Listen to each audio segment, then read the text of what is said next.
Hey everybody, getting ready to do another stream here. We're going to be making art for the TTRPG collab on Thursday, so tomorrow. And then we'll be getting back to Demon Fish Dead Ahead.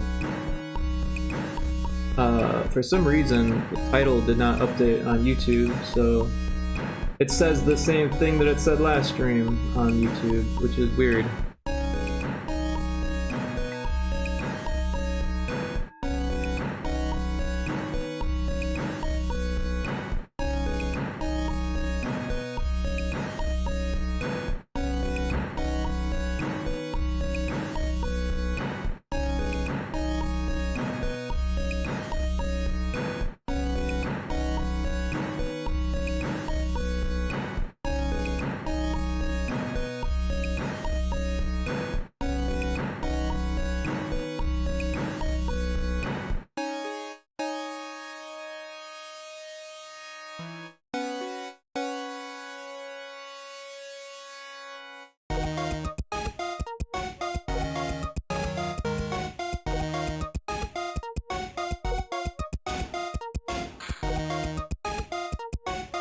Okay, I updated that. Oh, and I dropped the mouse. Off to a great start today. There is an ad starting in like just a few seconds. Oh, I closed my windows too. Well, that's unfortunate. So yeah, hang in there for a second. The ads will be over, and then we'll start arting for the TTRPG collab on Thursday, tomorrow.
I just noticed it didn't update on Twitch either, so I gotta do that real quick.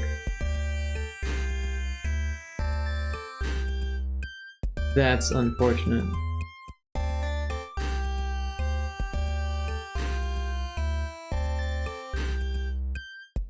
I spent the time to update the titles and then they didn't stick, but I did it through Restream, so maybe Restream's having some issues or something. I did it like twice too, and then it updated on Restream, so yeah, I don't know what's going on with that. We'll do it on Twitch.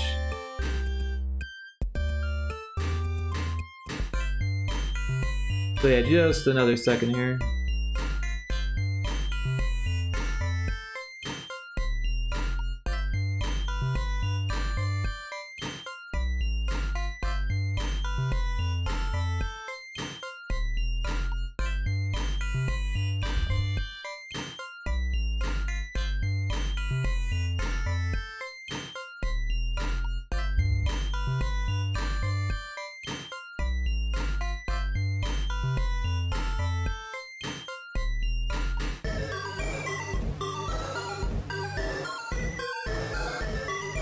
Alright, that should have updated it.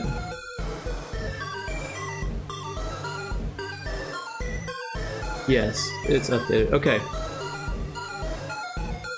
Hey everybody, welcome in. We are making art for the Thursday TTRPG collab. We're playing a homebrew game that Seagoat made, and it's a Christmas theme. So I'm going to be Bumble from Rudolph the Red-Nosed Reindeer. See if we can find some images. This guy.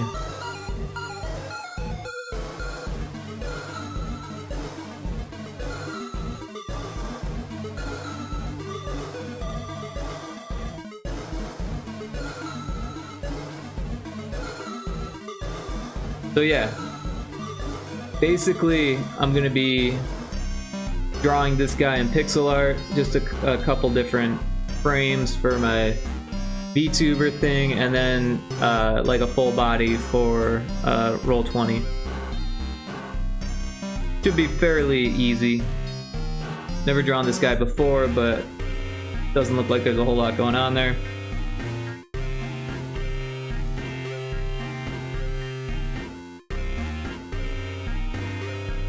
I think this should be the basic face with the mouth closed, and then the mouth open would look something more like that. So his teeth are always out. Alright, so to make things easy, let's start with something that I've already done. We go to this missions folder. The Indie Maniac has been having me make his, and so we've already got like the size and stuff. So what we can do is just delete all of this. Not delete all layers.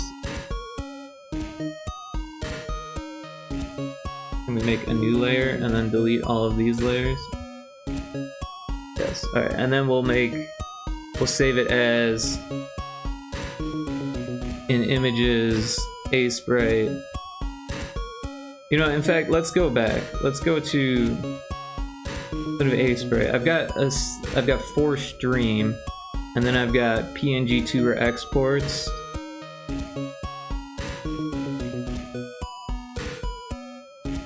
We'll just save it in here, and we'll call it Bumble. I can't spell. I still can't spell. Bumble.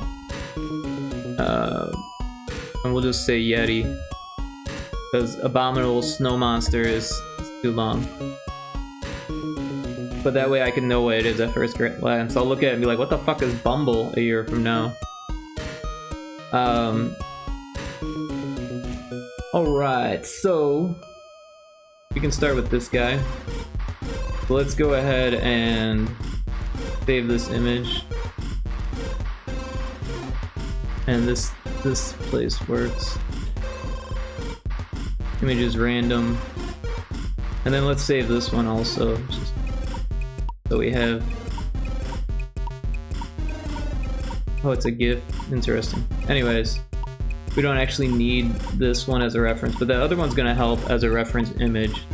So what we'll do then is make a new reference layer from file, and then we'll go to images, random, abominable, and there we have it. So this is the full size image. So what we can do is make it take up the full frame here.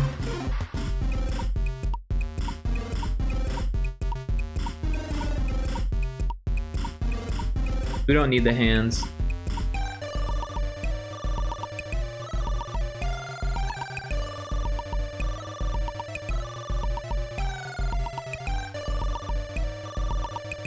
I kind of want the hair and like his chin and like his shoulders in there. So maybe just a little bit smaller. About there. Alright, so these are going to be mouth closed, eyes open. and so on and so forth, right? For the Viado tube style thing. And I'll just start it, you know, yeah, I'll start with black.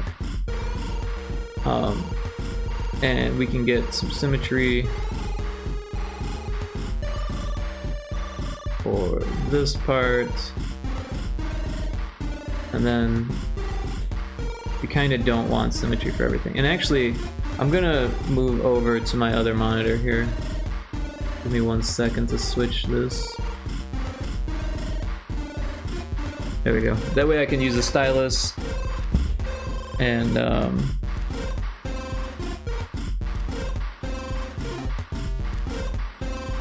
really quickly sketch things out here. So yeah, we want the hair.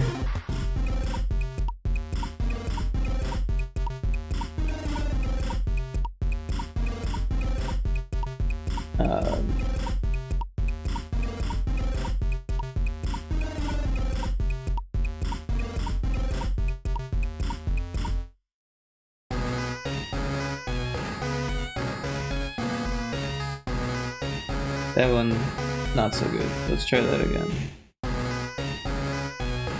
That looks a little bit better. And then the shoulders.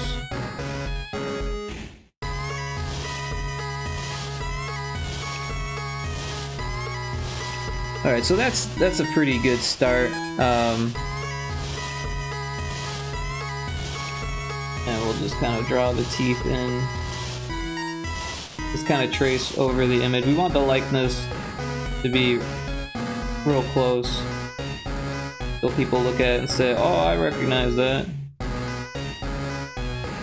We don't want to be some generic Yeti. We want to be the Yeti that everyone knows and loves from their childhood. Actually, when I was a kid, I was scared of this guy. I think a lot of people, they made him look scary at first. But then by the end, he's like, oh, he's not so bad.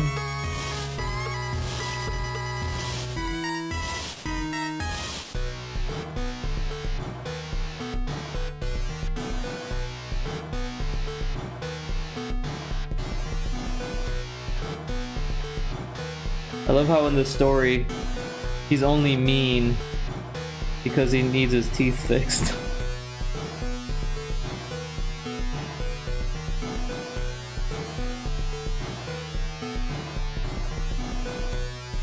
So it doesn't really have an upper lip. It's kind of covered by his facial hair slash body hair, whatever that is.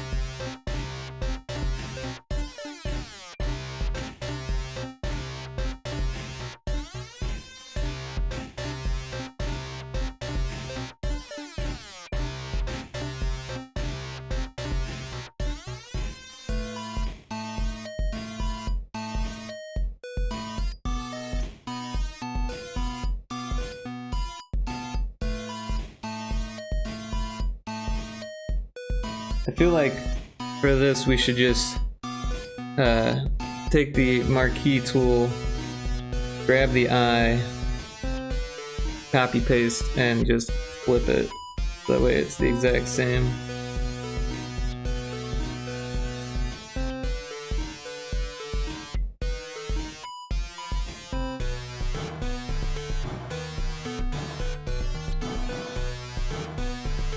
But honestly, that doesn't look so great, so let's drink it down a bit. Hey Kilo, nice job getting first. Hope you're doing well. Thanks for checking in as well. We're making a Yeti for the TTRPG collab that we're doing tomorrow night. It's a Christmas theme. So yeah, I'm making a Bumble.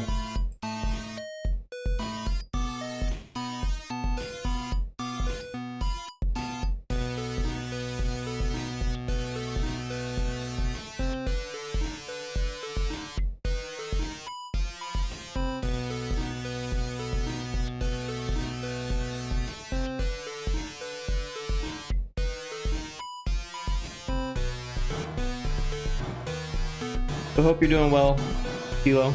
Good to see you.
It's a start. It's gonna take some shading and stuff.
Alright, we got teeth.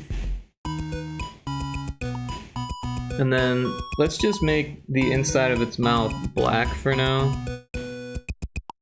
And then we'll add the tongue in the mouth open. So it gives it more of the appearance of having the mouth closed.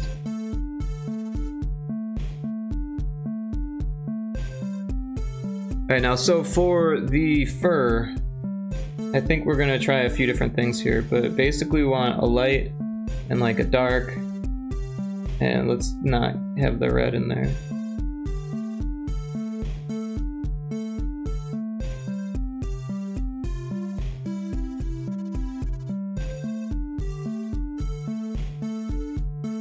And maybe lighten this up a bit.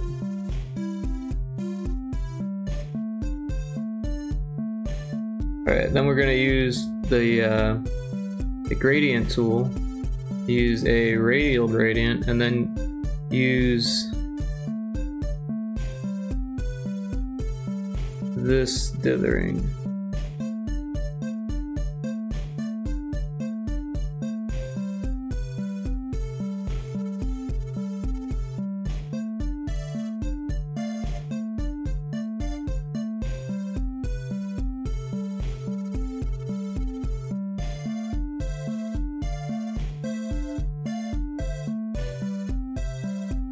Alright, I think what we should do is, oops, use like a medium.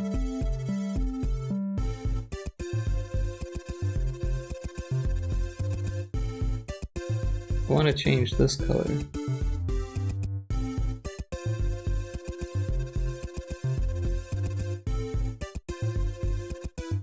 Is there a button to switch these? Yeah, X, okay.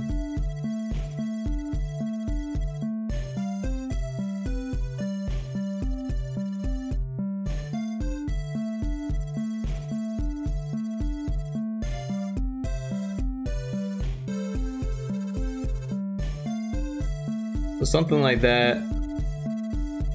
Honestly, I kind of want it to be sideways, so, and I did this on another project earlier.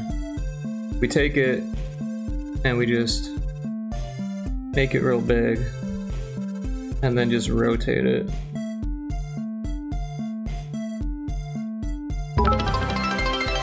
Seago, welcome in. Hey, thanks for the bits. 10 bits, hell yeah. Appreciate that. We're working on our Yeti. I hope you're doing well, Seago. Good to see you.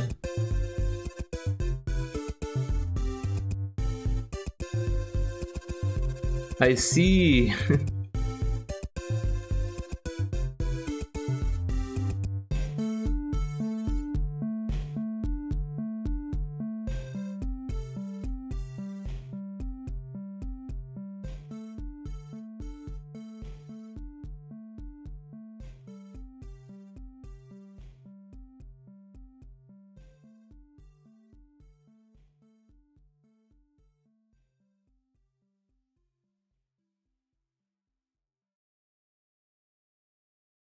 So this is just like a pattern here.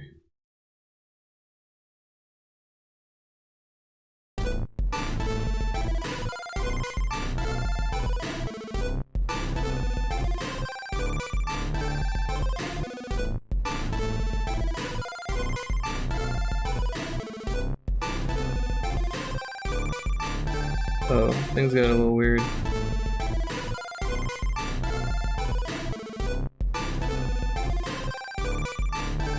Oh, I see what's going on.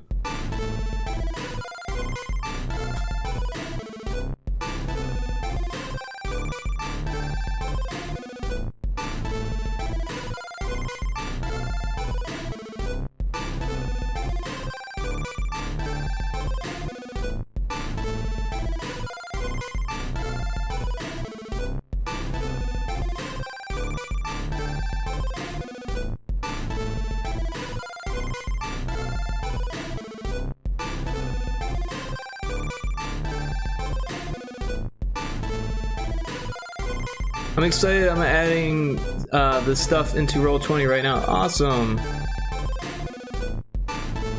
Yeah, I'm excited too.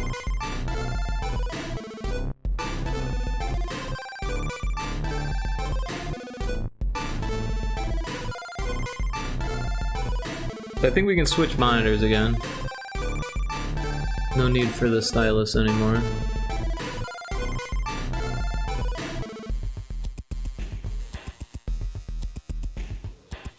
So this will name it fur, and this we'll call it lines.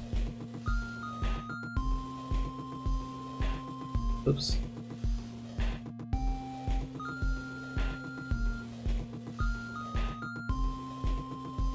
I accidentally locked it. I was like, why can't I mess with it? Have you given your starting spell and trait any thoughts though? Or thoughts yet? No, I haven't.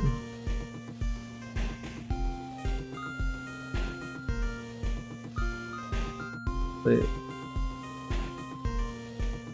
What's going on here? Oh, I must have been using the brush.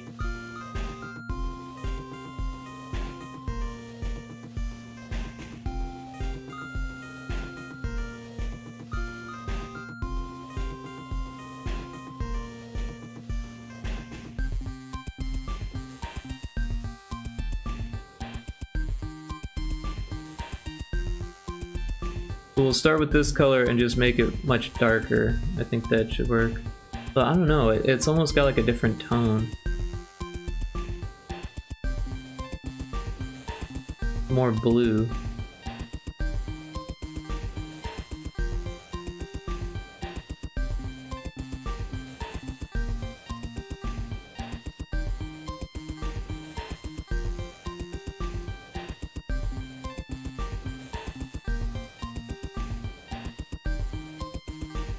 I think that looks pretty good.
Oh, that's weird that it was like... Apparently this is a different color than this. I don't know how that happened. I've been having that issue a lot lately where the color is just like a tiny difference away. Not really sure. I think it's because like the all layer thing is being sampled, maybe? Or because the RGB alpha? I don't know. For some reason I've been having that trouble.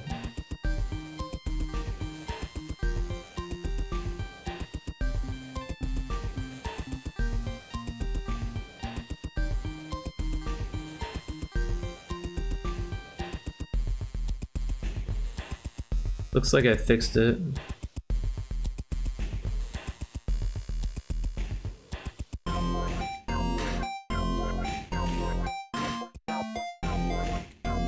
It's still doing it though.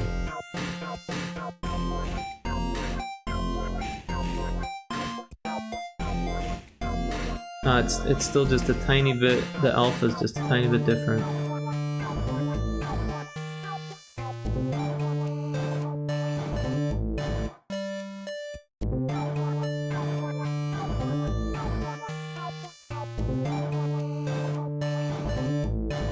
I'm very stoked. Nice.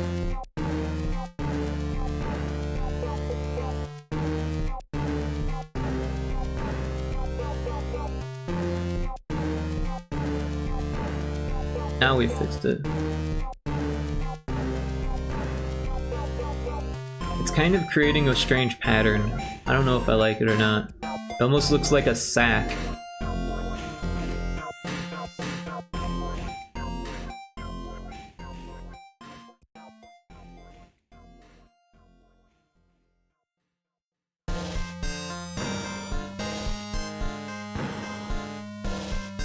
We'll just do the same thing again and rotate it.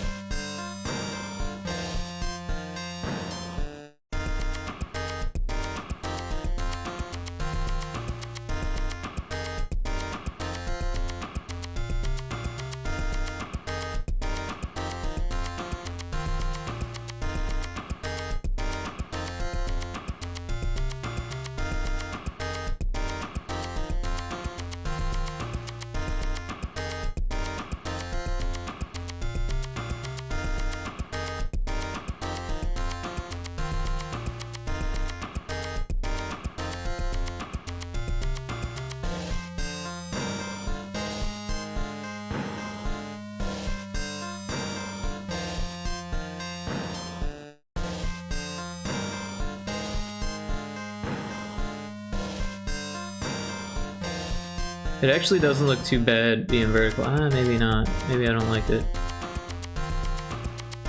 I don't know. We'll do the same thing again.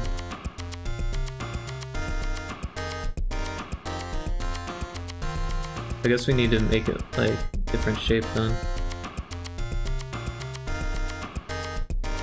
Or just make it circular again. I don't know, I kind of want it to be elongated. Like that.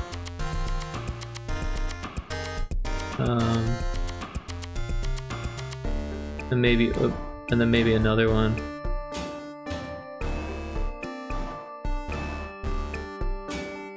That one actually looks good going up because it like goes the same direction as the hair.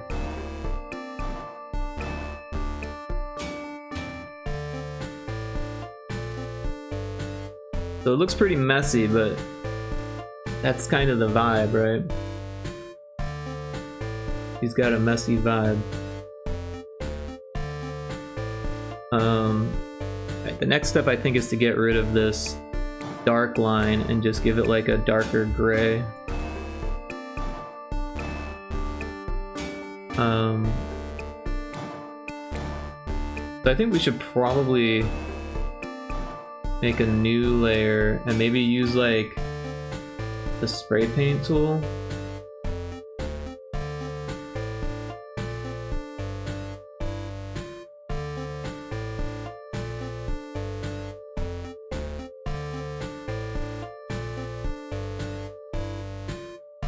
like a darker version of that color.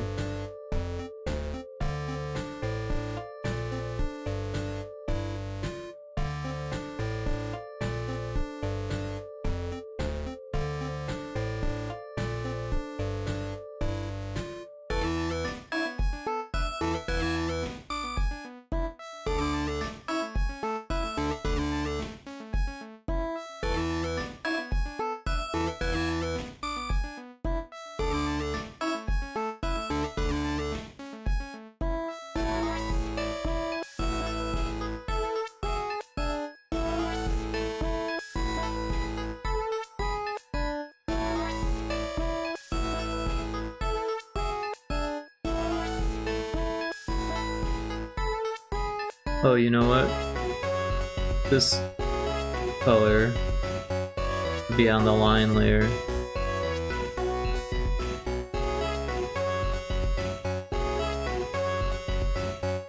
And then here, oh. Did I put the spray paint on the line layer too? Oh, whoops. Alright.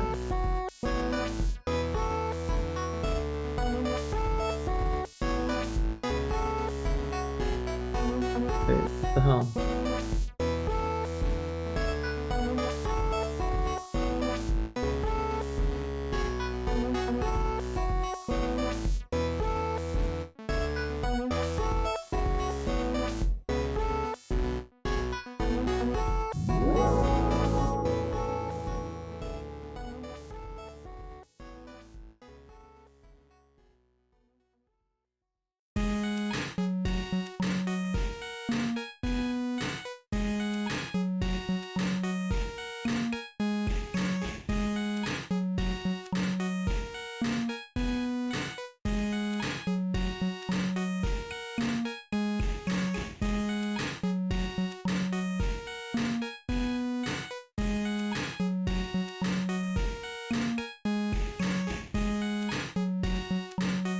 The character creation process is easy. 1. Distribute 35 points amongst the skills. 2. Make a trait. 3.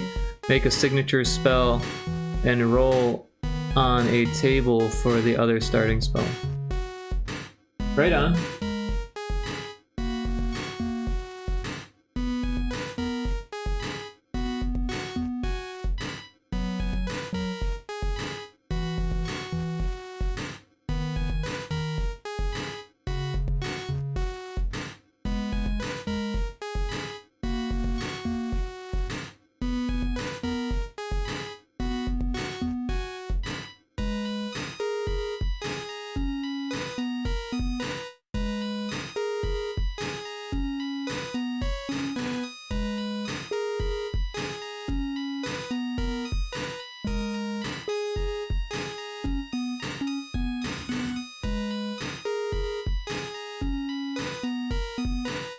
So you see what you make, and more so how you guys take on the challenges in the one-shot. Yeah, I'm excited too.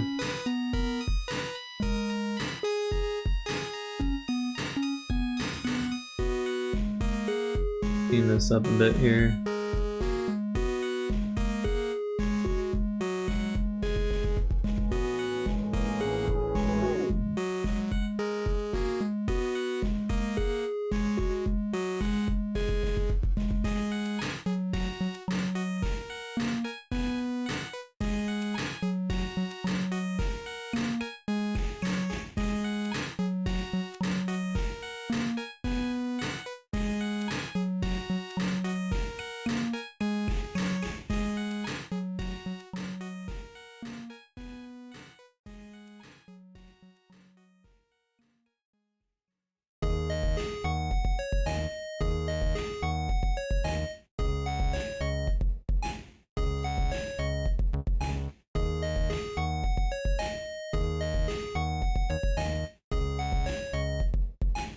Akko's playing a Pyromaniac and Yana playing the Ice Queen Spirit. Fun to see how they interact too. Oh yeah, that will be interesting.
Isa is playing a tree. Yeah, we were chatting about that for a second last night. Pretty exciting. What's Lumbee playing? I thought Lumbee would be a tree.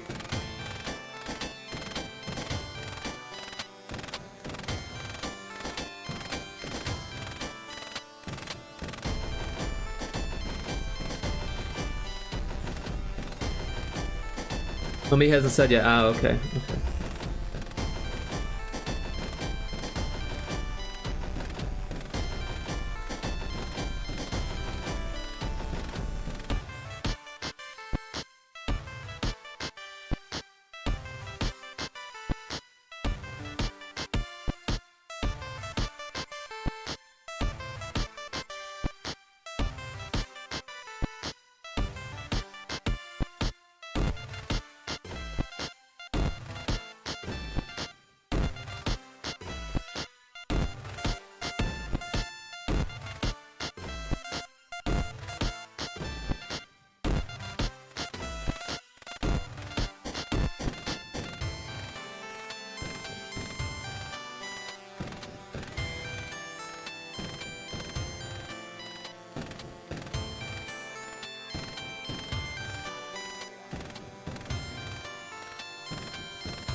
They said they had an idea where tell us in the Discord after then they were free.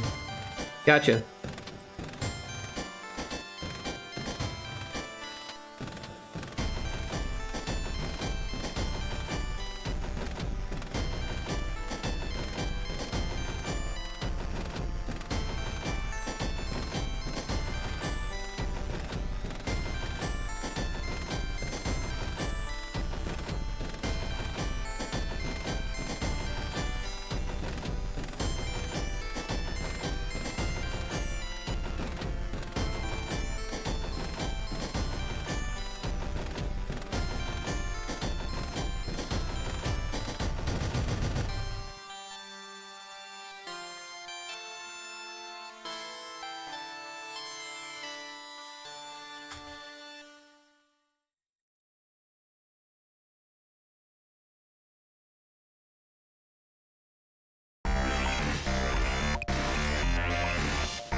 Whoa.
Alright, I think that looks pretty decent. Maybe more shading on this area.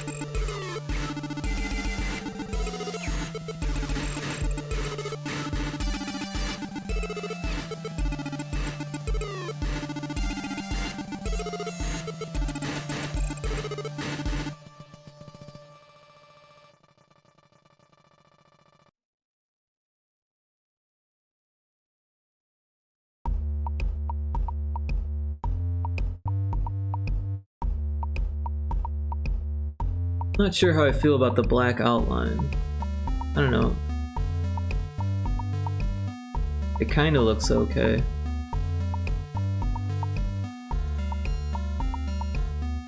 don't know if I asked you before, but have you ever played any TTRPG before?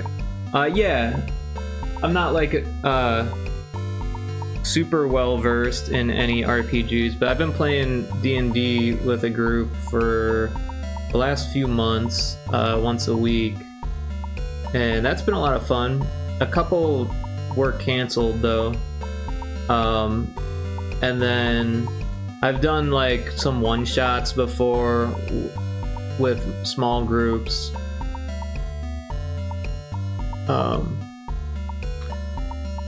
I know that'll be the first time ever playing one for a few of you. Oh, cool. Yeah, I mean, I'm still learning TTRPGs, but I spend a lot of time actually like watching people play on like roleplay and like different things on YouTube. Okay, sweet. So this should be easy for you to pick up, I think. Yeah, I think I'm not too intimidated by it. I think I'll be okay. But yeah, I really enjoy RPGs, but like, or TTRPGs, but getting a group together has been a constant struggle for me ever since I got like really interested about 10 years ago. I started like learning how to play and like playing with my girlfriend at the time and stuff like that, and just kind of like, I don't know, checking things out, right? Trying different things, learning about different systems, and kind of just being a big wuss when it comes to actually getting a team together or a group together. But then this year, Cryptic, one of my mods, is a DM, made space for me in their group, so I've been playing with them on Sundays. And generally, I wrote too easy for everyone, but if you're familiar with others, it should be even easier to understand. Yeah, I like the idea of different RPGs and stuff like that, so like, I think I'll be okay. But also having someone like who like has messed with different systems, and like someone who knows, you know, the basics and of DMing, I think is helpful. I've never DM'd before. I've only been a player. I really want to DM though, and like a lot of me being a player is like kind of working myself up to actually DMing one of these days. Oh nice, I started playing 3 years ago. Okay, cool, yeah. Like I've been interested in it for a while.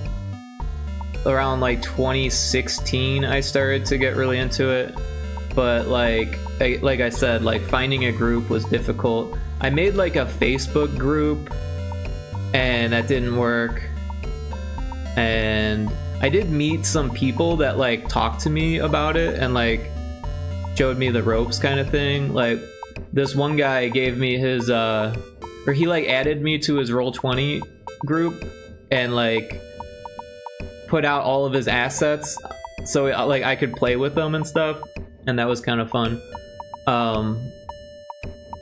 And yeah, as far as Roll20 goes, I set up a card game on Roll20 before.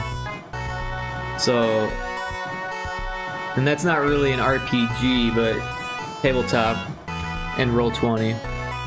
I DM starting 3 years ago and have pretty much every week, sometimes multiple times a week for different groups and games.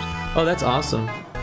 Yeah, I definitely don't have that type of experience, but I would love to learn more about DMing. Have you ever used Tabletop Simulator, Seagoat? I know it's kind of expensive, so it's probably hard to get a group together on Tabletop Simulator, but I think that'd be a fun way to do it. Also, I like the idea of streaming, like either the DM streaming it or everyone streaming it and collabing it. I love Tabletop Sim, but not for tabletop RPGs. I got you.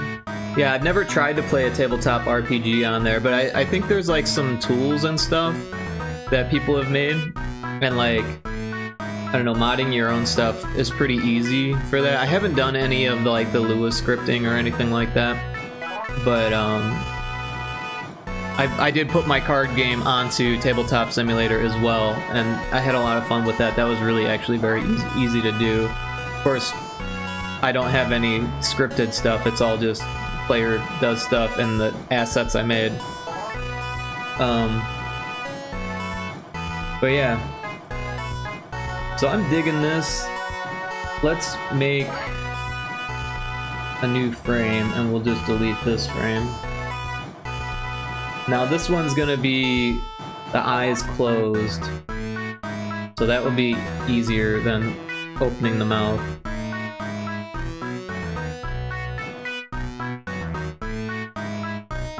We already have these lines, so that will actually make things a little bit easier, because that's gonna be like where the eyelid stops or whatever.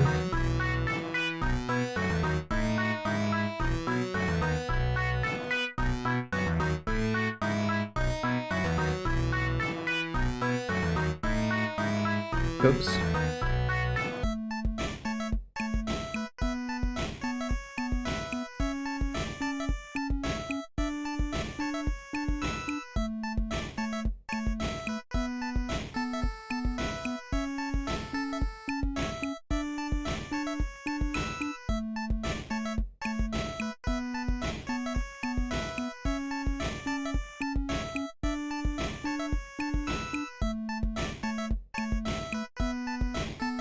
Yeah, let's go. I gotta go make dinner. Alright, well, enjoy your dinner.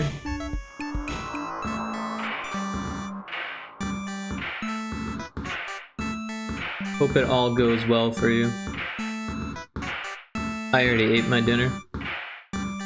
It was scrumptious. So last week, and this is hard for me to admit, I actually screwed something up when I was cooking.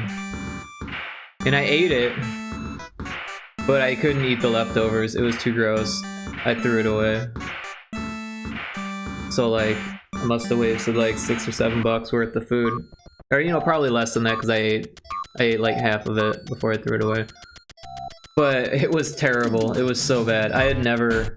Okay, I can't say never. It's been a long time since I've fucked up a dish. And it was like mac and cheese, so it was like, how the fuck did I fuck that up? I like didn't have all the ingredients that I normally use. So like I tried making it the way that I normally make it, which is like to add fucking everything, right? And not having some of the more starchy vegetables really affected the outcome. I guess we'll say that. So usually I put like potatoes in there, and I'll like boil the potatoes for a bit before I throw the macaroni in there. And that makes the water like a lot more starchy. And it mixes with the cheese sauce a lot better. Oh, I guess we need that black line there underneath the eyelid. And it was crazy. So I was like, oh, that's okay. I'll, because it was like soupy, right? If you've ever had soupy mac and cheese where there's too much liquid and not enough like cheese or starch to make it thicker. I was like, oh, that's okay. I'll just, you know, add some thickeners to it, which is a terrible idea. I had done this before and realized it was a terrible idea, but it's even worse with the thickeners that I use, right? Because a lot of people, when they thicken a sauce, they'll be like, oh, I'll just add a little cornstarch to it. But if you're like, oh, well, that's not thick enough, and then you add a little bit more cornstarch to it, it's like all of a sudden gross and tastes like cornstarch, right? Well, the same thing happened, except I used tapioca starch and xanthan gum, and it was so gross. Xanthan gum, if you don't know, is like fucking mold snot. And that's what it tasted like. And there was a lot of salt in it, so it made it even, it was like salty boogers. It was gross. It was so nasty.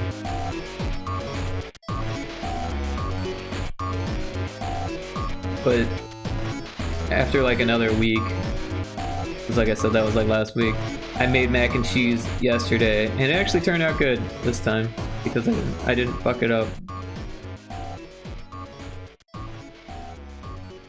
And it was a relief to not, and I just like threw away the old stuff. I was like, fuck this shit.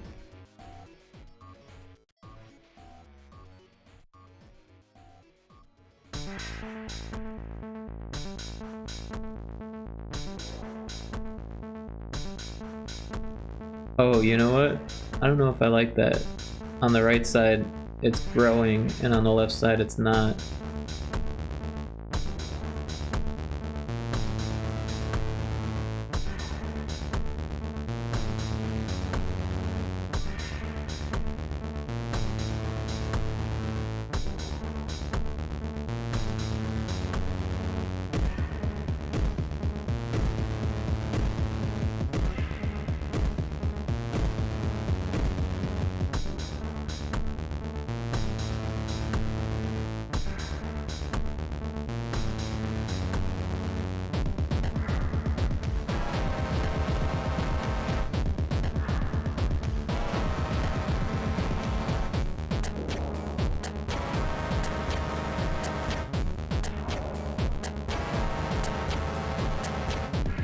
That looks a lot better, although this is wigging out there. Let's fix that.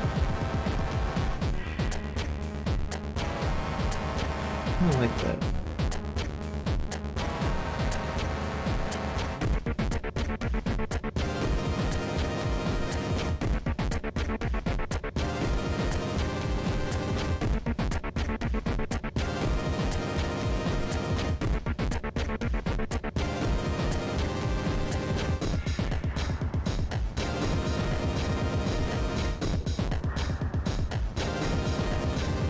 That's not bad. Alright, so now we need to figure out the mouth situation. So yeah, it's easier to start with a closed mouth, I think, for this type of thing, because you can just kind of draw over it to make the open mouth a lot of times. And let's pull up our reference here. So this is what we want the mouth to look like. Now this isn't the perfect image because it's angled. This one's a little bit better.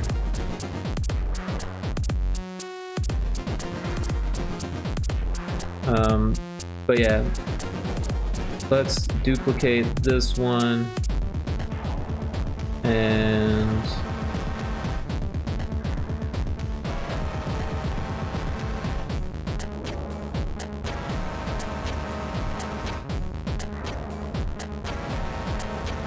not really sure the best way to do this. I guess if we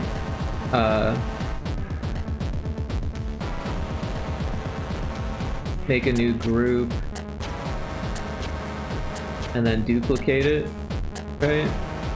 And then flatten the group.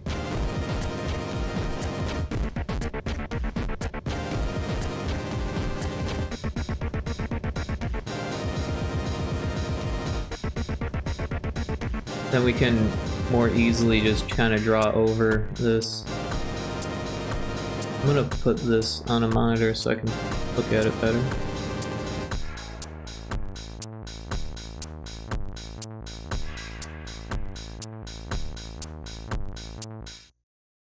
So we are gonna bring it up just a little bit and then bring it down quite a bit.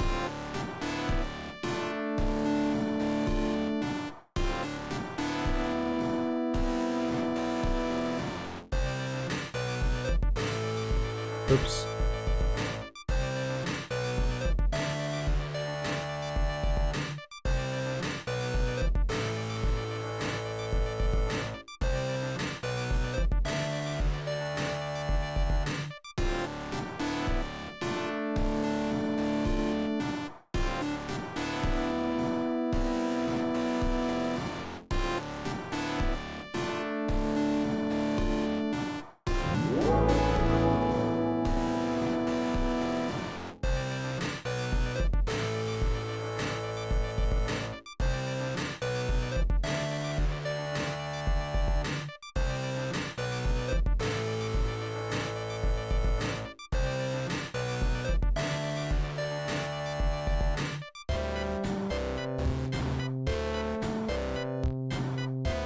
So yeah, I'm just kind of roughing out where the lip is going to be with this brush that I made of the above lip.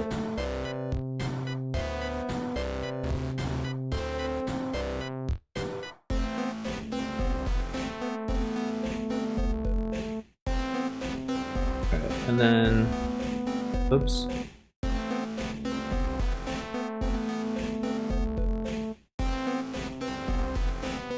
Just kind of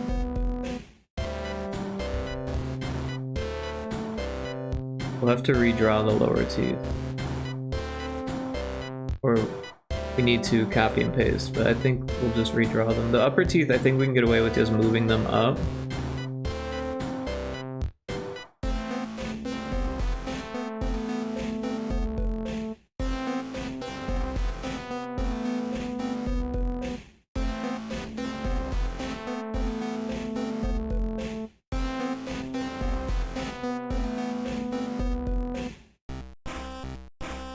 Let's give that a whirl.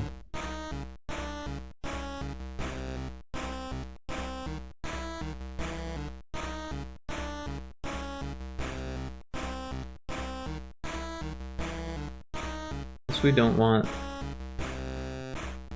Oops.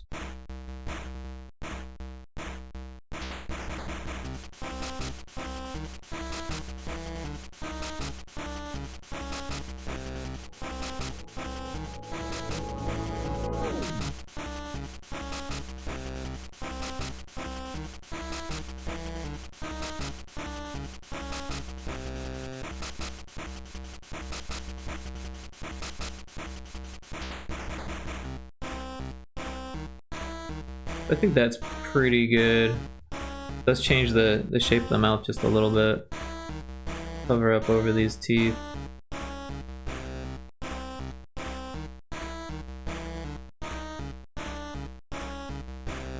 And then what we'll do here is we'll actually kind of expose more of the teeth.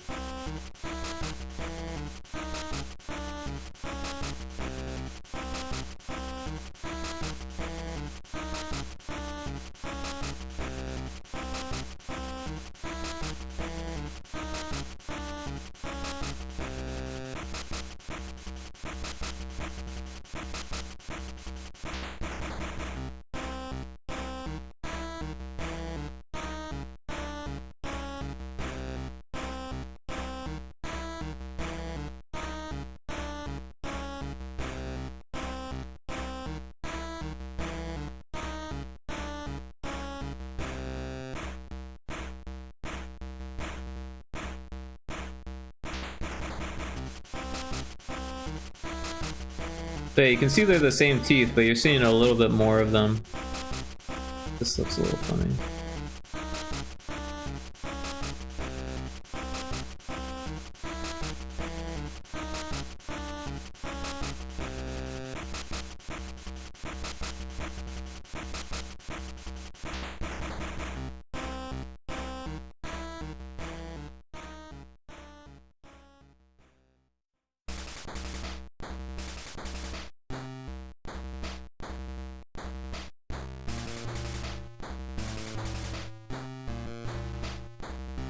So he's got like a gum line, so we'll just kind of draw that in with this teeth color. And then it's like a purplish color.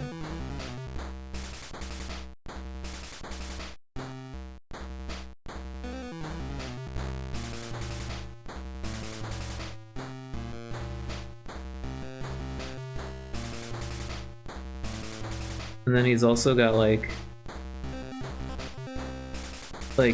an exposed area of lip, of inner lip, if you will.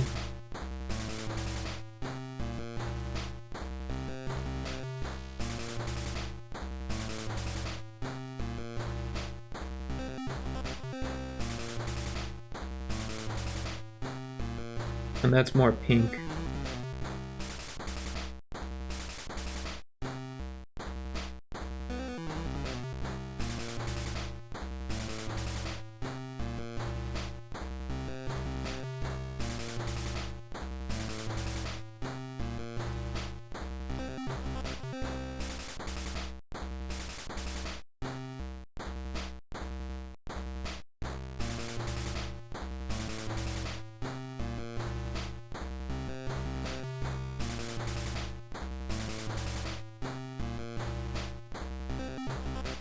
I think both of these need to be just a little bit darker though.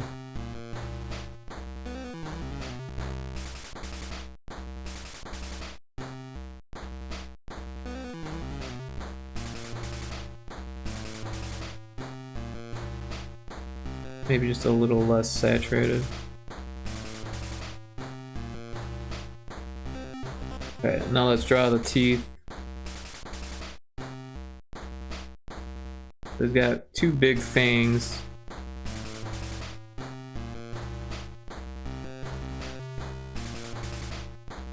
And 4 in the middle.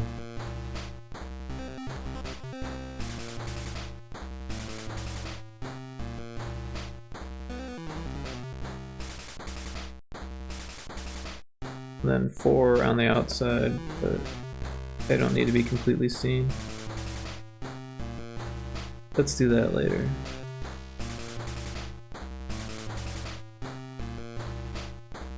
Yeah, let's fix the corners of the mouth here because they look kind of funny. Yes.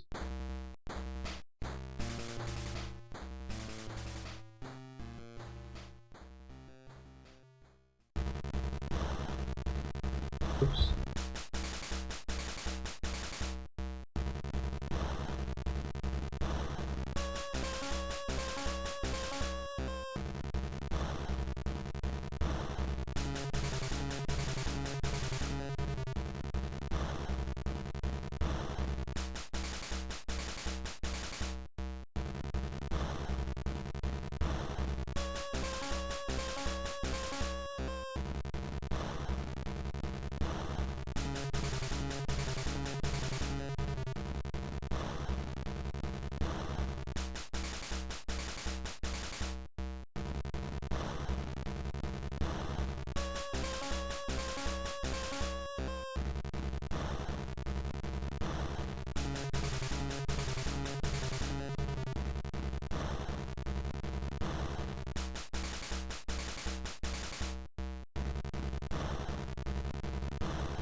That looks pretty good. Now he's got like a really red tongue.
There was a bit of a highlight on the edge of the tongue. Because it looks like it was made out of plastic, almost. Or maybe just really shiny clay. But the teeth were... they look like they're made out of plastic.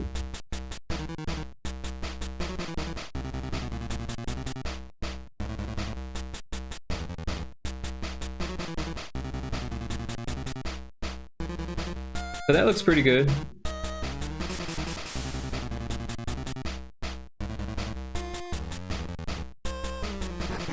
So now all we need is the eyes on the mouth one. So what we'll do is we'll duplicate this one, and then we'll take the eyes and copy, paste, and now we've got all four.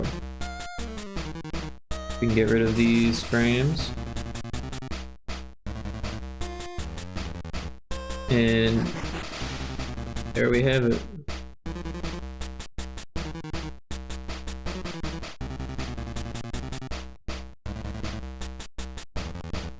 Alright, so we'll save it, and then we'll export it as ENG.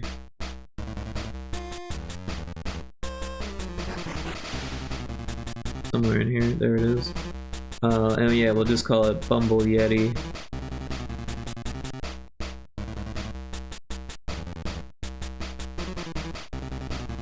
Or we actually want it bigger.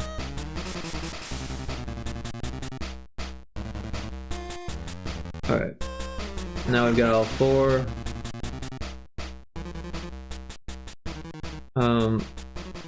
Let's open that location.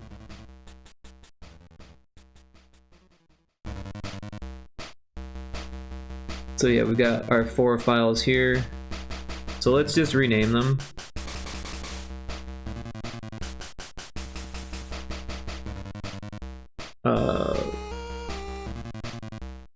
Mouth closed, eyes open.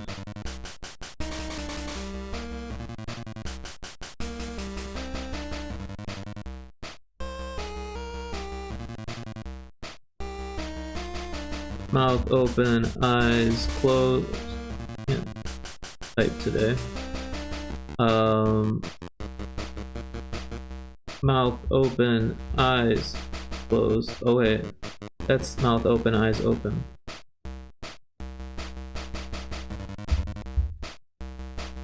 And this one's mouth closed, eyes closed. Alright. So now we got those. We can throw them into Viedo 2.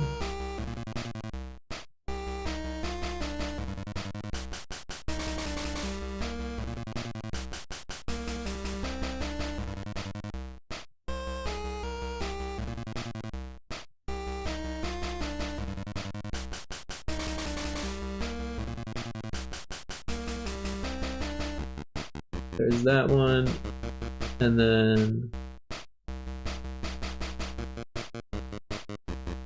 okay, which one's this? Mouth open,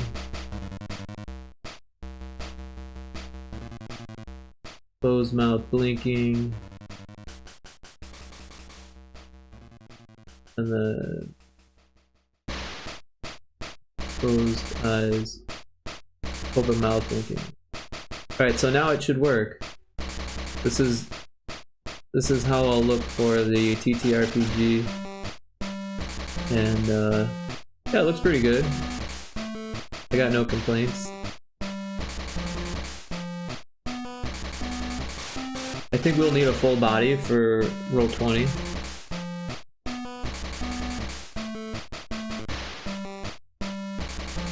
Sorry, sipping my tea here. So yeah, that's what we'll do next here.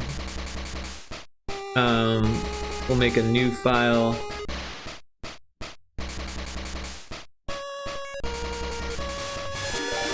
Puke7 with the raid. Welcome in, everybody. How you doing, Puke7? How was the game dev going? I was lurking. I was lurking. I actually had the window open and I was watching. But yeah. It looked like you were working on some NES stuff, which is always cool to see. Everyone should check out Puke's stream if they haven't yet. They do fantastic work on Game Boy. And check out Freedroll as well. The Yeti. Yeah, I'm doing a tabletop role-playing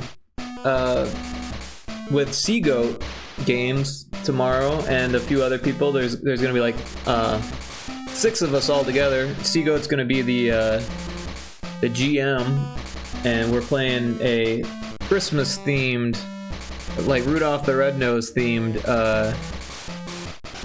tabletop role playing. So I'm gonna be Bumble the Yeti. So I just finished this little VTuber thing. But yeah, everyone should check out Freedroll as well as Puke7. Puke7 says we got nasty teeth rendering. Yeah, you look like you're working on the toothbrushing game. That's awesome. Haha, nice avatar. Thank you. Looking good. Love the Yeti from that movie. Yeah, he's one of my favorite characters for sure. It's a good movie. You know, when I was moving out of my mom's place and they were gonna throw away a whole bunch of her stuff, that was one of the VHS that I grabbed. I grabbed a VCR and like a whole bunch of VHS.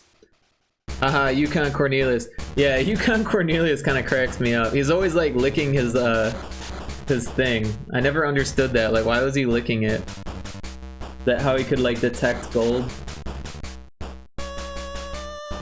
Also, I feel like mining gold in like the Arctic is probably not a great place to do that, but I don't know. But yeah, thank you so much for the raid, Puke. If you've got things that you need to do, I totally understand. Well, I gotta do dinner, but I'll be back in a while. Alright, well, I appreciate that, and I hope that your dinner goes fantastically. I made dinner earlier, so I'm good for at least a few more hours here. But yeah. Welcome in, everyone. If you don't know me, I'm Rick. I do a lot of game dev stuff. After we make a full body of this one for Roll20, we're gonna be making or working on my Game Boy game, the fishing game is called. No, it's Demon Fish Dead Ahead is the title. I called it Fishing Game because I didn't have a title when I made the project, right?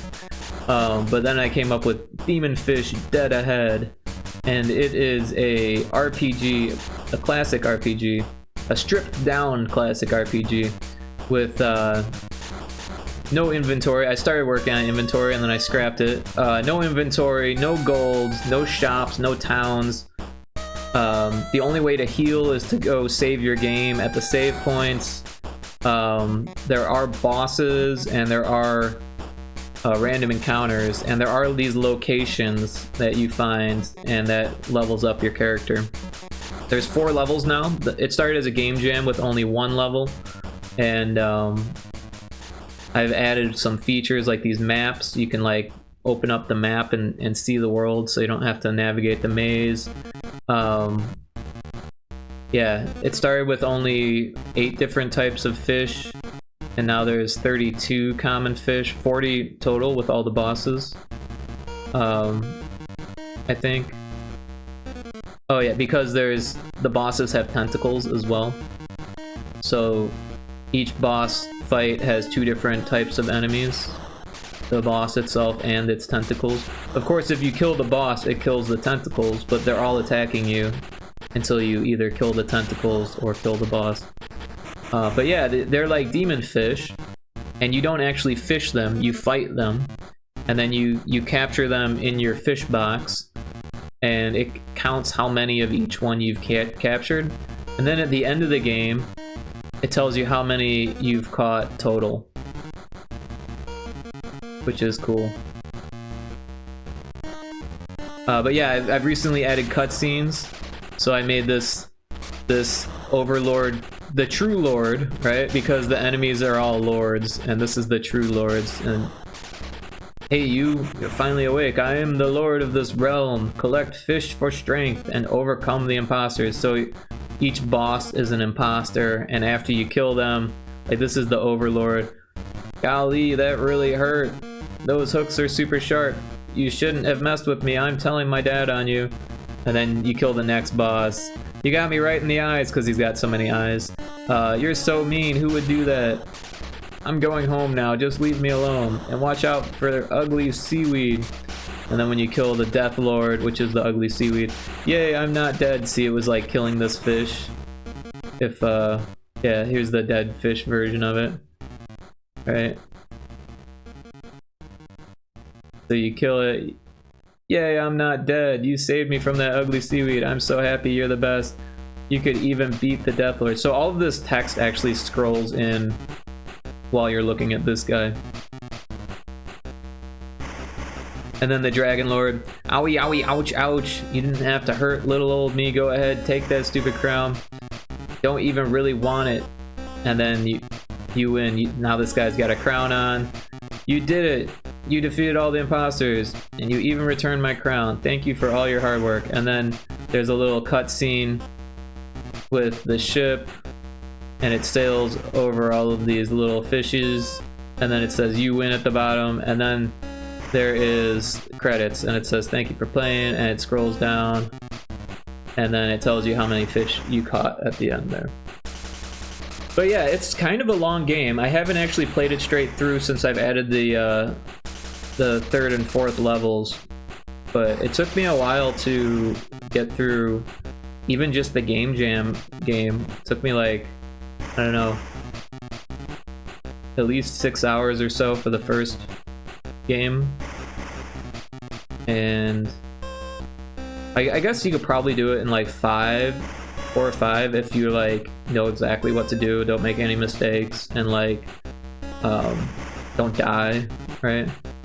And level up a lot. But yeah, I imagine times 4, it's probably a good 30-hour game at this point. I don't know.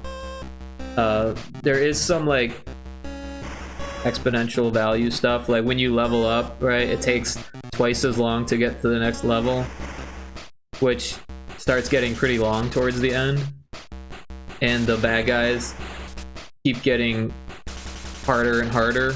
They just increment. With every bad guy you fight is just a little bit harder than the last one, kind of thing, based on these fish zones. So each level has 8 different fish, and they all have 8 different like attack powers in life, right? So if you get into a level 4 fish zone, then you might have up to 4 fish, and they're going to be the harder 4 of the 8. Which ones is still random, and you might still only have 1, and it might be the easiest of the 4, but that's completely random. But yeah, there are some things that are bugged out on it that I need to fix, and there is a demo version, it's just not up yet. You can play the first half of the game on itch if you're interested. I've got a link for that, which is gonna make me not a Yeti anymore. But yeah, if you're interested in playing Demon Fish Dead Ahead before the update, there is that link. And after the update, I think I'm going to make the game that's available the demo, so that way I can sell the full version. And so people who downloaded it early can keep the early versions of the game. You know, it's up to them if they want to play that version or the new update and pay a little bit money. A little bit. It's going to be pretty cheap, probably like $5. So, and then it's going to be on Steam. I'm going to do sales as often as I can. And yeah, hopefully do like, you know, 50% off and stuff like that to hit that impulse buy range. Because I realize it's a Game Boy game, it's an RPG, not a lot of people are going to be super interested. It's better to have a lot of sales at a small price point than to have just a few sales at a higher price point. And hopefully the demo is not too long. It is kind of on the longer side, and I did shrink it down a bit. I closed off this area, so like a quarter of the map is kind of closed off, and I did make it so the boss is a little bit easier. And right now I still need to make preview content for the full version of the game, but I've kind of worked on that yesterday, and it's nearly ready to be implemented. Or actually, it pretty much is ready to be implemented. Although I don't know if I want to show off the bosses, or maybe I'll just do the silhouettes of the bosses. I think that might be a good idea. But yeah, so maybe a little bit more preview content, and then bug fixes, and then it's like ready. It's like done. I don't have a Steam page up yet though, so I'm probably going to have the demo and the Steam page up for like a good year before I actually release the full version of the game to try to get some hype. But yeah, that's what we'll be working on after I make a bigger version of the Yeti. So I guess we can switch back to the Yeti here in the theme of Christmas. Or we can be the Indie Maniac. No, I made his Christmas avatar recently, so there's that. But yeah, I am a Yeti. And I'm excited for the role-playing session. I've never done anything completely goofy or like based off of, you know, TV IP or movie IP. So I think it'll be fun. It's just a one-shot, but I think it'll be a lot of fun. I really liked the claymation Christmas movies back when I was a kid, so, and I still have a soft spot for that shit. Also, I still love stop motion animation. Actually, I've worked on a couple stop motion animations. Nothing that like became anything, but like, you know, school projects and that kind of stuff. Was a lot of fun. One of them was on YouTube for a bit, but I don't know where it's at. I don't even know. It wasn't very good, but it was fun to make. I would love to make more claymation. I have a whole bunch of clay too. But yeah.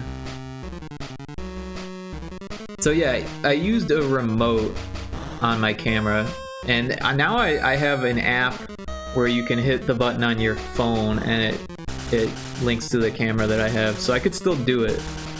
But like, yeah, just like coming up with an idea, making the things, and actually doing it, it's a lot of work. I mean, it's time consuming, it's fun, but you can sit there for hours and only end up with like a minute of footage, you know?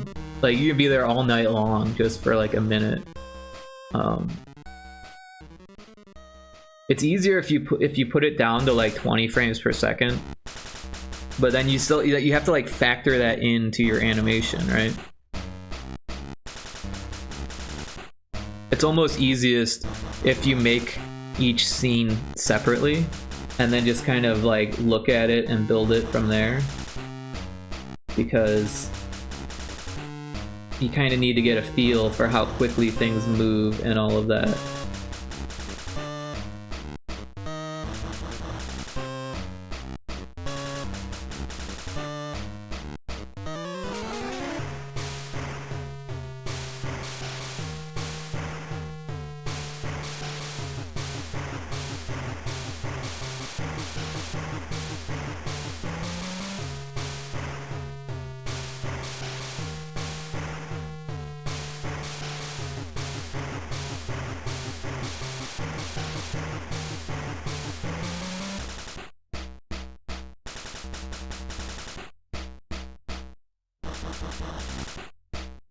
Alright, so yeah, let's get going on the full body of this guy. Let's find a nice reference. And I think this one's probably the best.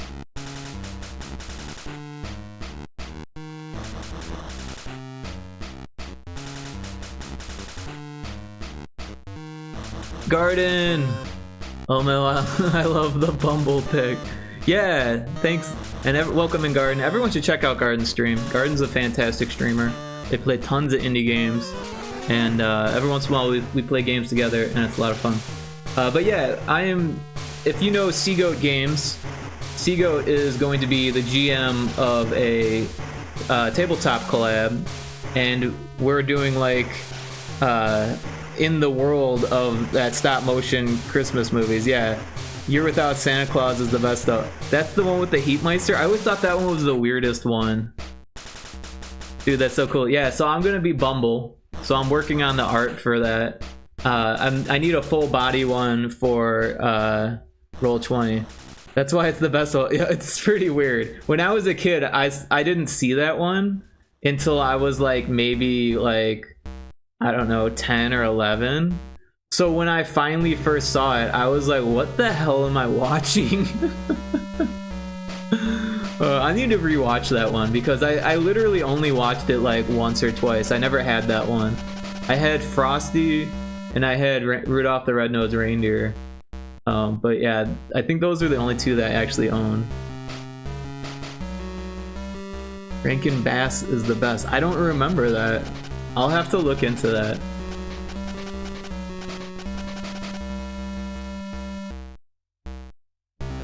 Bumble in the Snowy Mountain. So yeah, I'm gonna make a new, and let's get this. Oh, we gotta add. They're the production company that did all of those specials. Ah, okay, okay. I should have known that.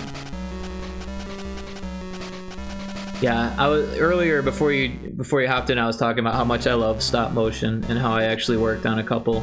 They weren't like, you know, big things, or I wasn't getting paid or anything like that. But it was a lot of fun to do, and I would love to actually do another one. But yeah, just coming up with the ideas and making the characters and then doing it. It's so much work. It's so difficult, but it's really fun. It's not very rewarding though.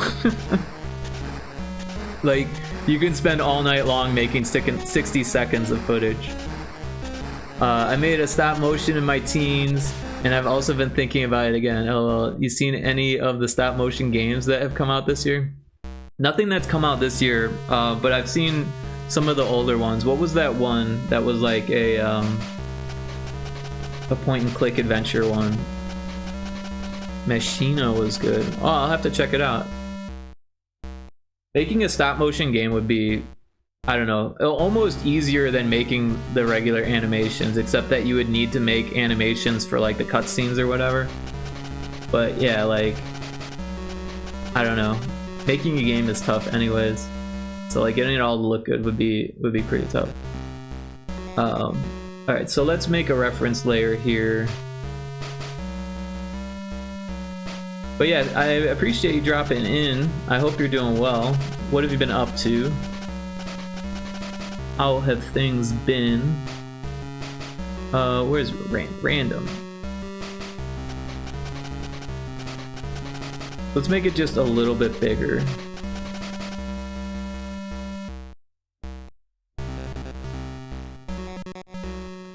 Oops. About that size. Yeah, and I'm gonna switch monitors again. That way I can use my stylus. They're making a horror game next, which looks wild. Oh, cool. Yeah, that's awesome when a indie dev has like a successful first game and they can just like start working on a second game without any like fears of like what to do or like, oh, should we change genre, should we change platform or whatever. Like, we knocked that one out of the park, let's knock another out of the park.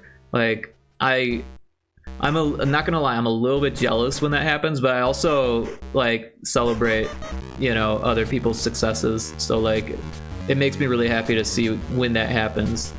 I just wish it wasn't such a fucking lottery.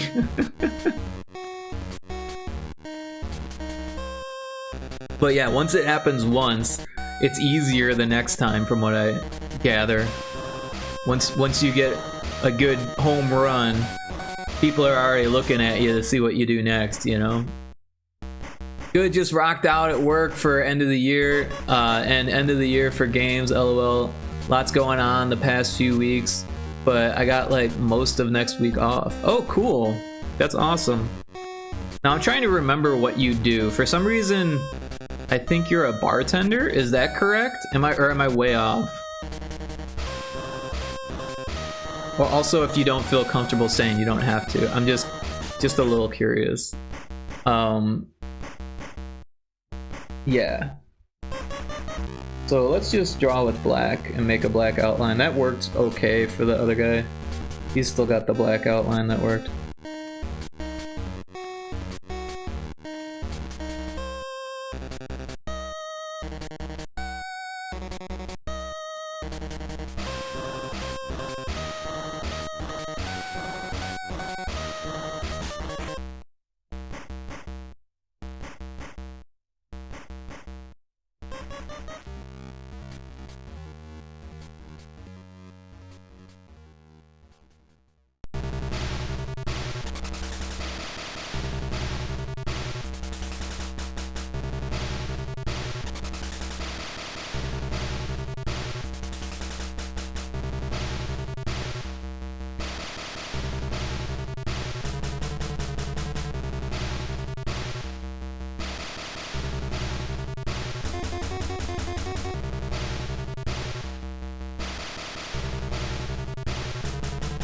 I do shipping and receiving for a company that makes precision optics.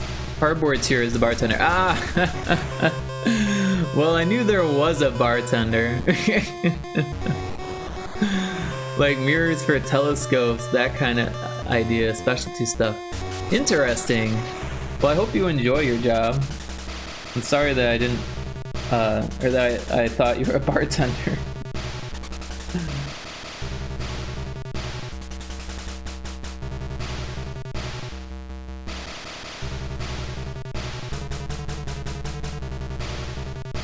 One of these days I'm gonna have to like go back to the normal like workforce. It's been about 5 years since I had like a regular job that you go to every day and kiss ass and do the normal workforce stuff. Like, don't get me wrong, freelancing is a fucking job. But man, it's not the same. I really like working for myself. It's gonna be really hard to like just go back to regular work.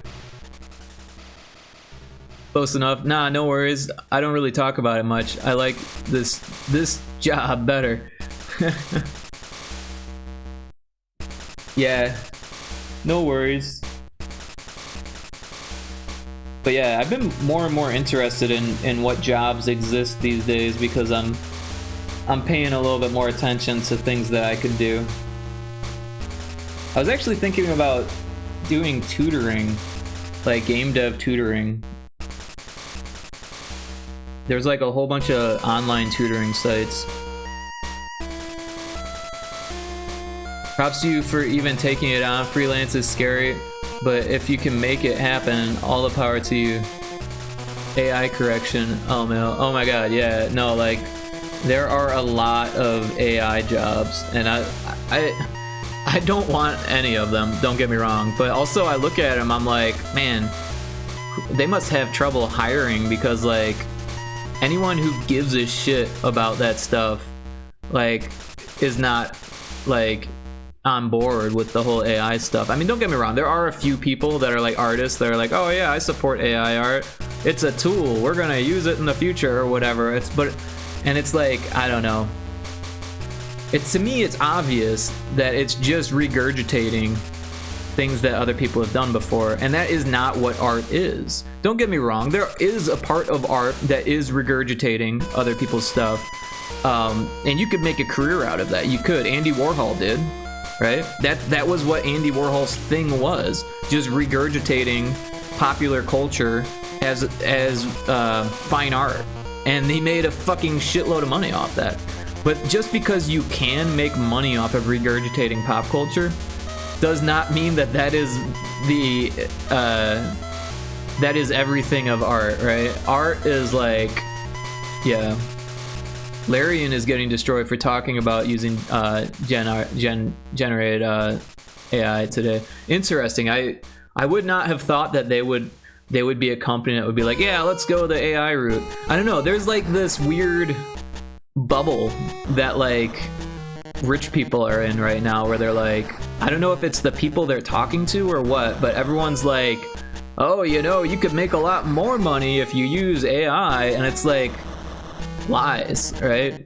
Because the way I look at it, if you need to hire 2 people instead of 1 person, you need to hire 2 people instead of 1 person. I mean, come on, like if you need someone, you need a prompt artist, and then you need to hire an artist to fix the slop.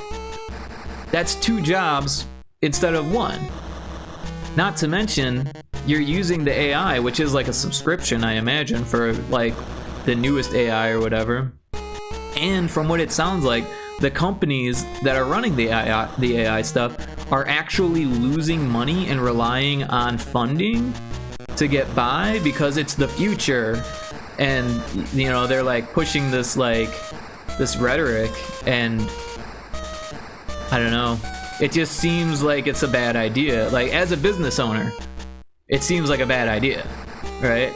I mean, maybe if I wasn't the business owner and I was just some CEO working for money, and I was like, well, I guess if you're CEO, you're kind of, if I was just some manager just like working for money, then it might make sense to like delegate to AI and be like, okay, you know, have this person do this and this AI do that, and this person fix the AI, and I'll just sit back and make money. But like, I actually like being creative. I actually like doing the stuff. They're so desperate for it to be important because they have money invested in it. Yes, exactly. Everyone has dumped so much money into AI tech that if it doesn't take off, so many corps are gonna be screwed. And good, lol. Yeah, I agree. Last I heard, Nvidia, for example, is like way overestimated in value because of its forecast for AI in the upcoming years. Shit is gonna collapse so hard. Yeah, so with like the deregulation of AI, the graphics card prices are going to be like going way up. So like for people to just use workstations, it's going to cost more, which is ridiculous, right? I don't know. Part of me wanted to buy a new system last year, but I'll probably buy a new system next year. And I don't know, like I'm not looking forward to like future computing prices, you know?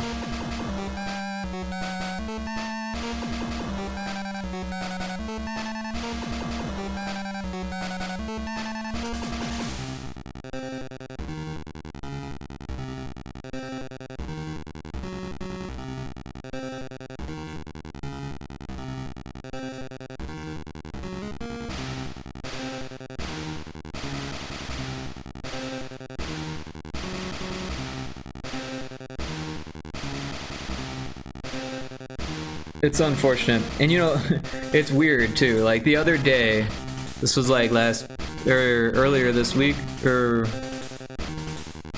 Saturday? No, I don't know which day. One of these days, maybe, I can't even remember, like 3 streams ago, some random person, like first time chatter, came in and was just like spouting stuff about AI, like saying they worked for Google and that they loved AI and that like AI could make a better game than me, and like they were just talking mad shit. I was like this close to banning them just for being like, you know, a shitty person. And at that point, Lot Lizard actually kind of started defending me and basically scared him out, which is kind of funny.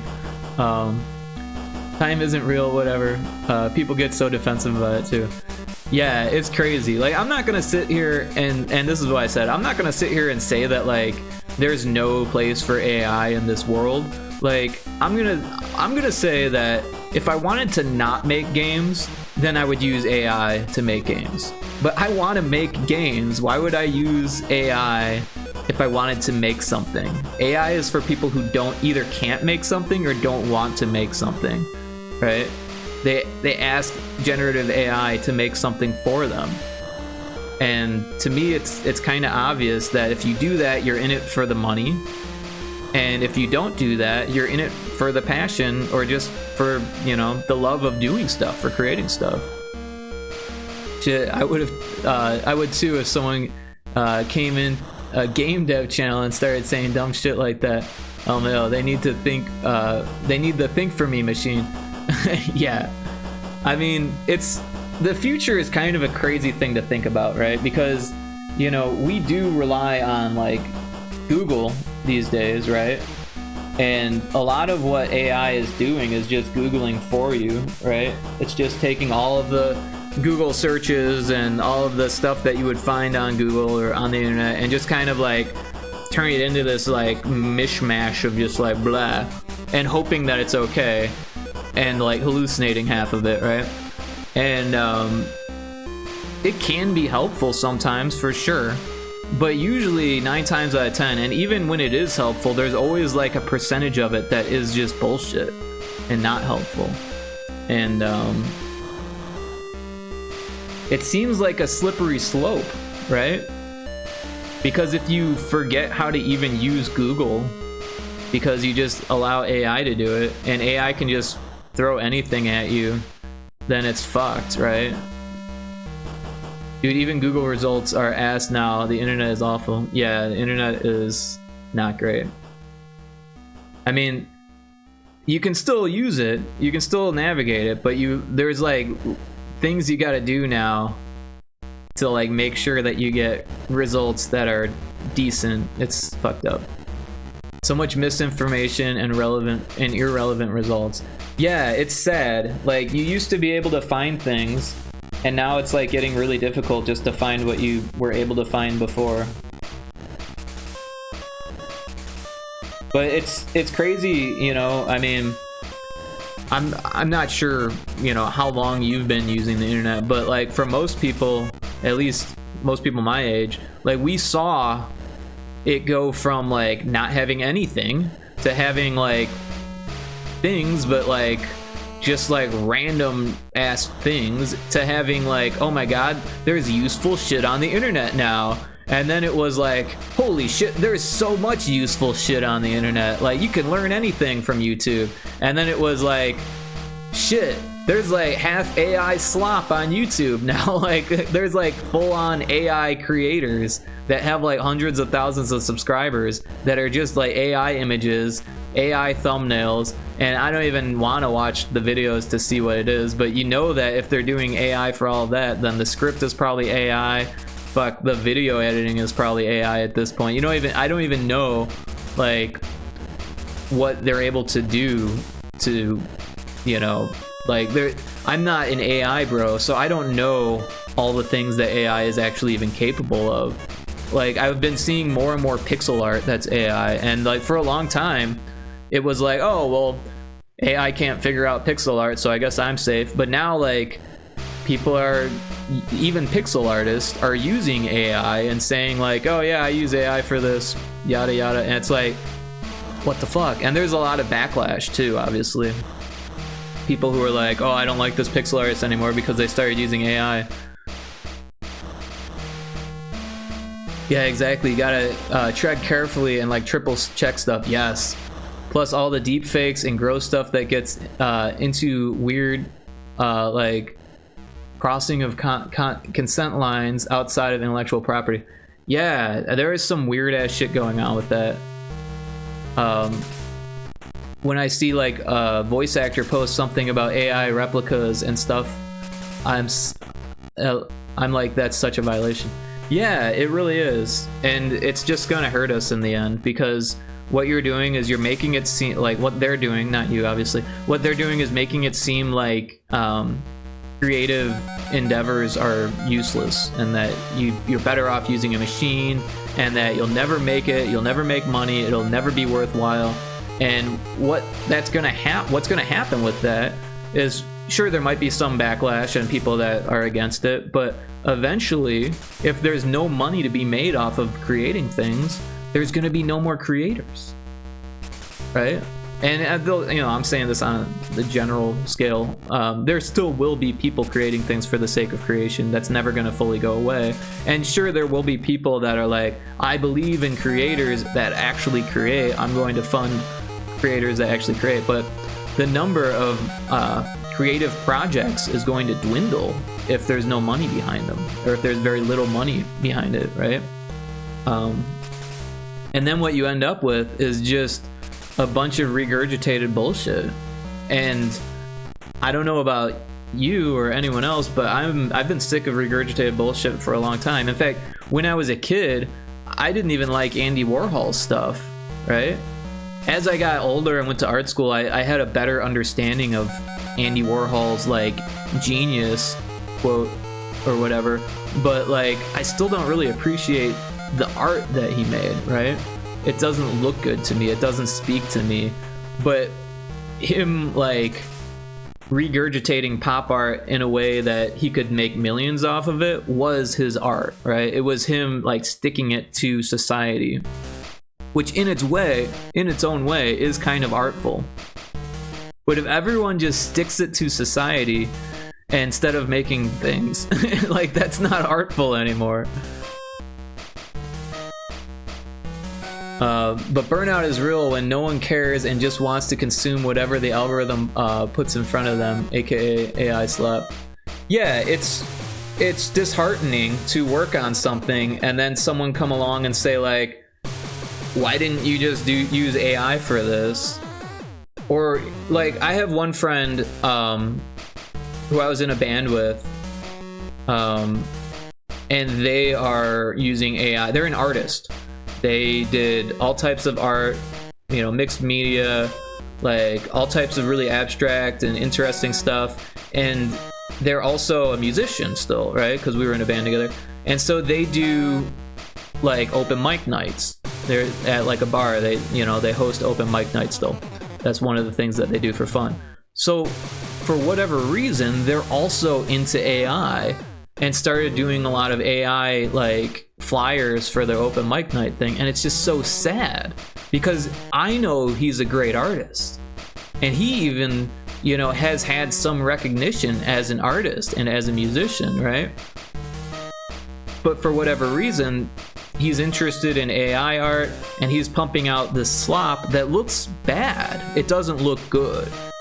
And not only does it not look good, but it makes him look bad, right? Because I know that he's capable of making something that's interesting and like from the mind. But instead, it's like so regurgitated. It looks like every other piece of AI slop that anyone could make. And he's like short selling himself so bad. It's just sad to see that. And I don't fully understand it. I've never had a conversation with him about it, but it kind of scares me to see that in like my own friend group. Because I don't want to see people that are creative become not creative. That's that's not what this is about to me. It's about inspiring more people to be creative. You know, even if you don't make a whole lot of money making art or making music, if someone listens to it and they're inspired, that's huge. And so this guy, you know, he's a little bit older than me, and I say a little bit, like maybe like 4 years or something, like not even a whole lot. But when I was in junior high, he was in high school, and he was in a band called the Shuttlecocks. And one of my friends in junior high saw them, got a t-shirt, and would just like always rant and rave about the Shuttlecocks. And the guy even made the t-shirt. Of course, it was like a repurposed Transformer, and it said the Shuttlecocks, but that was like big in the 90s to like repurpose other brand stuff and like use their font for your logo kind of thing. It was like an interesting stick it to the man type thing. It was like a public or a social commentary kind of thing. But anyways, I remember, you know, enjoying the Shuttlecocks, and I never saw them, but my friend had the stuff, the CDs and stuff, and eventually, you know, because I was in a band with this dude, he was inspired by the Shuttlecocks to be in a band. We started a band, and that was some of the inspiration. We were into like punk music and ska music, and like that was part of the inspiration. This guy inspired us to make music, and eventually we were in a band together because we were still in the same area, still making music after all those years, like, you know, 20 years later. And so it's just sad that someone who actually helped inspire me to become a musician is now using AI and like not inspiring people anymore. Unless, I don't know, maybe there's like a whole thing of like people that will be inspired to make AI art because that is, quote, the new art, right? But to me, that just seems like a way to not make art. A way to pretend like you're making art, even? I don't know.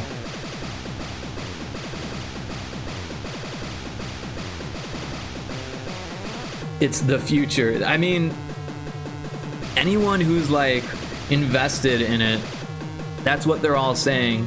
They're just like, well, why aren't you doing this? This is what everyone's doing. All the big studios are doing this. Everyone who knows anything about anything is doing this. You're so stuck in the past. It's like, what do they say? It's like during the Industrial Revolution, people hated machines. So was Bitcoin and NFTs. That's what I always relate it to. And in a lot of ways, it's really similar because NFTs, no one did the research. But they just said, holy shit, we can make money off this. And then the pump and dump schemes are like all that's left, right? And even the fucking president is doing this shit now, right? Where at the time when fucking Bitcoin first came out, the fucking banks were terrified of it, right? Because they couldn't figure out how to own it. But things have changed a little bit. The problem with blockchain is that it's so damn bad for the environment, which is the same fucking problem with AI, except that it's even worse because it's bad for people who actually like create stuff without generative AI, and generative AI can't exist without those people. And if you're shitting where you eat, that's bad, right? If every time you generate an image and sell it for cheaper, you're undercutting an artist and stealing their work, you're gonna have less artists. So you're gonna have less of a pool to steal from. And AI is already generating art based off of AI art. So like, it's already happening. There's already less to go around. There's already people that are like not sharing their work or just giving up completely, switching career paths because they don't like where it's going.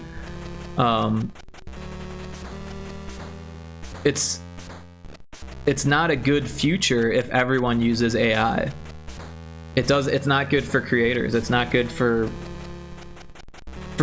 our spirit, for our soul. Like, I mean, art is something that came, believe it or not, it came from spirituality, right? It came from, like, not even in a religious sense, our relationship with nature, our relationship with culture, our relationship with the universe. That is what being creative is at its very essence, right? Because the people who made, you know, cave drawings, you know, or even prior to cave drawings, you know, artwork that we no longer have or have never even seen because it wasn't preserved, but we can assume it existed. Like, it wasn't to make money, it wasn't to leave a mark on the world even, it was just to express yourself. And that's not what AI is. AI is not to express yourself. It's to, like, you know, have a machine guess what expression might be like, and then for someone to claim, yes, this is what I was trying to express, when it's never even close.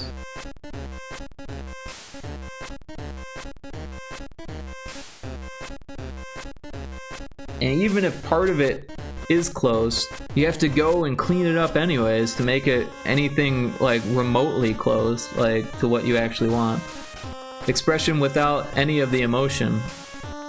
It's completely void of any passion. It's pretty sad.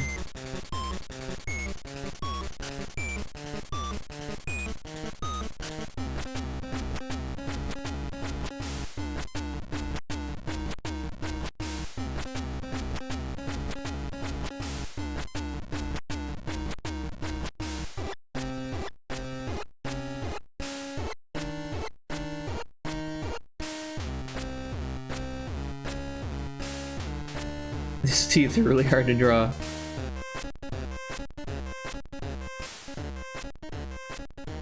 But yeah, that guy that came in the chat, he was all like, prove it. Put your money where your mouth is.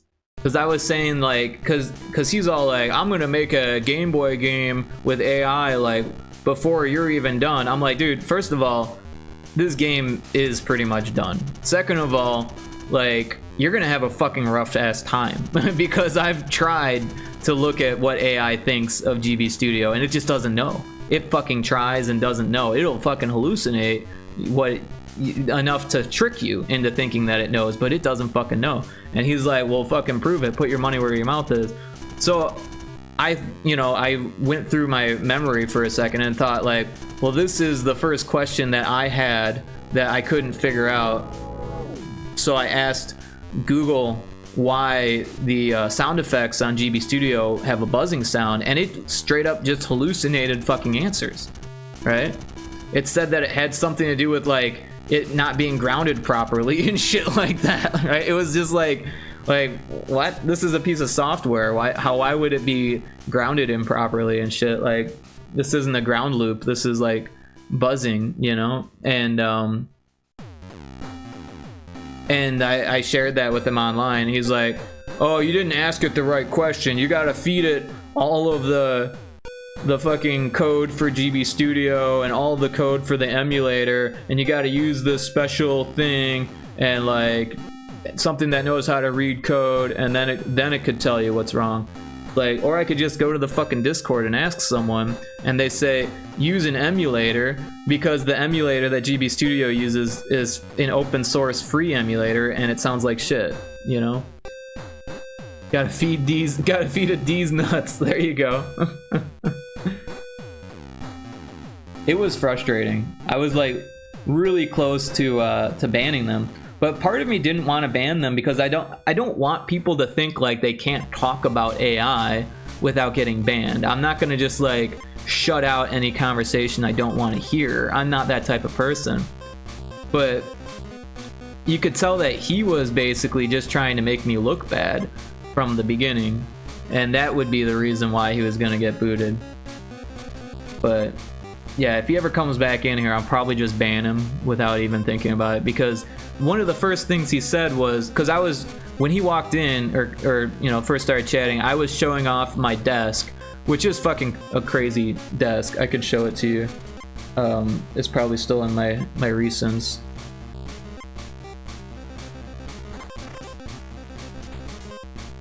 Oh, maybe it's not. Anyways, it's a pretty crazy desk. I don't know where it is. Oh wait, I remember where it's at. It's in this folder.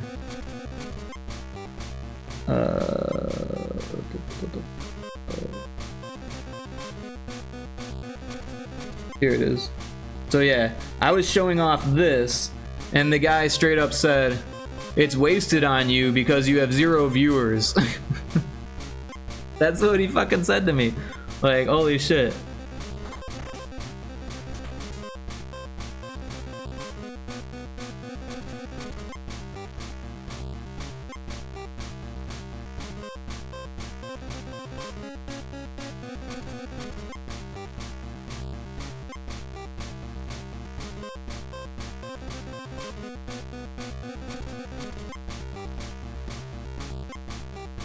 People are so mean on the internet because they don't have to be face to face. It sucks sometimes. Yeah, it's kind of ridiculous.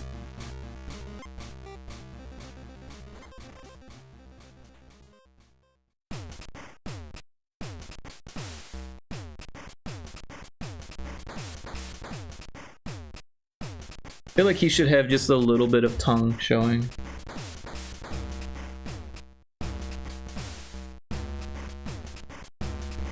There it is.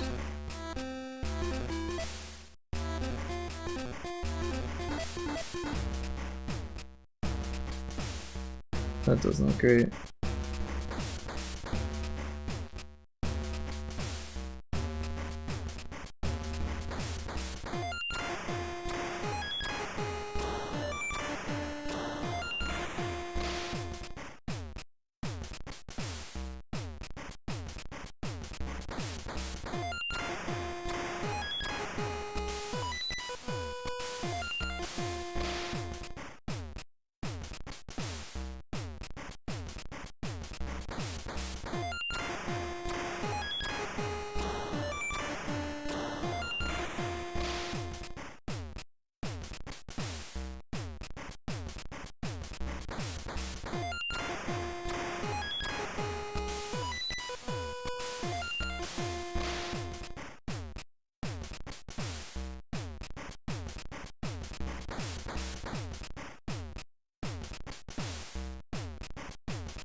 Yeah, it's a little bit like road rage, I think, you know, like where people are just like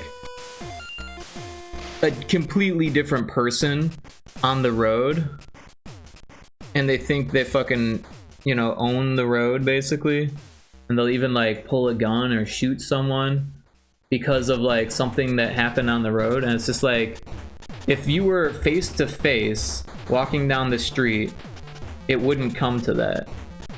But since you're, you know, driving this machine that could like literally mow people down, and like, and then, you know, if you're crazy and you have a fucking gun in your glove box or whatever when you drive, which is illegal, I think, in most places, like, you know, people will be like, you know, nothing can stop me, right? Kind of mentality. You know, like they're this unstoppable machine driving an unstoppable machine. Like, how dare you slow me down while I'm late to work? You know, like, ridiculous.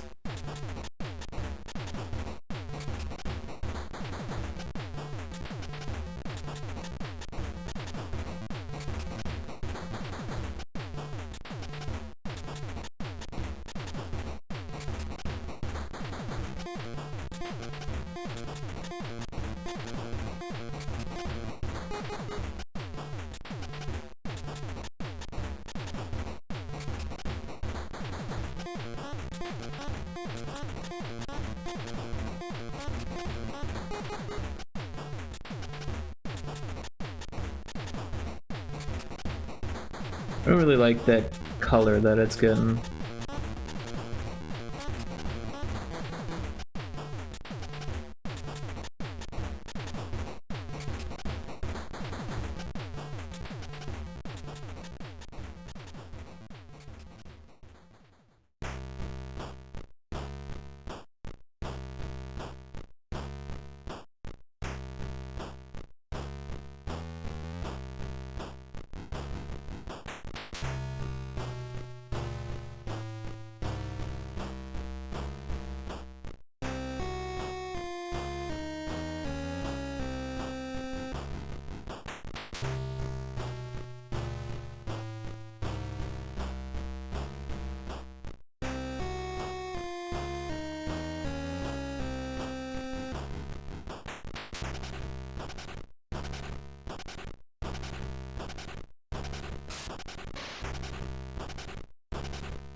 Oops.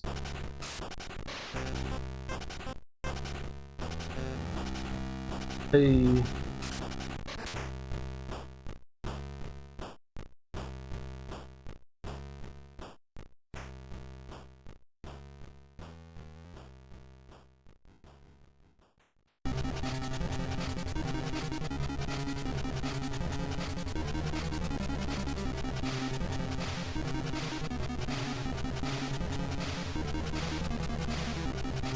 So I kind of want to figure out a way to use gradients with this guy and still make it look decent.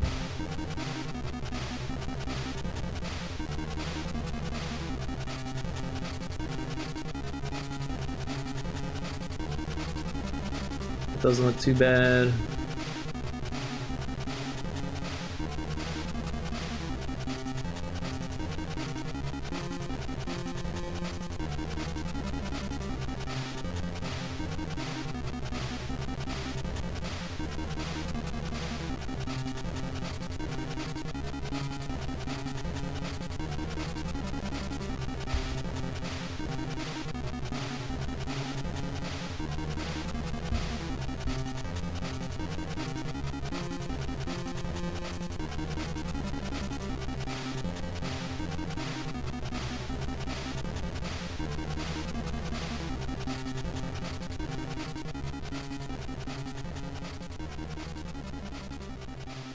Kind of looks a little bit like a golf ball, but that's okay.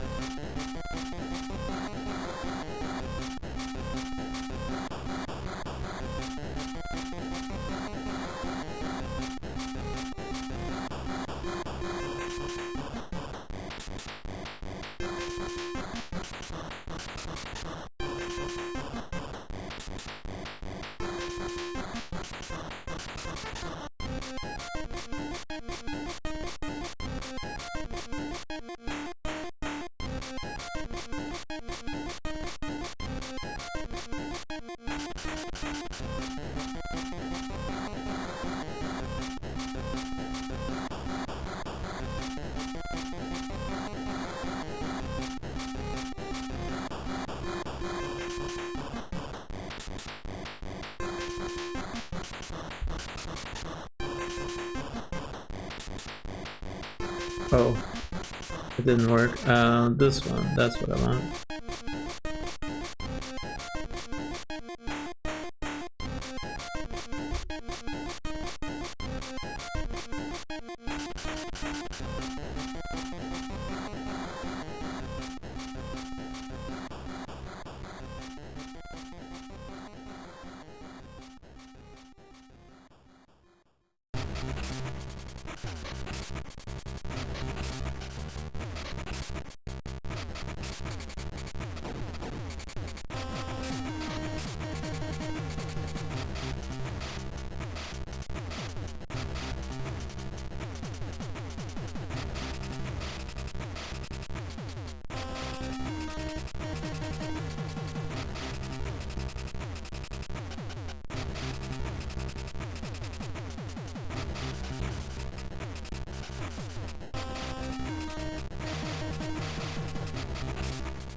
I wonder if animated GIFs work on Roll20.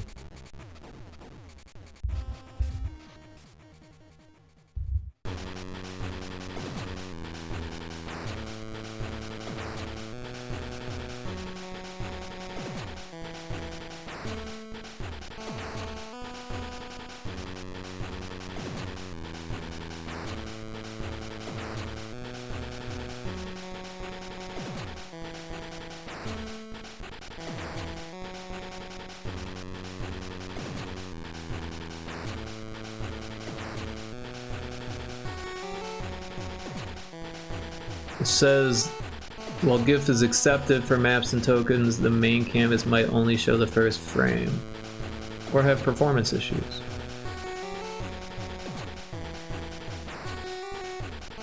I was just gonna animate his eyes anyways. Alright, let's give some shading to the paws.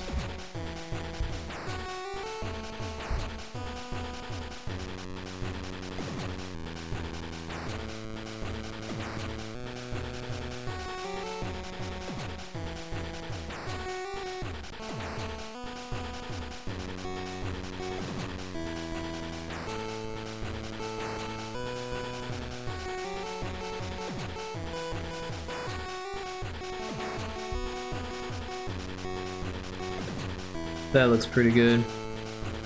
Then maybe around the mouth, I feel like this is a little bit dark.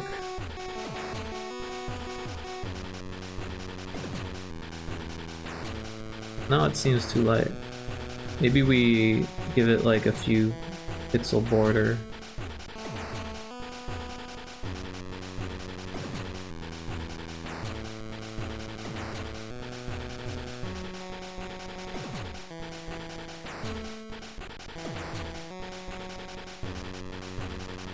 Oops.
I'm digging how this looks.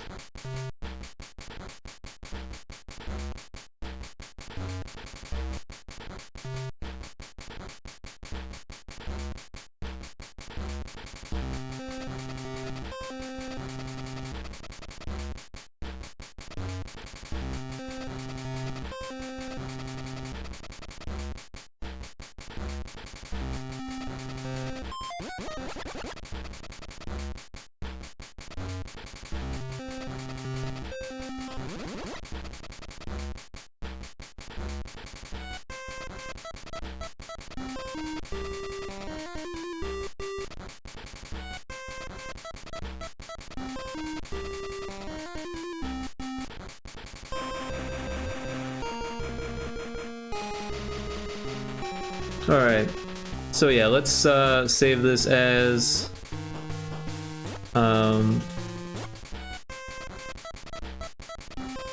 just throw it with the other one. 4 stream, I think. 4 stream. And then we'll just put it in the same folder. PNG tuber exports. We'll call it Bumble Yeti Full Body.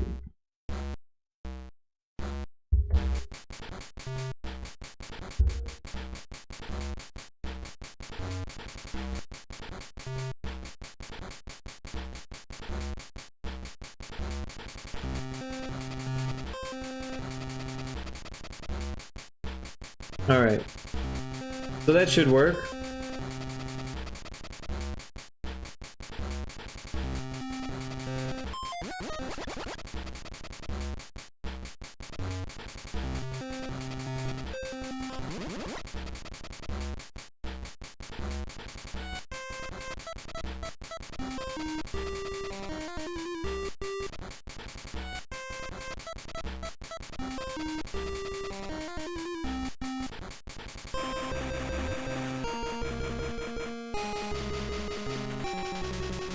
Alright, so yeah, we're good on that. Let's switch gears to GB Studio. And I'll update the stream title.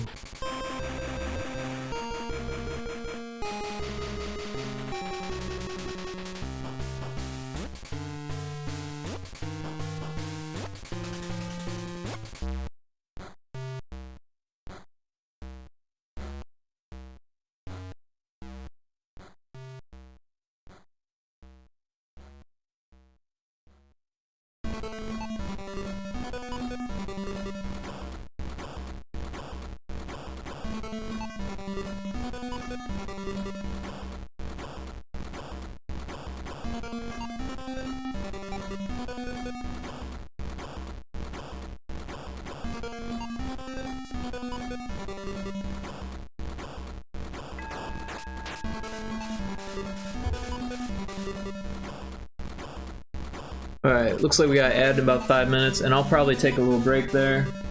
Nearly out of tea.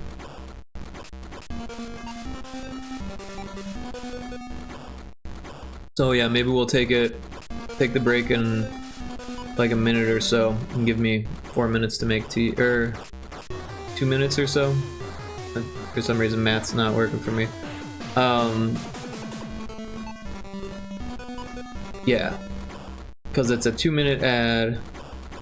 We'll start the break like a minute early, if I remember here. Alright, so yeah, we've got a list of things to do on this right here, and we've actually finished a lot. Oh, I need to stop this browser from eating up all my RAM. Yeah, so we've got all of this stuff here that needs to be done.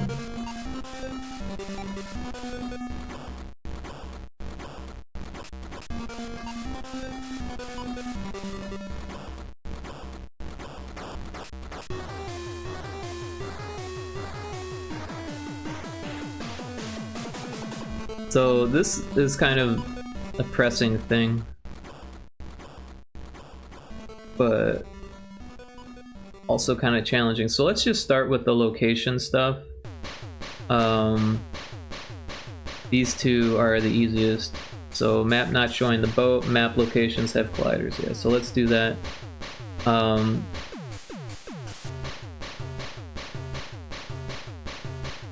if we go to this first map, you can see here, there is this actor 9 with the ship.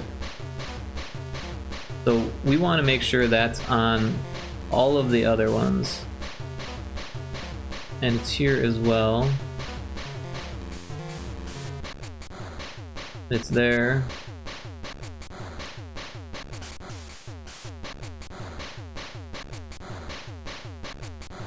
Not on this last one.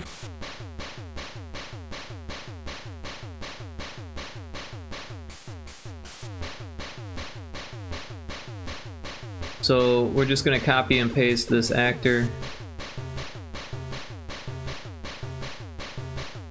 It doesn't really matter where it is. Because on initialization, it sets itself to the player position, sets the direction to the player's direction, and then disables its own collisions. On interact, self set direction, player direction. Interesting. Well, you shouldn't be able to interact with it anyways.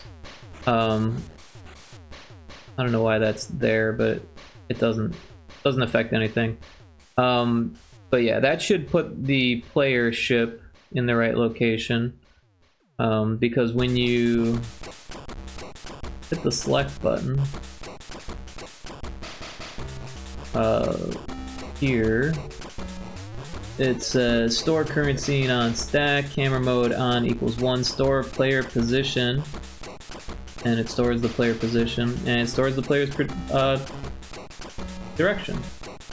And then if the overworld equals 3, send you to map 4.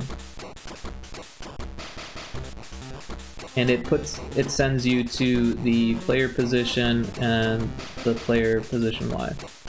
So it's doing that already, it just wasn't moving the ship because it wasn't there. So that should fix that issue. The next issue was that all of the locations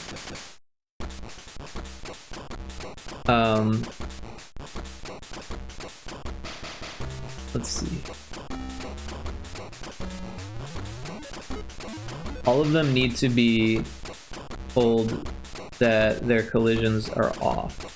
So if we look at this one, on initialization, self-disable collisions.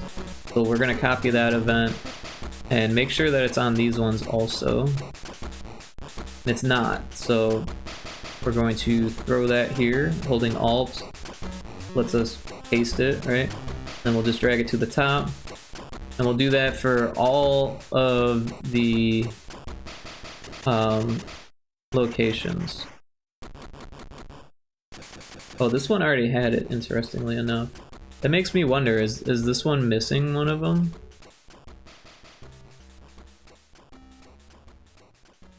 Why did one have it and not the others? That's really kind of weird.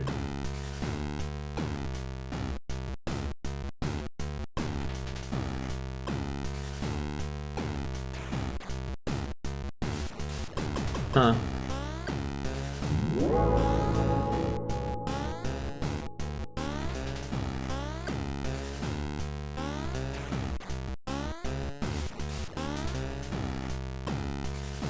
So this one has its collision disabled no matter what happens, so that should be fine. Yeah, this one's already got it disabled. Already did this one. This one's disabled too, so maybe we just missed one.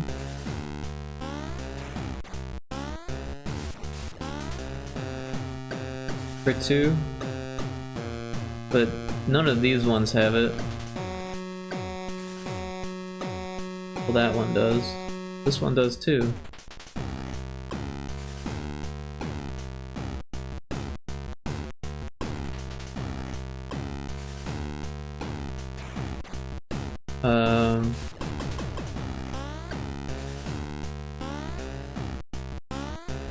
That's real weird. Is it because it's a prefab? What about these ones? Uh-oh. These ones aren't supposed to have it.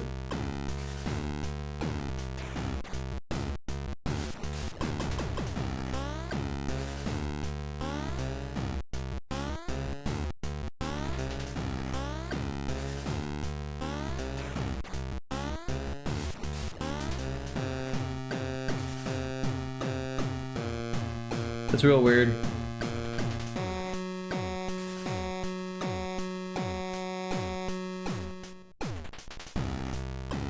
It seems to be updating it regardless.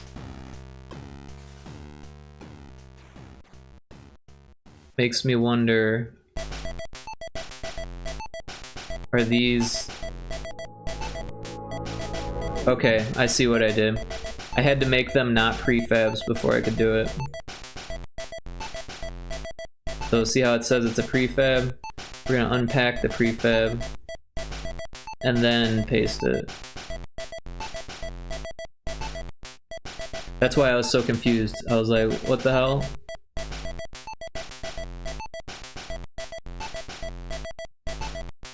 I forgot that step. I remember doing it now.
I'm pretty sure we got all of them.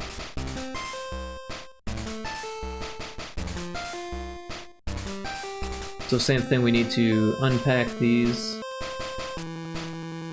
and then paste.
Alright, so that should be good.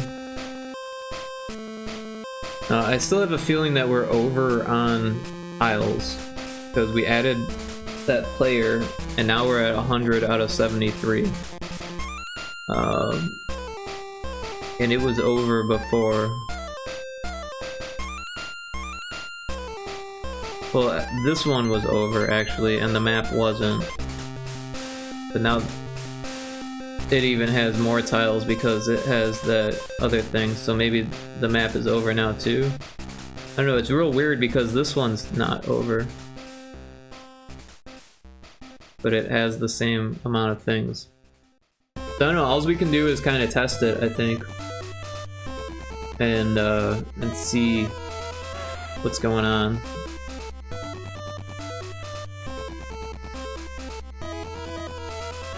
But let's see, map not showing boat, that was only on the one level, that one, so these should be fixed. We haven't tested them yet, but pretty sure we got them fixed. This one's an easy one. Sometimes it's good to get the low-hanging fruit out of the way here. So if we go to boss battle 3,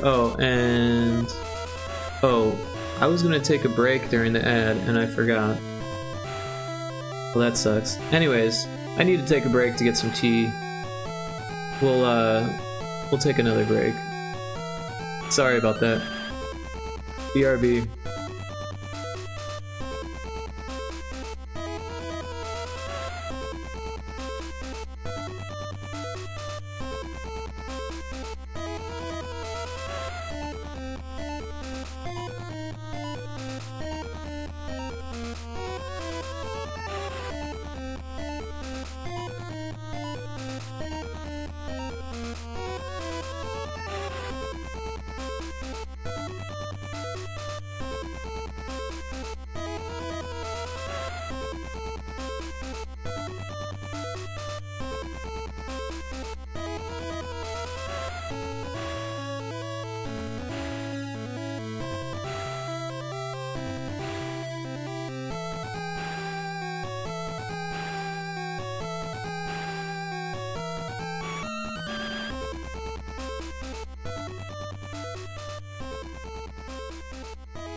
Alright, I've returned with my tea. Thanks everyone for hanging out while I was taking a little break there. And we're ready to roll here. What are we doing? So I think we're gonna test it and see. Although I kind of want to get more done. Oh yeah, we were gonna do this boss 3 shows crit 5. So back when I first started the game, crits always did 5 damage. And so it actually said 5 critical damage in the dialogue.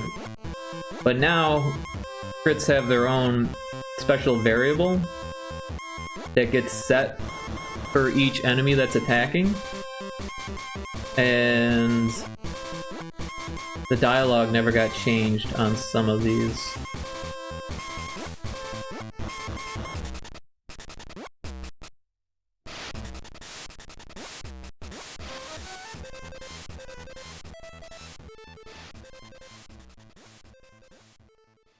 Let's see here. So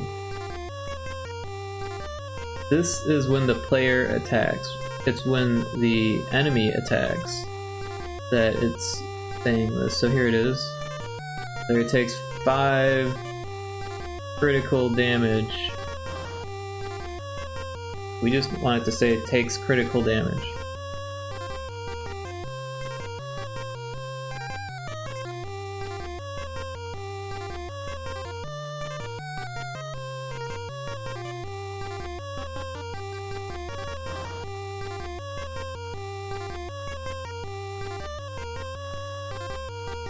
So this one's already been fixed.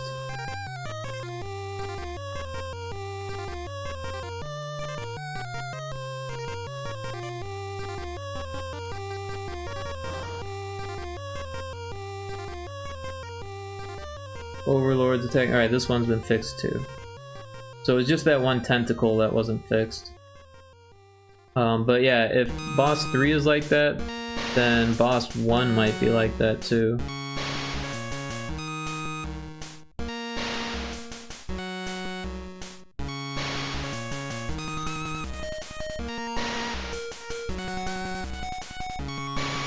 Yep, see it says 5 critical damage.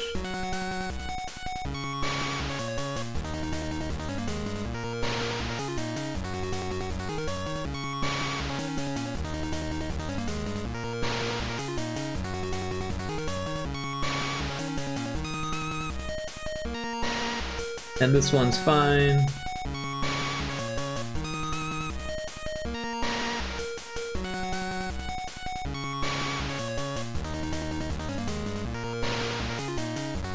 This one's fine. So yeah, that's probably everything, but let's double check boss 2 and 4 just to be sure that that tentacle's not wrong here. So yeah, we need to close this and open this. And look, it still says 5 critical damage, so good thing I checked. And I'm assuming it's like that on all of them, or on the other one too, but the other one on this are fine probably. But we should double check just to be sure. Critical damage, so that one's fine.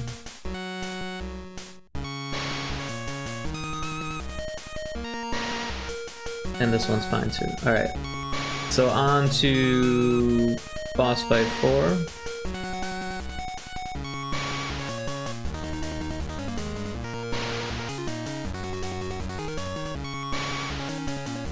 And this one's actually fixed, so maybe we already fixed this one.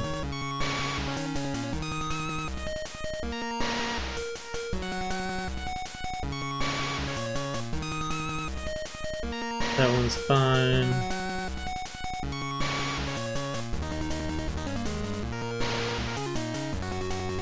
Yep, alright.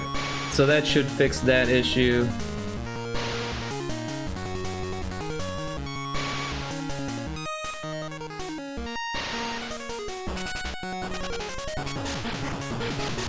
Alright.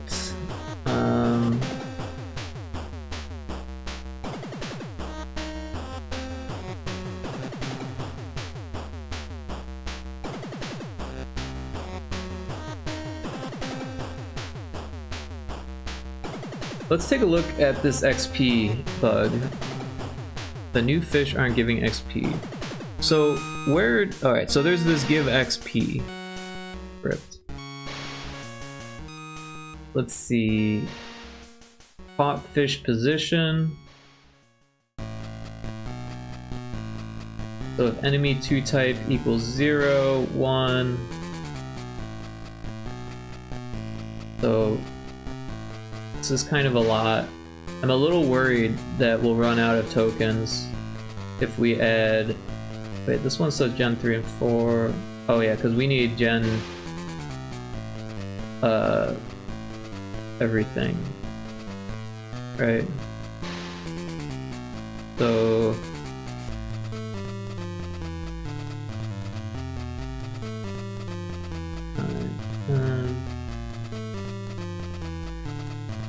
I mean, since we have to do it for each fish position, that kind of adds a lot, right? Because this is for the bosses. But the bosses are no longer the same anymore.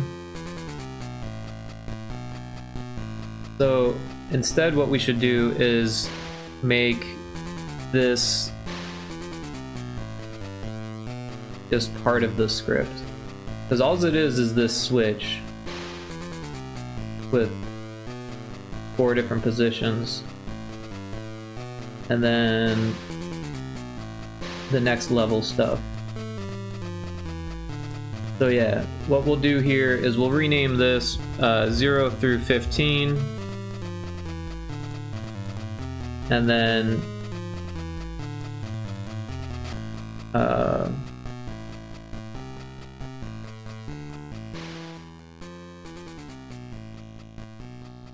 so the way this works is that it checks the fish's position, right? So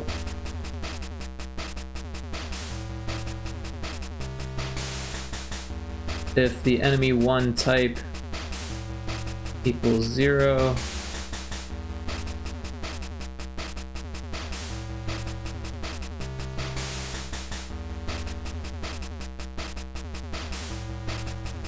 alright, I got a different idea here.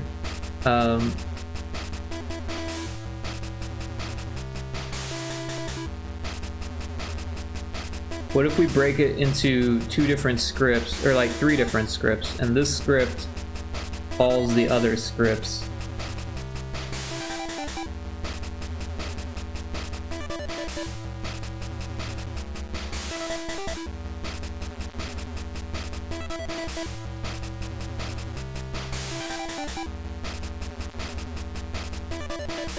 Right?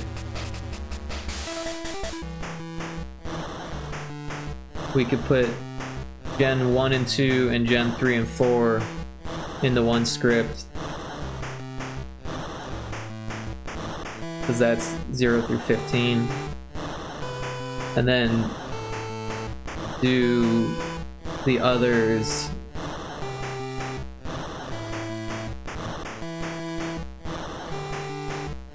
in another script. So the problem is that we have to do it for each position.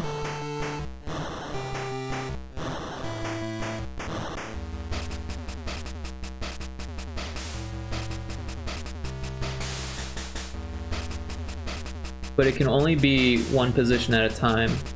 So they'll be like, they'll be calling the scripts based on position.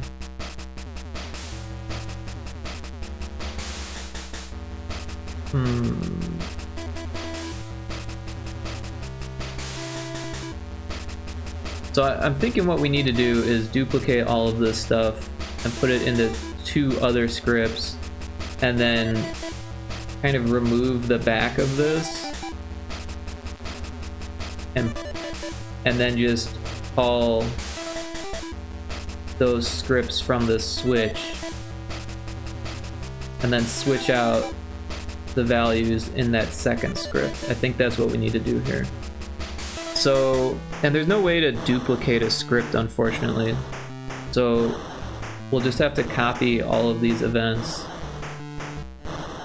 And we'll call this give XP start. And then here we're going to say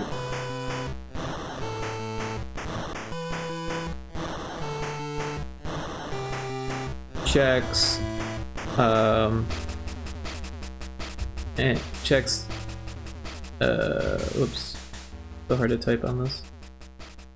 Checks enemy position, then calls script.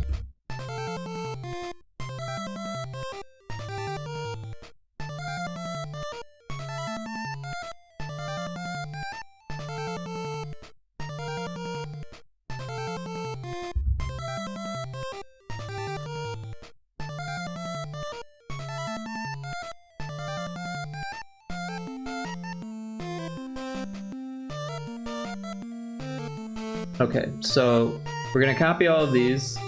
We're gonna make new scripts.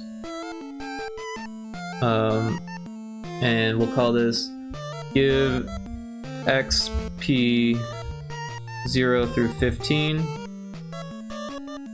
And we'll paste it. This is gonna take a second. Gives me a second to sip my tea.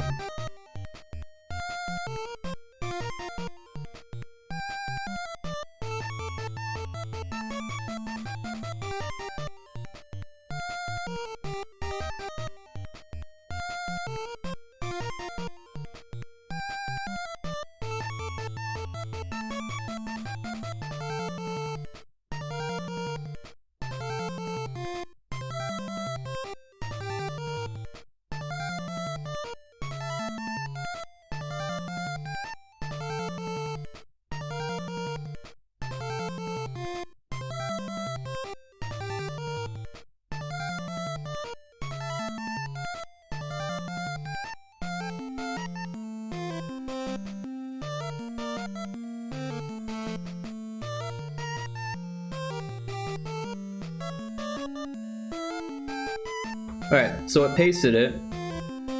And then we need one more. This one will be give XP 16 through 40. Because I think it goes to 40. Which means there's 41 enemies. Well, 32 plus 2 for each is 8, so yeah. Although no, it goes 30 to 31, so this would actually be 39, I think. I don't know. Anyways, we're gonna paste it again here.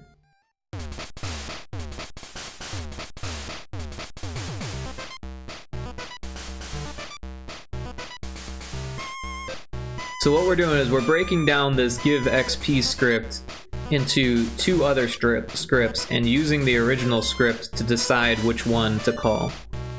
That way we don't go over on tokens, because we would effectively be doubling the size of the script. Or almost.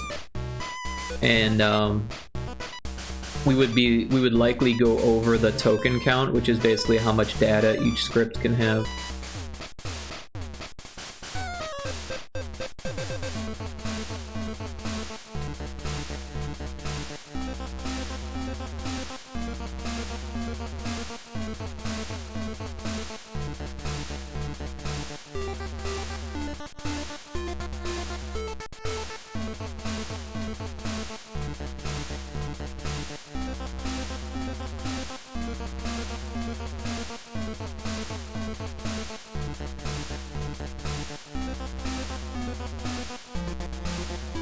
Alright, so it pasted it finally.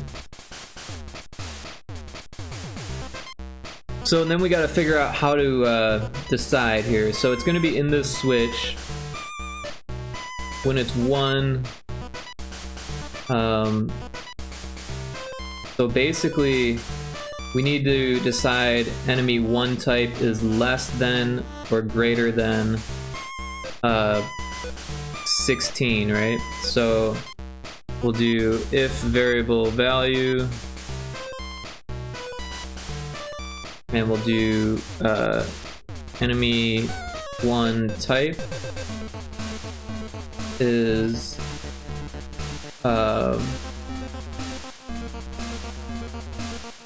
less than or equal to 15. Then we're gonna call script, and we're gonna do give XP 0 through 15.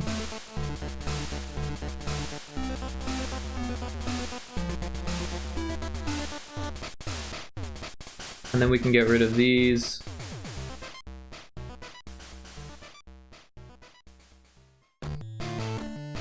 And we will have to put the bosses on one of them, but I think we'll be able to fit it on the second one, so that way it's in order. So we'll just get rid of those there. And then I'm pretty sure we could use an else, but just to be more explicit for me, so it's easier for me to see, we're going to make it if it's greater than 15. Then we want to call the other script, which is 16 through 40. Right? So that's what we want. We're going to copy this, and then we're going to paste it into each of these, and then make some variations on it so it's enemy 2 type rather than enemy 1 type. So yeah, we'll just kind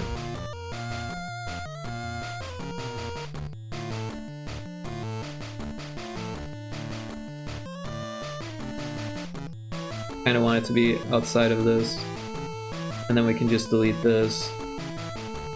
We'll rename this to be 2, and then we will change this to enemy 2 type,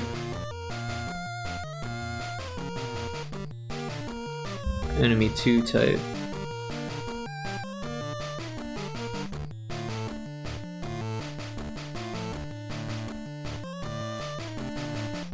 Alright, and then we'll do the same thing for this one.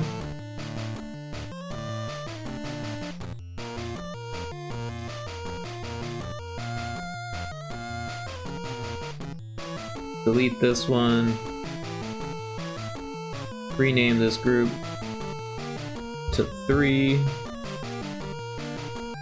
and then change these variables to enemy 3 type.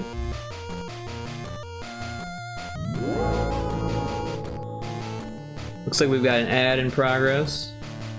I'm just gonna work through it here. Enemy 3 type. Alright. And then we're gonna do the same thing for 4. Alright. So we'll just paste that here.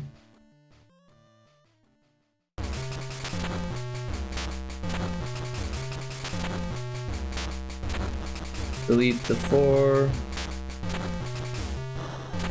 Rename this one to 4. And then swap out the variables here.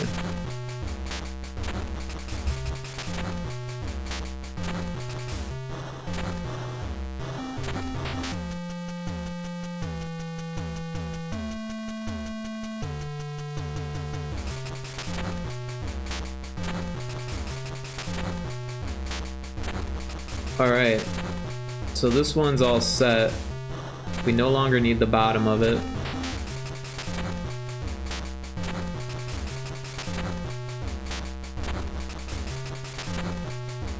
So all of this stuff we can just get rid of. We've already copied and pasted it to the other scripts. We don't need it to be called more than once here. Alright, so now we can go into this one. This one can actually stay the same, right? Because we still need 0 through 15. The one thing that we don't need is So on each of them we do need to clean it up. Not on 0. Nothing happens on 0. On each of them we need to remove the 16 through 19 because those were the old boss variables and now we've changed them so that way it's at the end. So we just don't need them.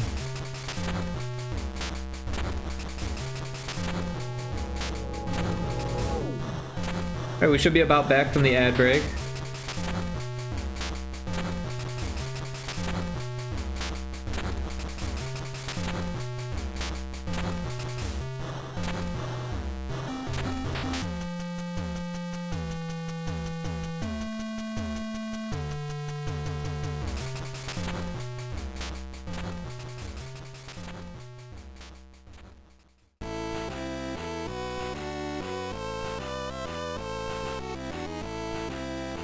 Alright, so 16 through 19 we'll delete.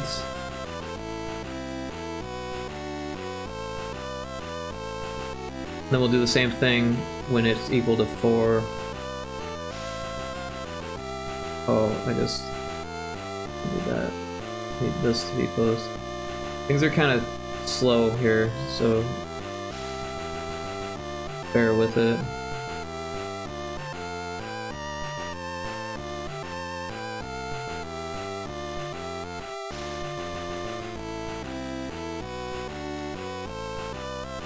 Alright, so these ones we can delete. Alright, and then it will call this stuff, which is good, that's what we want. Basically it gives you the XP, sets you up for the next level, a minimum of 5 for the next level. So that's why when you level up at first, it gives you a minimum of 5 for the next level. Because otherwise it's like you level up every time you get in a fight for the first 5 fights, which is a pain in the ass. So that's just to make it less annoying and seem more like rewarding when it happens. Alright, but that means this one is all set.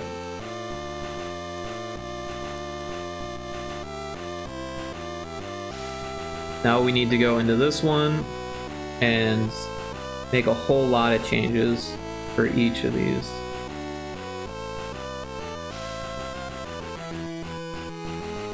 So we don't need Gen 1, 2, 3, or 4. We need 5 through 8. So let's just close this stuff down so it's not bogging us down.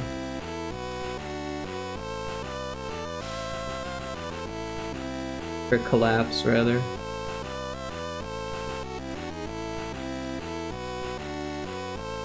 Alright, and then these ones need to be different. Alright, so first of all, enemy 1 type is going to equal to 16 here. And then we need to figure out how, I think it's just getting 1 more for each. So this is 19, this is 18. So yeah, I think 20. I'm not really sure what this one was.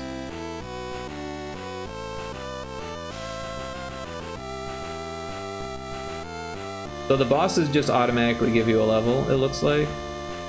The tentacles give you XP. So I think we'll just need to rebalance that. I don't mind that the bosses give you an automatic level up.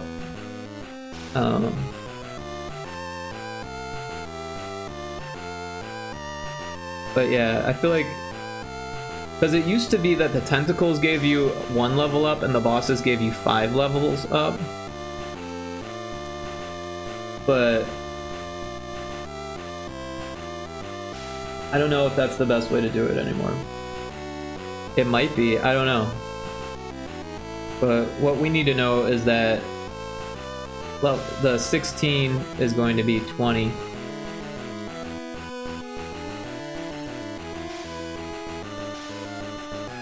$17 is 21.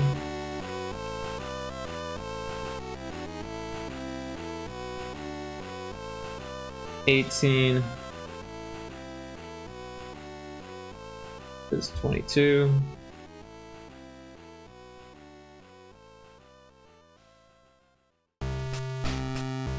19 is 23.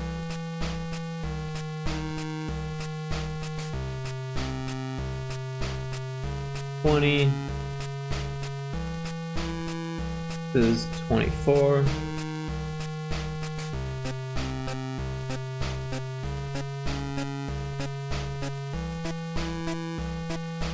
21 is 25.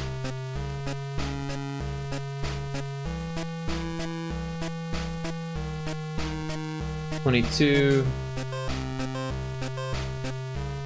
is 26.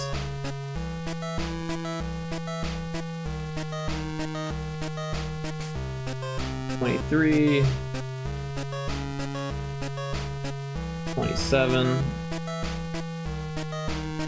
So yeah, we're basically just adding 4 experience to each fish type. So 24 is 28.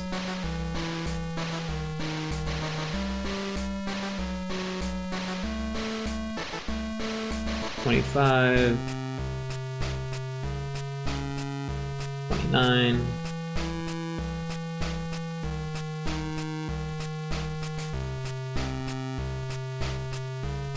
26, 30,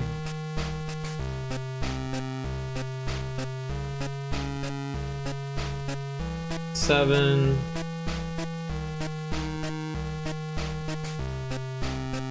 31,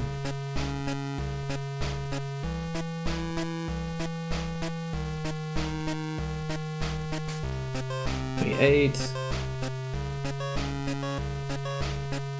32,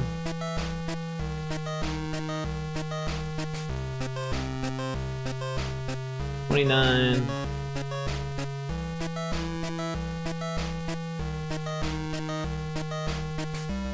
33,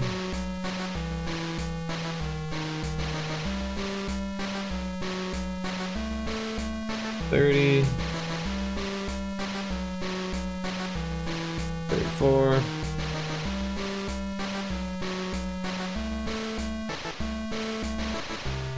31 equals 35.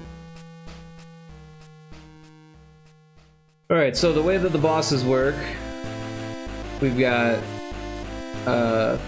32, 33, 34, 35, 36, 37, 38, 39. So it might actually help to comment this out, so that way we know.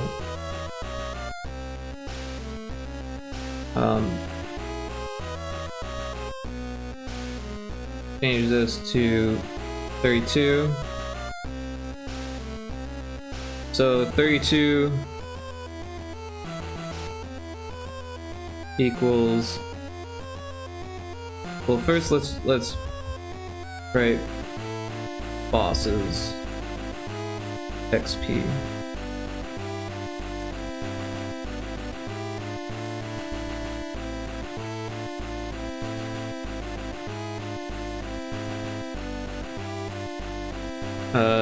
What type? 32 maybe would be better. Equals boss 1 tentacle.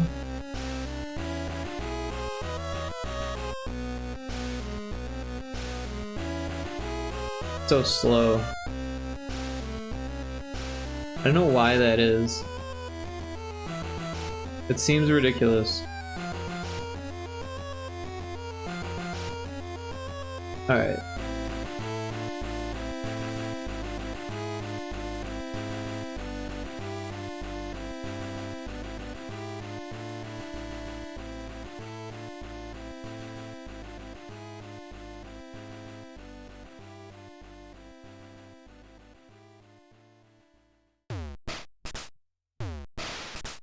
think it's just quicker to copy and paste them than it is to write each one.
Alright, so I'm just gonna copy and paste these.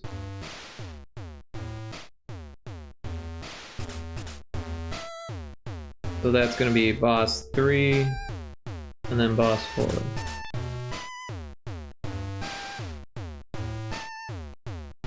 It's weird that it says boss 1 tentacle. Totally copied boss 3 tentacle.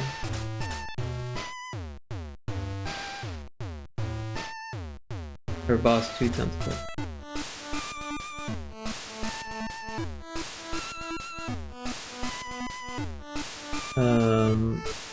That's real weird.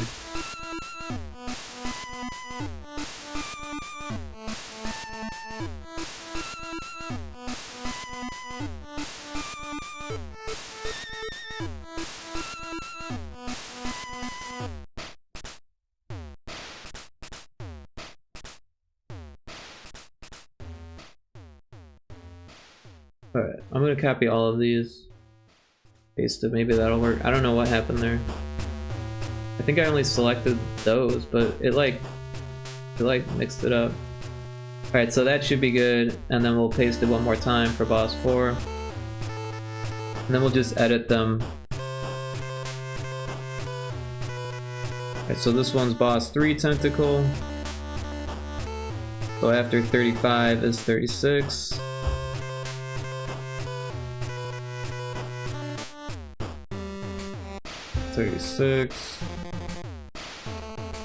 We'll deal with the XP last. So this is boss 3, which is 37.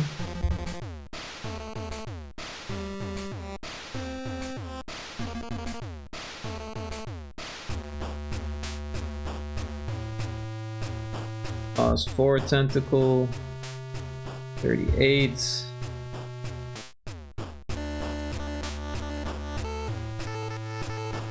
And then boss 4.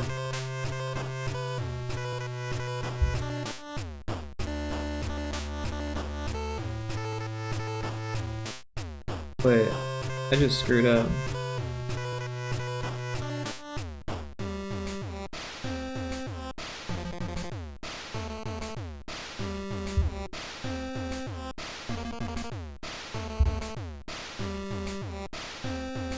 This one's boss 4. Which is 39.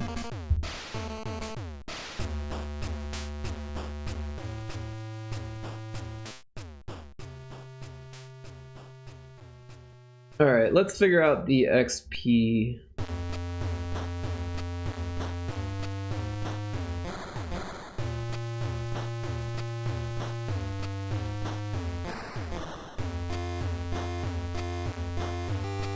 Now, if we take a look at how much damage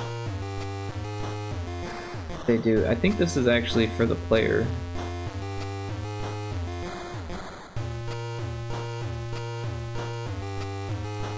Yeah, that's when the player attacks. I think the enemy names does the damage, maybe? No.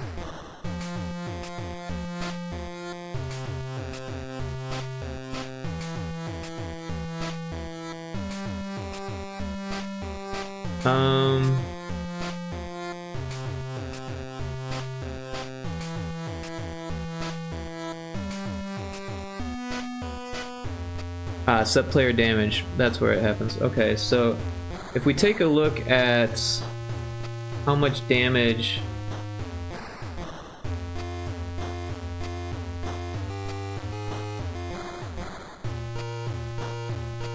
oh, it only goes to 31. So where are the set player boss damage? Okay. So if we look at the damage, and we don't really care about the demo mode. So let's take a look at 33 and 34. Wait a second, this should be 32 and 33.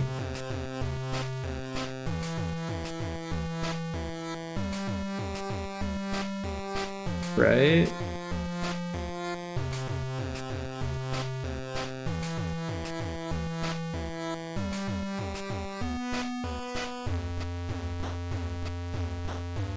Hold on.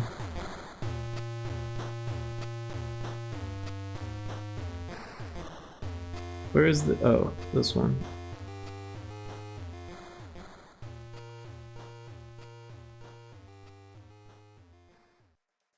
Oh no, it is 32 and 33. Because 31 is actually 32. So it starts with 32. Alright. Boss damage. Oh, yeah, no, this is wrong. It should be 32 and 33. That's weird.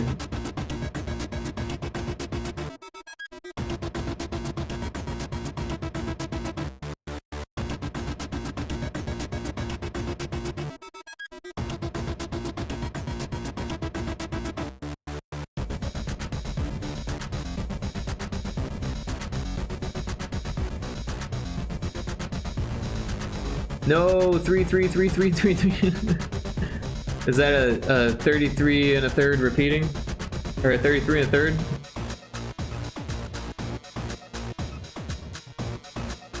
So 32, 33, 32, 33.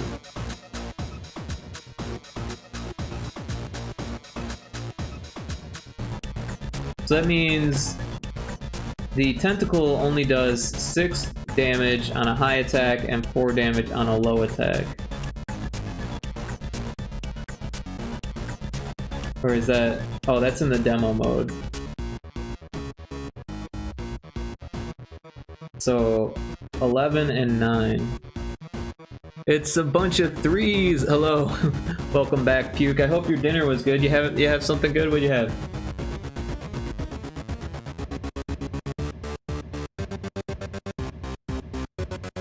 Some meat salad.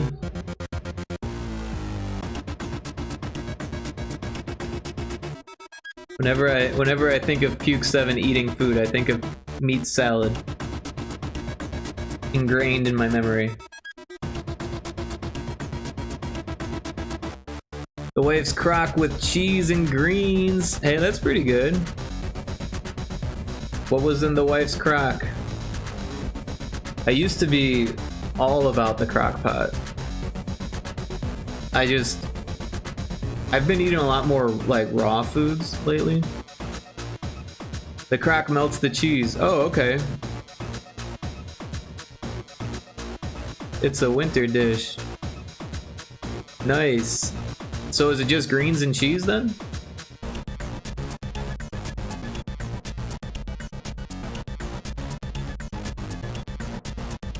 But yeah, I used to be pretty hardcore about the crock pot. I used to cook all of my meats in the crock pot. If I get chicken ever, then I usually throw it in the crock pot. I used to cook sausages in the crock pot. That was really good. I used to cook like all my potatoes and vegetables in there. Used to get like beef and stuff. Lentils, rice, onion, garlic, Brussels sprouts, spices, chicken broth in the crock. Ah, okay, that makes sense. Yeah, Brussels sprouts are really good in the crock because you don't have to worry about burning them really. Especially if you got like liquids in there and stuff. I mean, technically things could still burn in the crock pot if you're not careful. But if you use a low temperature for vegetables, you're not going to burn it, right? Especially with liquids in there. Takes a while. And the worst part is that the whole house smells like food. So like when you're like hungry but the food's not done yet, you have to smell it. But yeah. I used to leave it on while I was at work sometimes. I put it on low and just like fill it with liquids and like vegetables and stuff and just let it cook on low for like 8 hours while I was at work. Which kind of overcooked everything. But then I had food when I came home. But it's nice that it like does the cooking while you can be doing other things, right? So if you're like working or you need to run some errands or something, you just like set it up and let it do its thing, and you end up with awesome food.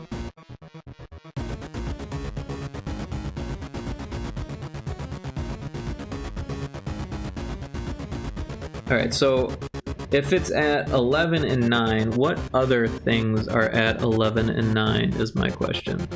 So it's probably somewhere around here? No.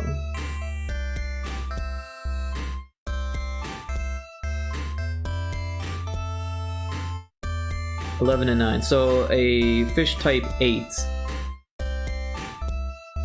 How much experience does a fish type 8 give? Where is that at?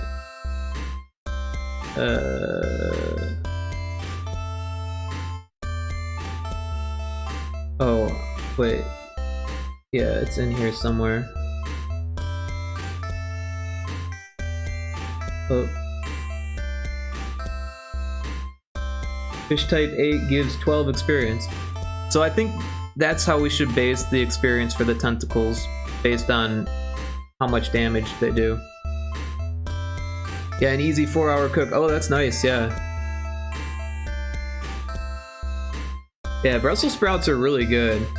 Unless you overcook them. If you like burn them at all, then it's like, oh my god, what the hell happened here? They don't burn well at all. Like, certain foods don't caramelize well, and broccoli is one of them. Also, ground turkey doesn't caramelize well either. Like, if you ever try to make like turkey burgers, don't brown it like you would brown like regular ground beef.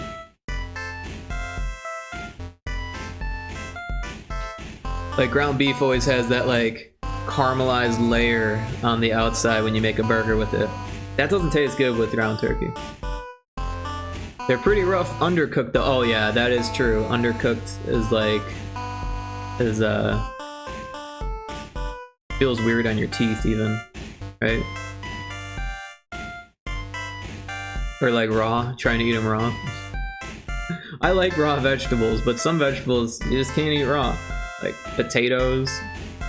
I mean, that's not fun trying to eat a raw potato. Carrots are good raw, broccoli is good raw, cauliflower is good raw, cucumber is good raw. Well, I guess cucumber is more of a fruit.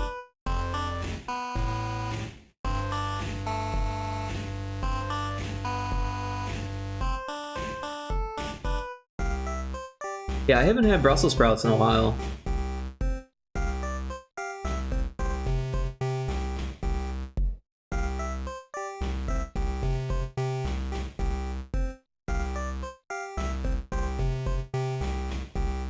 So 12 we're gonna give it. So if we go to this one,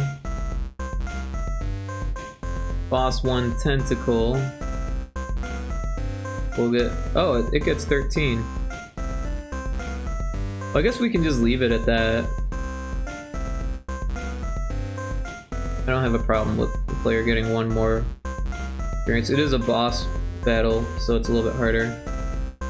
And then 20 for this one. So that's like what, +7 from the last one? So maybe this one will be 27. And we'll just increment the tentacles by 7. So what's 27 plus 7? That's where the calculator needs to get involved here. 27 plus 7 equals 34.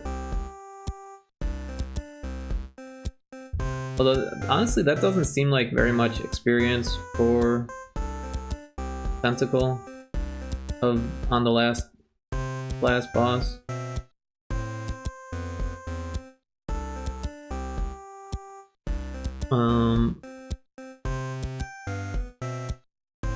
Let's take a look at how much damage they do.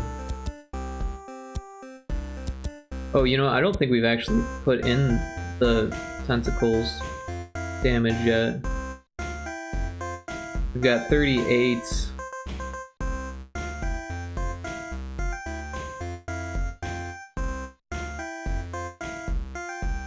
Oh, but all of this was back one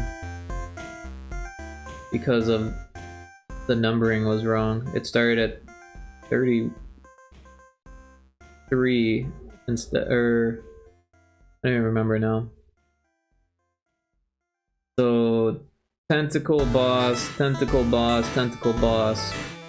There should be another tentacle boss in there. Alright, so let's fix this.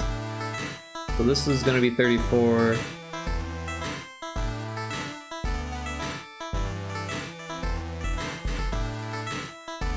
$35.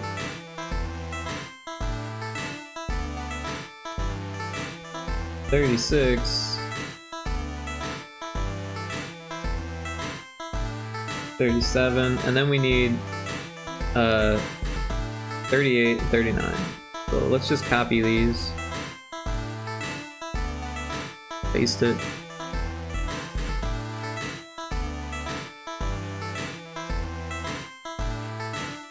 That's not... Oh, did I not copy it? That's weird. Oh, I hit Control C. I always forget that Control C and Control V don't copy and paste this shit. It's really annoying. And for some reason Control Z didn't undo it. So what we need to do is copy it like this. Copy, and then hold down Alt and hit paste event. It takes a minute.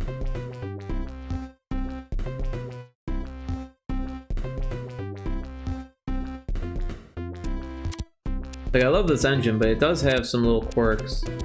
One of them being that copy-pasting events takes forever. Alright, so this will be 38. This will be 39. And then we need to figure out what the damage should be at, because it can't be the same as the last boss. So if the last boss is 35, 39 for the highs. What is this one? 19 and 17 for that, and 24.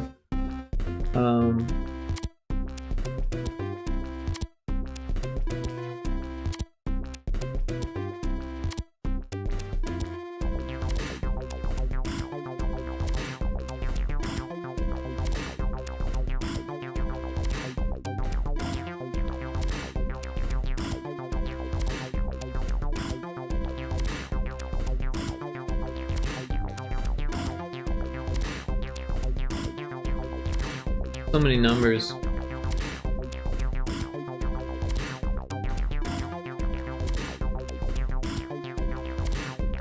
So what's 39 minus 24?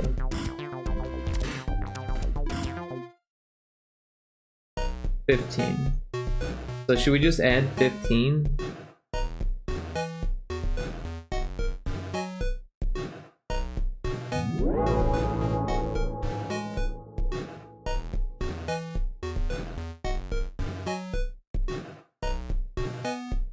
$54.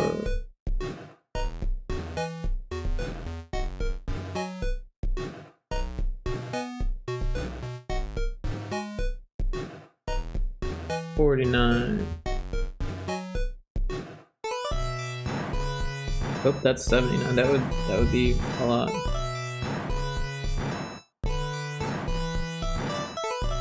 I don't know if that'll be good enough. So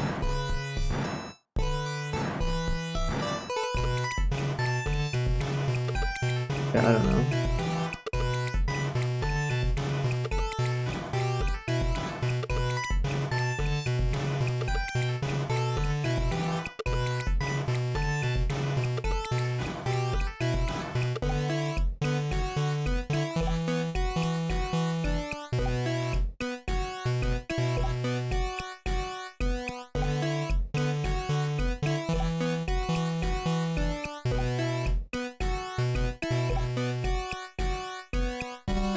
Wait, what?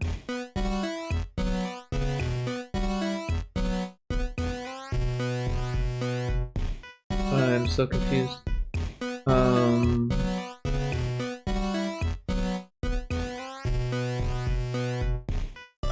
36 minus 19. Am I just hitting the wrong buttons? 17. Wait, 17? That's a bigger difference than before.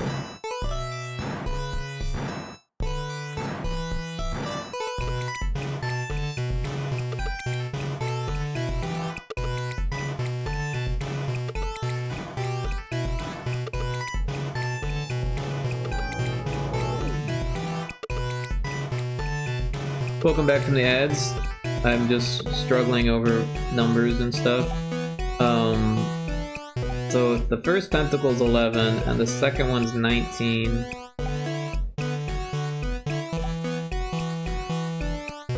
Got 3 calculators open. I'm just gonna pull it up here so it doesn't go anywhere.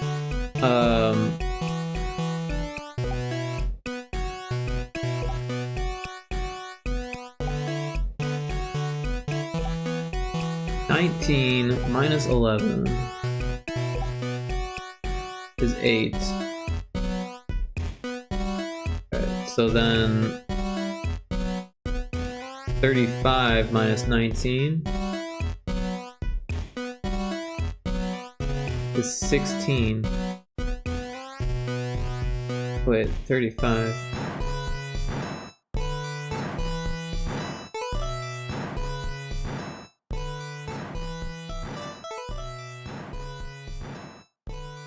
That's a lot.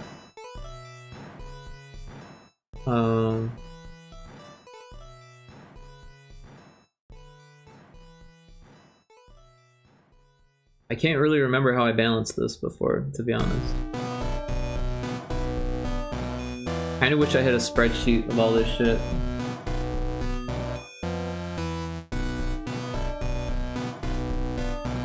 Not too late to make one, but at the same time it's like, that's a lot of numbers to go through and write down.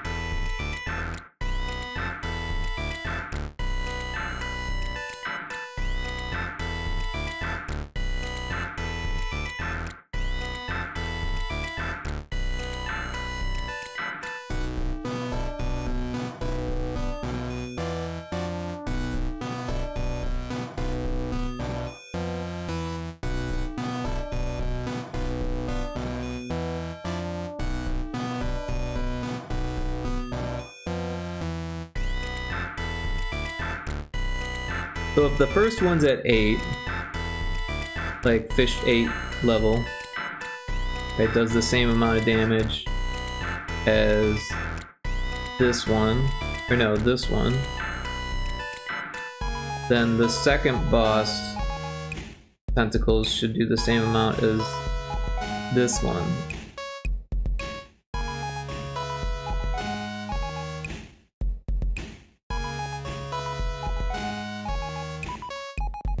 So if that's 0 through 7 and 8 through 15, then that should be 16. How much damage does fish 16 do? 19 and 17.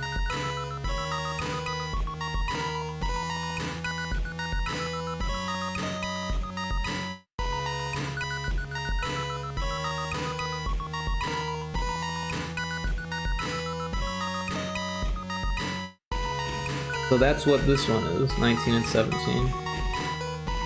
So then the next one would be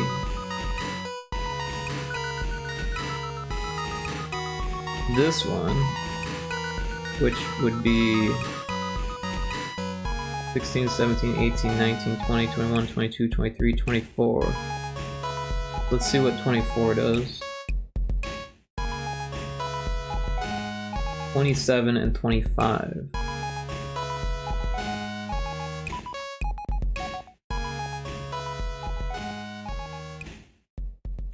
There's a lot more than that.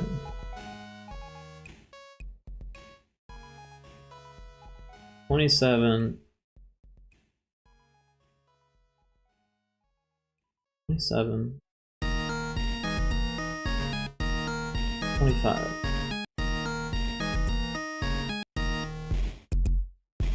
Wait, is that the wrong one? Okay, so this is boss 1. Tentacle, boss, tentacle, boss, tentacle, boss. Okay, so that's fine. 27, 25. So, what's 27 minus 19?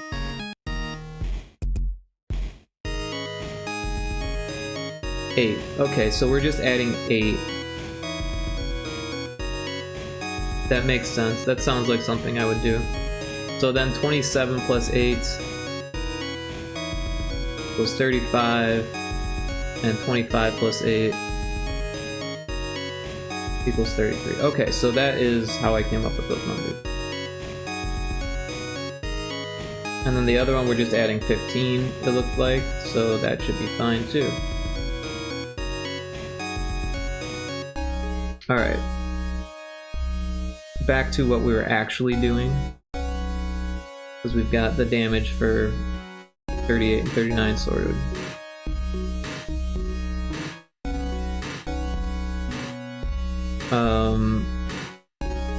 Give XP to these fish. So now we need to know how much XP to give for each one. So we've got the bosses here. 13, 20, 27, 34.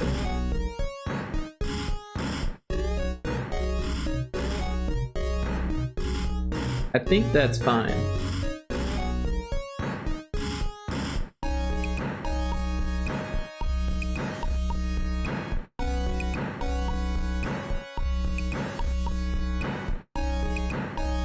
How much does a late level do? 35, okay.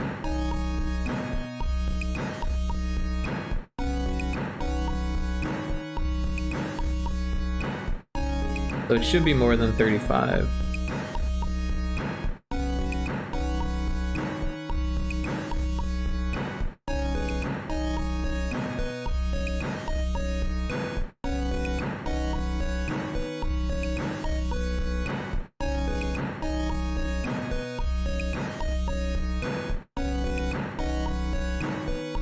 I think it's off, right?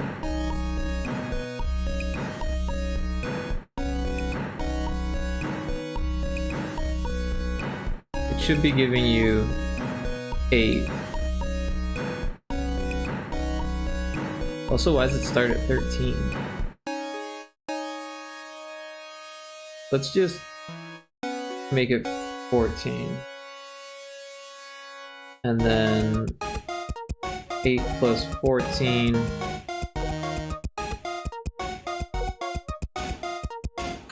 22.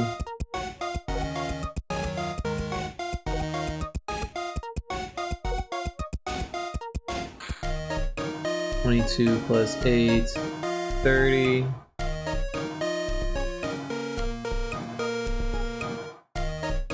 And then 38 instead of 34.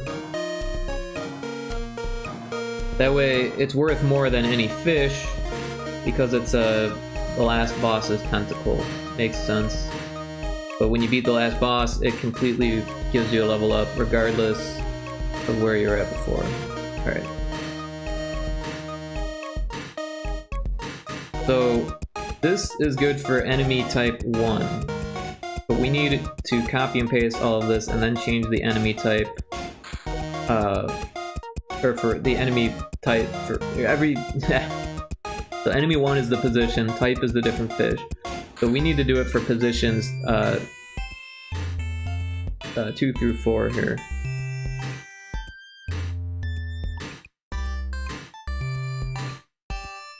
So yeah, we'll need to change all of these.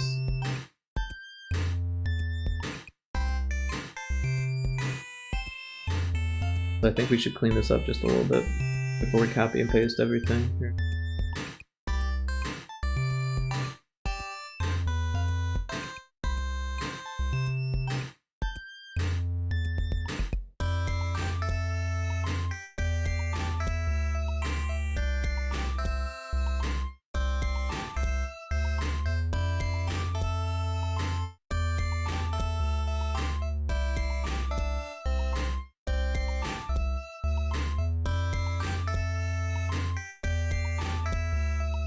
Alright, so we've got Gen 1 and 2, Gen 3 and 4. Those actually need to be changed because this is no longer Gen 1 through 4. This is 5. Oops. Gosh darn it. 5 and 6. That's another quirk I don't like about GB Studio, is like when you're like trying to rename something, you can't highlight part of it without accidentally moving the thing. Alright, so rename again, and this one is 7 and 8. And then we'll make a group. Throw it here. And we'll call it Boss XP.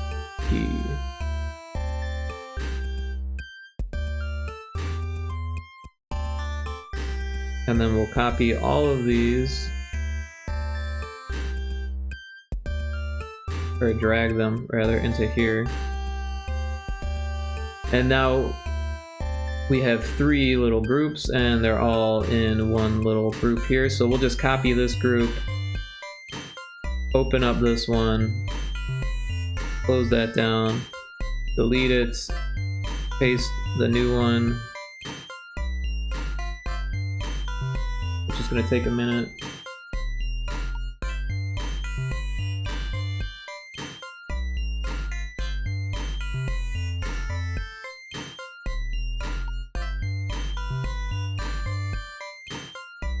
Any day now.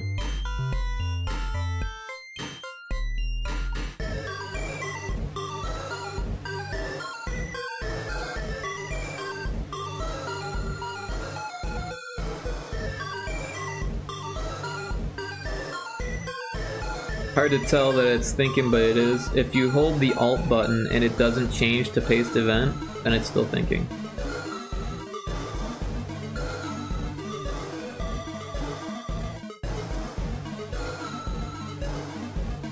But yeah, it's too bad there's not like a loading bar or something to let you know, because like I'm sure a lot of people would be like, oh, I crashed it.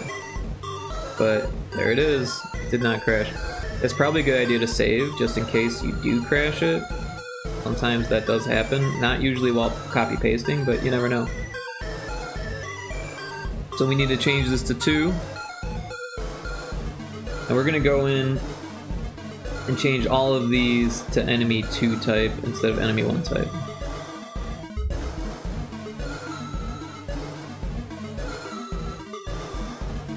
It's actually easier to start from the bottom.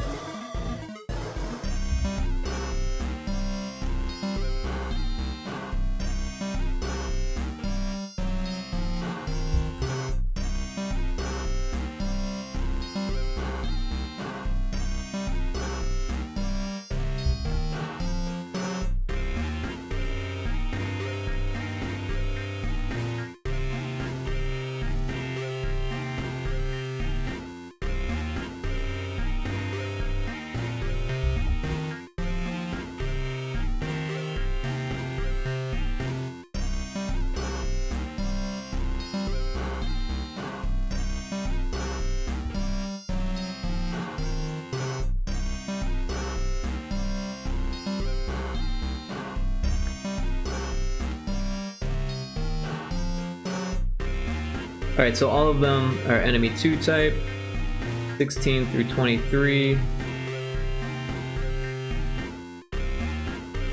Those look good. Now we go to this one, generation 7 and 8. Hey, Isa, how you doing? Hi, Rick, how's it going? Welcome in, Isa. Everyone should check out Isa. They have a great stream. They're a game dev. They do Godot and pixel art and A-Sprite. Awesome person with an awesome stream. How you doing? Hope you're doing well. But yeah, it's going pretty good. We're working on Demonfish Dead Ahead in GB Studio. We're making it so the enemies give you experience, where the newest edition of the game, these enemies here did not give you experience until today. It's been a bit of a thing to get them in the game. It's taken a few weeks here, but it's going. Thanks for the shout. Absolutely. Thank you for dropping in.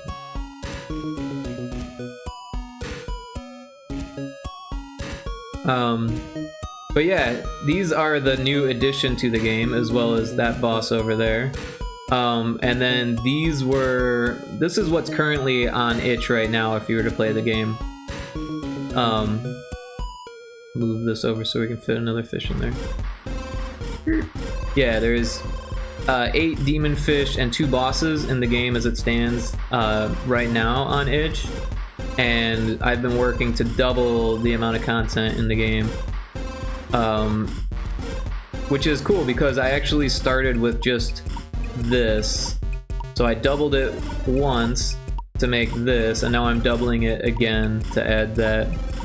Cool art style, I appreciate it. Yeah, these are the demon fish and the boss, so these are the later game stuff, and then we've got the boss 3 and the level 3 fish, boss 2 and the level 2 fish. So yeah, some of them are kind of goofy, like this is a zebra fish, but it's a zebra that's like swimming. It thinks it's a fish maybe, I don't know. This one makes a fart sound and I call it Cheeks, which is funny because Seagoat was making fun of Tiled and said that their experience with it was that it was cheeks. That's how they described Tiled, being cheeks. So I decided, hey, let's make the enemy cheeks. Well, boss 2 looks sick. Yeah, so boss 2 is this one. So I actually drew this for the title screen during the game jam. Yeah, I drew this and I turned it into a boss when I updated it, because this wasn't actually in the game during the game jam. They all look sick, to be honest. Thank you, I appreciate that. Yeah, so I made this like during the game jam, but you couldn't actually fight this boss. So then I added it to the game when I updated it, because I was like, I don't know what to do for a boss, and its tentacles are there too. Yeah, each boss has tentacles in the battle. Oh yeah, these are the tentacles for the seaweed monster thing, and then this is the dragon's claws. And the levels are pretty big. This was the first level. And I've actually made a demo now, so if I turn the demo mode variable on, it like plays a different variation of the game, so that way I can export a demo ROM and then switch a variable and export the full ROM, kind of make it easier. Also, I'm working on giving preview content in the demo so you can see parts of the full game. Hopefully that'll help bring in some sales or something. But yeah, I also added a map, so if you hit select button, you can see the map, and yeah, you can see things a little bit better here. There's actually like a wall. I walled off this area of the map so that way there's less to traverse. I also made the boss easier on the demo mode, but then in the full game you can access that, and the boss is a little bit tougher. And then here's the World 2 map, and then the World 3 map, and the World 4 map. So these are actually pretty big if you zoom in. This is the size of the player, so it's like the overworld. And then if we go here, you can see all of these orange rectangles. Those are the different triggers that cause the random encounters. Dang, those are some sick maps. Thanks. Yeah, I made them in tiled. Well, the first one I didn't. If you were to go back on the stream and watch me make this map, I did it all by hand in A-Spray, and it took me so long. It took me like two or 3 days of work, and like it took so long that I had to like stop doing it and do something else because I was like, all right, I've been doing this too long. Because I was like going in and trying to fix all of these edges. Like I did the interior stuff really quickly and just kind of like made the islands, and then I went in and made all of the edges in A-Spray and just like copy pasted tiles. Oh yeah, that sounds like a nightmare. And yeah, the whole time that I'm doing this, I'm like, man, I should be using tiled. I don't know why I'm doing this in A-Spray. I wish I knew how to use tiled, but it was during the middle of a game jam, and I learned about the game jam like 3 days after it started, so I was already under a lot of pressure. It was a 10-day game jam, but the first 3 days I missed, so I only had 7 days to make it. So when you watch the stream, I'm like, the whole time that I'm doing it, I'm complaining about, man, I should have done this in tiled, but I don't know how to use tiled, and it would probably take me longer to learn how to do it than to do it. And then so in between, or like after the game jam and before I updated it, I learned how to use tiled, and then use tiled for all of the subsequent levels. And yeah, it made things a lot easier because then you could just kind of draw, and it would like make the tile work around the edges for you. It's got like terrain rules that you can set, kind of like in Unity. And I think Godot has something like that too, but I haven't used it, so I don't really know.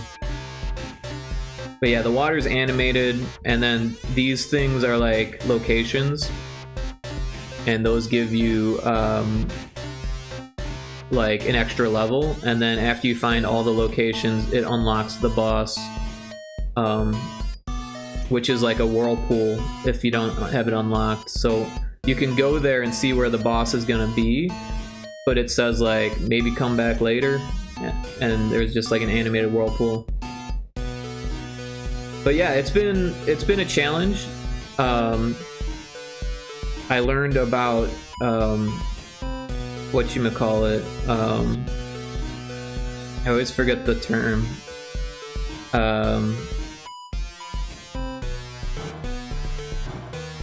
Shit. Every time I try to say it, it just like slips my mind. Permutations. I learned about permutations in this project, and I did not expect that. I didn't expect to learn about a whole thing of math that I didn't know about. But yeah, so it's a little bit confusing, but each of these, if we turn off the sprites, you can see, if we zoom in real close, you can see that there's like 1 pixel different on each of these interior tiles here. And that's on purpose. That's actually because if it's a unique tile, it gets stored in the game's RAM. Where these ones, it'll just take 1 tile and use it for all of them. These ones, it's forced to save each individual tile.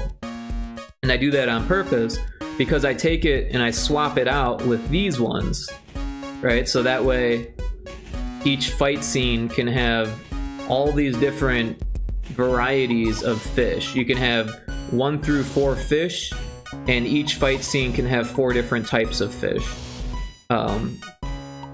And I could have made it so each fight scene could have had all the fish, but what happened was I started running out of like available data, so I had to like split things into different fight scenes because the fights actually have a lot of stuff going on. Just populating the fish is like 1,440 different events that I had to go through and manipulate for each new fish, like 4 different times, and then the bosses. So yeah, thousands of little things that I had to go in and change, which is interesting. But yeah, so I like, let's say there's a fish here, I would swap this tile for the tile on the fish, swap that tile for the tile on the fish, and build the fish there. And then let's say there's a fish there, I would find different tiles to swap in for those tiles. And if there weren't any fish, then I would swap in this regular wave that doesn't have a pixel missing over those. My brain hurts trying to wrap my head around it. Yeah, it's pretty rough. I actually drew a picture of how it all worked out. Kari, welcome in. Whoa, it's Rick Yeti. Everyone should check out Kari's stream as well. Kari's a fantastic streamer. She does art, she does 3D stuff, she also plays some games. Yeah, so, and Kari, you know Seagoat, right? Seagoat is GMing a tabletop role-playing game tomorrow, and I'm going to be Bumble the Yeti in the role-playing. Yeah, I know Seagoat. Cool, yeah, so tomorrow, around this time, we will be role-playing. Actually, I think 9:15 we're starting, so 45 minutes ago we would have started. We're going to be role-playing the Rudolph the Red-Nosed Reindeer stop-motion animation kind of film, but as like this interesting homebrew tabletop role-playing game that Seagoat created. So it should be lots of fun. If we go into on RSB and GB Studio and then backgrounds and then fishing game, I think it's saved in here. So yeah, this file here. So this was me trying to understand permutations visually, right? So if there's 4 different fish, then you've got like, you know, 4 different ways they can be, right? You've got, yeah. And technically there's more because you could swap like this fish for that fish, but I just needed to know variations of if there was a fish or not. So actually there's only one where all 4 fish are alive, right? And then this one, there's only 1 fish. So there's 4 different spots where the fish can be, right? But then this one, 2 fish are alive, so there's 1, 2, 3, 4, 5, 6 different spots where the fish can be. And then if only 1 fish is dead, once again there's only 4 because it's just moving the dead fish. And then this one has, it's confusing because I use different symbols, but yeah. And then I started drawing an X in the middle when I accounted for it. And I don't know what happened to this one. But yeah, you see what I'm saying. I don't know why there's a circle though. Anyways, it got really confusing even with these images that I was like trying to draw to figure it out. It was a pain in the ass. I'll definitely watch. Cool, Car. Yeah, we're gonna all be doing like a group collab. Taco is gonna be there, Big Lumbee is gonna be there, Yana Pixel is gonna be there, and Izanari is gonna be there as well, as you know, and Seagoat. So that's 5 of us, or 6 of us total. Me, yeah, because me included, yep. So me and 5 other people are gonna be doing that on Roll20, so it should be fun. And I'm gonna be a Yeti.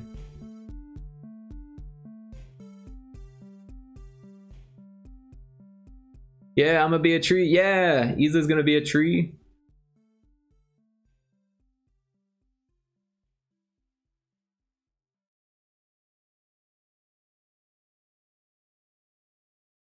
So I was in the middle of giving the XP to the new levels here. So this is position 2. So we need to change all of these enemy 1 types to enemy 2 types. The number is actually the position, and then the second number is the actual type.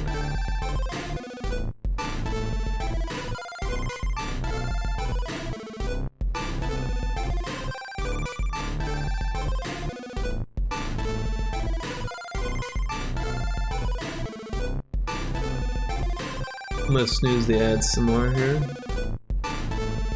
I've also been doing D&D recently. Oh, cool. What kind of like straight up D&D or like, or is it some other tabletop variation? What kind of class and character are you playing?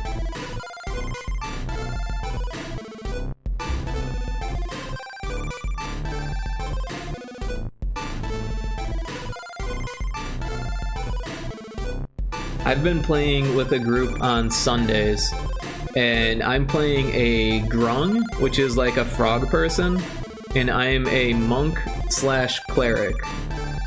So I use my fists. I can climb walls and be on the ceiling, which is nice for avoiding traps. I can jump really far. I can swim. It's like a D&D homebrew, but mostly D&D. Oh, cool.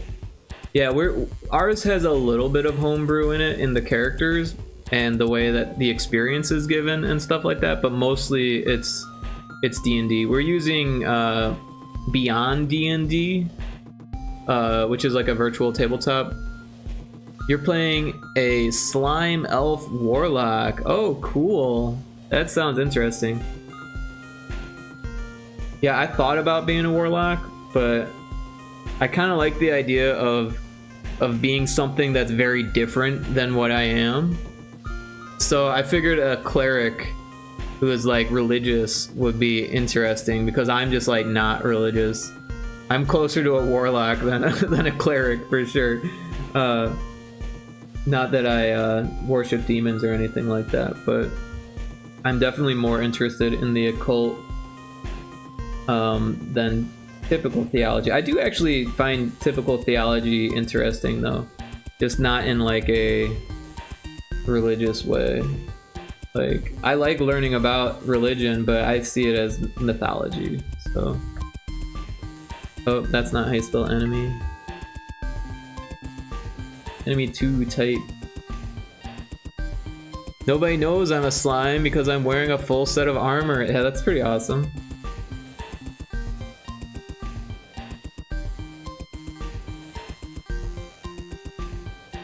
Yeah, I'm a monk that worships the god of strength, and like my goal is to like travel the world and like become stronger, and eventually like take place in some type of competition to be the strongest of the strong monks, like a fight to the death type of thing.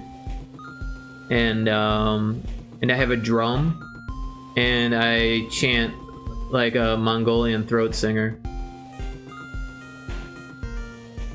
But yeah, I can heal, but I can also poison everyone I touch. So if I use healing hands or whatever, healing touch, you'll also be poisoned.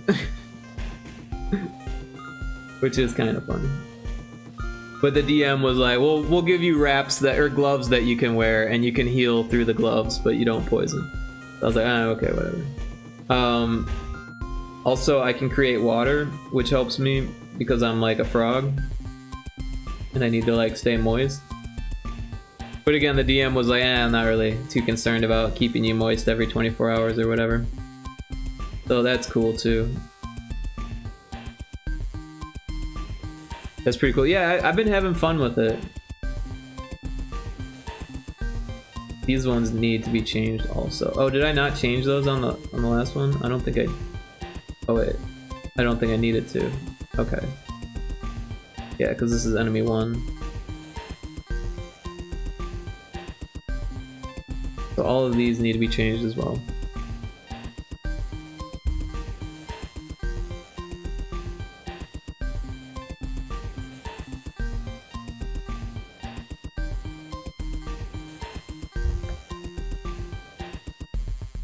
Frog Monk reminds me of that show about Kung Fu frogs. I do not know of this show about Kung Fu frogs.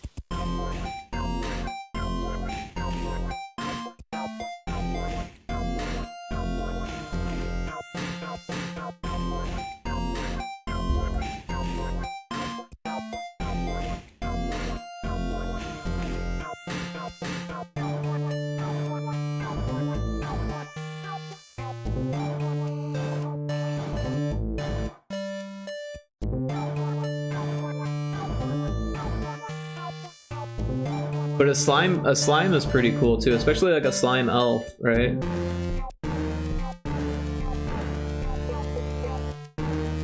Because aren't elves usually like charismatic? So you're like a attractive slime. I'm just guessing.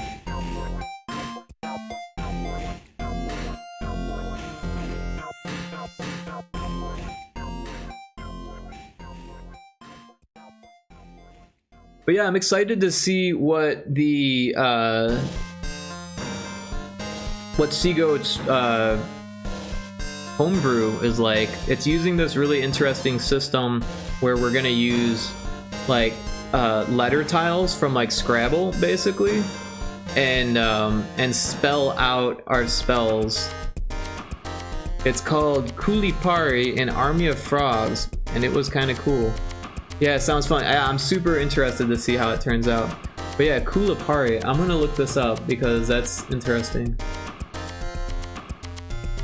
Loving your abominable snowman, by the way. Thank you. Yeah, I mean, I kind of just took the likeness from Bumble 100%, so I can't take full credit. I feel like I gotta draw my character now. Yeah, you should. It only took me like an hour or so. I made a full body one as well. Yeah, so that way in the tabletop in Roll20 we'll have like a actual character for it. Right? And then yeah. Bumble's balanced, don't you know? I feel like I should rewatch this show. That way I can better get into my character. It's been forever since I watched it. I actually have it on VHS, and I have a VCR, and I think I have a TV that has a composite video. But yeah, I'm pretty happy with how it turned out. Kulipari, an Army of Frogs. Oh wow, that's very Teenage Mutant Ninja Turtles looking.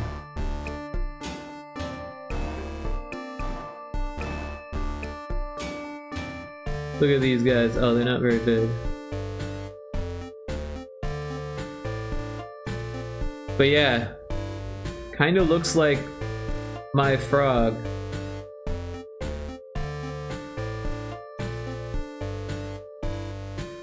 Yeah, it's a lot like my character.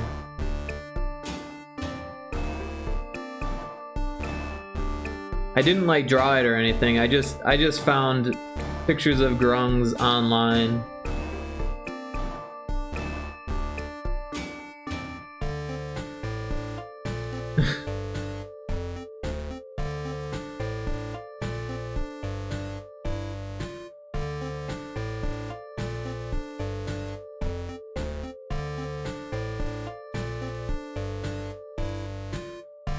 Pretty interesting. Thanks for showing me that.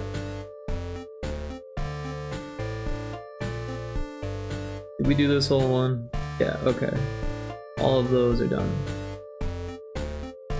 So now we need position 3. So we're going to paste the event, which takes forever. They're like a tribe of kung fu frogs. Yeah, that sounds pretty cool, actually. Not gonna lie. Sounds better than Street Sharks.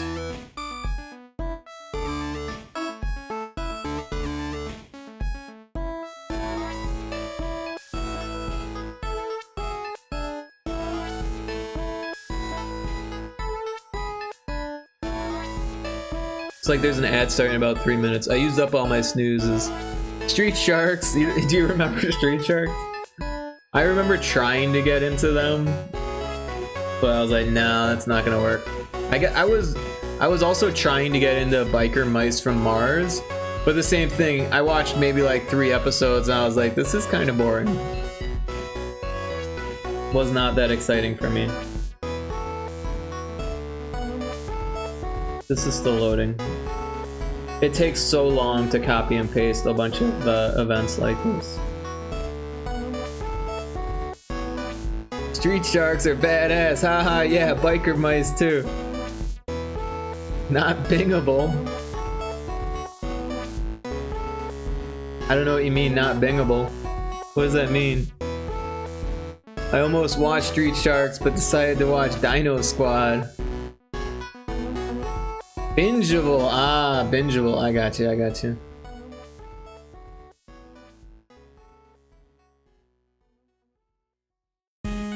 That makes more sense. Wait, did I paste it in the wrong spot? How did I do that? It's supposed to be here.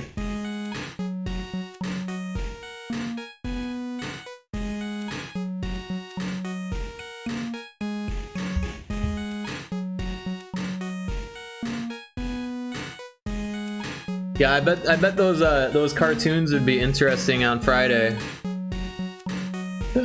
Throw on some old cartoon commercials. The real Ghostbusters. I was obsessed with that. Also, I remember liking the Ghostbusters that weren't the real Ghostbusters. And I actually had a toy from Ghostbusters that wasn't the real Ghostbusters. Which is interesting if you know.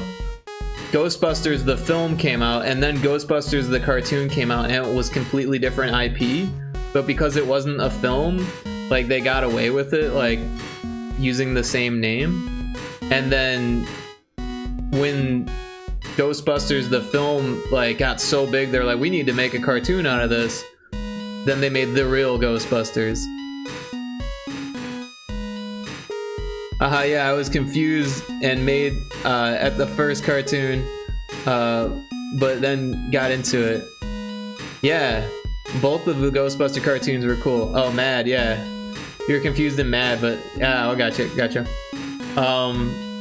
Honestly, I don't really remember that much about the Ghostbusters, but I have the toy, so like that toy is engraved. It's ingrained in my memory. But yeah, I hardly remember the cartoon at all, but I watched a lot of the real Ghostbusters and had a lot of the toys. I had the headquarters, the Ghostbuster headquarters, where you could drop the slime into the ceiling and it would drop through each floor, because there was like a grid in the center. It was like a holes. It was like perforated almost. But yeah, my ad's gonna start in a second. Sorry for that. But yeah, I really loved old cartoons back in the day. I watched a lot of Captain N. I loved Captain N. I even watched the Super Mario Brothers Super Show and The Legend of Zelda, or The Adventures of Link. I can't remember what it was called. The Zelda cartoon. And what else? Fuck, around that same time, there was like a Sports All-Stars one. I can't remember what it was called, but it was like Wayne Gretzky, Michael Jordan, some football player. It was like a team of football, or a team of sports people on Saturday mornings, and they like fought crime and shit. They were like superhero sports people. I think there was a baseball one too. I only knew Wayne Gretzky and Michael Jordan. I was more of a hockey person. Yeah, you watched all that shit. Right on, right on. Sounds like we got to add. I couldn't snooze it. So this is position 3. We need to change this to enemy 3 type.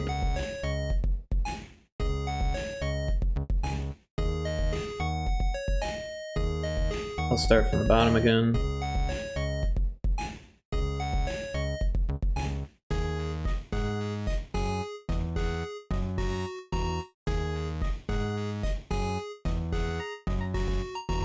I can't spell.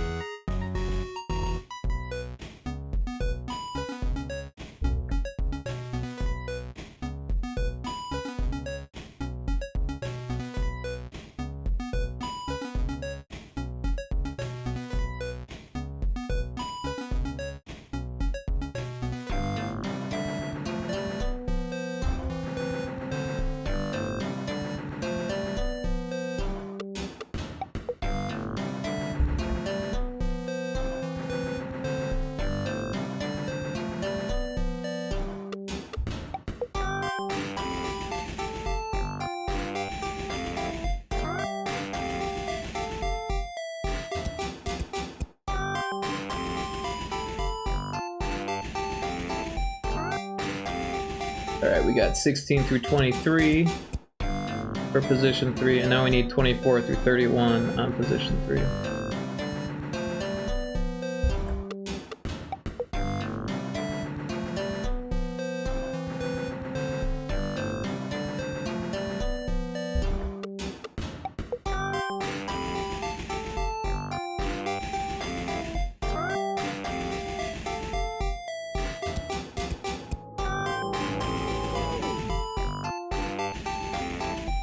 Sounds like we're about back from the ads. I always feel like there's like 10 seconds where you may or may not be. But sometimes ads are super short. Like last night, I was in Iza's stream and I got an ad that was just like one ad. Welcome back from the ad. Yeah, last night I got an ad that was just one ad and then a banner. And it was just like, oh, I'm in an ad. Wait, I'm out of an ad. But yeah, I'm glad you're back from the ad. Yeah, on old cartoons. I used to love like He-Man and Thundercats. I watched a lot of Thundercats. Oh my god. When I was like really little, Thundercats were my jam. We had a ton of toys. Twitch ads confuse me. Yeah, it's weird because it's different for everyone, right? Everyone gets different ads. Everyone gets different lengths of ads. Some people don't get ads at all because of their location or because of their browser. Like, yeah. Oh man, Thundercats season 1 is my jam. Yeah, Thundercats was some good stuff. I was obsessed as a kid.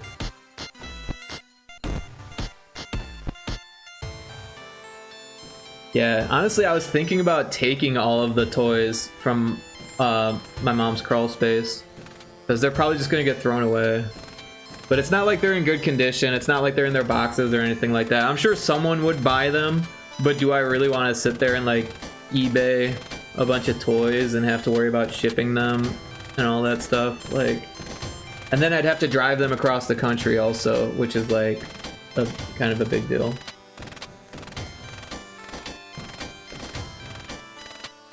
Love the first 2 seasons of Transformers 2. I'm sad that the reboot got canceled. I didn't know there was a reboot. But speaking of reboot, I loved the show Reboot. I remember when I was in like 1st grade or 2nd grade or something, someone's parent came to school to do like a presentation for the students about being an architect.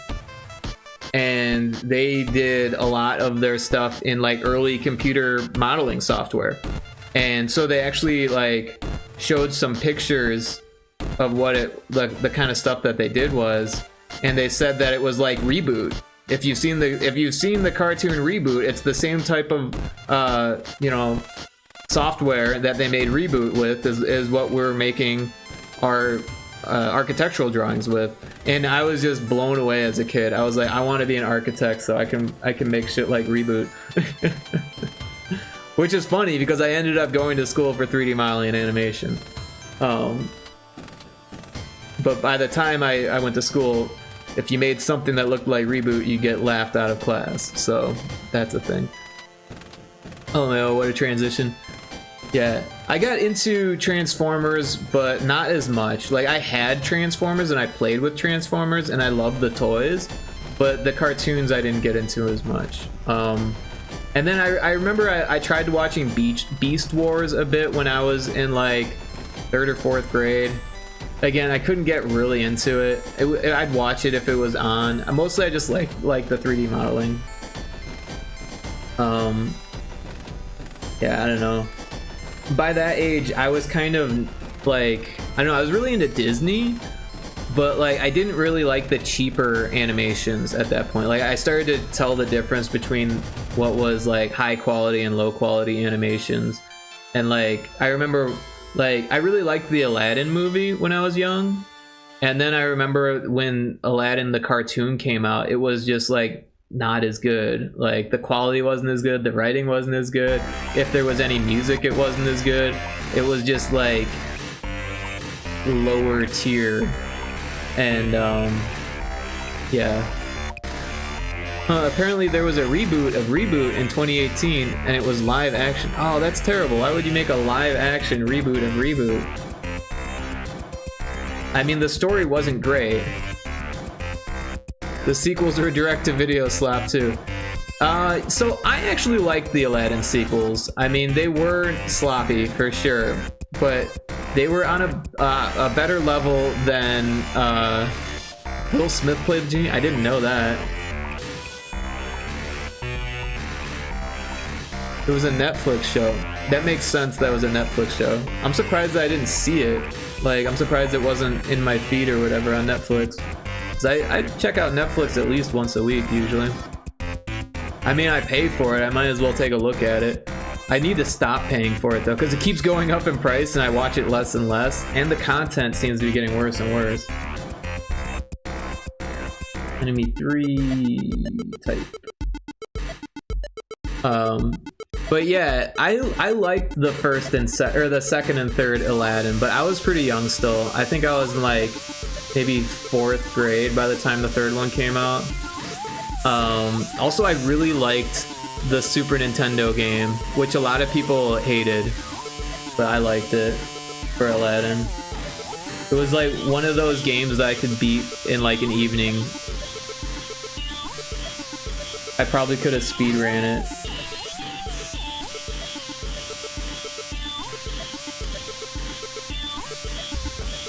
But then it felt too easy after a while.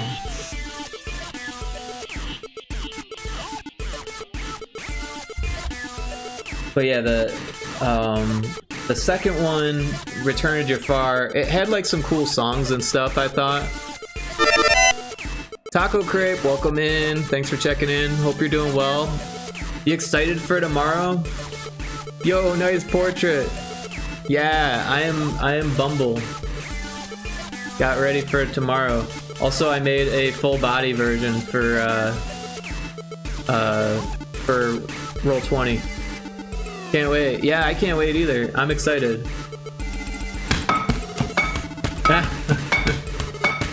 Silly hats only. Wait, I gotta set up my Roll20. Yeah, I gotta do that still too. But I do have an account, so I'm not too worried about it. It's been a while since I've used it, but I did log into it not that long ago. I know it still works. Oh, what am I doing? Clicked too early. Or typed too early. I'm so excited to watch. I guess I'll be working on my character on stream today. That's what I did. I was like, all right, we're gonna front load this and work on the character art, and then we'll do the game dev. It's too important not to.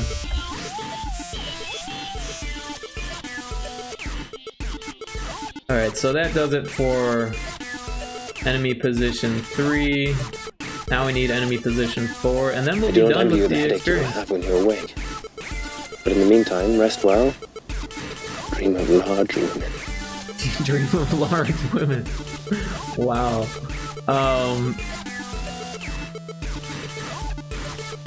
Taka, your son of the Heat Miser art style reminds me of Pokemon. Looks so nice. Boss. Probably he means no harm. Anybody want a peanut? Yeah, I love the colors turned out. Yeah, super cool. I'm excited to hear about your lore and stuff. Oh, we want to paste over that.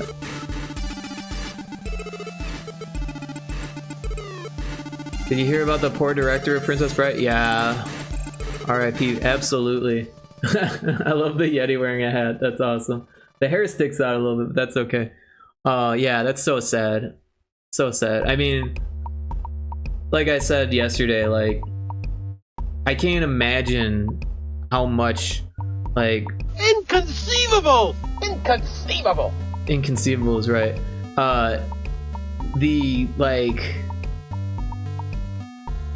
The mental quality of his son must have been so low. I mean, I can't imagine, like, don't get me wrong, I've been mad at my folks before, but like to stab both of your parents to death, like, in one sitting, like, that's fucking crazy. That's fucking out of this world madness. Like, it makes me really sad just thinking about it, honestly. Like, I know that there was like drugs involved. Oh my god, that's what happened? That's insane. Well, no one knows exactly what happened yet, I don't think, but there is indications that might be what happened. Unless it was like an assassination and a cover-up, and his son was the patsy, which you never know these days. Shit, anything could happen.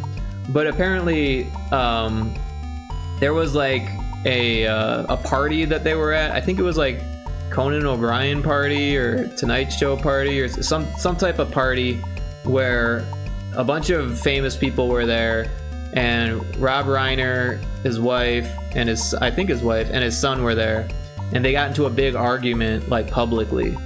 And it was a big enough argument that everyone left, or not everyone, that they left, that both his son and him left the party after the argument. And then the next day, within 24 hours, him and his wife were found stabbed by his daughter. So there's a pretty good indication. It's kind of a lot of rumors and theories, but nothing fully publicly stated by the police. Exactly, yeah. There's a lot of people talking about what might have happened, what could have happened, but no one really knows. But it sounds like, well, first of all, we know that they were stabbed to death, which is fucked up. Typically, when people get killed, like, you don't need to go and stab them to death. There's other ways to kill people. I mean, as fucking fucked up as that sounds, like, it's even more fucked up to stab someone to death.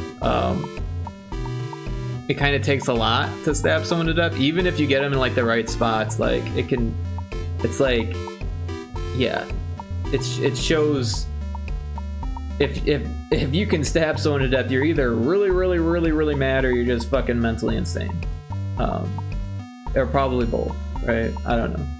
Who am I to pass judgment? But like, it's just really sad. It's just really sad. So this is enemy type 4. Honestly, I don't know all of Rob Reiner's work, or if I'm even saying his name right.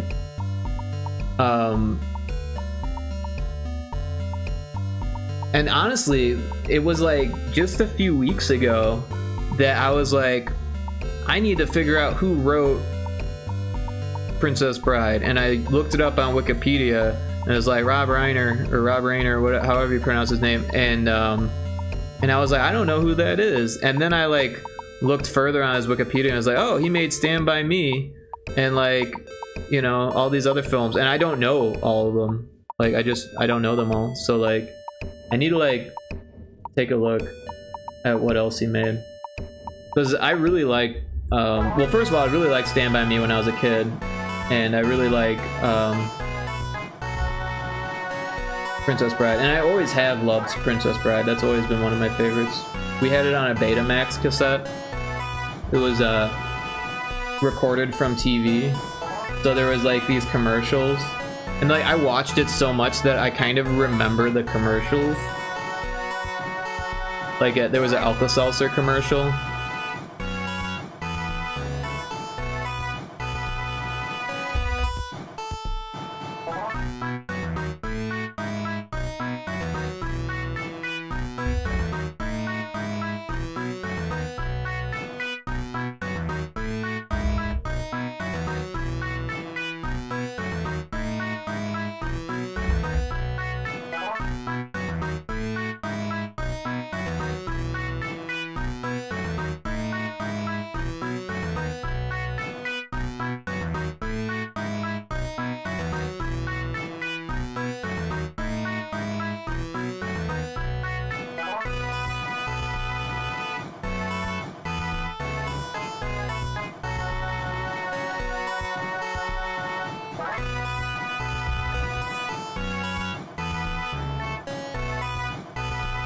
But yeah, I guess Nick Reiner or whatever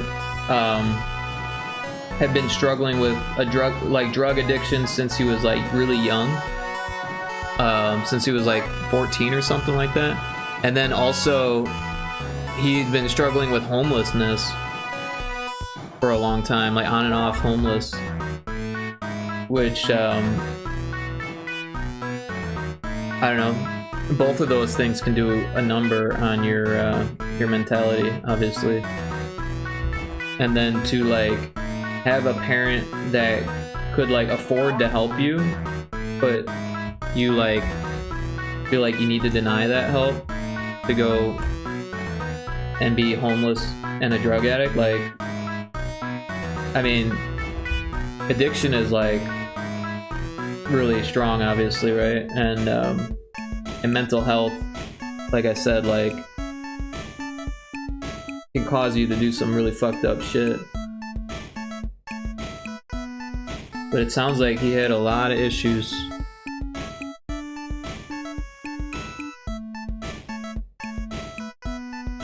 One of my friends from high school, this is kind of sad, one of my friends from high school and actually grade school even, he ended up dying as a homeless person with drug issues. And it sucked to watch him go down that road, right? Because I remember even in high school, he got busted stealing his dad's Corvette, like a 1960 something Corvette, to drive to Chicago so he could go to like the ghetto and buy heroin with this girl he met at rehab. But the car ran out of gas on the way there, and his dad saw him coming home from work on the other side of the highway. He recognized his car, and he got in big trouble. Oh dang, sorry to hear that. Yeah, me too. I mean, that was a while ago. Like, it's not super fresh in my memory. And he wasn't like, you know, one of my best friends or anything like that, but we were pretty close in high school and in junior high, or more in grade school and high school. We weren't as close in junior high, and then like I moved a lot. So at the end of junior high and at the beginning of high school, I was in a different city. But by the end of high school, we were like hanging out all the time. Because we were both like really into Nirvana and like Queens of the Stone Age and shit like that. And we were both like grungies, you know, we were grungers. We wore like ripped up pants and shit, like, and flannels and shit. And it's funny because we both ended up that way, like away from each other. And then when I moved back in, we both kind of looked at each other like, we're best friends now. Like, is that you from my past, but you look like me? We both had long hair, you know. It was kind of funny. That's a rough time to change schools. Yeah, I changed schools a lot, honestly. I kind of had a rough upbringing. Not to get into, you know, that type of stuff. But, like, yeah, I ran away from home when I was, like, fucking 16 or 17. But prior to that, like, my parents were divorced. And, so when I was 14, I moved from my mom's to my dad's. But then I overdosed on alcohol and Vicodin. And so like the end of 7th grade and 8th grade and freshman year, I was at my dad's. And then before sophomore year, I had to go to rehab and move back in with my mom. And then so I was back at this, in the same area that I had moved from. So I was in school with the same kids, but in high school now.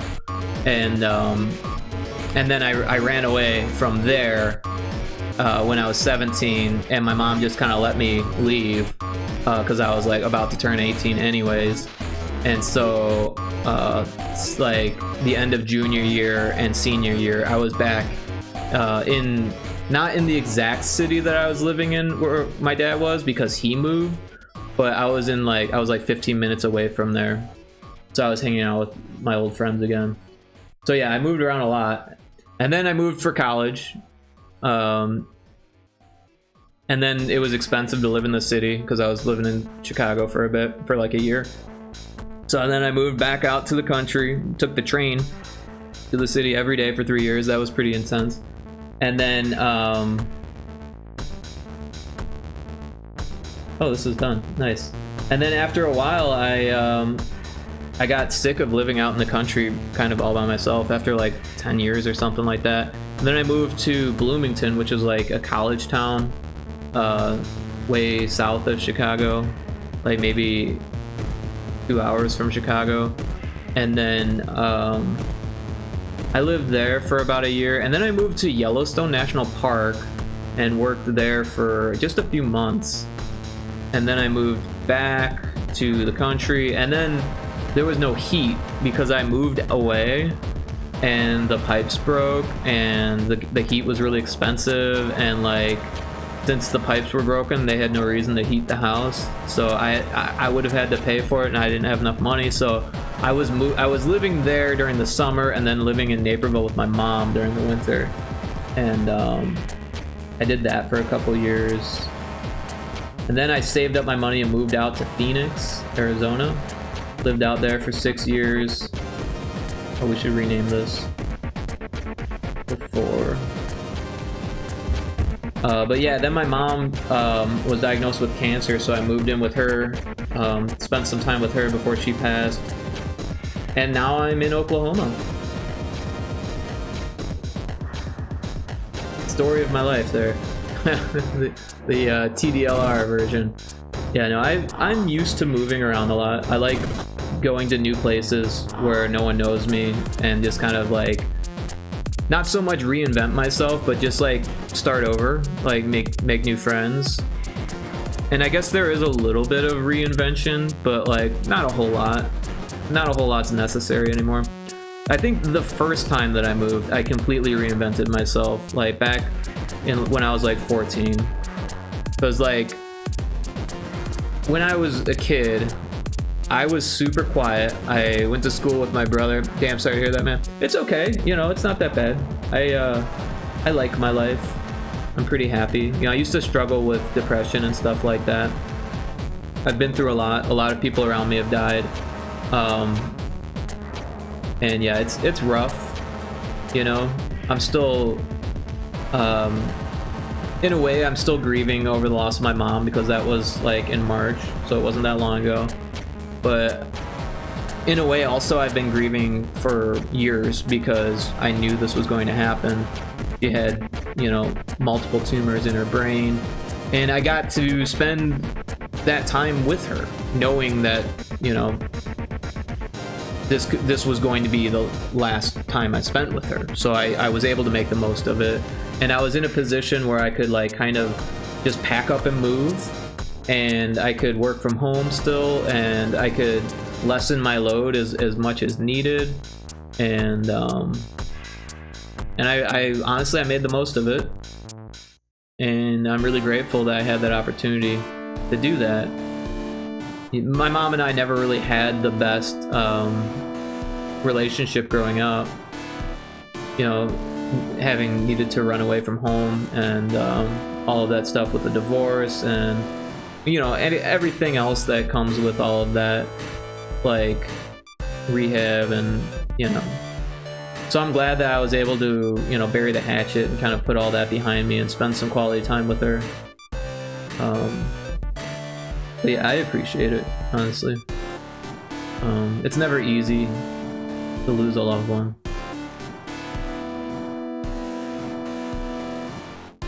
But yeah, when I was like 14 and moved, I decided that I didn't want to be the quiet person that was always in my brother's shadow.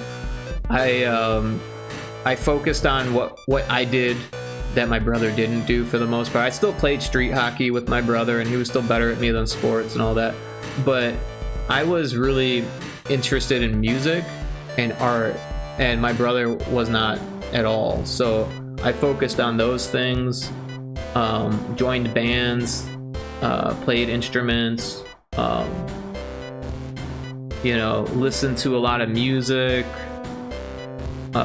met people that played music, and just kind of like started smoking pot when I was really young, which is, you know, I don't advocate that at all, but that's what I did. And then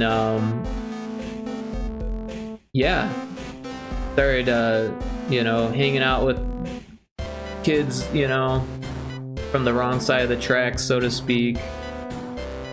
Going out, doing stuff that got me in trouble sometimes. You know, just being a kid and having fun and just kind of living life by my own terms at that age. And that was like, after that, I've just been kind of chilling out ever since. I reinvented myself and I might have gone too far, and after that I just kind of just been chilling out, you know. I'm definitely more of a nerd now than I am. I used to want to be a rock star, you know, when I was a kid. And now I'm just like, I'm okay just making music by myself. Like, I don't even need to be in a band or anything. Glad to hear you were able to spend time with her and find some peace in your life. Yeah. Honestly, I am too. And I'm still, like, you know, I still talk with my dad. We still have communication. We're not in the same state or anything like that, but, and honestly, my brother and I didn't get along for like a long time, and we've buried the hatchet as well, so we're able to get along. I don't really, you know, we're in different states as well, so I don't really like go and see him, but like, you know, when we were around each other, like, we were cool again. Like, I'm not gonna like trust him in a lot of ways because of our relationship in the past, but like, I trust him to a degree now, you know. He's chilled out a lot. He's got 4 kids now, wife, steady job, and he gained a lot of weight. He lost all of his physique. He used to be like this big, you know, sports person, football player and stuff. Used to like push me around and stuff, and now he's like kind of overweight. And I think he's just trying to get away from his family sometimes, like, you know, because it's a lot, 4 kids and a wife.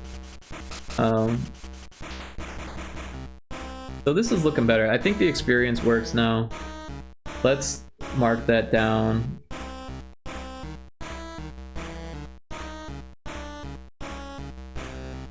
So the new fish should give experience now. We'll throw that in the list.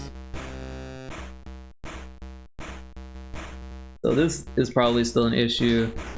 The names and the locations. The locations is probably more doable. Probably easier. So we go to this location. We take a look here. Location found 22. Location 22. So that's right. Location found 22.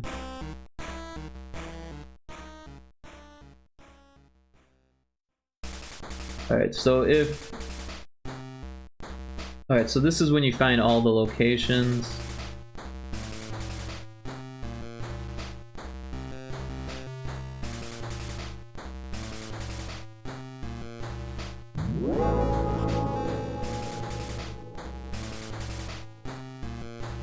Okay, so here's the issue. Explore points level 2, max explore points level 1.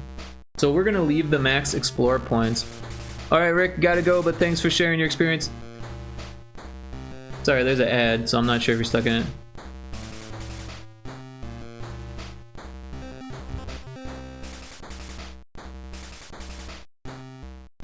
But yeah, if you aren't stuck in the ad, thank you for dropping by. I really appreciate you being here, Isa. And I hope you have a wonderful evening. But yeah, so this is the issue here. Instead of that, we actually want it to explore points level 4. And the max is always the same, so we don't need to worry about that.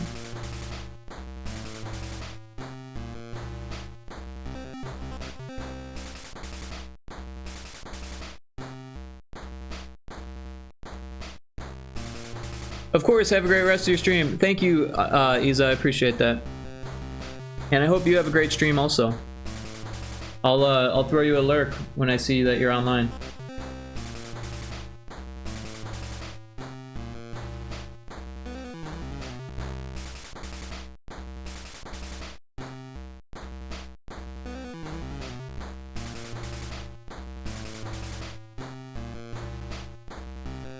So yeah, we'll have to do that for each location on both of these levels. But that's not a big deal. 4 points level 4.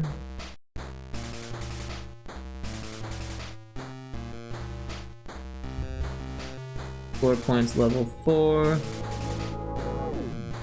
Alright, it looks like we're about back from the ads.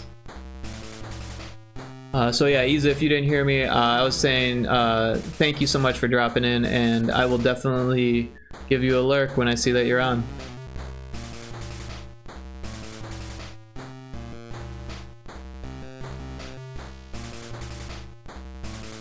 Alright, we fixed that one. We got this one, need this one.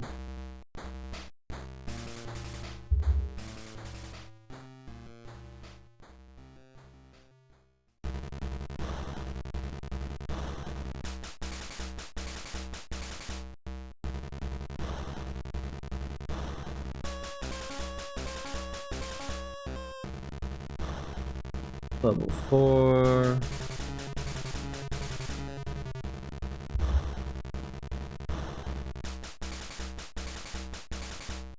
Yeah, so see how this is blue?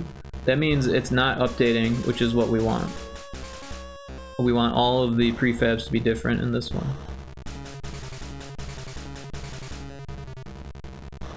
I think that does it for that. Let's do it for this one here.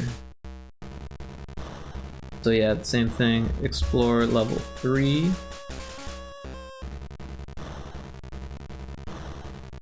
Explore level 3.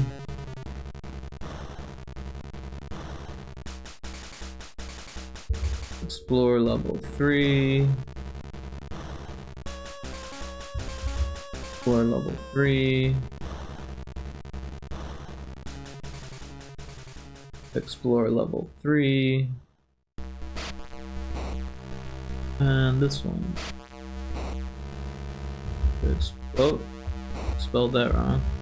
Explore level 3. Explore level 3. Alright, I think that's all of them. 1, 2, 3, 4, 5, 6. Where's 7? 1, 2, 3, 4, 5, 6, 7. Oh, okay. I just miscounted somehow. That should take care of that. Let's mark that down.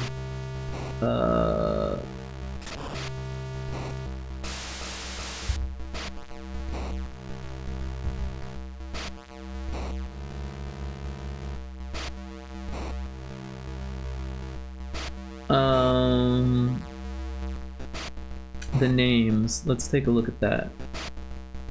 Because I thought that we had done this, but apparently something happened. So we've got this script here. And this script here. Where do these get called, I wonder? I think it's the fish quant. Right? Or no, I think it's in the fish fight scene. So let's take a look at this one. Yeah, okay, that's where it gets called. Enemies 16 through 31. 16 through 31. These ones don't have names. The bosses don't have names. 16 through 31.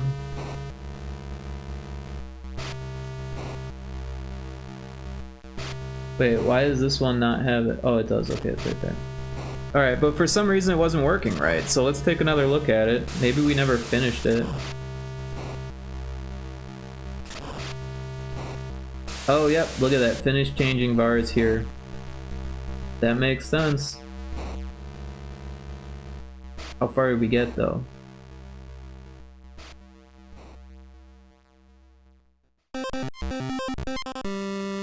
Hmm.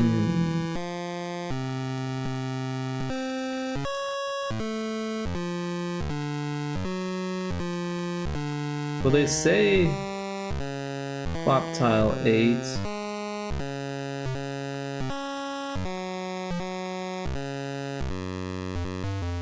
That one's swap tile 5.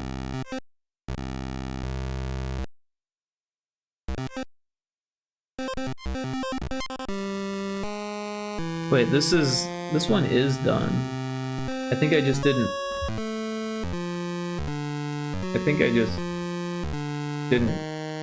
update the script. I think they're done because we went all the way down here and it's updated. So this looks fine. Also, all the fish work. What we want is the names. We want this one. Maybe this one didn't get finished. Display what it's fighting. Enemy 1 type, enemy 2 type. So this, the A, B, C, and D is the enemy number type. And then 16 is spongy.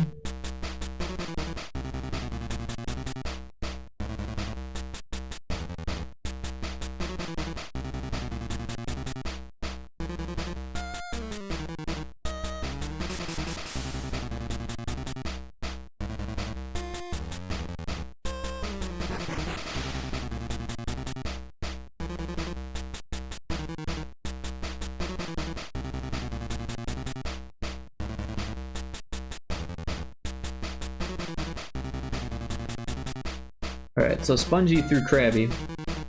Those are the fish's names.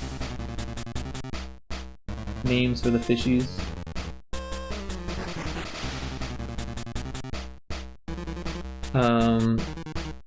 So these ones look okay.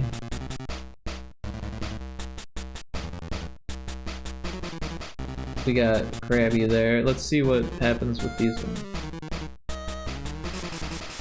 My guess is they didn't get finished. Spongy.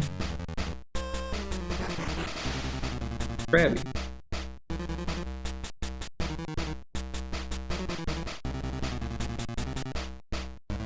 Spongy. Krabby. So, I don't know what happened. Why would they not come through?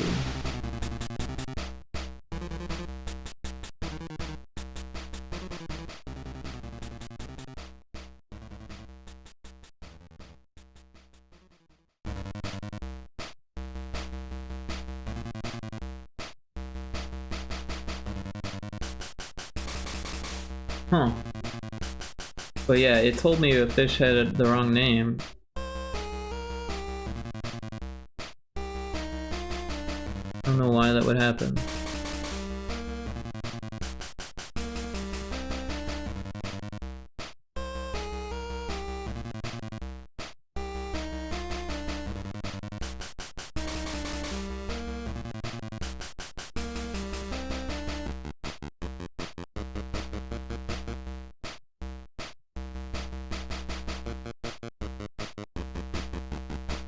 Alright, so in the level,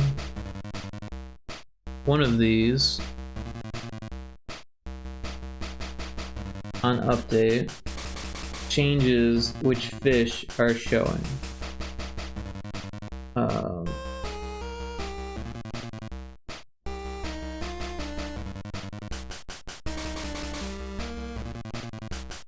That's level 2. Let's go to level 4.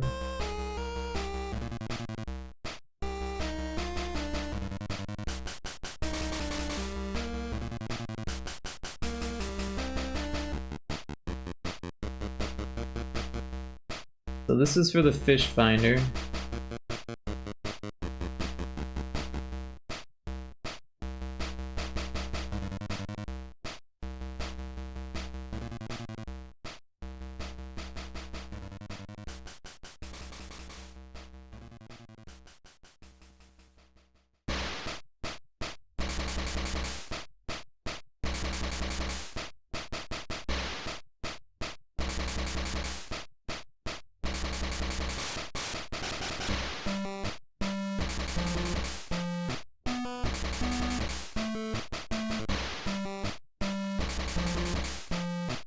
Alright, so overworld level int equals 4, which is the case here.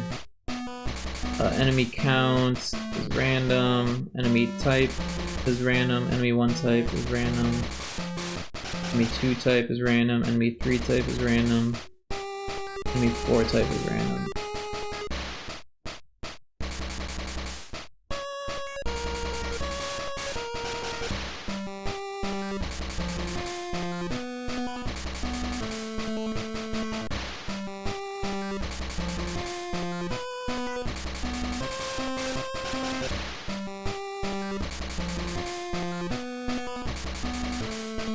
I don't know why it would give you the wrong name and the right fish image. It doesn't make any sense, because it uses the same number. Decide that.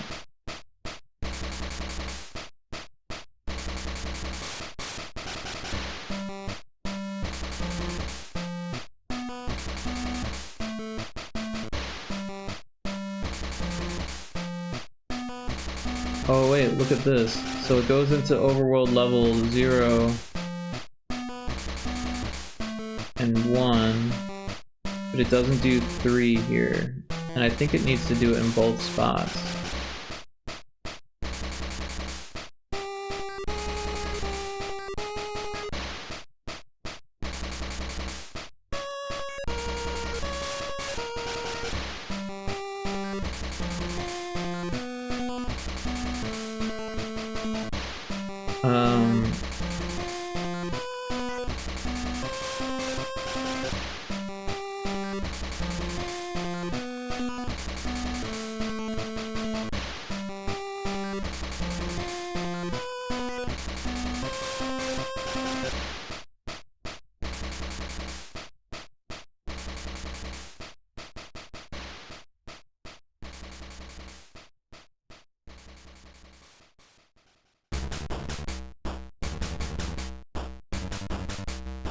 Interesting. So I don't think it was updating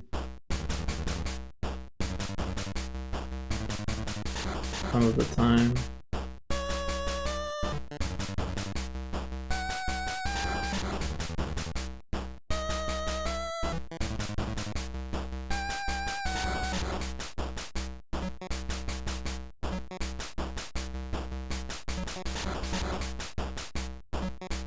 This should be relatively easy to fix though.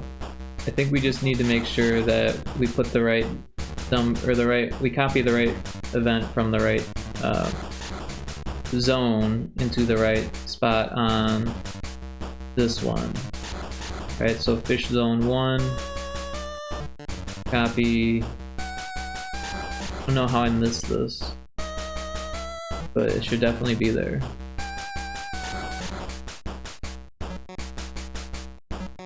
Fish zone 2.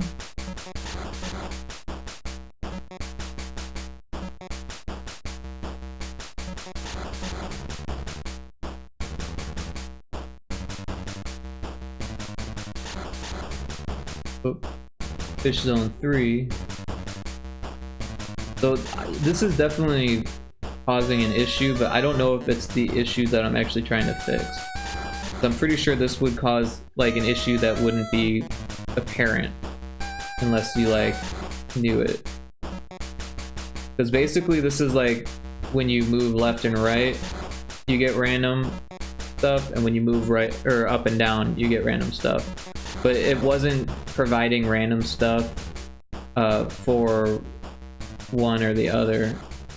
And so like the enemy count and the type randomness wasn't changing, so you would still get the correct names, for, you know, assuming that it works, and then you just wouldn't get new random variables as often, so you would end up in the same fight. So that should fix that, but I'm pretty sure that's not the error that I saw.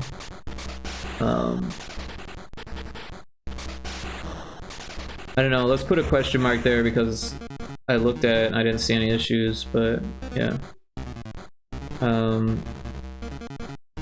We can throw in the preview content, that could be fun. we spent all that time making it, might as well. Although, you know, we kind of wanted to do boss stuff, so let's do that, actually. Preview content. Alright, so we've got these. We could fit all 3 bosses in one. So maybe we do that. So locations. I guess we'll just make a new... What is this? I don't know what that is.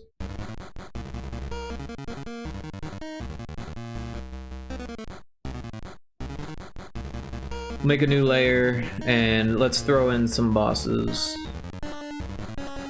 So what do we got? Boss 2, 3, and 4. Which 3 and 4 actually switched, but that's fine. We'll skip that, and that. Now we've got 3 different bosses. Alright, so let's copy the first one, all of it. Again, all of it. Copy it. We've got our preview content. We'll just throw it in this first layer. Alright. Now let's get this one, or let's get this one.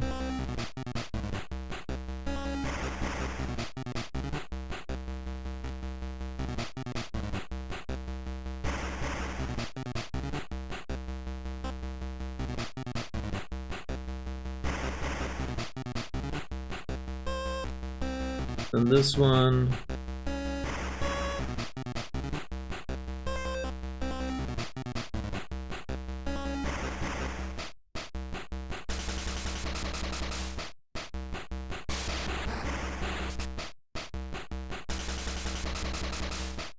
We could put it in the middle, and that's not gonna make too many extra tiles or anything like that. It should be fine.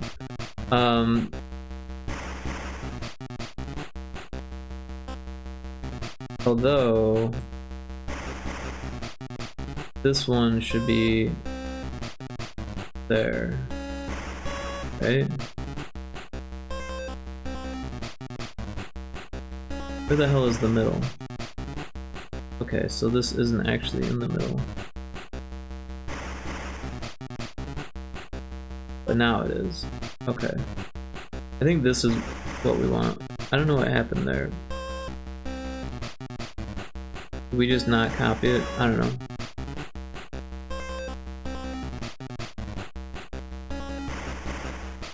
There it is. Alright. So... Oh, it doesn't have the crown. Interesting.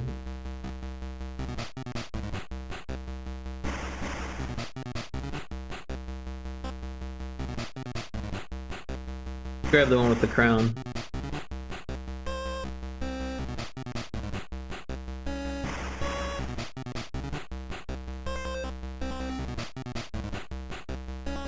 Alright. So, first thing we can do is get rid of the waves. Let's use this color.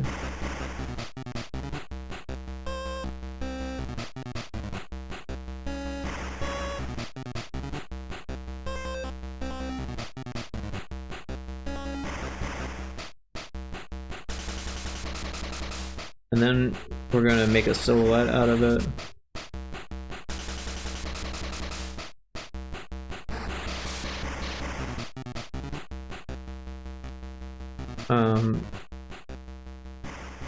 Yeah, the waves weren't there. We could just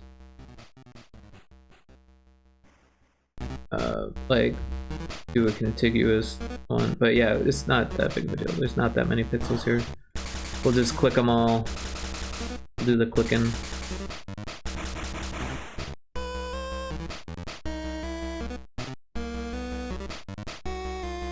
So yeah, we do have to be careful about the crown. Make sure we don't hit that white space.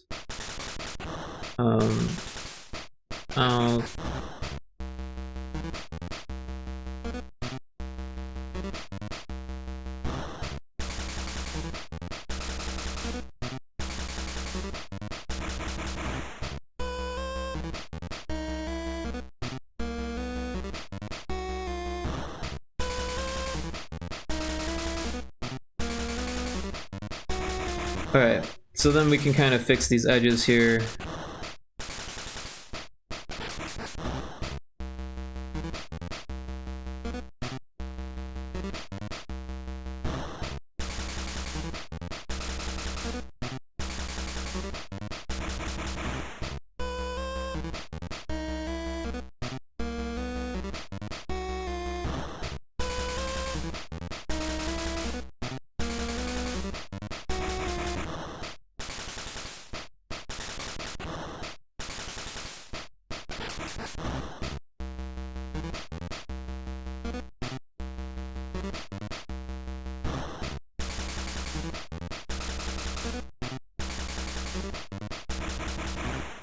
Alright.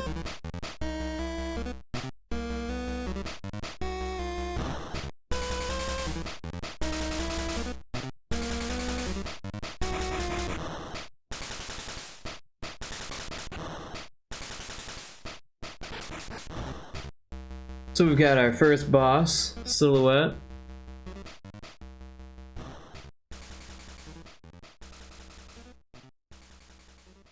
Alright, let's do the same thing for this one.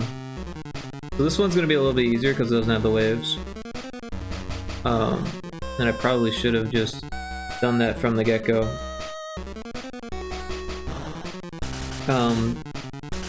It does have the white outline. So what we're gonna do is fill in all the white with black first. Right? And then we can do incontiguous and fill in all of this color and all of that color. So it looks like that. We do need to make a slight adjustment there. And thought there was another, but it looks fine. And then what we can do is grab this color and just fill in that. So now we've got that. Yeah. So for this one, we want it back to contiguous, and we'll just fill in the gaps for the colors by hand here.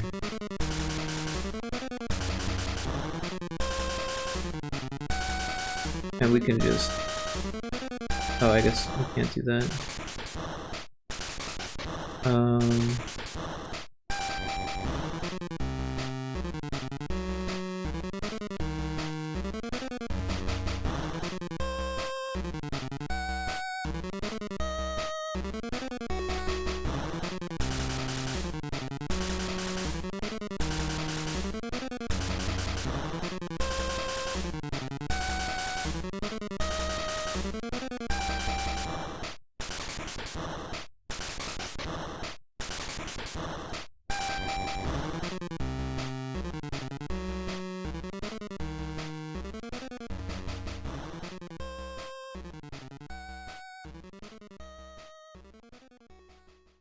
Alright, this one's pretty much good on the waves.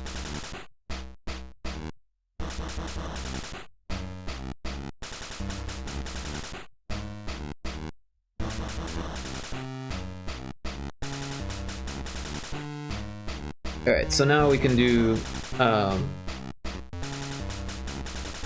all of this color. I guess we should do it with the marquee. We don't do anything we don't mean to. Alright, and then we need to do the white.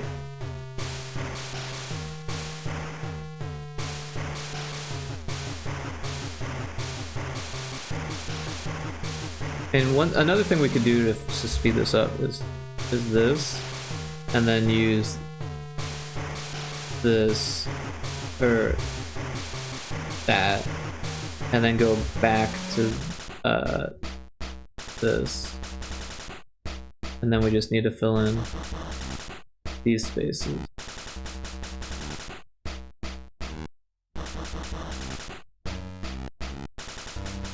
Oh, we did lose that, but that's not a big deal.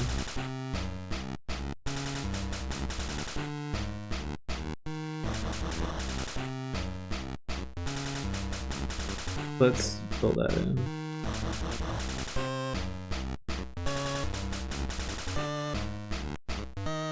I feel like some of this could be filled in.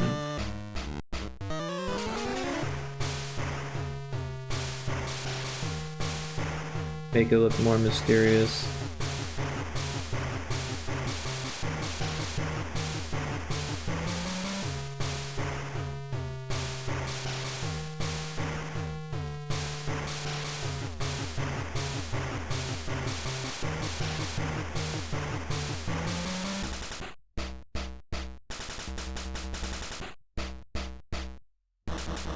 Kind of like that it has a couple holes in it.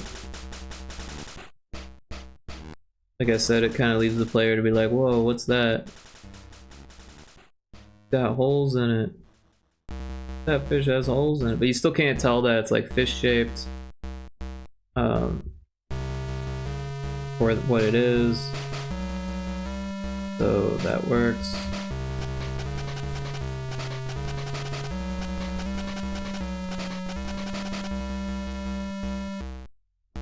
Right now it looks all cleaned up.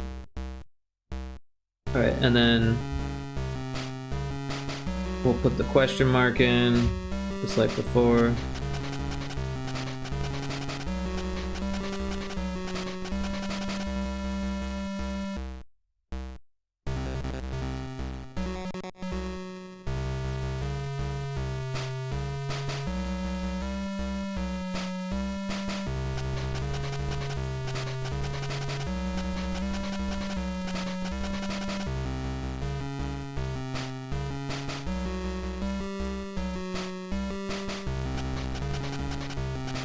And then we can make like a frame around each one.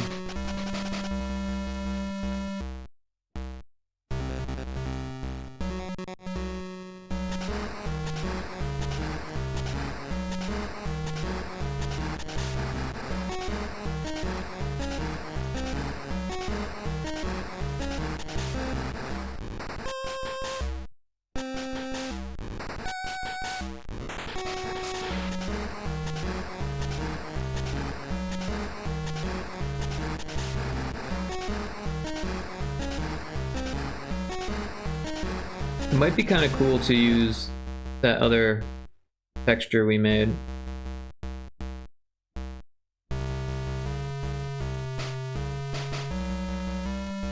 This one.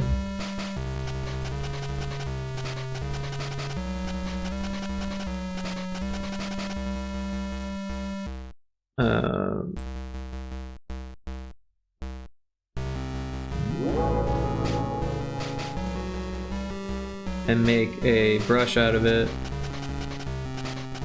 and then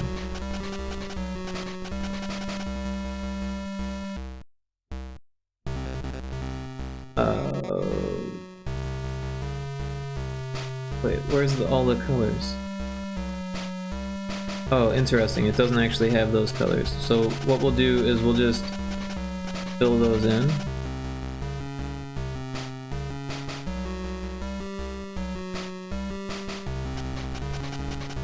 So now, got those colors.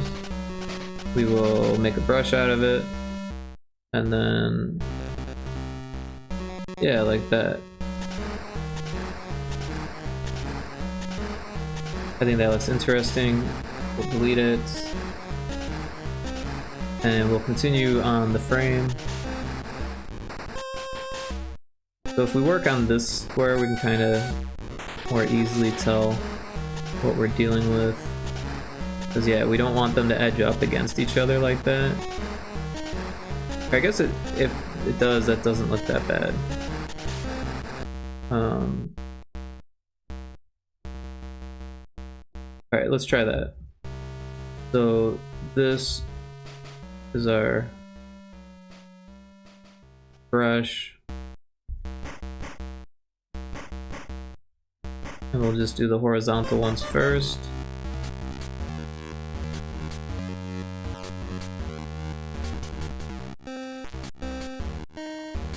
Oh, but those ones are backwards. Well, honestly, it kind of looks cool like that.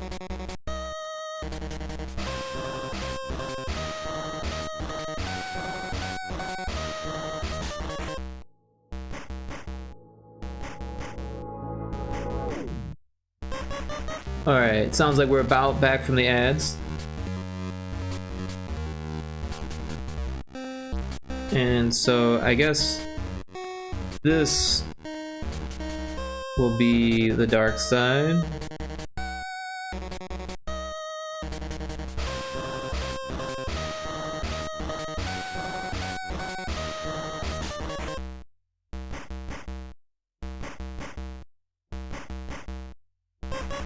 And this will be the dark side on that one.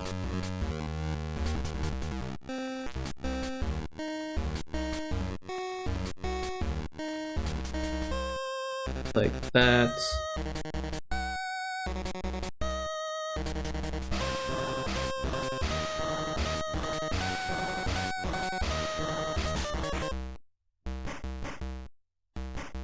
Yeah, I like that. That looks good. Alright, so I'm just gonna select each frame individually and just copy and paste them all. I think that'll be quicker.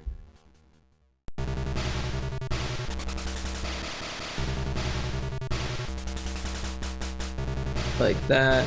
Copy paste. Copy paste.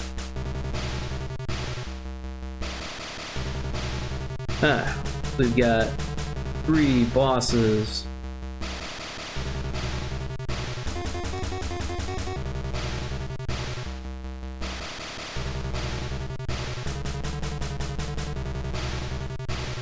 I'm on the fence about this bottom one, to be honest. Because we could easily put it right there. I think that looks better, yeah.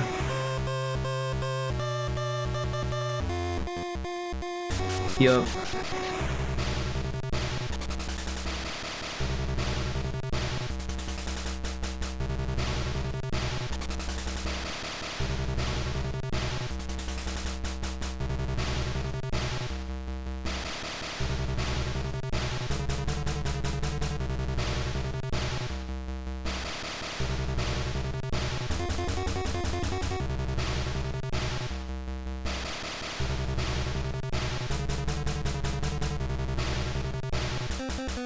Alright, I'm liking this.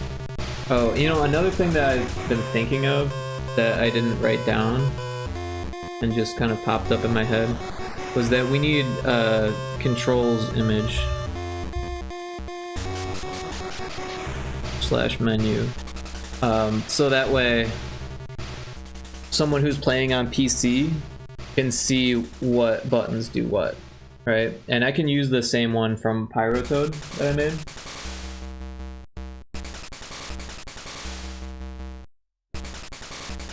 But we do need to implement that menu into the game.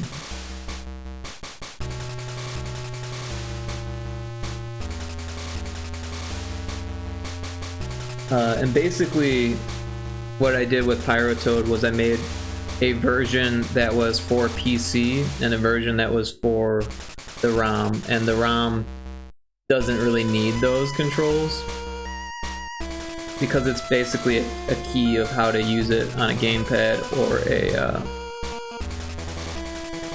a keyboard. Everything is pretty self-explanatory if you play the Game Boy.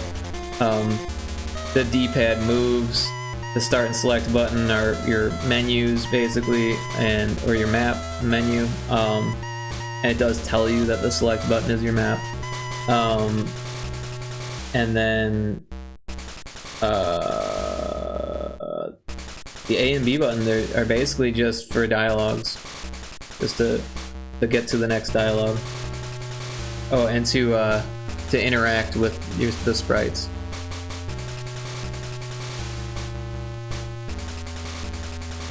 Alright, so let's get those in there.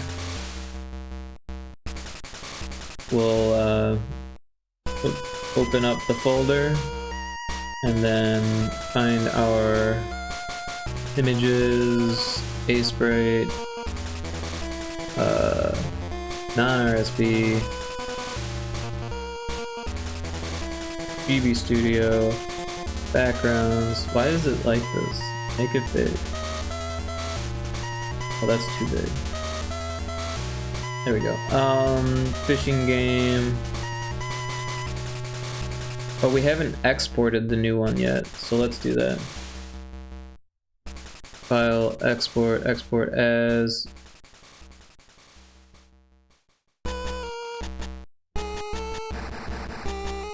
Preview content bosses, 100%, yep, and we'll save it.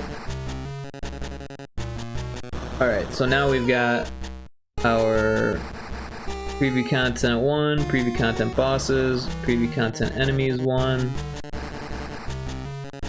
Wait, isn't there enemies 2? Did we not export that one? Alright, let's get that one too.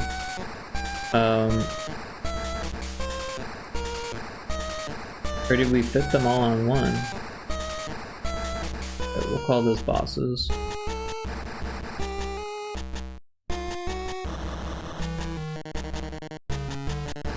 No, there should be 3 of them. So I imagine we exported the first one. Yeah, enemies 1. Alright, so... Oh, that's not what I do.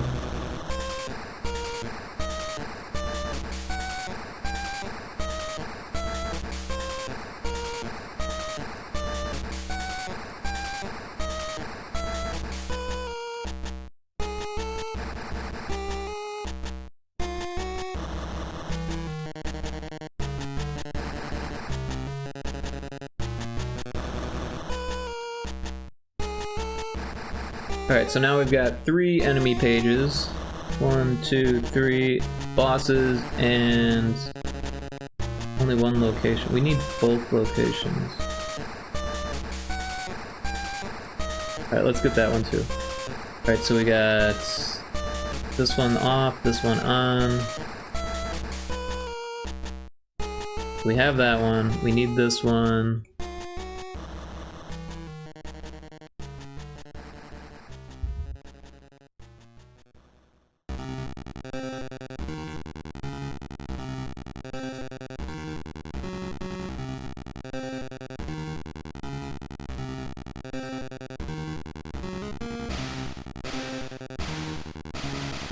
Oh, I remember why. Because I was still updating the tiles. Remember, I changed this one even.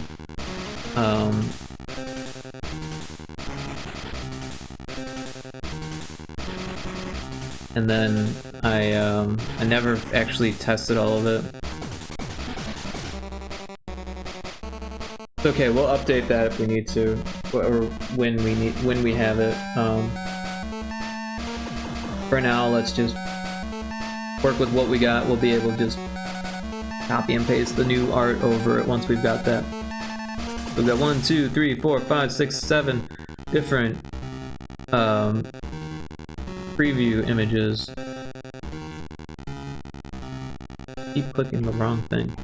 Alright.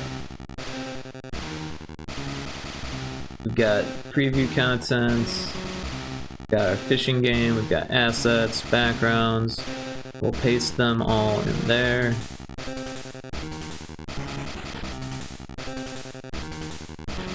This one's got a funny name, but that's okay.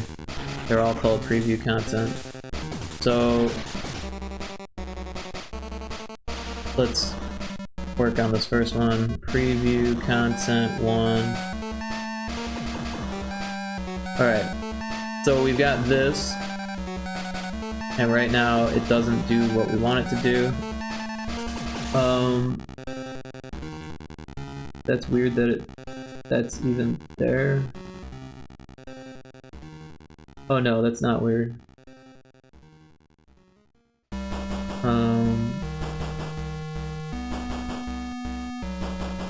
So we want this to be just these 2 buttons.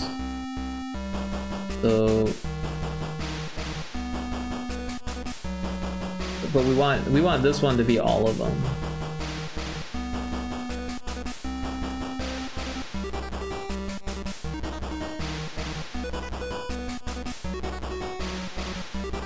Alright, so hitting start or select will restore the previous scene from stack.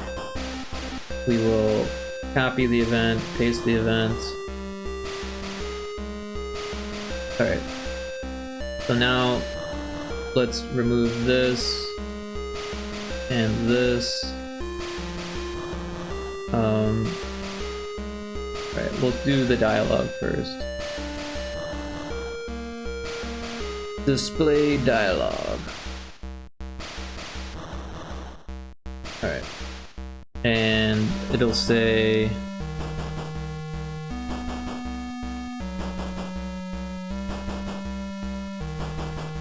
some locations take forever. Holy cow.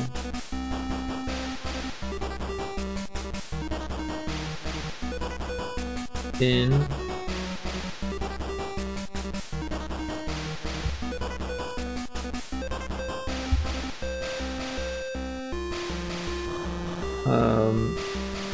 World 2.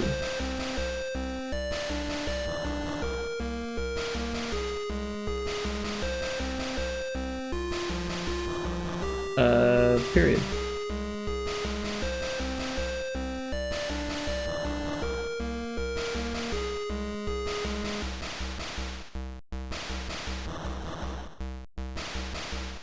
You know what? I like it better if it says from World 2.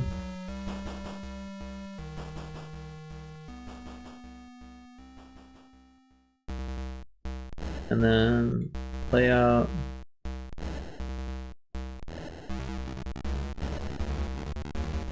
So there's no good way to center it. Like you can move everything over, but then you still need to like center it.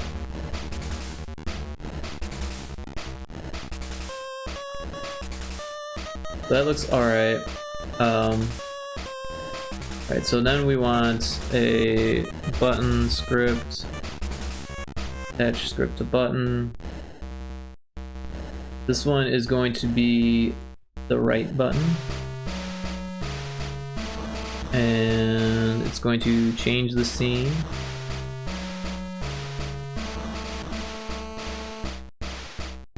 And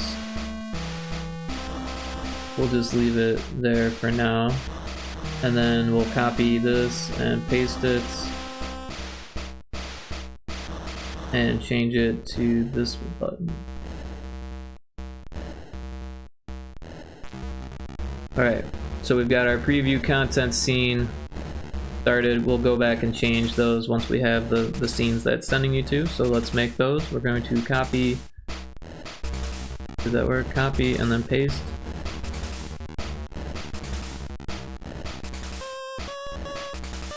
We'll call this preview content 2. We'll change this to preview content locations 2.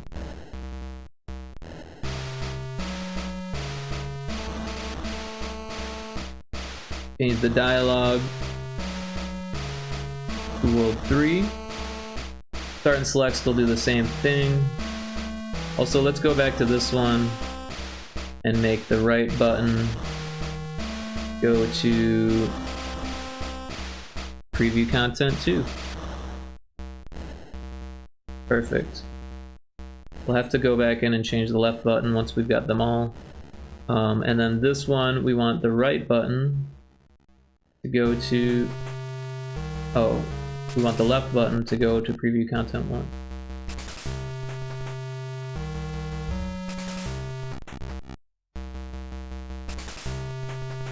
In fact, let's give it the name preview content 1.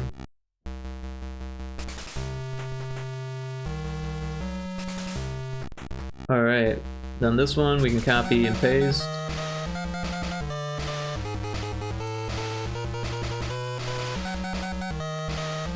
We've got our preview content locations.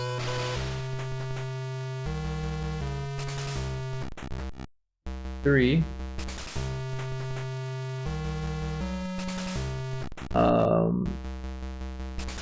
The left button is going to go to preview 2. The A and B buttons are going to say World 4. This one The right button is going to send us to, oh, let's rename this to 3.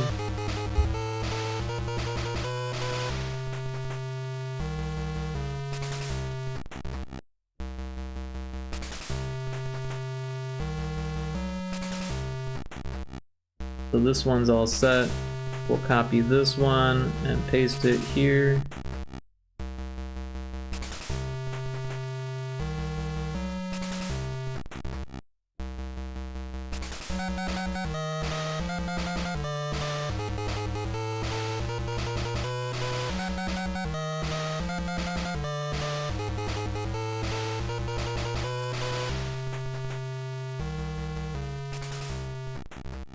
Alright, so this one gets a new image.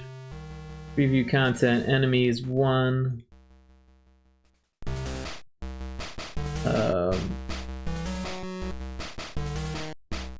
Some demon-ish.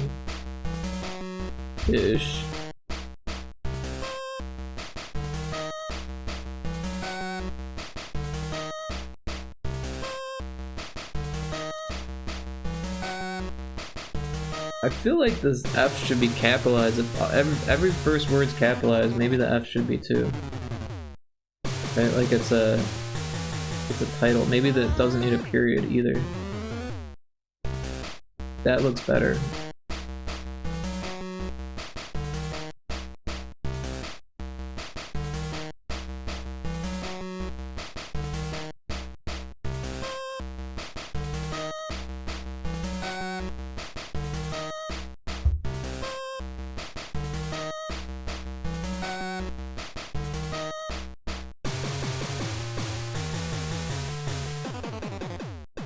Like it's the plaque at the bottom of a picture.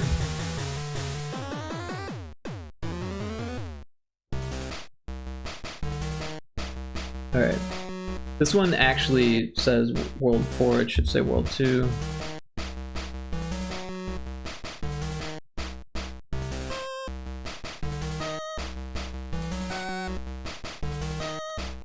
And I'm starting to think, should it go location, fish, location, fish, location, fish?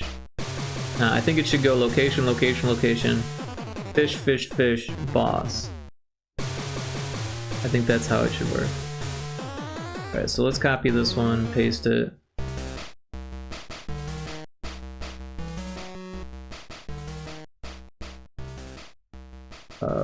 Five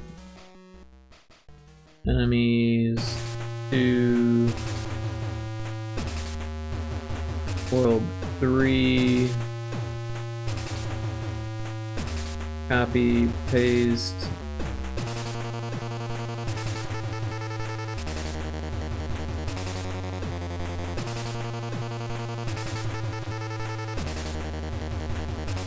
Where is this leading to even? To the credits, why is it going to... Oh, I got it, because they haven't changed it yet.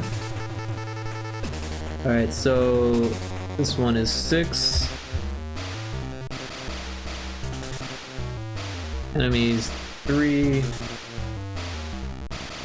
World 4. Okay, now let's do the last one.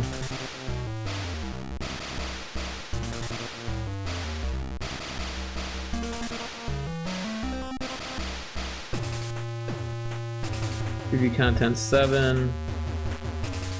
Bosses. Alright.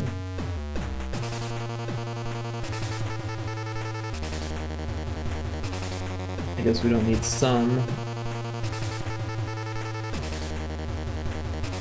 Bosses.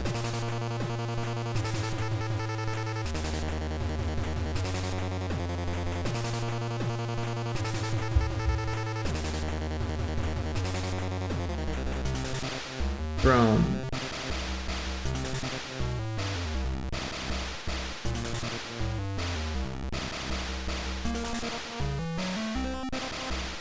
World 2 through 4.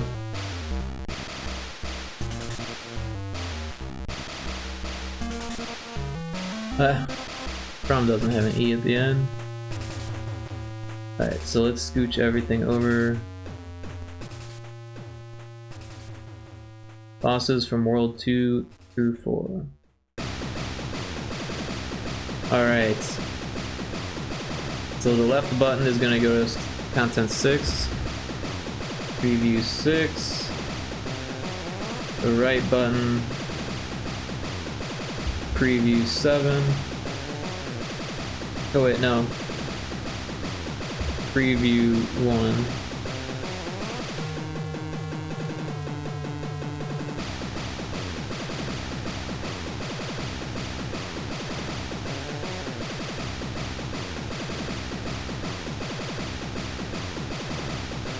The right button goes to preview 7. The left button goes to preview 5.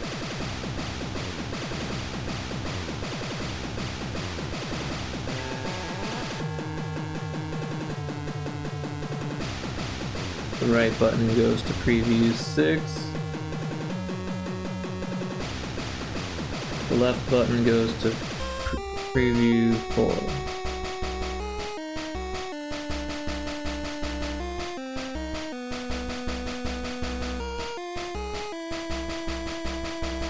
Preview 5 at the right,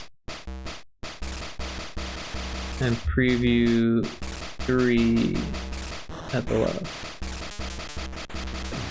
Alright.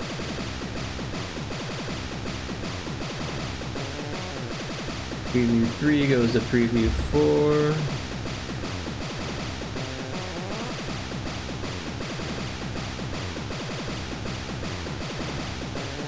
And preview 2 to the left. So preview 2 is good, we already did that one, but I'll double check it. Goes to 3 and 1, and then this one, we go left. We want it to go to preview 7.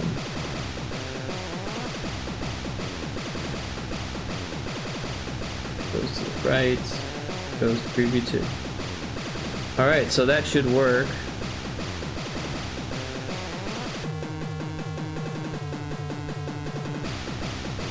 It's weird that, oh, these are the ones that make it go there. And, oh, and then also if you beat the guy, yeah, so it sends you there. So those are the 3 ways to get there. And then this one also sends you there, which is weird. Why does this one send you there? Oh, if you go into the tunnel, if you go into the skull tunnel, it sends you over here as well.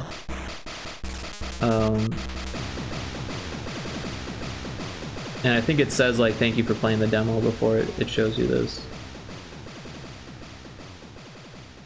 So that's pretty cool. I think we will have to update this one once we get the tiles looking good. Let's save it. Alright. To our list here. Preview content.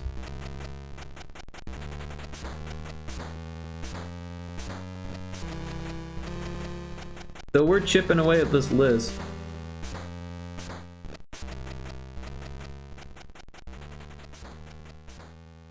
Let's see how we can do the controls. I'm thinking in the options might be the best way to do it.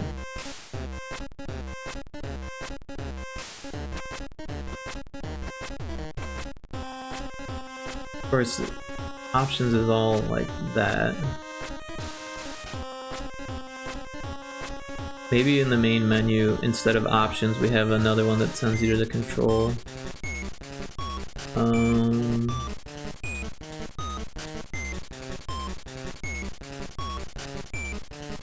Let's see, display menu. Yeah, I guess we'll just put like another option for hot demon fish. Oh, it looks like it used to take you to how many you caught. That's interesting. But now it's going to be controls.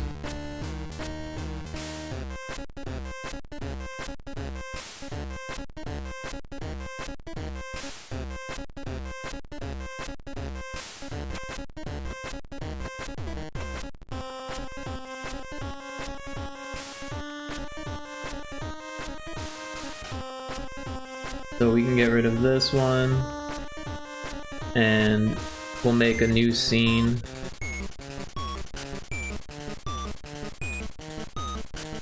We can just throw that here. We could probably get rid of that inventory scene. Not being used.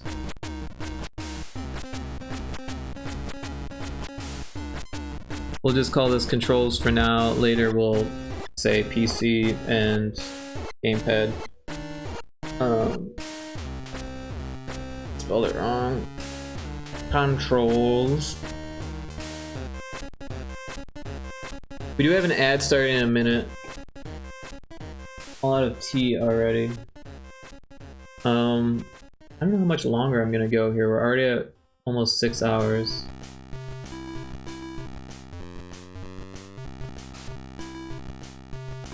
But yeah, I am going to start the break early and make some non-caffeinated tea.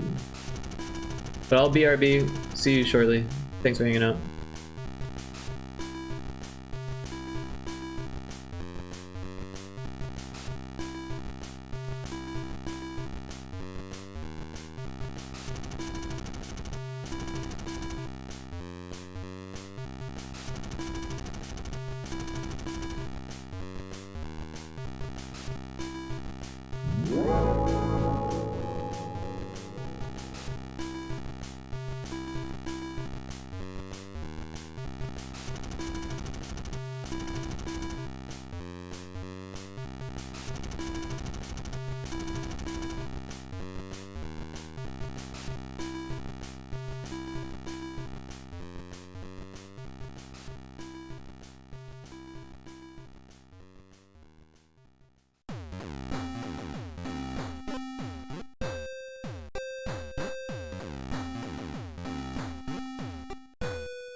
Alright, I am back from the break.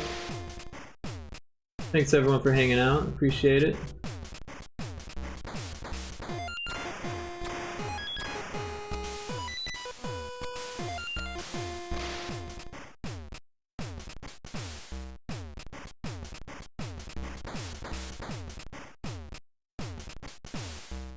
Alright. So let's see here. We want... Oh, we need to put the image in the thing. So let's find the image. It's in the Pyrotoad folder. That's...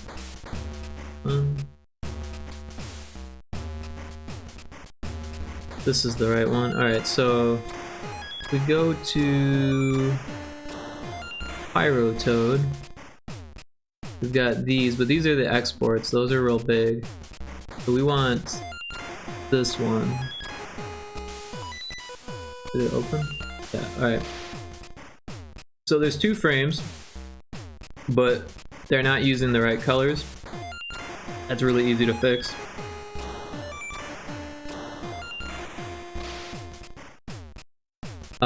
What we're gonna do is flatten the image. That way we can quickly change the colors here.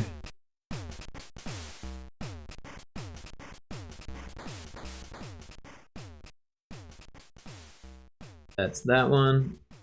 And then this, and this, and this. Oop, this. Alright, so I like it, and it works. Of course, we gotta change the text on it from jump to shoot, or jump and shoot, right?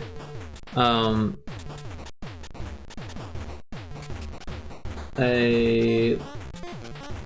think B is cancel, and A is select. Select will be... well, I guess we don't need to say what select does. But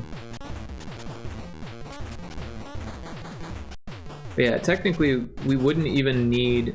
Hey Cryptic, welcome in, how you doing? Thanks for dropping in, good to see you. Hope you've been well.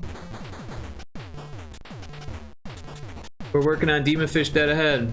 Love the Yeti. Alright, yeah, so I don't know if you know Seagoat Games, but Seagoat is they've been planning a homebrew of this TTRPG game that they've been working on. And so it takes place in the universe of like Rudolph the Red-Nosed Reindeer kind of claymation movies, if you remember those from way back in the day. So I am Bumble the Yeti tomorrow. So I got my art set up for that. But yeah, it should be a lot of fun. We've got 5 different pixel artists, and then Seagoat. So there's gonna be 6 of us collaborating. We're all streamers, we're all artists, and we're all gonna be role-playing as different characters from that universe. And I wanted to be Bumble, so I drew Bumble. But yeah, glad you like it. We're making a controls menu for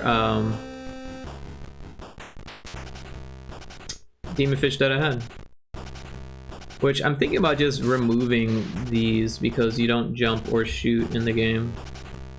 I took this from Pyrotoad, clearly.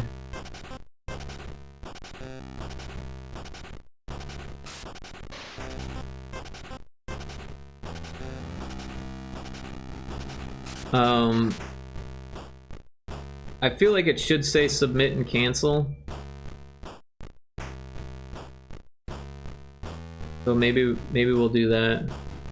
Just make a new layer. And we'll select the right color. Submit.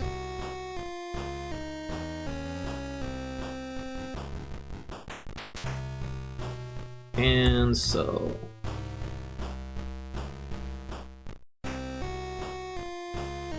And then we'll go to this one. Submit won't fit there, so we'll have to scooch this over.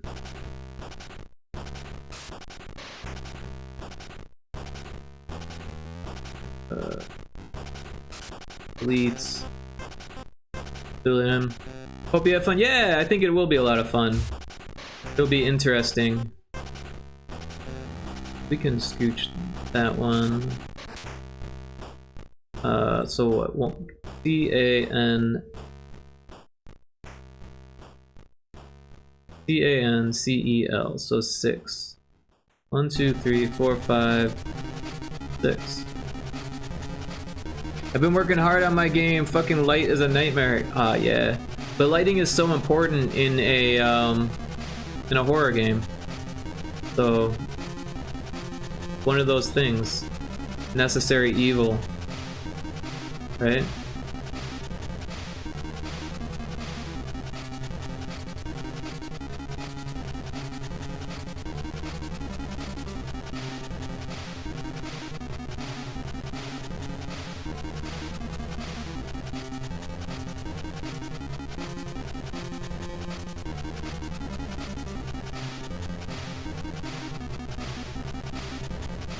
I just noticed that these are backwards. Oh wait, no, they're not. Because B equals A and A equals B. It's confusing. But this is the submit button and this is the cancel button. Because on Nintendo, this is B and this is A. That's why it's like that. I finally got baked lighting working after 4 hours. I quit baked. More issues than Lumen. Oh yeah. So I think the thing with baked is that you like conserve on resources, right? There's less rendering that goes on like real time. So now I'm trying to fix Lumen again, plus anti-alias issues. Oh jeez. I'm sorry that it's giving you such a hard time. So I think we're gonna make a new border for this. So I'm gonna make a new layer, and we'll just draw it on this first layer, and then we'll link the layers. Let's just start with like a square of this color, and then we'll do this color and that color, and dither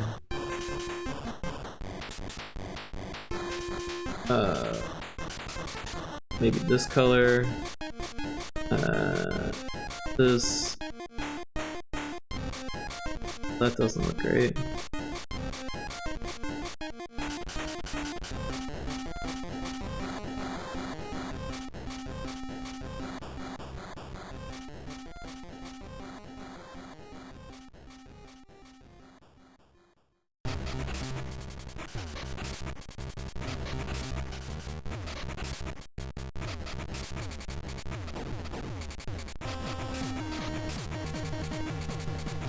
And then maybe we just fill in those.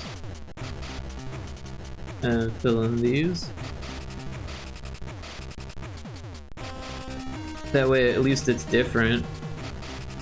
And then, oh.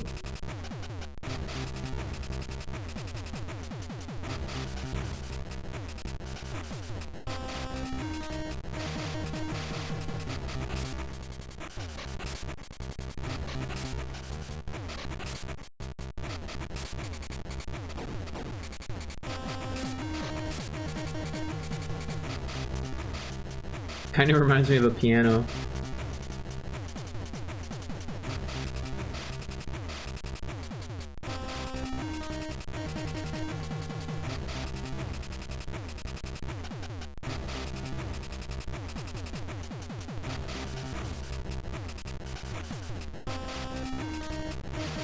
Oh, that's really weird. But it works.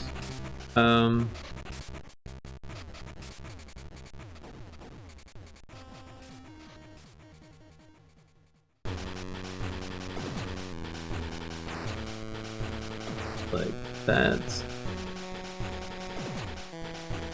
Oh, wow. Oh, because it's longer then. Yeah, that's okay.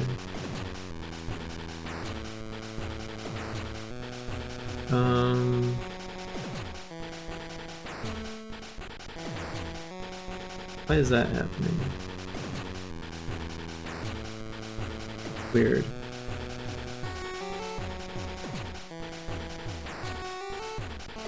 That's what we want.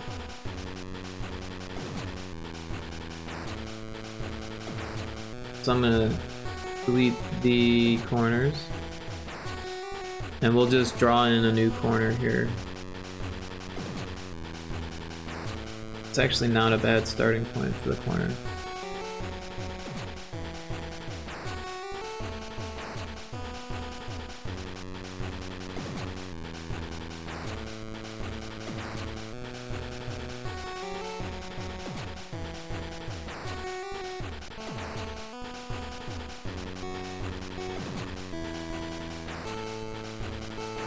I got the size of the game down by 53.5 gigs though, so it runs smooth. Oh wow, that's awesome. Yeah, I mean that makes a lot of difference to a lot of players. So definitely don't overlook that, but it sounds like you're not, so that's dope. Nice work.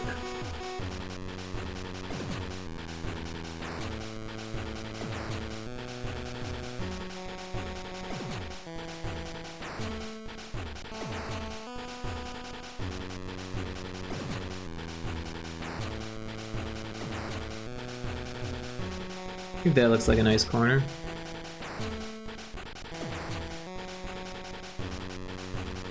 I think we need to fill in the rest of the gaps here.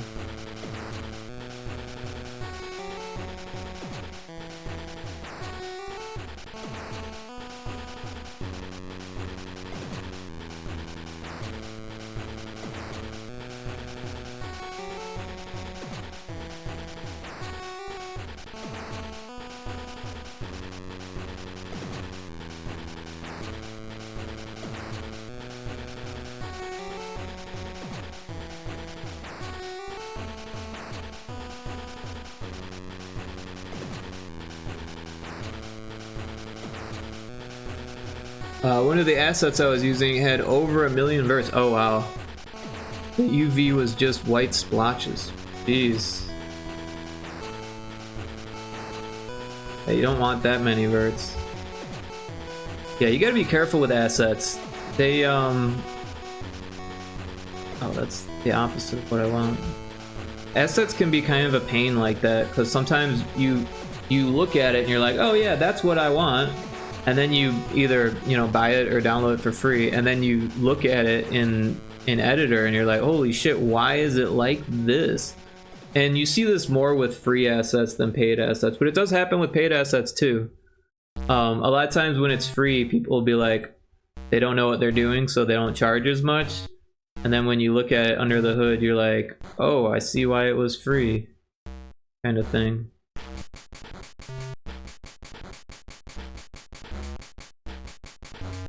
I feel like these should just be flipped. And these ones are fine.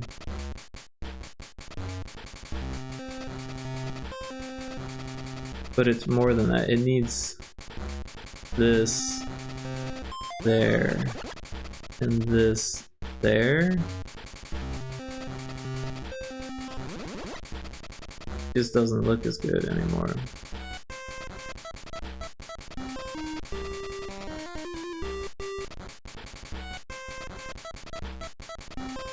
I think that'll be fine. Alright.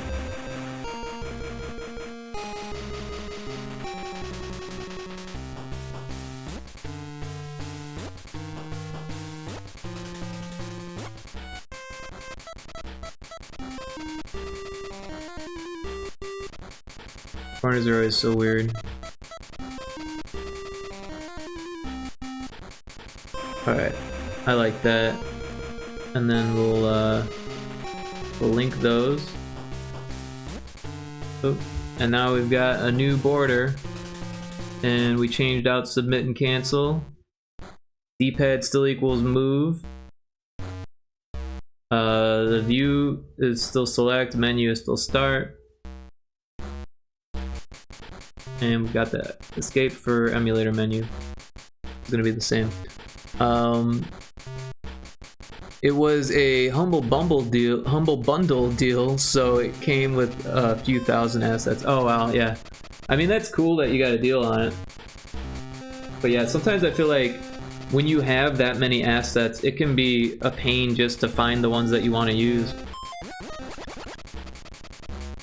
And then, you know, like, hopefully you have like a external you can keep them on or something like that, right?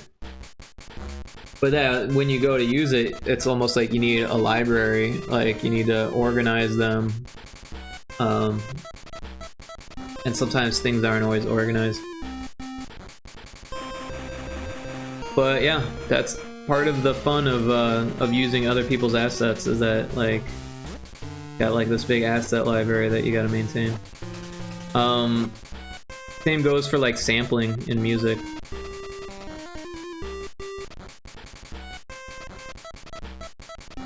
Alright, yeah, so this looks good. We will save it as, we'll move it out of the Pyrotoad one and into the fishing game folder. And yeah, controls menu can stay the same. We'll export as not a GIF, as a PNG. And controls menu is fine. 100%. 2 animations. Files, yes. Alright. So now we can go back to our fishing game folder. So when's the full release coming on Steam? So the Steam page isn't actually made yet. So I'm probably gonna wait until I have enough wishlist to feel comfortable releasing it. But the demo is like nearly ready. Ooh, I got Electric Mindset's voice lines back. They're so good. Awesome, I'm glad you like them. Yeah, he said that he did a few different takes, and he was telling me about it, how excited he was, so I'm glad to hear that you're excited. I'm gonna copy both of these files. This is the assets folder. We're gonna paste them into that folder. And now we've got the controls. So we'll do the gamepad first. And then we'll copy it, paste it.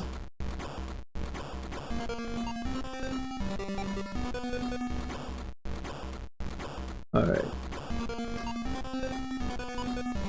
We'll rename it Gamepad. Whatever loads. And keyboard. But yeah, I'm excited for the full release. The demo is nearly ready. It needed some extra content, like the controls and the there's preview content for the full game in the demo. The first world is a little different. I made some adjustments to how the bosses work, so you have to find all the locations before the bosses are there. And then yeah, here's the preview content.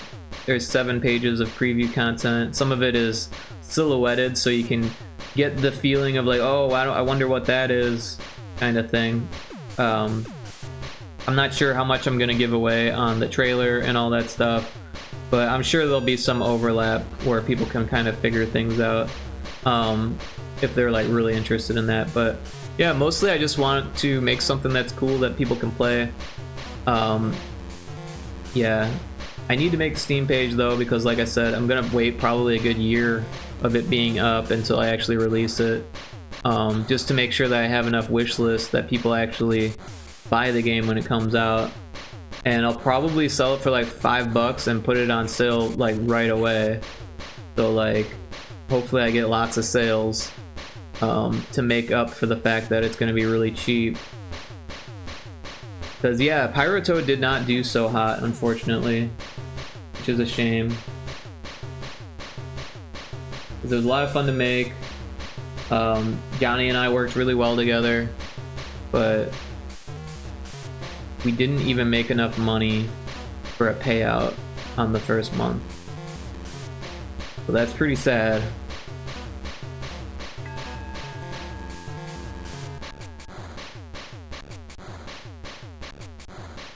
Dang, that's so sad. Yeah, it is sad. But next month we will.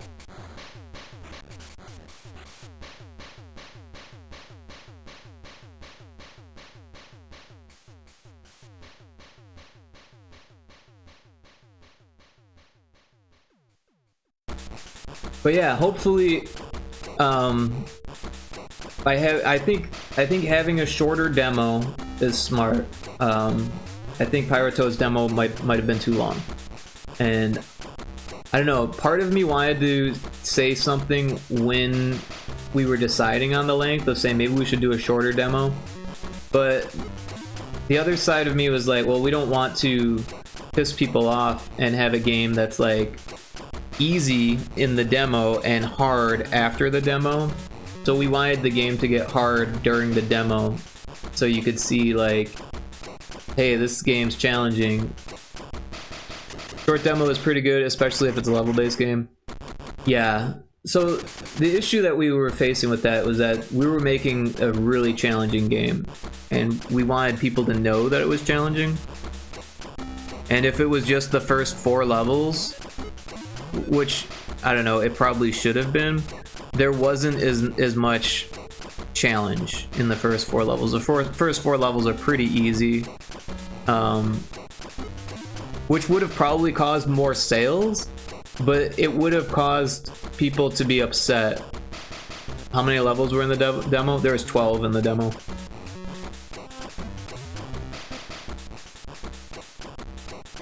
Those kind of games are niche. I'm curious on how many people like those types. Not very many. Well, so it's weird, right? It depends on the platform. On Newgrounds, people love that shit. We got over 10,000 views on Pyrotoad on Newgrounds, but they're all people that play free games. And granted, they liked it because it was a hard free game that they could pretty much feel like was a whole game for Newgrounds length because it was a long demo. But there wasn't a whole lot of conversion, I don't think, from Newgrounds to Steam. For good reason, you know, people on Newgrounds like free web games. People on Steam like to download like experiences that they can either stream or like enjoy or like immerse themselves in, you know. Puzzle platformers are not a big sell on Steam. They never really have been, not since like Super Meat Boy days. But even Super Meat Boy, excuse me, came out on Newgrounds.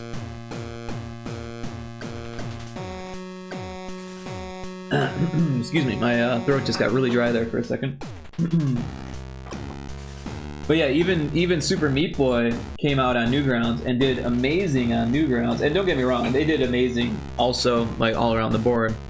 Newgrounds is free though, right? Yeah, Newgrounds is free. So all the people there aren't trying to pay money, right? They're not looking for demos for games that they're gonna pay for, right? I forgot that Super Meat Boy is a puzzle game. Well, it's a precision puzzle platformer. It's actually pretty similar to what we made. In a lot of ways. Granted, ours is a Game Boy game and you shoot fire, so it's different in those respects. But yeah, a lot of it was pretty similar. Some people that played Pyrotoad were like, oh, it's like Super Meat Boy. And Johnny was like, I don't know what that is. Which is funny to me, but yeah, I mean, that game came out back in like fucking 2010, something like that. 2000, or the Newgrounds version came out in like 2008 or something. I don't even know. But yeah, I liked Super Meat Boy when I bought it back in like 2010. But yeah, it was really hard. I didn't beat it. Like, I was happy with it as a purchase. You remember playing it on Xbox 360? Yeah, so at the time, like, indie games were kind of a new thing for console gamers. And Xbox was like, you know, the only way to sell indie games at the time. Steam was still really difficult to get onto. I mean, you could, but typically it was games that like did really well on Newgrounds. Pretty much did the Super Meat Boy route, right? Did really good on internet games. They made a bigger version of it for Xbox. Xbox got behind it and really pushed the sales, and then Steam was like, we need that too, you know? I made it to like level 7 and it was fun. That's wild, since Steam is the place most indies go. Well, now it is, but back then it was really hard to get on Steam. You needed to get greenlit, which meant that you needed a following already to get onto Steam, which is hard to do. At the time, a lot of people had their own websites for their games, and they just had, you know, enough social media pull from either Newgrounds or, you know, whatever other sites you could post games on. Or they blogged about games. They, you know, had Facebook posts about their games. Like, the landscape was completely different back then. I mean, hell, people were still using MySpace back then, you know? I feel like this could be a good documentary. There is a documentary about it, Kari. It's called Indie Game the Movie. Have you not seen this?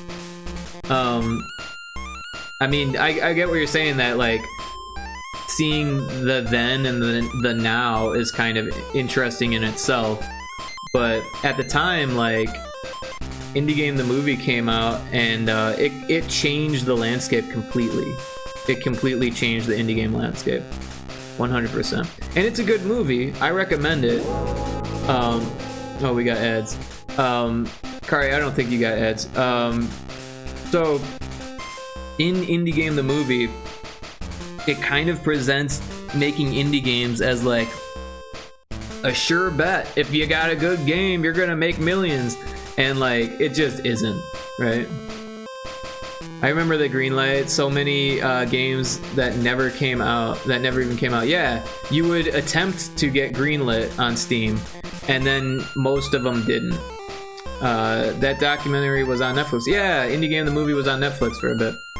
But yeah, it was so big that it changed the landscape of indie gaming, because it followed the developer from Braid, the developers from Super Meat Boy, and the developer from Fez, which were all like groundbreaking hits and like stories in themselves, right?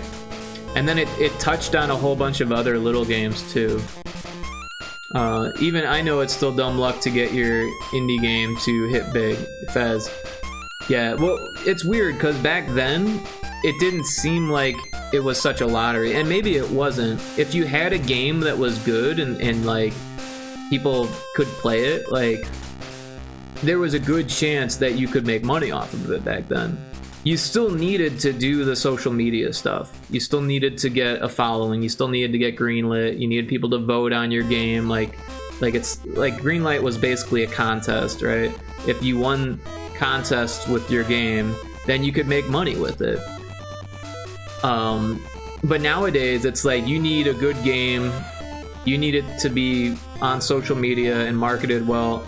And even then, it's still like luck of the draw. It's like being a shiny sword on a green hilltop. That's an interesting metaphor there.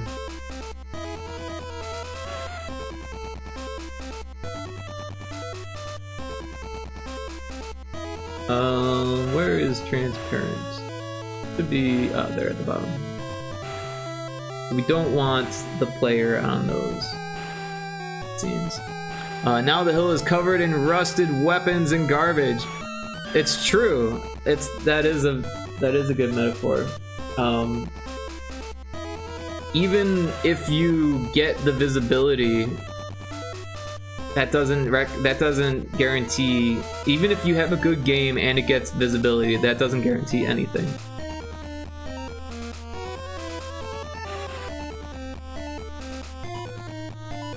Artist to see gold. Yeah. It's rough out there. Not gonna lie, I love making games, and I don't think I'll ever stop. But to think that it's going to make you a lot of money is ridiculous. But back in 2009 or 2010, when Indie Game the documentary came out, so many people decided, I'm gonna quit my job and make games because I want to make money. And it was kind of weird, you know, because I mean, a lot of people liked games enough to, you know, learn how to make them, which is hard. But there was this idea of like, I'm gonna make $1 million with my game, like, and a lot of people thought that shit. And hell, even I was like, I hope I make it big one day, you know, and I still do. I still hope that I have, you know, a game that sells enough for me to like start a studio more than what I have, right? To like hire people and like not have to worry about like contract work or paying the bills or anything like that, you know, just to relax and make games, right? I would love that, but it's not very likely. You gotta climb out of the trash pile to get seen, or worked for Cuphead.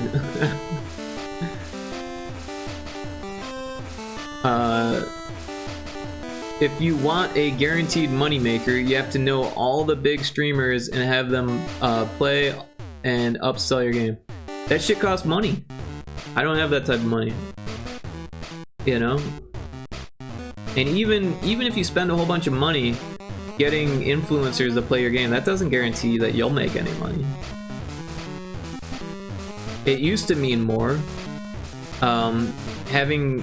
Having streamers play your game used to mean something, but now it means a lot less.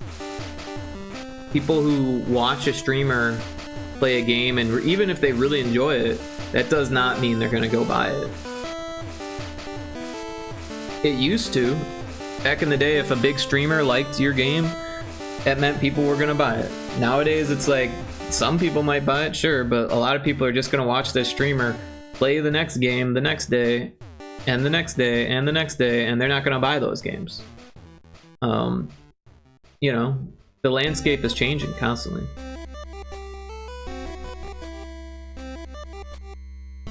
I don't think there is a guaranteed way to make money in games. I don't think there is.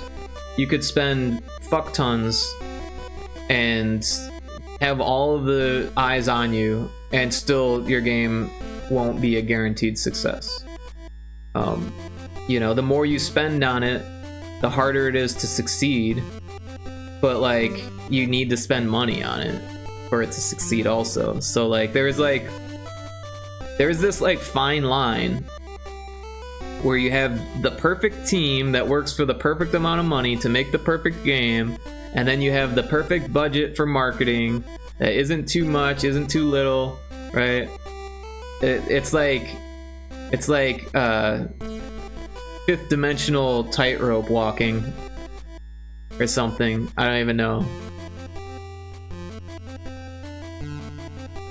That Dig a Hole game was the last big stream indie I remember. Got me to buy it. Yeah, I mean, it happens, you know? Like, where people will be like, oh, this game looks really cool, I'm gonna buy it. I mean, I even do it sometimes, you know? A streamer that I like is enjoying a game, and I'm already thinking like, hey, I kind of want to see what this game is all about. You know, after watching enough streamers play Mega Bonk, I was like, alright, I gotta check this out, right? And it was cheap enough, you know, I knew I was gonna enjoy it. Part of me was just like, well, I gotta make sure that I finish what I'm doing on this, contract work before I start something like that. I don't want to waste all this time when I should be working. Water Park Simulator was one of those. Yeah, a lot of people got really into Water Park Simulator because it was being streamed. I get it. I'm not saying it can't happen, but just because streamers pick up your game doesn't mean it's gonna make you a lot of money. I feel like most of the indie games on Twitch that hit big are silly games that are more wonky than polished. I think that's what you mean to say. Yeah, the what's the word? The jank, wacky, there you go. But jank is a big thing. Like, I don't know, what people call friend slop, I've been calling friend jank, right? And Peak is like the least janky of the friend jank games, right? It's the peak friend jank game, but it still is janky, right? It's still pretty janky. It's just a lot of fun, you know? And sometimes the jank is fun, and sometimes the jank makes for good content. And yeah, I do enjoy a good friend slap. It's really popular this year. Friend slap has been super popular, but also a ton of games have been coming out, and not all of them can do well, you know? The one game I streamed earlier with the Indie Maniac, Dreadline, I think is what it was called. Something Dreadline. And it was a fishing friend slap game. And it kind of checks a lot of the boxes, yet we only played it once. And we didn't even play it very long, and it was really janky. The devs were like on top of it. They're like, oh, you know, here's free keys, and we'll give you special content for the next time you play. And like, they were talking to us in the chat, like while we were streaming it. Like, they were doing the work. But the game just wasn't as good as Peak. There's no way, you know, it just wasn't as fun. It had too much jank. It needed too much work. And I don't know. It didn't strike gold, you know? It wasn't terrible, but I'm not gonna play it single player, you know? Like Peak, I'll play single player and still have fun. And I think that has something. And Schedule 1 is another example. I haven't actually played it with multiplayer yet. I would love to. I don't know, Cryptic, maybe we should play Schedule 1 sometime. It's been updated. But yeah, you know, I don't have anyone to play it with that I've played with before, so, but it's fun. But I could play it single player is the point, you know? And I think that makes a huge difference with the friend slop stuff. I think Peak Studio knows how to hit that sweet spot. Another Crab's Treasure was also good. I'm glad that you like that. I haven't played it, but a lot of people have said that it was good. But yeah, I don't think that anyone knows how to hit the sweet spot. I think everyone knows the general vicinity of the sweet spot, and then they hope and pray, and then they do everything they can to kind of push it towards that sweet spot once they have a better idea of where it is. Yeah, it's like, it's still a very vague thing of where the sweet spot is, right? Like, as far as like how much money to spend, like how much marketing to put into it or spend on marketing, you know, like basically how much money to spend on what, right? Also, they had a team that had a lot of experience, and they were probably willing to not get paid as much to work together. And that's not something you see all the time. And I'm sure they're getting paid good now, but at the time when they were developing the game, they probably weren't getting as high pay as they could at someplace else, is what I'm trying to say. If they're already experienced devs, they could probably say, like, you know what, this indie game stuff, it's fun, but it's not making me a lot of money. I'm gonna go do bank software, or I'm gonna go, you know, work in film, or I'm gonna go work for AAA, you know, and maybe make more money in the short term, like per hour or whatever. But then when you hit gold, when you strike gold like Peak did, after the fact, it's a no-brainer. Of course you'd work for, you know, Land Crab. But while you're working on the game before it's a hit, you don't know that, right? So you have to take that risk sometimes. Cryptic says, hell yeah. Oh yeah, about playing Schedule 1, we should definitely jump on that together sometime. I've been having a lot of fun with it. It would be cool to kind of start over, I think, with the multiplayer crew. Another Crab's Treasure was good. Oh yeah, I read that. Red and I still play every once in a while. Oh, cool. Waiting for the Shroom update. Yeah, the Shroom update looks like it'll be interesting. I think what makes Peak a little better to play is that it's jank, but also charming and cute. Yeah, I agree. There are some horror aspects to it, but they're very light. I think because Heights is scary enough that they focused on making it really cute, but then they also put the Scoutmaster in there to make it also like just a little bit more scary, right? Because that shit could happen at any point if you're by yourself, if you lose your crew. Now I know my game is gonna make $3.2 million. I don't know what you're talking about. You never know. That could happen. Oh yeah, they said that their funder cut them off and they had to stop working on the big game they were working on, so they made Peak because it was more financially doable. That makes sense. A lot of studios rely on funding, and then when it disappears randomly, you gotta scramble to make it work sometimes.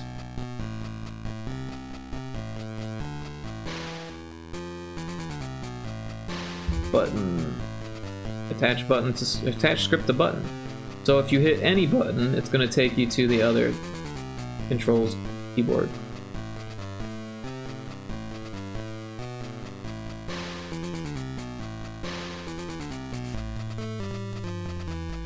Come on. I'm clicking them and it's too slow. Alright. Change scene. Yeah, I don't really know that much about the Peak situation. I'm sure there's like a documentary out there already that I could learn from. I haven't done my usually monthly search on YouTube for game documentaries, so I'm way behind on that. For like the last 3 years, four or 5 years even, I've been like searching like crazy for game dev documentaries on YouTube because there's always new ones popping up, and I've seen a lot of the old ones. Like I've kind of gone through and like, oh, I feel like watching a game dev documentary. They made a bunch of Instagram shorts about it. Oh, interesting. Well, I'm sure someone on YouTube has pieced things together and made it into like one long form documentary where I could just like watch and eat dinner and learn.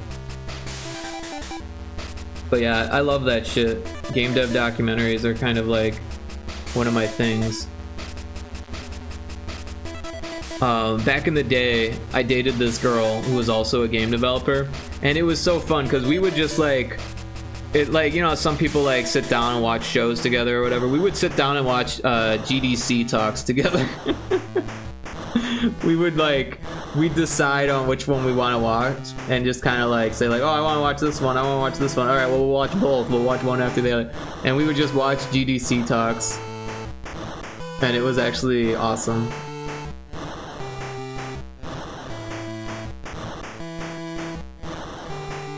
Probably, I do enjoy those 5-hour retrospectives. Oh yeah.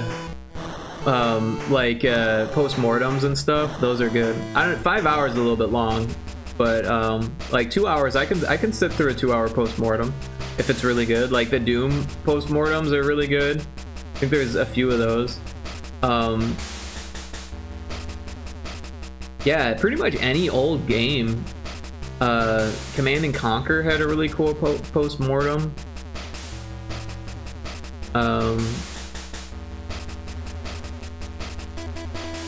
Yeah, I don't know. I'm just really into like learning about old studios and all the things they went through. Like Rare had like a really cool story before Microsoft bought them.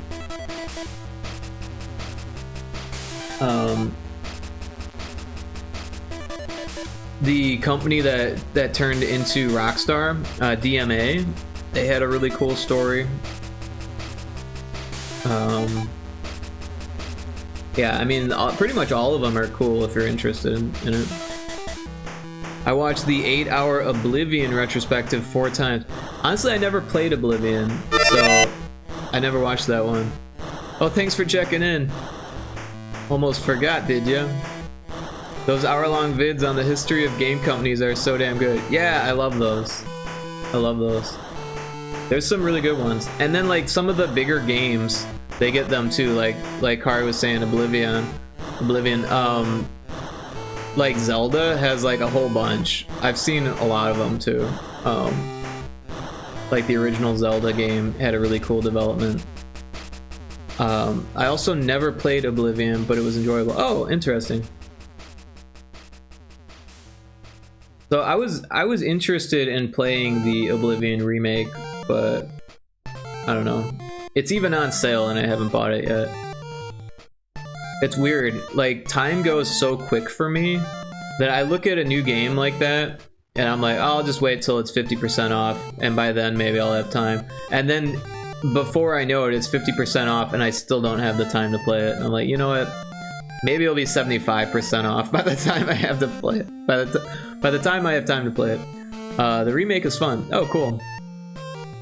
I've heard good things about it, but I've also heard that it's got some bugs. Which, that happens to pretty much every game, right?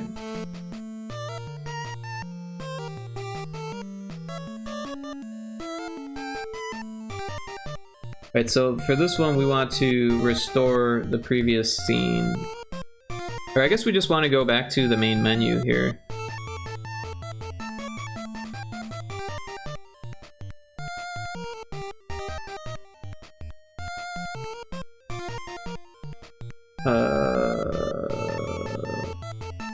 I don't know what it's called. Title screen. Interesting name for it.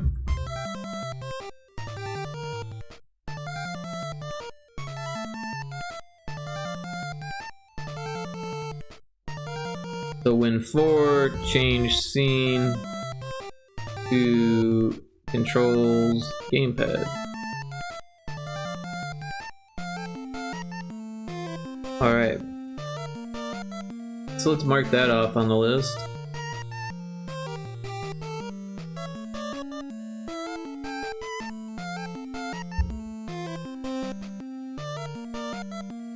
So this is still kind of a pressing glitch. This we need to test. I don't know why it happened, but I don't think we fixed it. Cutscene music is optional, but we probably want it. Backgrounds for different fights. I don't think we're gonna do this anymore. I'm starting to think like, eh. And then we need a test. So I guess it's a good idea to do a little bit of testing now. Probably won't be going too much longer here. It's already 1:45.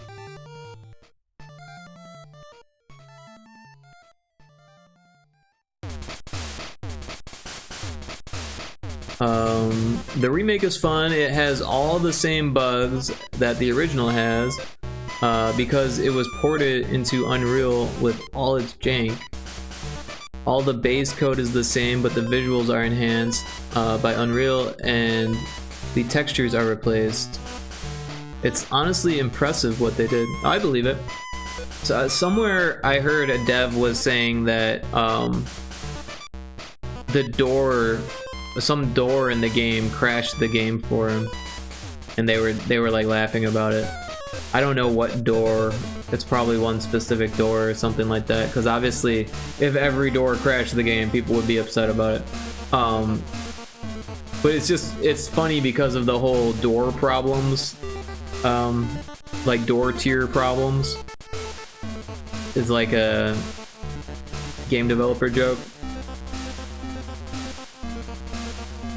right?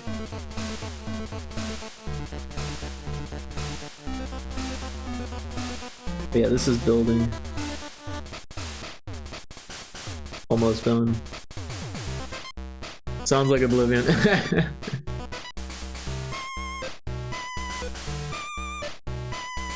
Yeah, I've actually been playing a lot of Skyrim lately, believe it or not. I still never finished Skyrim, and I get a lot of enjoyment out of it. And I end up doing the same damn thing every time I play the game, where I just like go like shop to shop buying ingredients until I have like enough speech to sell ingredients to any shop, and so I'm selling potions, buying ingredients, making potions, selling, and then I'm buying the smithing stuff and increasing my smithing skill and my potion skill, and then I go the arcane enchanter route, right? So I'm like enchanting things, disenchanting things, and then all of a sudden I've got the alchemy enchantment, and then I've got the enchanting potion, and then I do that like loophole where you have like super expensive potions that you're selling, so you only need to sell like 2 or 3 potions, and the guy has no money, so you can buy all of their smithing stuff. And then I don't even have the level yet, but I've got all of this ebony and like glass and stuff to make all of the armors that I plan to make in the future. and why, I don't know. I've got like almost $100,000 already, but I still live in the Breeze home. My god, I had an unholy obsession with that game in high school and middle school. I played 3 days straight of Skyrim and collapsed from exhaustion. Jeez, that is a lot of Skyrim.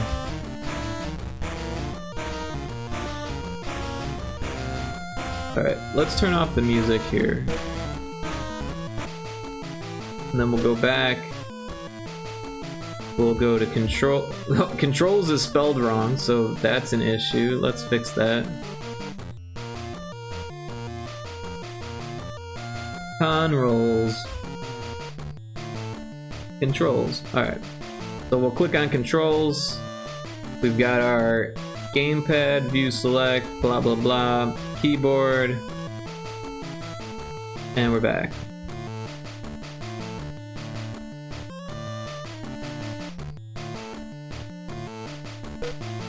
Alright, so let's check. Let's do level 3. The boss dead, we'll say no, the boss isn't dead. Is the boss enabled? Yes, the boss, or no, actually we want it the other way. Oh.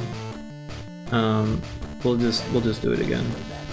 Alright, so we'll go options, debug menu, choose world, world 3, boss dead, no, boss enabled, no. Choose level, yes. What level? 160.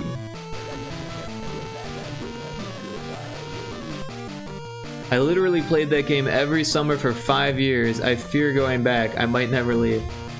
Yeah, I was playing it in VR for a bit, and then I started playing it on my Steam Deck.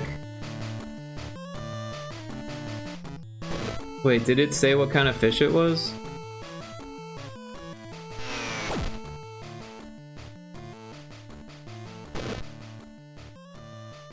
I might never leave. I never played it in VR. It's pretty good in VR, but also like it's got some issues because it wasn't made for VR. So like the VR port it's fun, but it like inventory is still fucking inventory. You know what I mean? Like digging through inventory in your headset is not fun. You did play Resident Evil 4. Oh, in VR? I didn't know that one came out in VR. That was a good game. You're up. What'll it be? It's not telling me the names of the fish.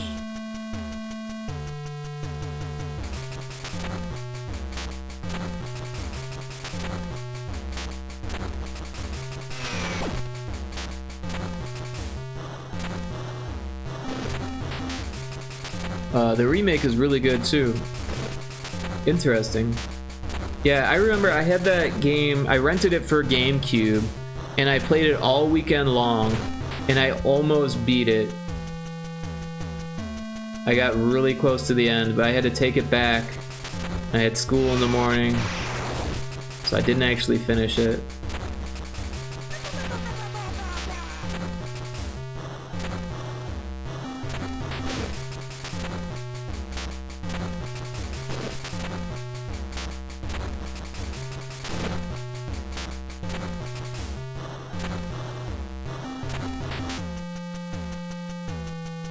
I don't know why I'm casting. I should just run from this fight.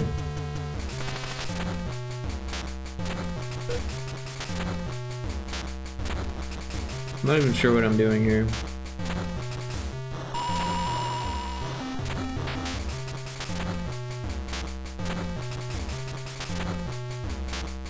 Wait, was the ship there? Oh yeah, the ship's there, so that's good.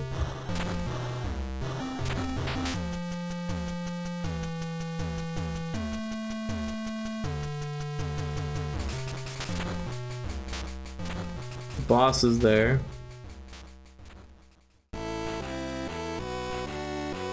Turtle's there. No collisions on the collider, so that's good. Got the seaweed. The cruise ship.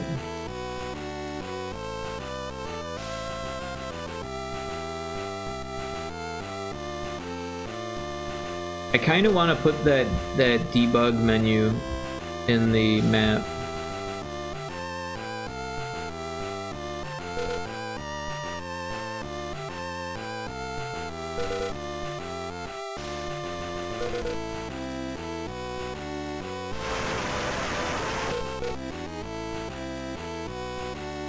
Demon fish take initiative.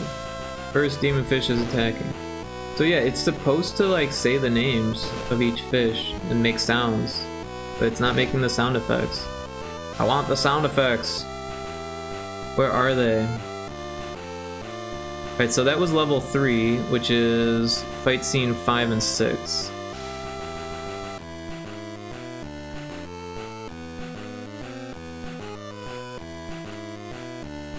So on initialization,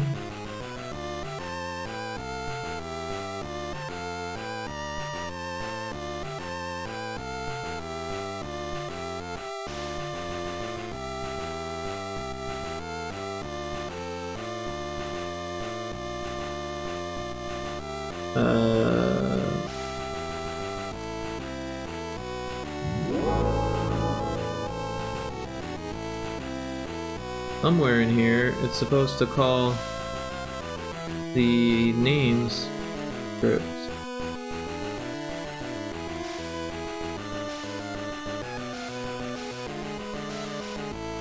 Oh, it's in this one.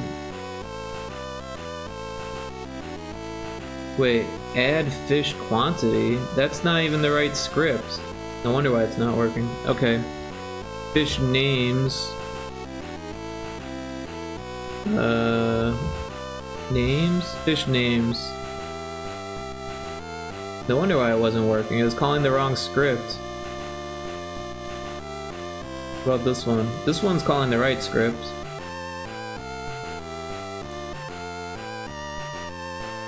This one's calling the right script.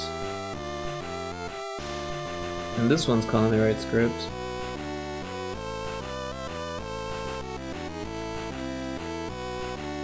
Well, maybe that was the only issue. Oh, I see. These variables are wrong too. Ah, that's the issue. Okay. At least we're figuring this out. Alright, so we go to this. This needs to be enemy 1 type, enemy 2 type, enemy 3 type, enemy 4 type.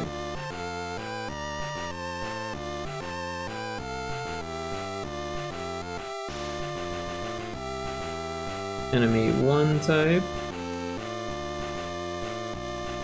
Enemy 2 type. Yeah, so that's a weird thing. If you copy and paste a scene that calls a script, the variables get set back to like the first variable or something that you made, which is kind of ridiculous. Oh, enemy 3 type. So if you copy and paste a scene and think that it's just gonna work, sometimes it does not.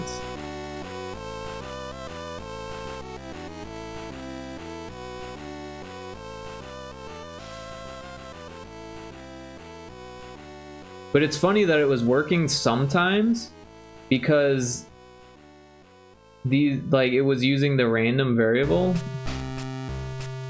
but then it was giving all the fish the same names. Oh, the boss fights don't have names.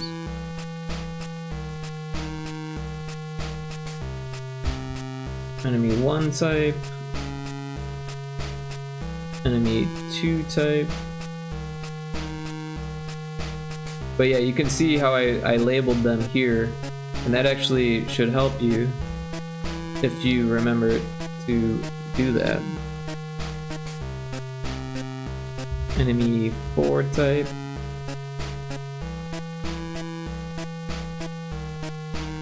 Then this one. Enemy 1 type. Enemy 2 type. Enemy 3 type. Enemy 4 type. Alright, so that should fix that. I kind of want to make that debug menu thing, like I said, with the map. That way we can teleport.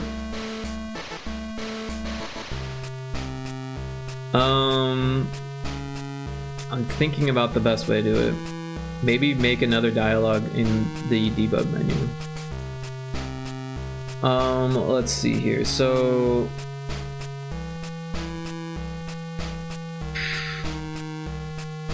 you press any button, it sends you back to where you were.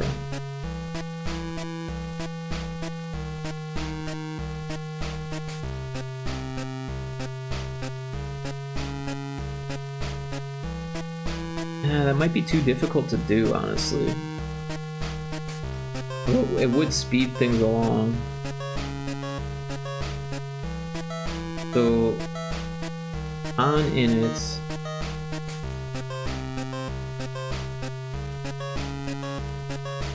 what we could do is,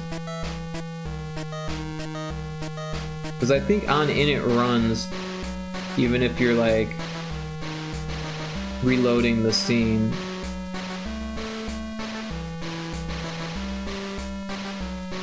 But it keeps the player's location the same. So what you could do is make a variable called teleport, and if it's set to true, then you it would move the player after you come back.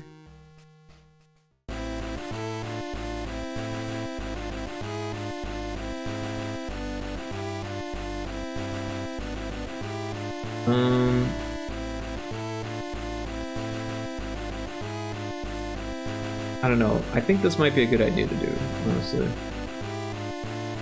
Just to test the different locations and make sure everything looks okay. Alright, so let's do this. We'll go into the debug menu.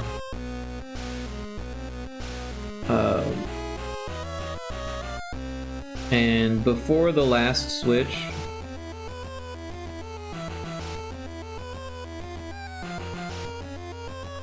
which actually brings you to the world, we need another dialogue. Alright, so we'll make dialogue.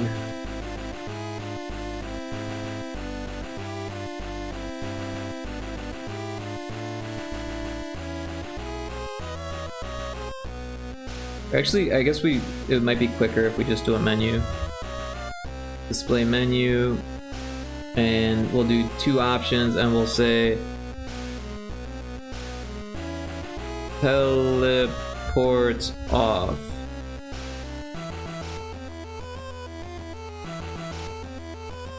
If it ever loads.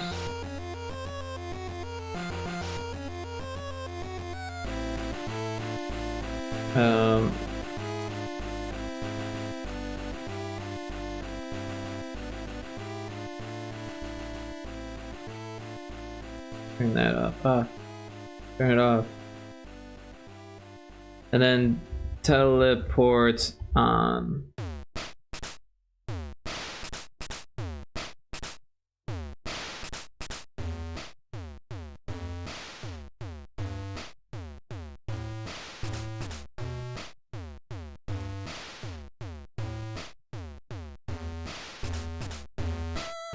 Alright, let's put capital O there, so it doesn't drive me nuts.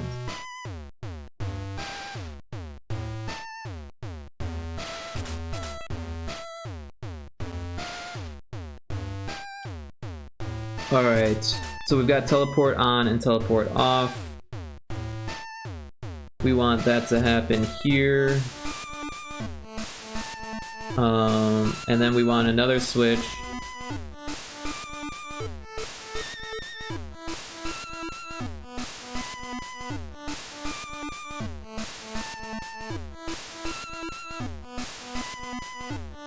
And this local variable, what is the last one?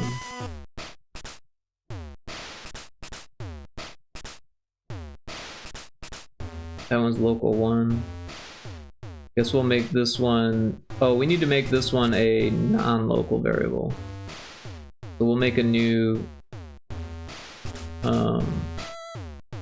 variable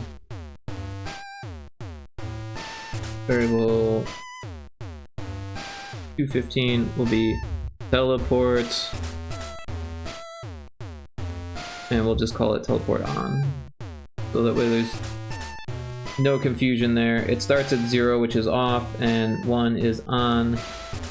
So the switch that we just made, we want this to be teleport on,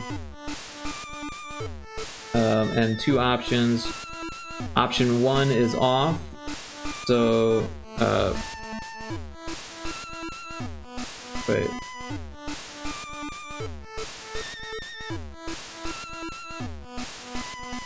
This is confusing. Looks amazing. Oh, the Yeti? Thank you. Glad you like it. Actually, we don't want this to be the teleport. We want this to be local 2, I think. I want to make sure that we're not using local 2 already. That's local 1. I am a banana! This one's local 1 also. Maybe we just use local 1 again.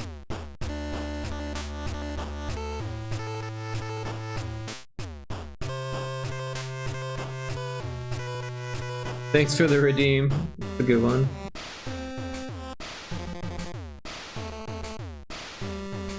Alright, so local 1. Wait.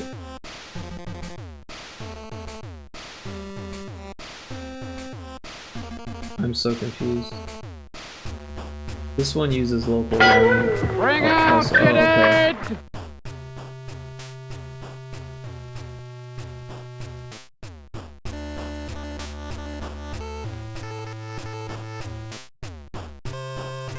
But then this last one uses local 0, so that's the one that we don't want. The local 1 gets reset with every dialogue, and local 0 is which level you chose.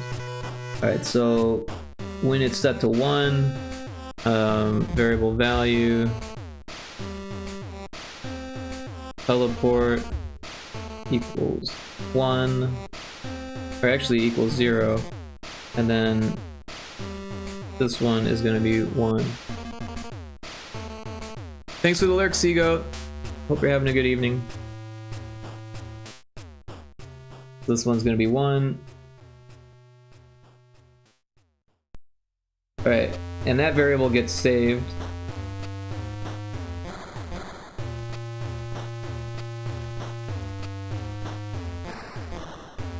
And now,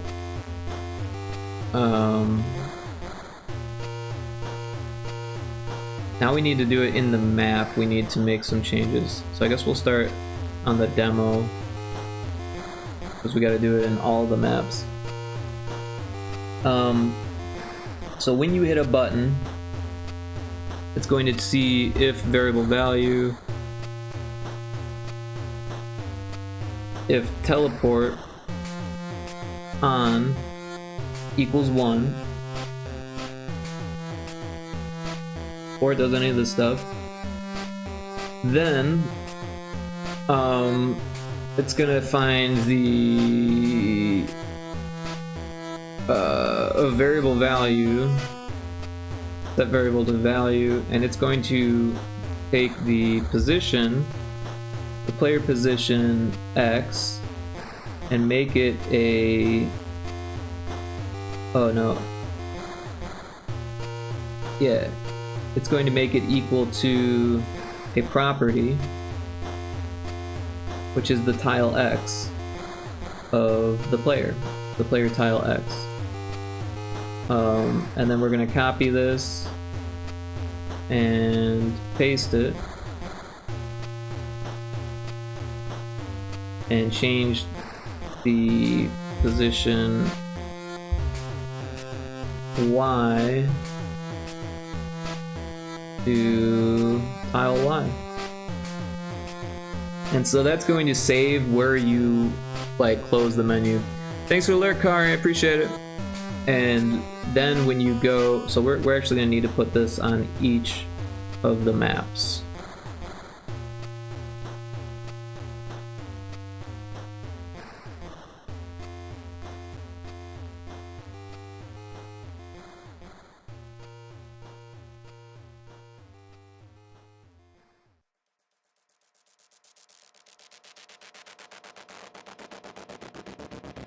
Oops.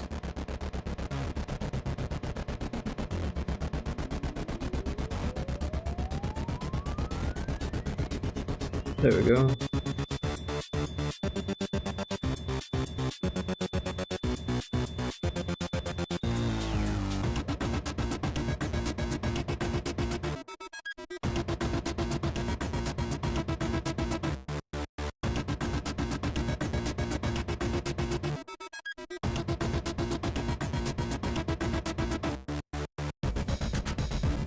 Alright, so now it records the player's new position if teleport on is set to 1.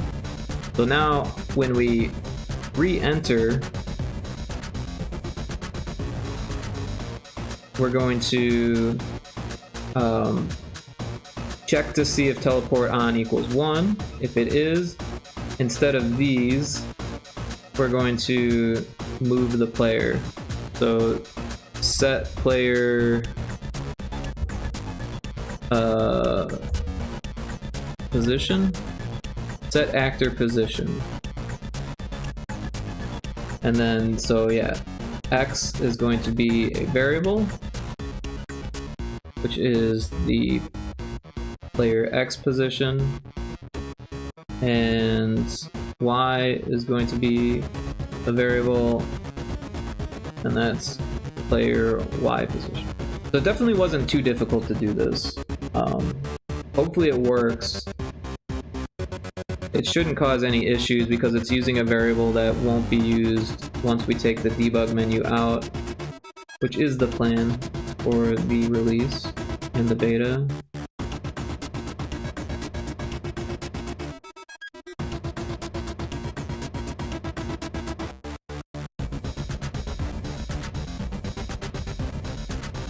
So I kind of want to do it in a way that I can easily put it back in case I need to beta test or debug test, like after the beta releases, right?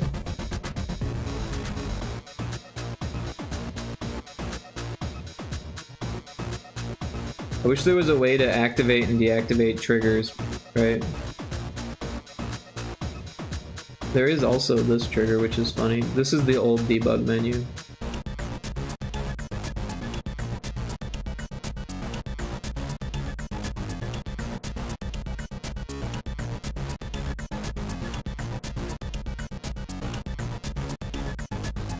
I could turn it into a prefab and then it would be saved.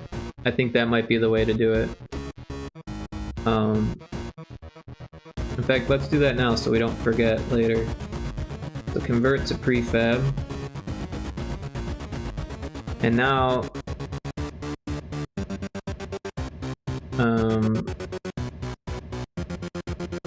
we should rename it.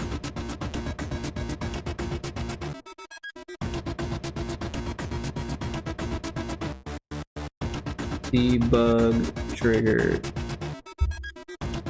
Yeah.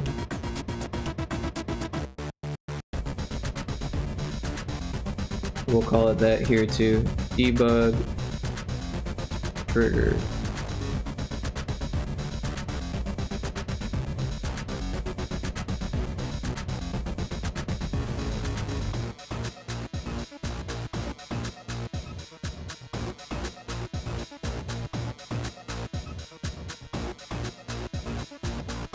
Alright.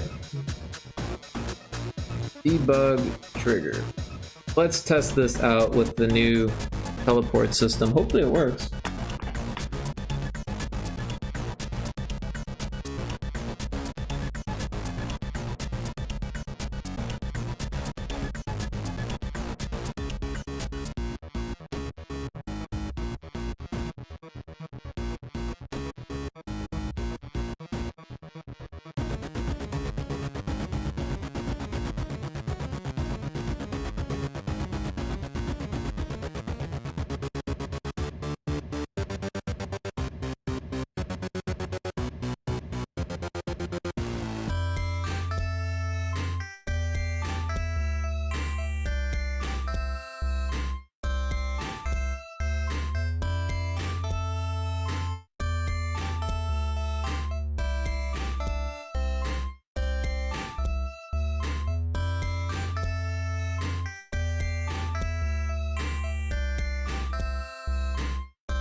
Alright.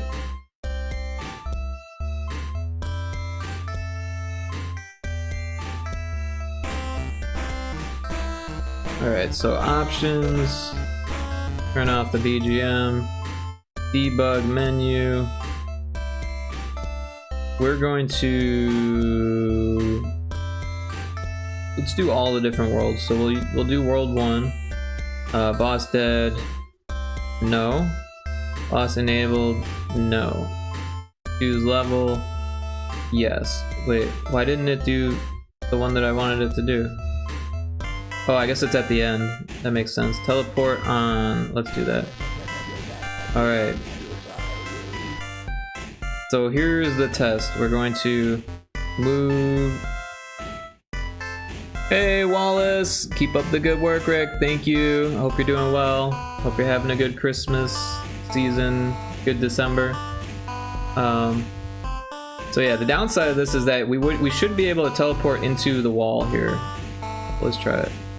Did not work. Interesting.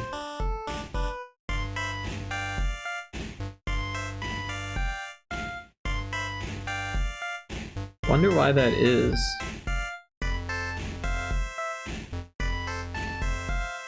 Now I'm trying to fix something that isn't even a feature. A debug feature. Alright, so this is the demo world. This is world 1. If teleport on equals 1, player set position to that. Alright, so let's take a look at the debugger. I love the Rudolph Yeti avatar. Thank you, Wallace. So the story behind that is tomorrow I am playing a tabletop RPG game with Seagoat, Taco Crepe, Iza, Yana, Pixel Yana, Izanari, and Big Lumby. And it should be a lot of fun, but it's based in the world of Rudolph the Red-Nosed Reindeer claymation stop motion thing. So it should be a lot of fun. Because yeah, 6 of us are going to be collab streaming. And we're all artists, so it should be fun. We're all streamers, we're all artists. And yeah, me, Taco, Lumby, Iza, Yana, and Seagoat. Let's see what's going on here. So, POS. So those are set. But if we move, yeah, they don't change. But if we hit, all right, let's star these. And then teleport. Wait, teleport on set to 0. That's not what we want. We want the teleport on to be set to 1. So let's try it with that.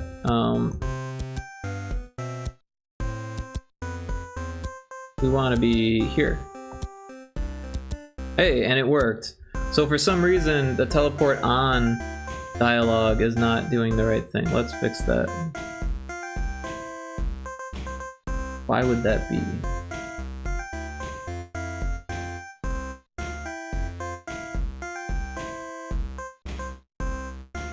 Two options. If it's 1, and option 1 is teleport on. Wait. Option 1 is teleport off. Option 2 is teleport on.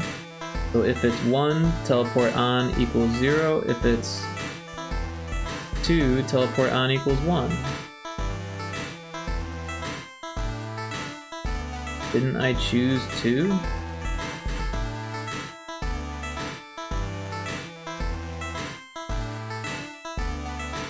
I don't understand.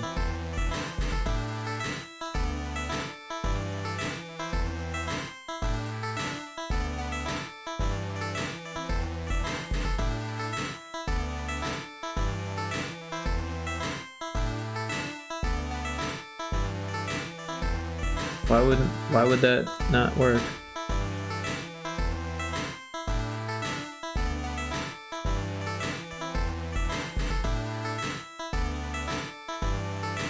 Set to 1 if teleport off, set to 2, teleport on.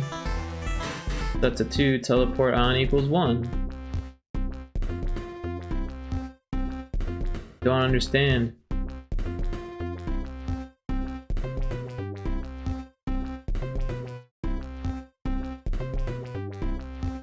Oh, this is set wrong. Okay, variable or local 1. That's what. Yeah, this is local 1, that needs to be local 1. I see what the issue was. Dumb mistake.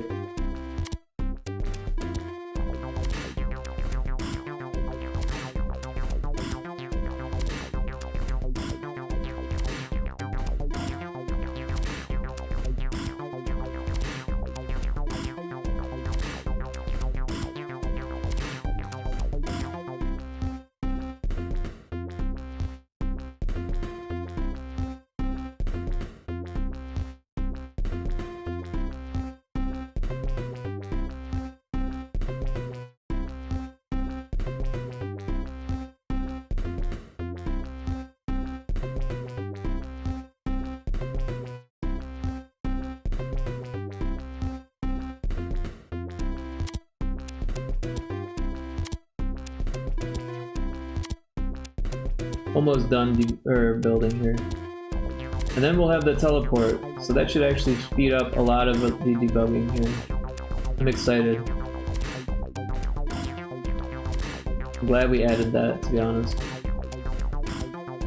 Alright.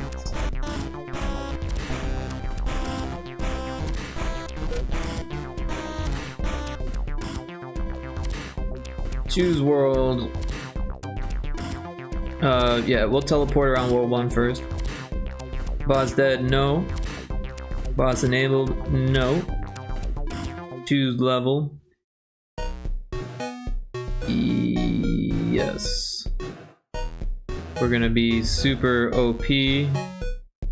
And teleport on.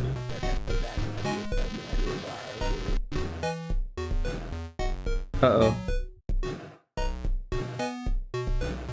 So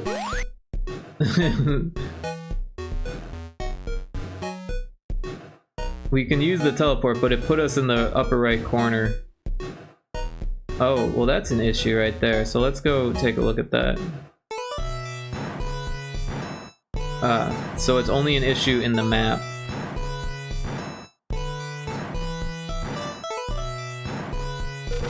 Oh, and that's weird. It put us in the wrong spot. That's real fucking weird. Where even are we?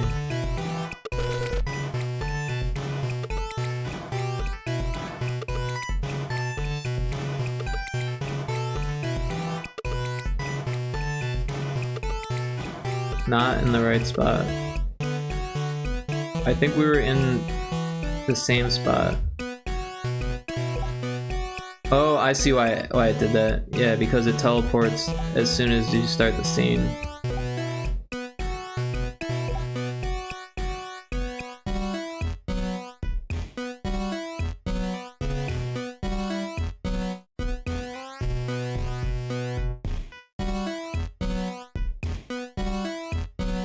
But this gives us a chance to go look at all the locations. Make sure that they look good on both the map and the actual overworld. We can cheat and collect the locations and not have to worry about colliders.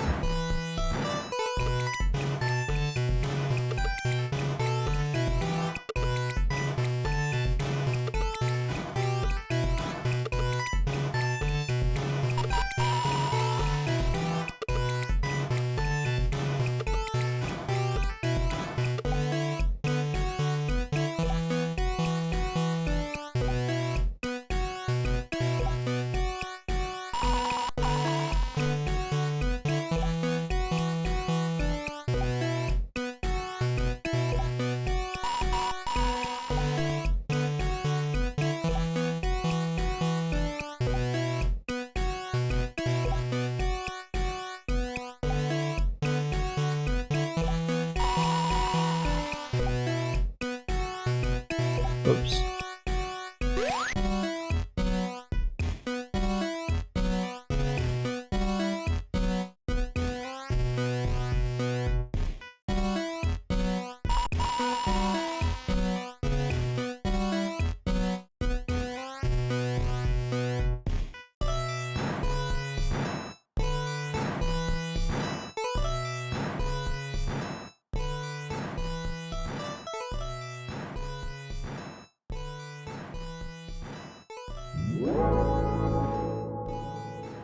Oh, looks like we've got ad break. Make this bigger.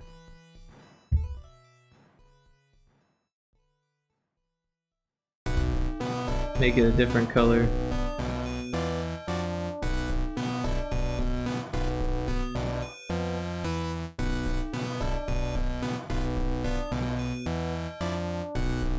Got that one. Oh, we didn't get this one.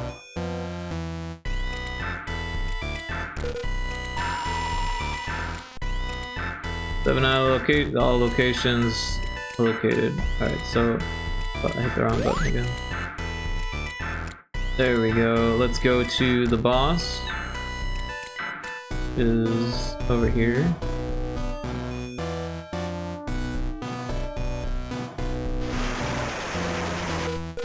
Of course, we get into a fish fight.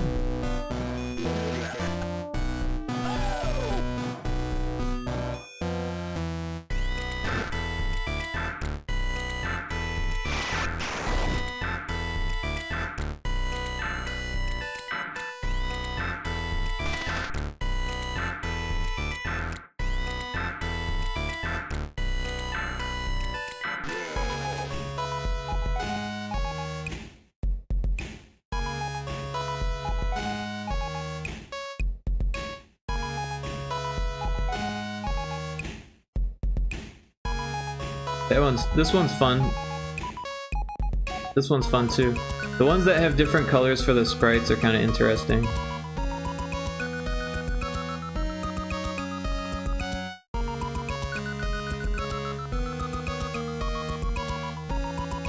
That one looks pretty interesting.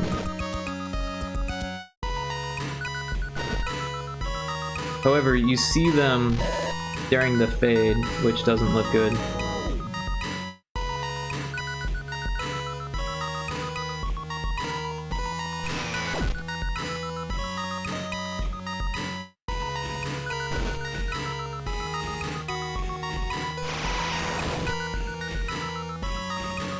It's like we're about back from the ads.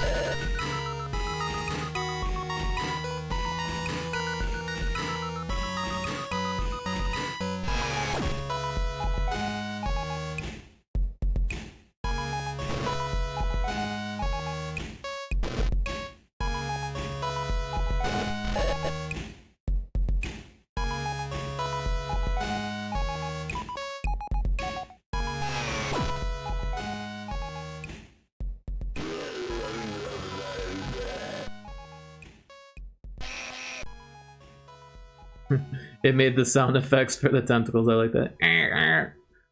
You got me right in the eyes. It's so mean. Who would do that? I'm going home now. Just leave me alone. Watch out for ugly seaweed. You see how it did that weird fade there for a second? That's what I meant. So yeah, we'll go into the next one. And it puts us right next to the boss, which is fine. It is kind of in the shore, but that's not that big of a deal. Let's see what it looks like. Yeah, you see how it garbled for a second? Let's see if anything else is garbled.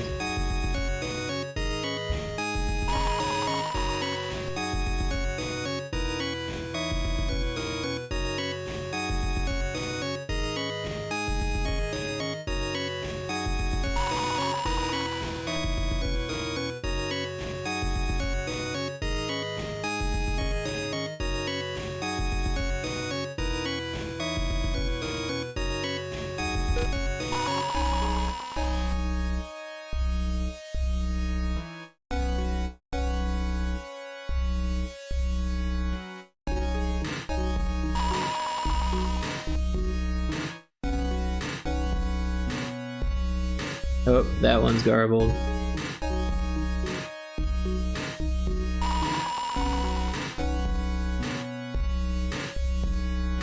So yeah, we will have to make some changes to make this work.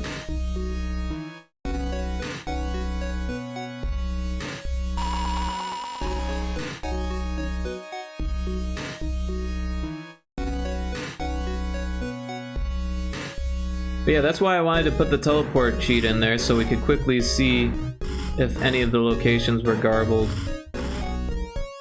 Which they are.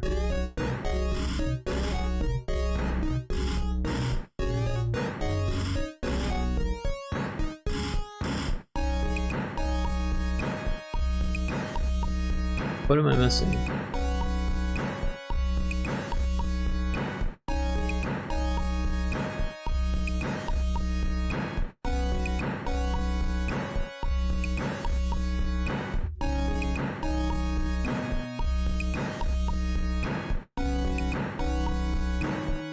Ah, the oil rig.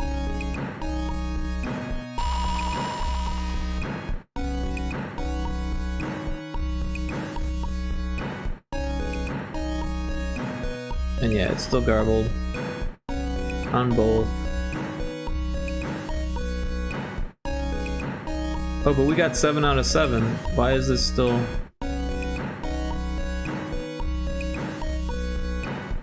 locked out?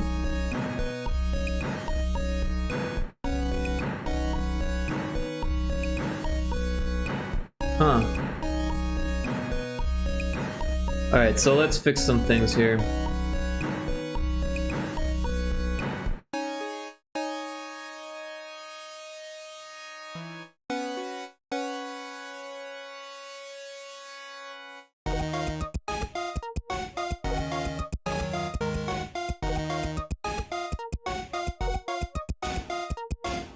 So this one looked good on this, but not on the map, and that's because it resets the position on this one. So let's copy this event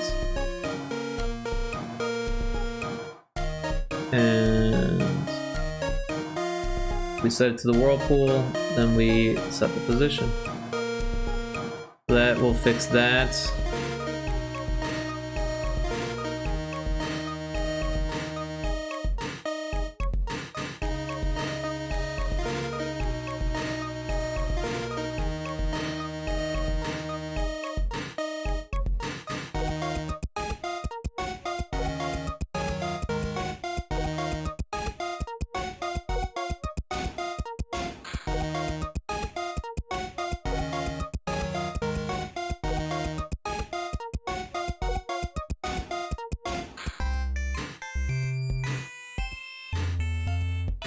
Right, so when it's a whirlpool, it sets the position. Oh, you know what? We need to set the position back also.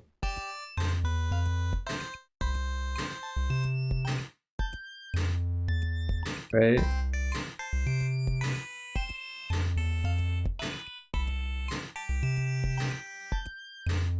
Oh, that needs to happen in...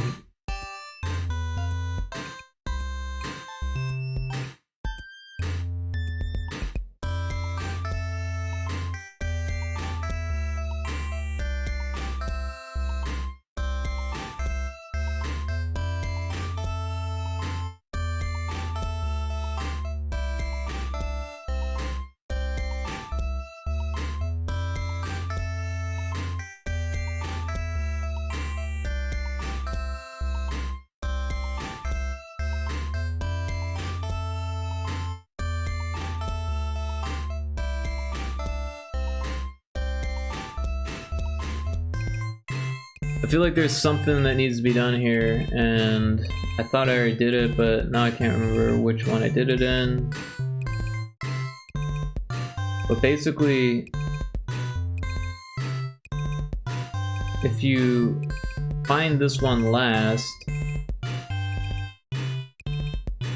this would still be a whirlpool until you get into another fight.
So I feel like we need to test that.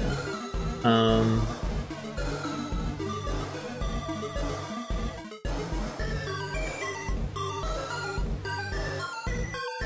I forgot all the other things that were broken. We could move this. I think it was this one. Or no, it was this one. Move this one down a bit. Or no, it was the other one, wasn't it?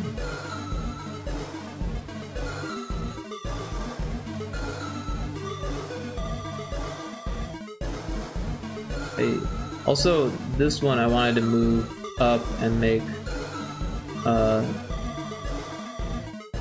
alright, so I'm gonna change the collisions on this. Then change the height on this one. And then put it there. Not there, there. And this there, this can be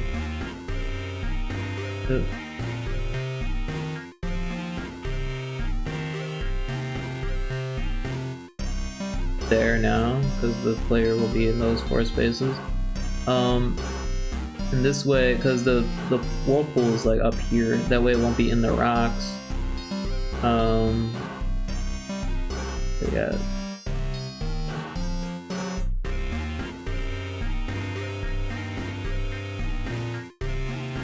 Is that where this one already was?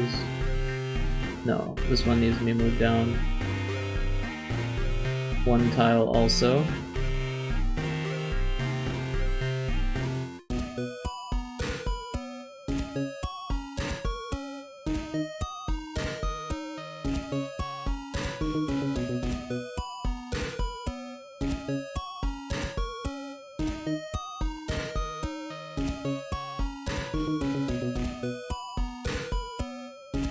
So yeah, these big sprites are causing an issue where we're going over our sprite tile count.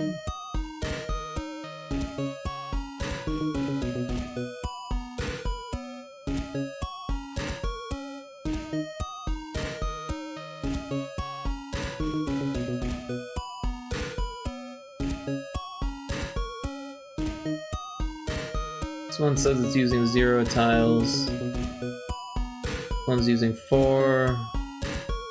This one's using 18.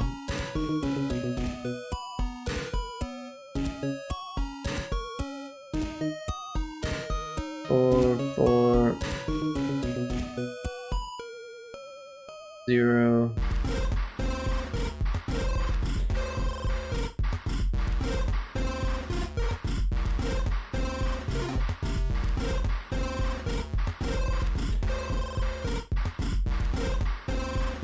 We could make the whirlpool smaller. Could try to make the bosses smaller, but they won't look as cool. They'll be harder to draw.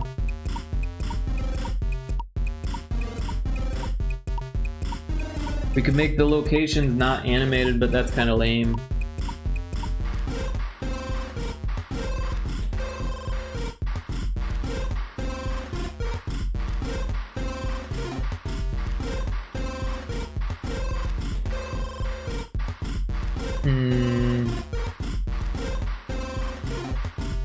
Yeah.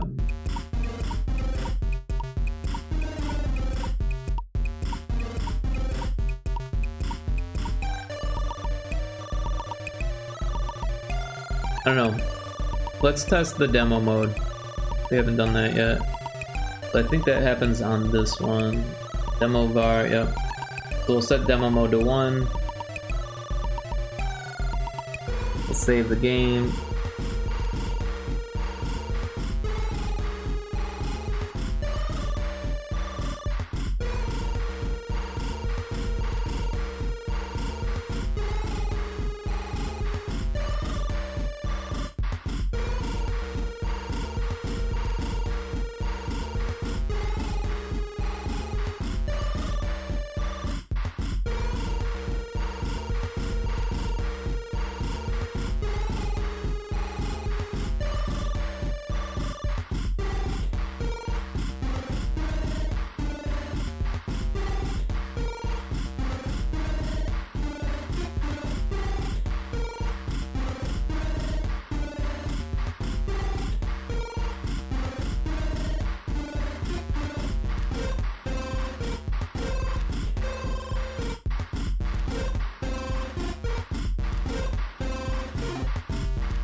Alright, so it says demo.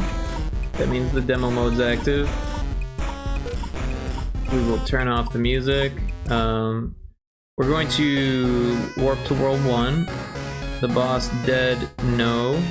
Boss enabled, no. Choose level, yes. What level? 160. Teleport on. So it should put us in the corner, yep, and then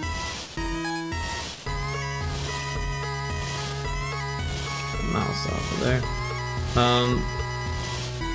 Okay, so that's an issue. The location is on top of the whirlpool.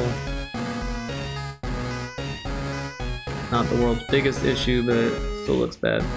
Alright, so let's start by finding all the locations here.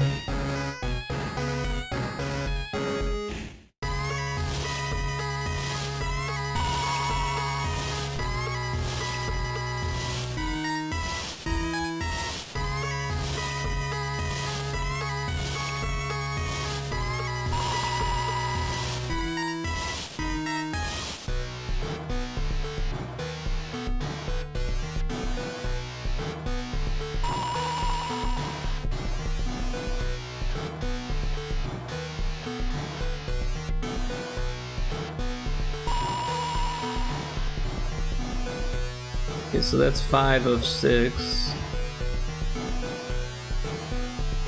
Oh yeah, 6 is gonna be right here.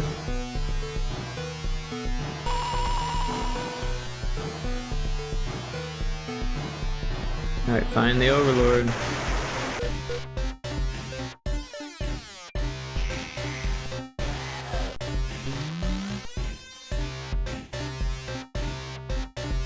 Run the fuck away. And you know what, before we do that, let's go to the demo content here.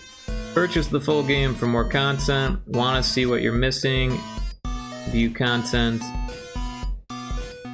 We've got next, next, next, next, next, next, next. Let's hit the button. Whoa! From World 2, some locations from World 2. That got bugged out real quick. So there's too many background tiles for there to be dialogues. Definitely not something you want on the demo.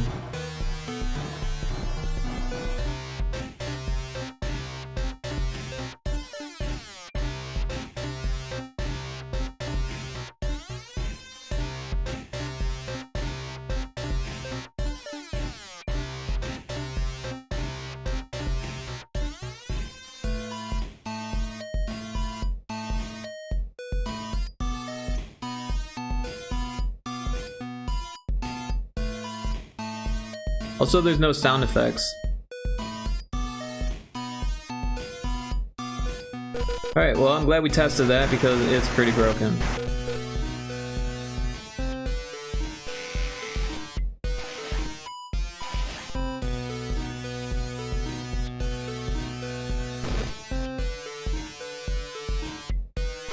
The dialogues aren't entirely necessary, but it would be nice to have them. Oh, I died? How the fuck did I die? I was at level 160.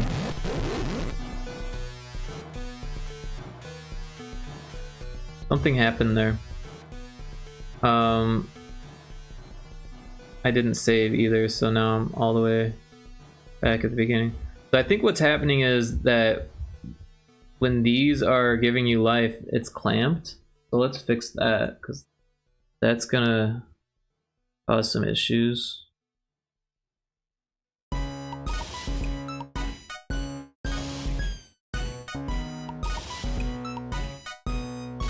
Well, it says it's not clamped.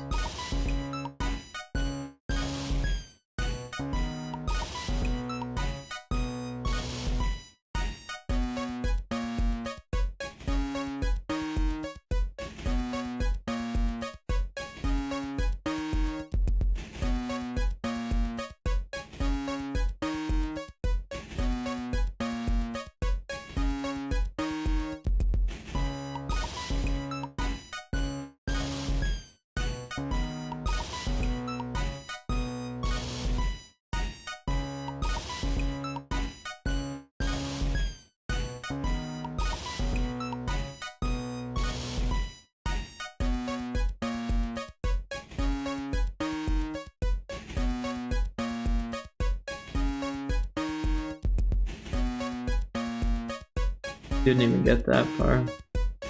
Well, that's really weird.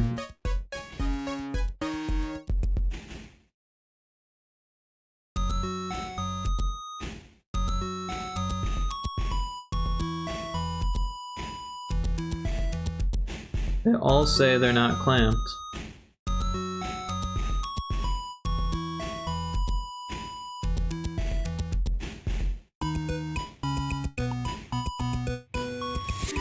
Oh shit, Isa with the raid!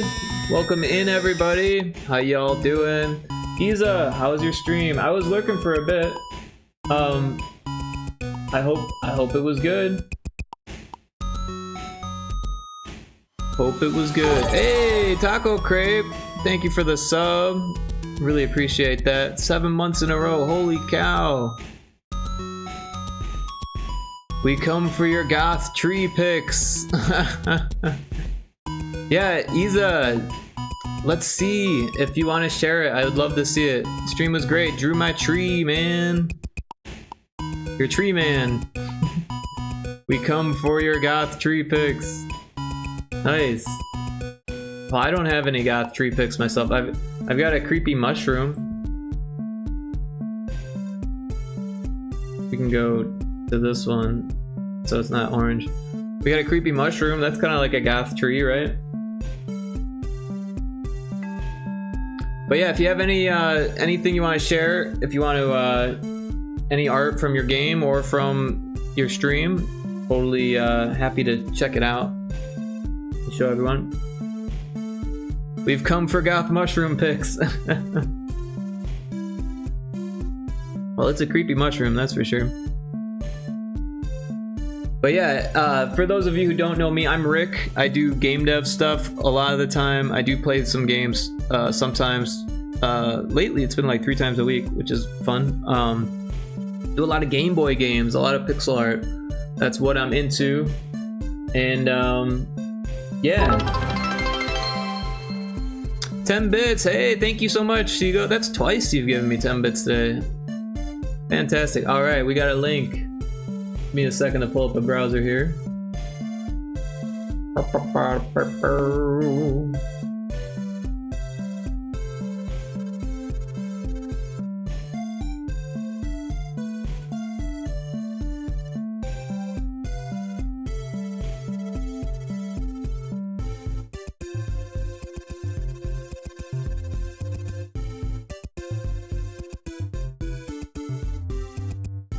Sorry, it takes a second. Alright, let's get this link going. Oh wow, look at that. That looks fantastic. I love it.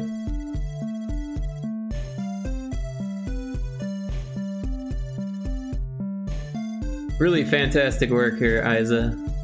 Or Isa. Is it Isa or Isa? I've been saying both. I think it's Isa, right?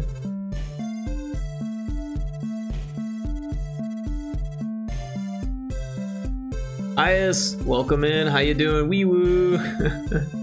Check out this tree person that Isa made. Isa, okay, yeah. Only Yana can call it Isa.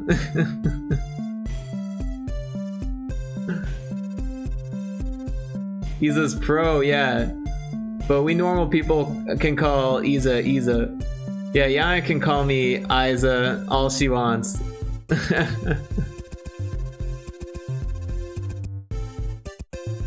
I'ma just go with Big Uzi. But yeah, really fantastic work. I love the eyes. I love the glowing eyes.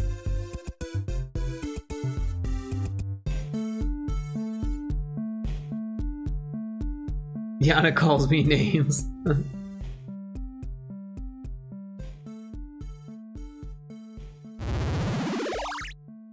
Hey, Rat Pack! Thank you so much for the follow. Hi. Nice to meet you. Hope you're doing well. Yeah, Isa, this is so cool. And for those of you who've learned about the thing that we're doing, here's my character. For the TTRPG that Seagoat is putting on. Now I've got a hat on my guy. Thanks for the hat. Is that the fez? Nice.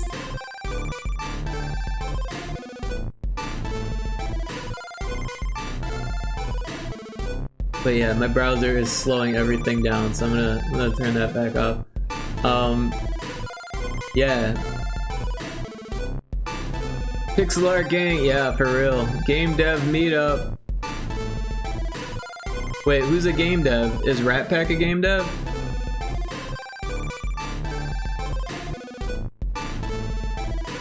So, Isa, if you've got things to do, you're a dev, Ias is a dev, Rat Pack is a dev, awesome.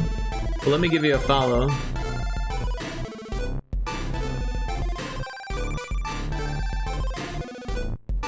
By the way, hey Ias. Yep, everyone else is except me. But we'll join the club soon. You better, Taco. Can't wait to test your games. Also, yo, Ias. But yeah, if Isa or anyone needs to check out and get some food or beverage in you or go to sleep, I totally understand. I appreciate lurks, but I also just appreciate that you dropped in. But yeah, if you got things to do, places to go, people to see, don't feel like you need to stay. But also, if you'd like to stay, I'm going to be streaming just a little bit longer here. It's almost 2 in the morning, but we're getting into the debug stuff. We're debugging my classic JRPG for Game Boy with a spooky fishing theme. And it's called Demon Fish Dead Ahead. Yes, peer pressure, Godot. Hey, or GB Studio. You know, could learn some GB Studio. Don't worry, I'm already trying Godot. Nice.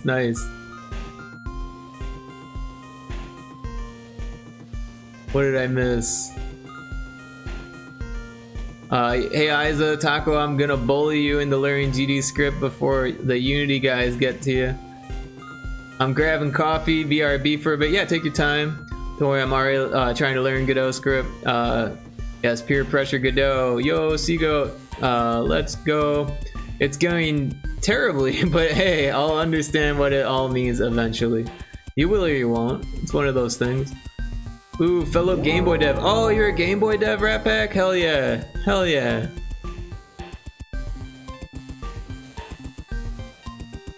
Well, thank you for the lurk, Seago. I appreciate that. Yes, you could all learn to enjoy suffering and choose GB Studio. Hey, GB Studio is not that bad, alright? I have a lot of fun in GB Studio. Alright guys, I gotta go pass out now. Alright, well, have a good sleep, Isa, and yep, I hope you wake up feeling refreshed. Thank you so much for the raid. Very much appreciate it. Now, if you want a dev with... Nah, you want a dev with Unreal Engine. Let me follow you on Twitter. No Blue Sky, I see. Wait, who, me? I've got a Blue Sky.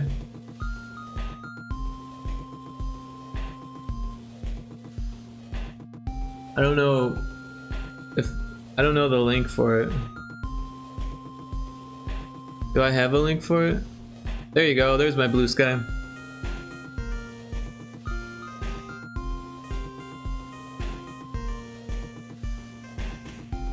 I've got a Twitter. I've got a YouTube.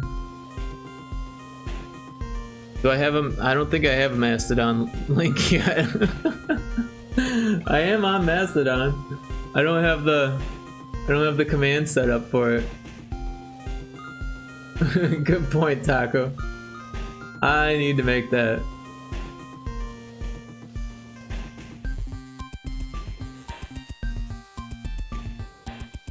Mastodon. Wait, you're already following me on Blue Sky. Oh, really?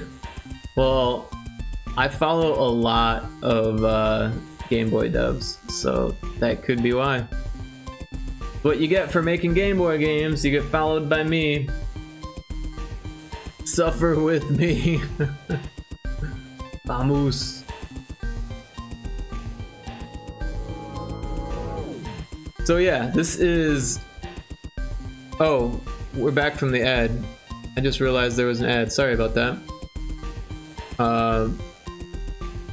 I will never touch CPP again. I don't know what that is. But yeah, we're having a few issues here. One was that this was in the whirlpool. So let's just move that down. And we'll move it to 90/30 on this one.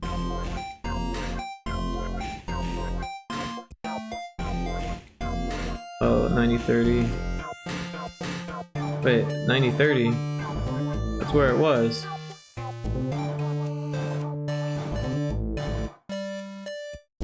Okay.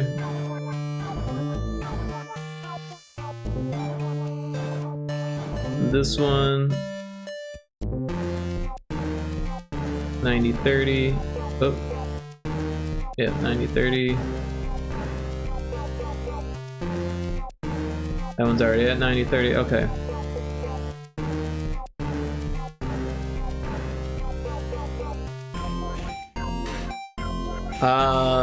Oh, C++ was lazy to find the character, haha. I know what C++ is. This is my first time seeing GB Studio. Oh, interesting. It actually seems pretty fun, Rat. Should play with it. Rick gave me the rundown last time. Yeah, honestly, I love it. Like, it's a little bit weird when you're used to, like, coding everything. But, if you're, like, really into coding stuff, if you're, like, a programmer through and through, you can program it. So there's a few different things you can do. You can make what they call a GBVM script, and I can show you what that kind of looks like here. If we go to this populate fish thing and dig through these events, this is a GBVM script. It's a super weird kind of language, like a markup or something. It's a weird thing, but what we're doing here is creating a variable, using the tile coordinates to replace the tile. So this is like a built-in function, and then we're using a reference variable of this background. And then I believe this is removing this variable. I'm not really sure what the pop does. But yeah.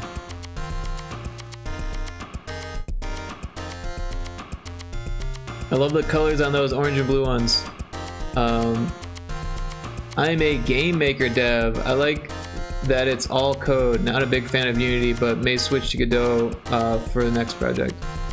Oh, right on. I thought you were a Game Boy dev. But yeah. You've tried them all pretty much, except more niche stuff. Godot works best for me, but I recommend trying to spike out the same basic projects in a few engines. You might be surprised. Yeah, honestly, I am kind of engine agnostic myself. I think it's a good idea to learn as many engines as you can. And I do enjoy Unity. I used Unity for a long time. Back in 2013, I found it.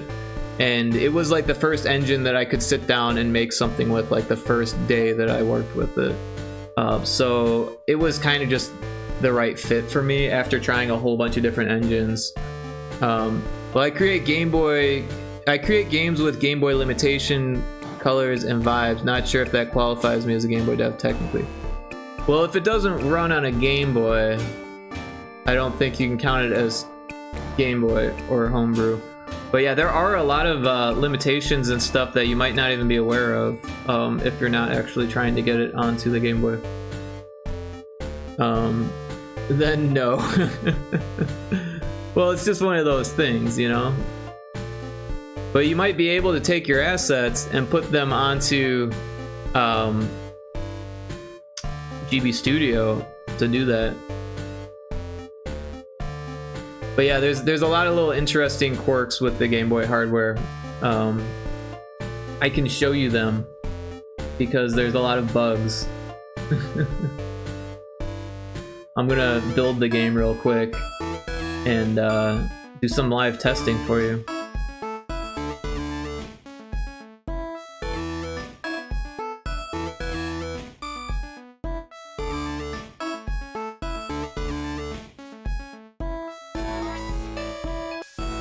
But you could, then you would be in the cool club. Yeah, the cool club that is kind of niche. True, if you're already respecting the limits. Yeah, I mean, as far as the art goes, the art is pretty easy to understand the limitations of. Coding and stuff like that, physics and stuff like that, like, that's difficult, right? And granted, GB Studio kind of has things already set up in a way that's like easy to use and works for most games. But when you're trying to do something that breaks GB Studio's limitations, you would need to delve into the code of the engine and recode the engine to get different things out of it. For example, like all these red tiles, these are collision tiles. Oh, I'm gonna turn off the music real quick so it's not doubling over. So yeah, these red tiles are collision tiles, so you set up the collision boundaries for a scene, and then there's no way to change it at runtime. However, if you know how to code the engine, or if you know how to write Game Boy games with, you know, ZX or Z80 assembly, or like even in C, you might be able to change the collision at runtime. There's just no easy way to do that in GB Studio, at least not yet. They do update the engine pretty frequently, but yeah, that's just one limitation of GB Studio that I've seen people break in other engines. I'm not sure exactly how they did it, but they did it. I will not be joining for the foreseeable future, too busy, who knows, but who knows. Right on. Yeah, the way I got into it was with game jams, so I didn't spend a whole lot of time. I was working on other projects, and yeah, so I was actually managing a team on a Unity project and working on my own Unity project, but the two Unity projects were very different architectures in the same engine. So it was actually really hard for me to jump back and forth between what was going on in Retro Spaceball and little screamies. So I just decided to stick with little screamies because I was getting paid to work on it, and then on the side, because I still needed something to do while I wasn't working, so that's when I picked up GB Studio and said like, hey, this is fun to learn, and it's so different from Unity that it was like a welcome change. I was going from, you know, debugging other people's code in Unity and like working with other people's architecture and stuff to working with like tile swapping and weird shit like that in GB Studio. So it was kind of a fun little switch.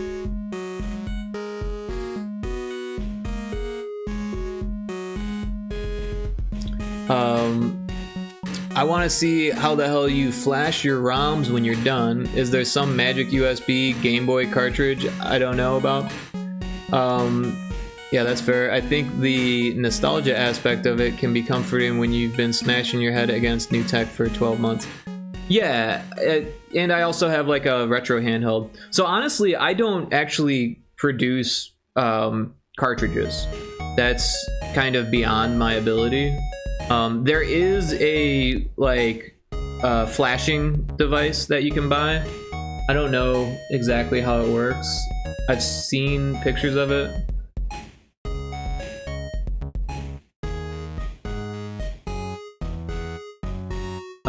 Let's see.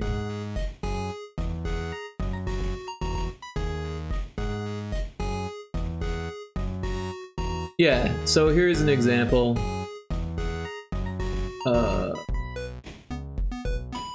Something like this. Oh, my game is right in the way. Something like this. This is like a USB, right? And then this is, you insert the Game Boy cart into it. And then it does the flashing through all this stuff, I imagine. And then your Game Boy game now has the ROM on it instead.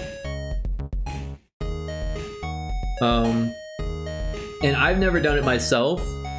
However, I worked on a game called Pyrotoad, and that game got flashed to a cart, but only by someone doing it like on their own.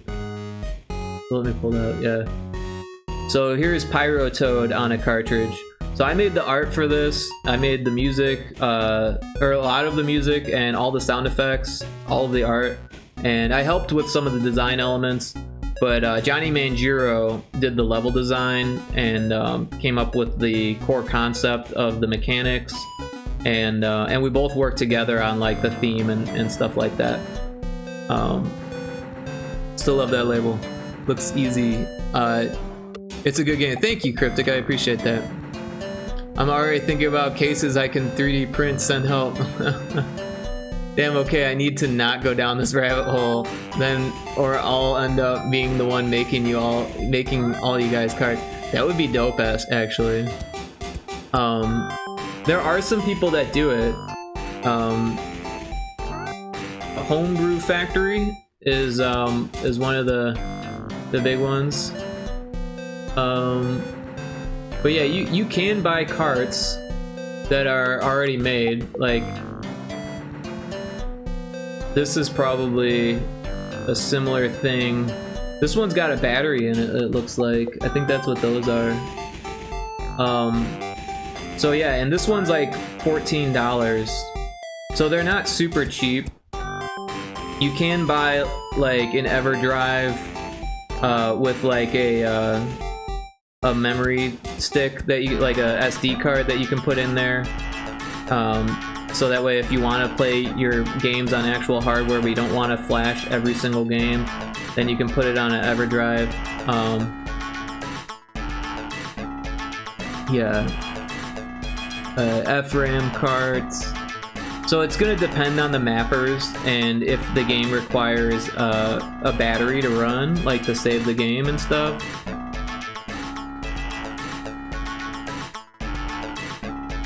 The original Game Boy with only 2 megabytes.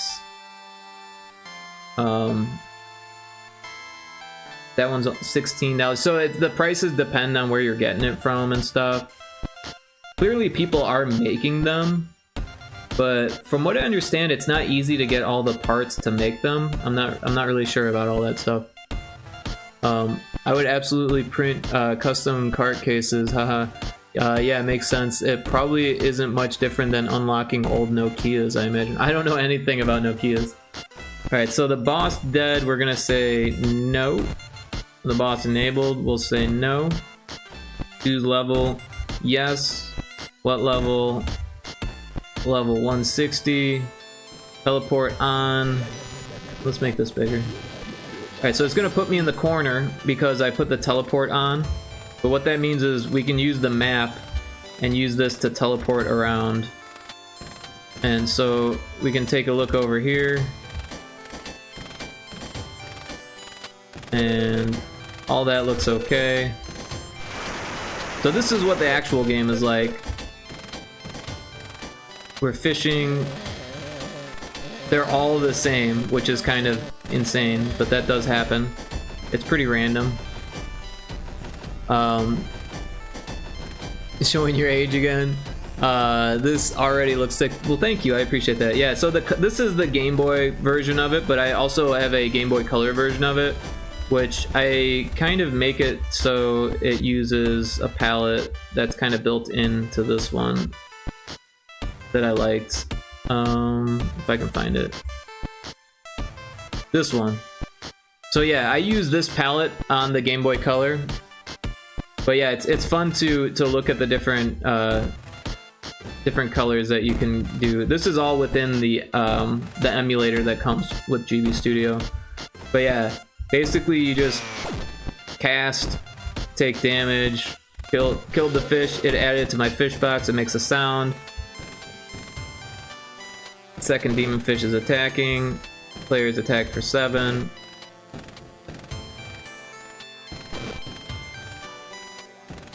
And then you can brace, which is like defense. And since I'm at like level 160, my brace is at 161. Ooh, the sunset's lovely. Cute idea. Thank you. I appreciate that.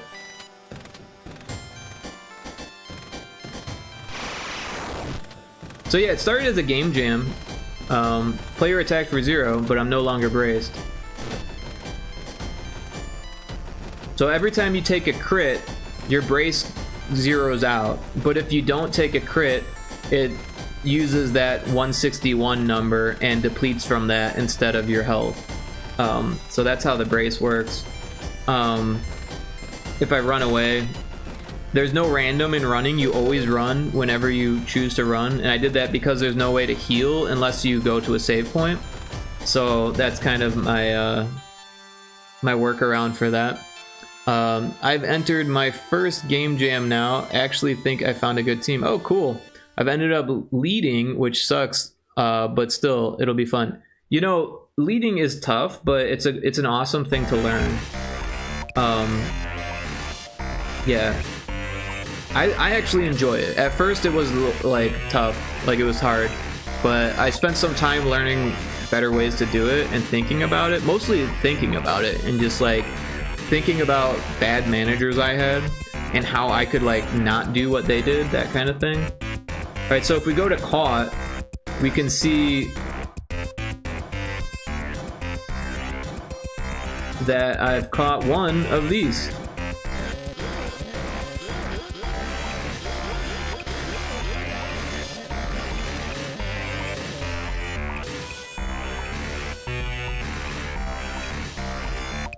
Yeah, it sounds like you're properly skilled enough to be using the tricks and stuff now is cool. Oh yeah, I've been all communication and compromise, haha. I think that's why it's working. Honestly, you kind of have to with a game jam anyways, but yeah, if you're like leading the team, it's like a whole job in itself, it really is. But yeah, I'm happy for you. I think that's awesome. I'm excited to see what happens. So yeah, this particular color palette has different colors for the sprites, so it makes the fades a little bit weird because you see the colors of the sprites before everything else fades in. But yeah, you go around and you find these locations and they level you up, and there was a bug where it was making me not have much life, which is interesting because I have like 500 health. And then yeah, so purchase the full game for more content, want to see what you're missing, and I just added this today. Now the problem here is that I just added this, so it's a little buggy, but if you hit the info A or B button, you can see it's run out of tiles and start overwriting the RAM to make up the dialogue. And then because these tiles here have been written over these tiles, it's now in the world as well. So it's a little buggy.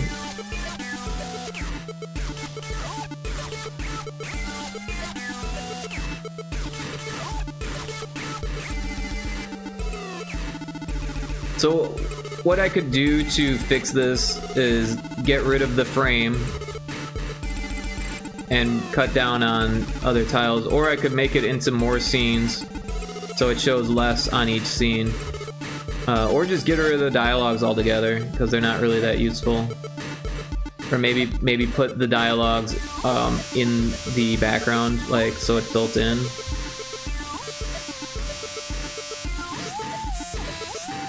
That's how you get missing. No, yeah, the garbled tiles is when it spits out RAM when it's not supposed to, basically, or it changes the RAM and then spits out garbled images.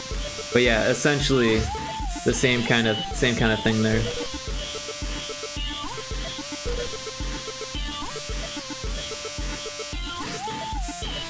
But yeah, if we use this, we can warp because I put it in the debug menu, so that way we don't have to actually get to each location to test to see if it works. Of course, you could end up in a wall this way. But yeah, that's not in the actual game. That's just a debug tool.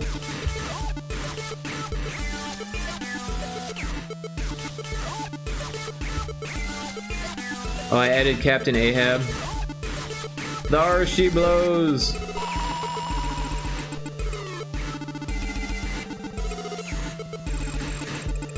Alright, so what have I missed? Oh, this one in here.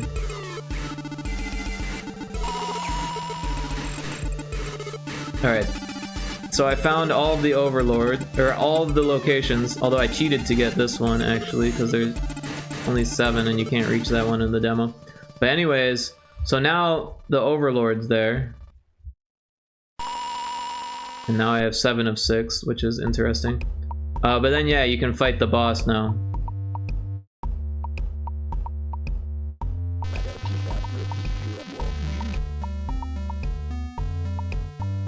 Your dialogue boxes have to be fully opaque, right? Yeah.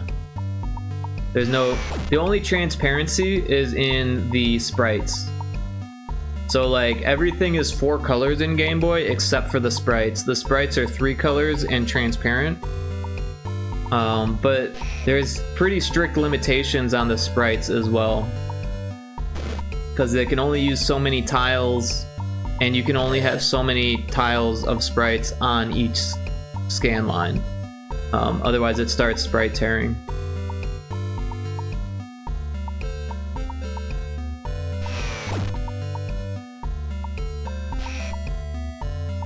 That's actually kind of a fun restriction too. God damn it, Rick. Yeah, it is a lot of fun dealing with the restrictions, to be honest. The music is interesting. Like, there's 4 channels. There's a wave channel, a noise channel, and 2 square wave channels. Like pulse channels, right?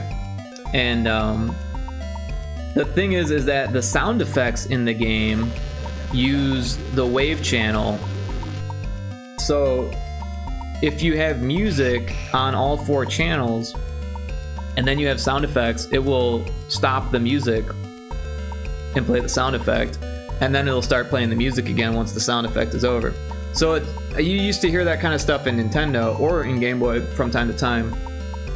But what I do is I just use the noise channel and the 2 pulse channels if I know there's gonna be sound effects, and then I kind of add a lot of sound effects.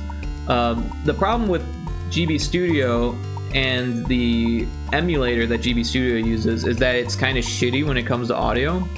So when you test it, it's actually a better idea to use a better emulator, and just know that the audio is going to be better on a better emulator. And when when you sell the ROM or put it on itch or whatever, tell people like, hey, you want to use a better emulator for the sound to sound good. If you hear bad sound, it's because of the emulator you're using, kind of thing.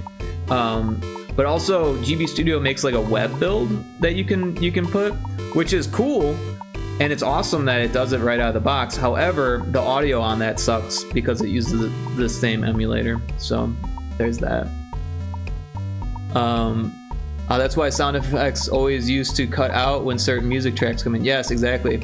Or music would stop when you take damage. Yep.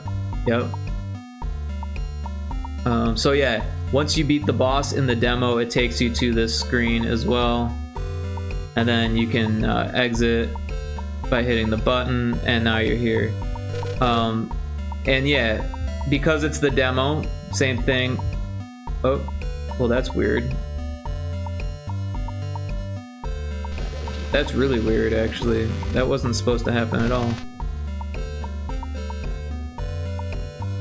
It's supposed to, yeah, it's supposed to do that. That's really weird that it didn't do that the first time. Continue field free keep fishing. Want to see what you're missing? Maybe later. Why did it not do that the first time? Did it that time? So I think, oh, I hit the button. So I think there's something. So if you hit the button, the arrow is still interactive. That's not what you want. It made the boss come back. You can actually fight it again, which is hilarious. You like the boss sprite? Thank you, I appreciate that. Yeah, so the boss sprites have actually been causing some issues because they use so many damn tiles. In this level it seems to be fine, but in the other levels it's been causing issues. And I can actually show you that because I made a debug menu in the options, so we can just warp to the next level. So the boss dead, we'll say no. Boss enabled, no. Choose level, no. Teleport on. We found a witch, can we burn her? Alright, I was just checking the audio. It's kind of loud in my headphones for some reason. Been like this all day, but that's fine. Alright, so yeah, it kind of just warped us to a random location because the teleport variable. But yeah, that makes debugging so much easier.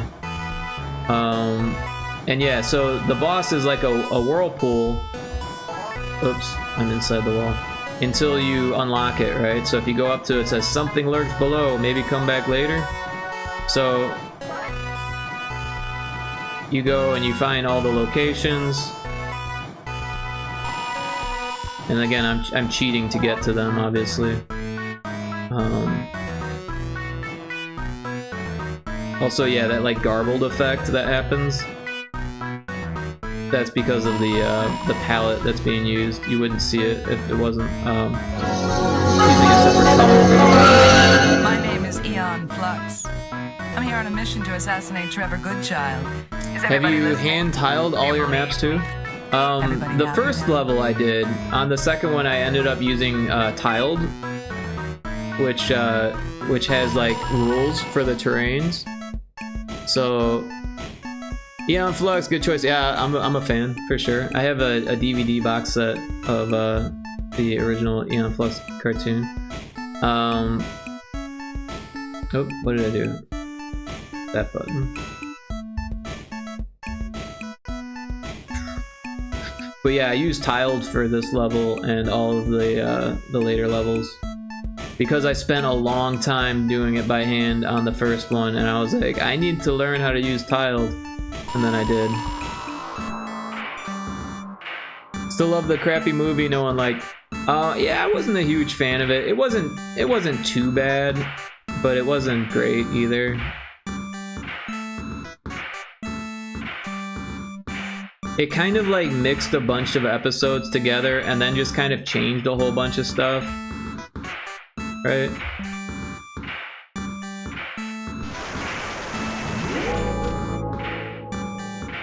Yeah, I need to use Tiled. Tiled is awesome. It's nothing to do with Aeon Flux, man. It has some things to do with Aeon Flux, but yeah, it's pretty different. It's better than the Doom movie, right? It's a lot better than the Doom movie. I was like nearly in tears after the Doom movie. I was like, why did I watch this piece of shit? Holy cow. Every time you type HNGG, all I can hear is Yoshi trying to save himself from falling Smash Brothers.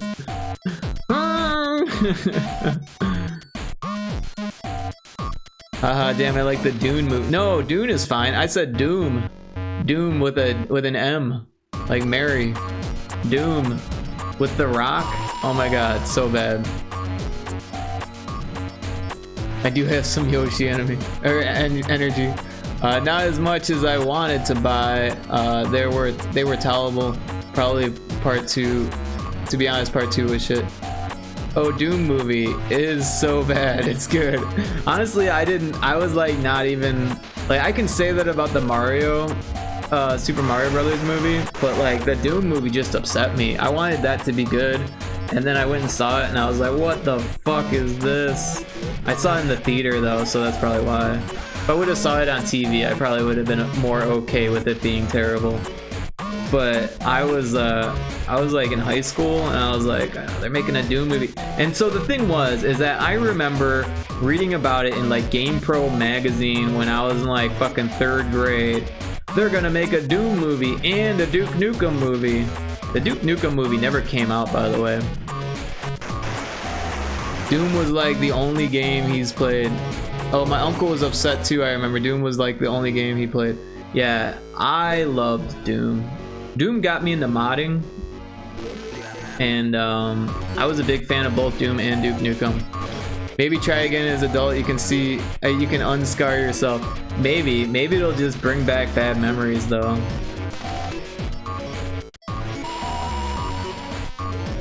Oh, it said 6 out of 6.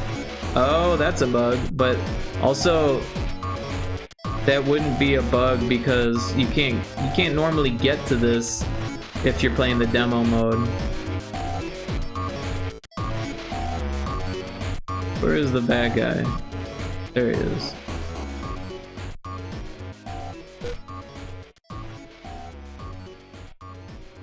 Bad memories are just more fuel for the fire.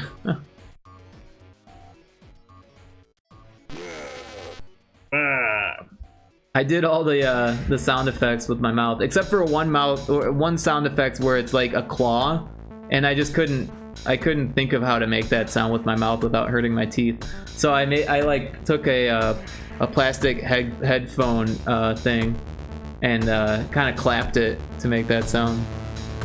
A Duke Nukem movie with Bruce Willis as main character would have been fired. Yeah, Bruce Willis. Or like, what's his face? Bruce Campbell would have been interesting too. If you like dyed his hair, gave him blonde hair, that would have actually been pretty cool. He's pretty old now. Yeah, let's kill this guy. Cast at which we'll just go straight for the head. But yeah, you can see the sprite tearing in the splash thing. If I attack the arms, you see the whole sprite, but if I attack the head, it gets torn in half. It doesn't look too bad, but take a close look. As I cast, we'll go to first, and it's going to be over here. And see how I made the arm disappear for a second, and then put the splash in there? I actually did that on purpose, so that way you could see the splash. Because if I didn't make the arm disappear, the sprites overlapping each other would just like garble and look bad. So that's why I did that. That Russian blonde dude in Rocky would have made a good Duke Nukem looks-wise. Yeah, for sure. I don't know about acting-wise. Maybe do Bruce Campbell as a voiceover. Someone said in an interview that the way they came up with the voice was that they tried to make a Clint Eastwood impression, and then they like lowered the pitch of their voice by like an octave, and then did their Clint Eastwood impression, and that's how they came up with it. Oh hell yes, dub him, yeah. He'd have been 100, but randomly thought about it. Yeah, he's probably pretty old by now too. I don't know his name. Yeah, I don't know his name either. What about as far as bad movies? Do you remember the Street Fighter movie? My dad had that shit on Laserdisc. I watched it all the fucking time. It was good. I mean, it was bad, but it was good. But also, what's his face? The guy who died during the making of the film. Ramus? What was his name? I don't even remember his name. He was like really good in that film. A lot better than what's his face with the kicks. You like that movie? I liked it too, honestly. I mean, it wasn't terribly great by any means, but it served its purpose. And you know, it's funny because when I was a kid, I wanted to watch the Mortal Kombat movie, but my mom's boyfriend wouldn't let me because I wasn't old enough. Which I was like in junior high, like not old enough. I was playing the video games, you know? So this is where things get garbled. If we go to this one, yeah, look at that one. It's all garbled and stuff. Sadly, I'll have to make some adjustments to make that work.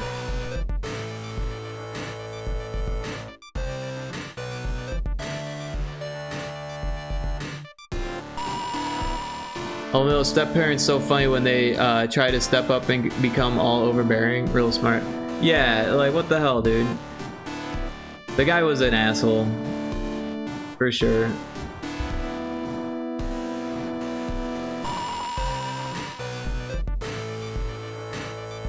He just wanted to look like he was looking out for me. He didn't really care.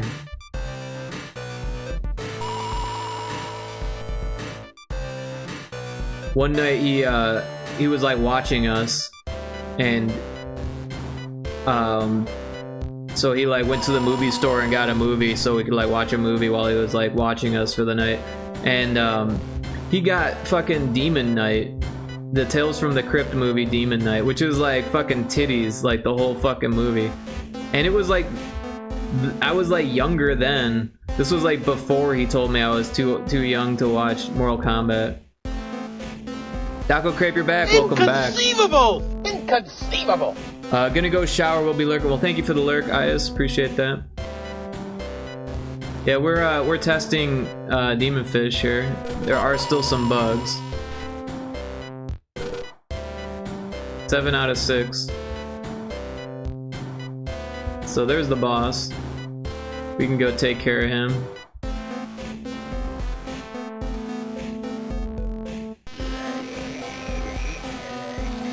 Yet he graduated. That's hilarious. Hey, Cookie Aperta. How you doing? Welcome in.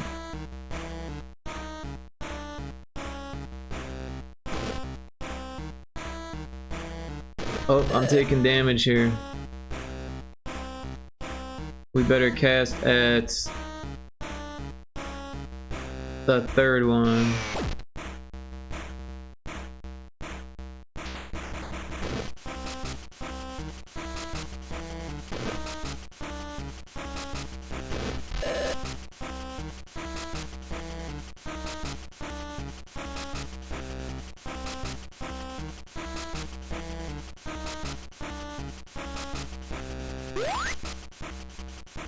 Guess was dodged.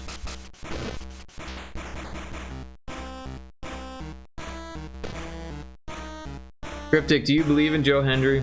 Do I even need to ask?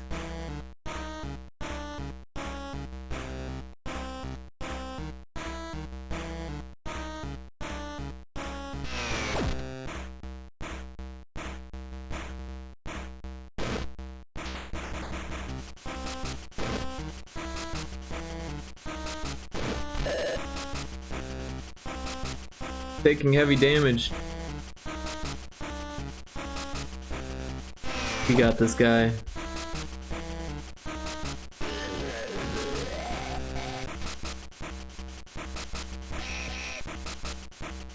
This is the closest emote I have to Joe Hendry.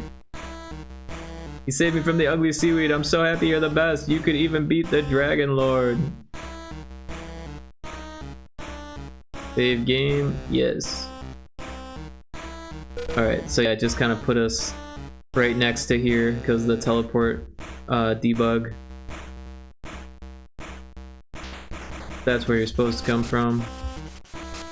You got the clam with the eye pearl. We got the bobbit worm.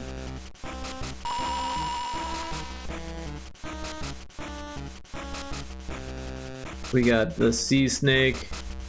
Whoops.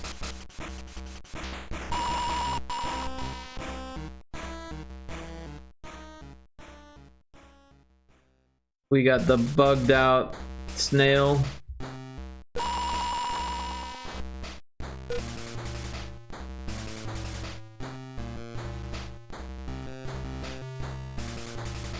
Where's that spider at? Oh, we got the pyramid.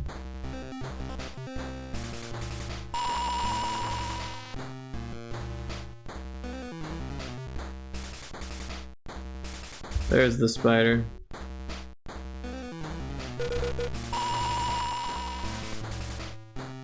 All locations located. And now we've got the Dragon Lord.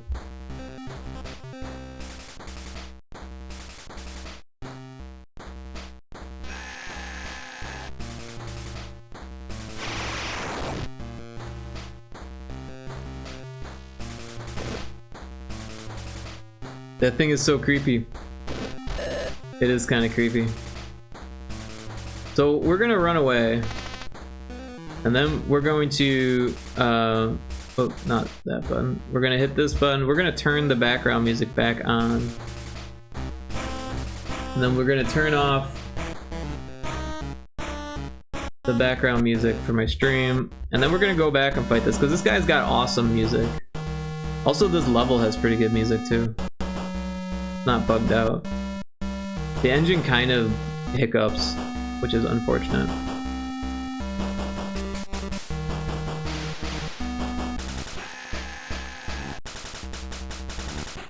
Hey, wait, this isn't the right music. Well, there's a bug. It's supposed to be the boss music. I guess I didn't do that.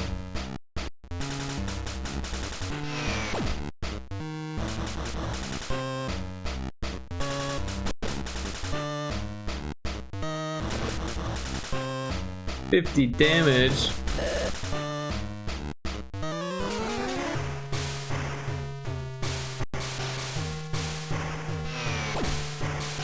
I'm gonna need more levels.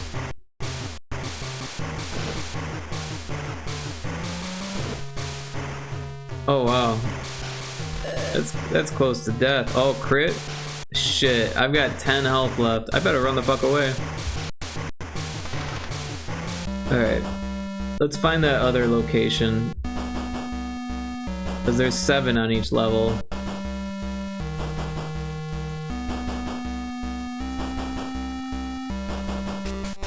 There it is, the Sears Tower.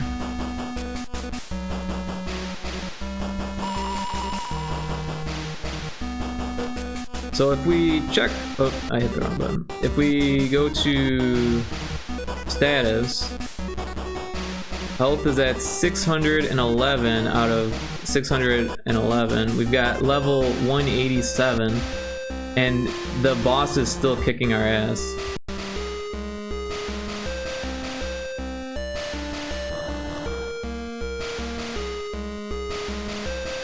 Now I'm wet and cold, very immersive. There you go. It's a VR Game Boy game. Just play it in the tub.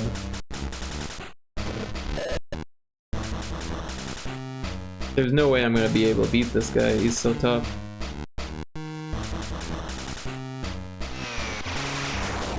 Critical cast. Oh shit, 202 damage? If I get more like that, then maybe I can beat him.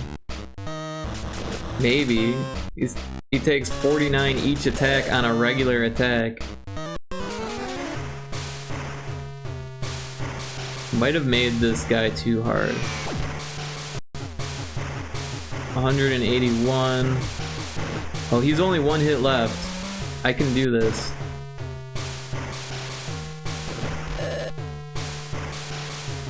It's close.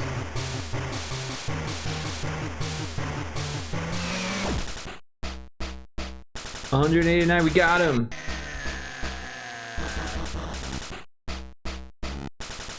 Keep sailing and fish all you'd like forever. Owie, owie, ouch, ouch. Uh-oh. That was weird. That cutscene was broken. Uh-oh.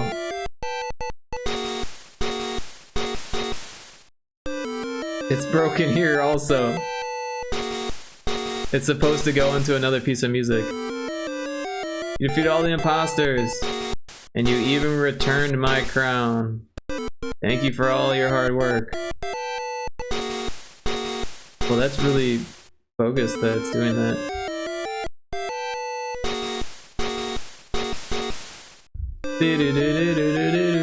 Alright, that's enough of, oh, I can't even turn it off.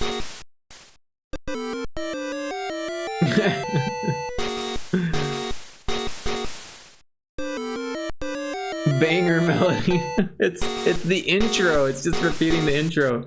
There's a script that's supposed to run. I don't know why it didn't run this time. I tested it before and it worked fine. So here's the credits now.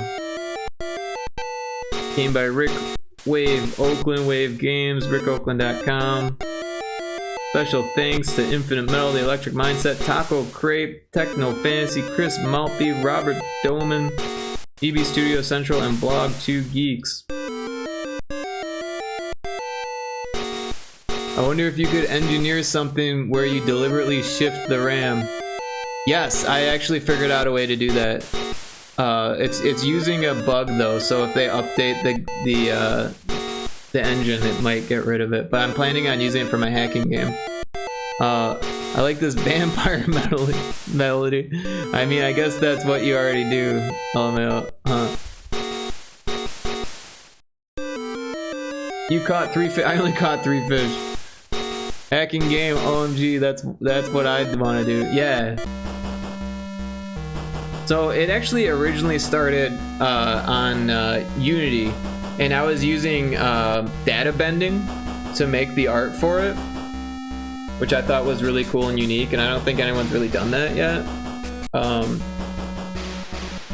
But then I made the demake for it in Game Boy, and there's not a whole lot of data bending you can do with that little amount of data.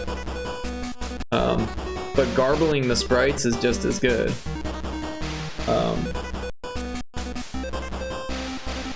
And yeah, garbling the background would be a little bit more difficult, but you could figure out a way to make it garbled. You just have to like do it manually.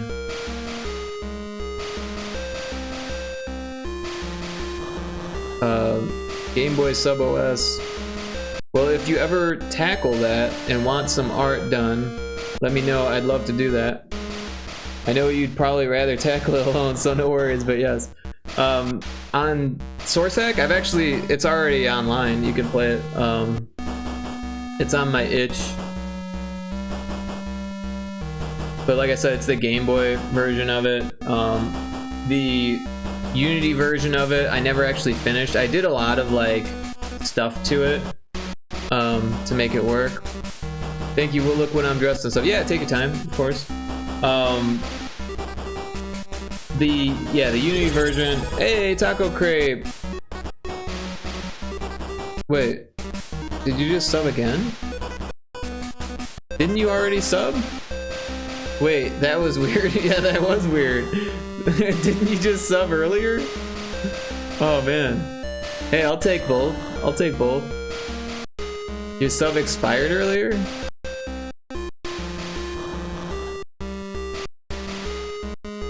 But it said that you subbed when you came in earlier. Oh, that was too long ago now. I don't see it on the thing. I don't know. No big deal, I guess. But thank you so much for the sub. I very much appreciate it. Very kind of you. Your 3-month in advance sub expired earlier. Right on. Well, 7 months is a long time. So thank you so much for that.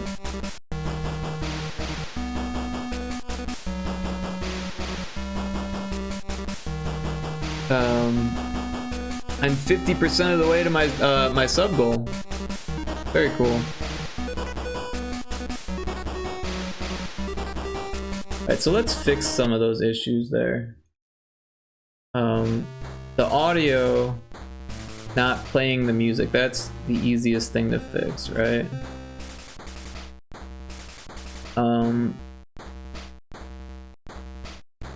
Yeah, I guess we should do it in the fight.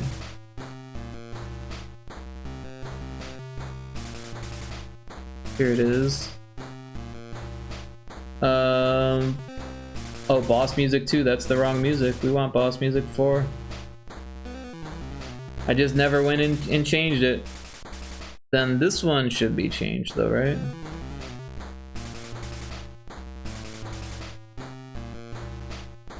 Boss music 1. That one isn't changed either. Boss music 3. But the fight scenes got changed, right?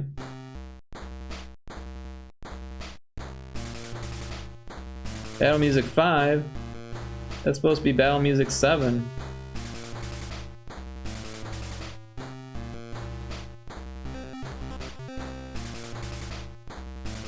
How did I miss this? I guess because I was playing... Wait, that one's battle music 7? This one's supposed to be battle music 8. What about this one? Is this one battle music 7? Because it's supposed to be battle music 6. This one's battle music 5? What's going on here? This one's supposed to be battle music 5.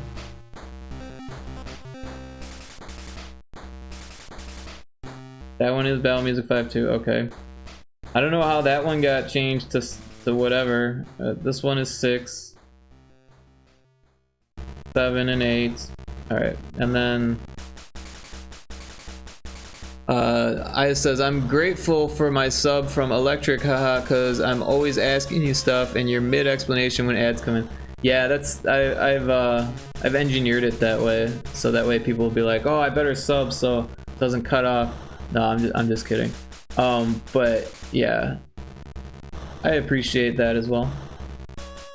So this one, it goes to play the music track, cutscene music 27, so that's fine. Then this one, it sets the music routine 0, and then on call it plays music cutscene 2.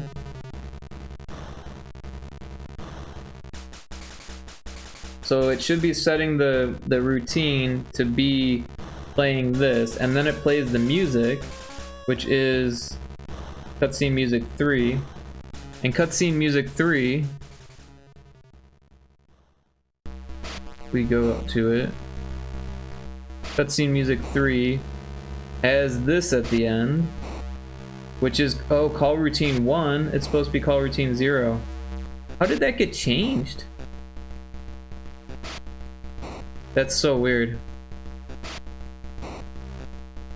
That's so weird. It worked before. I tested it and it worked. How did it get changed?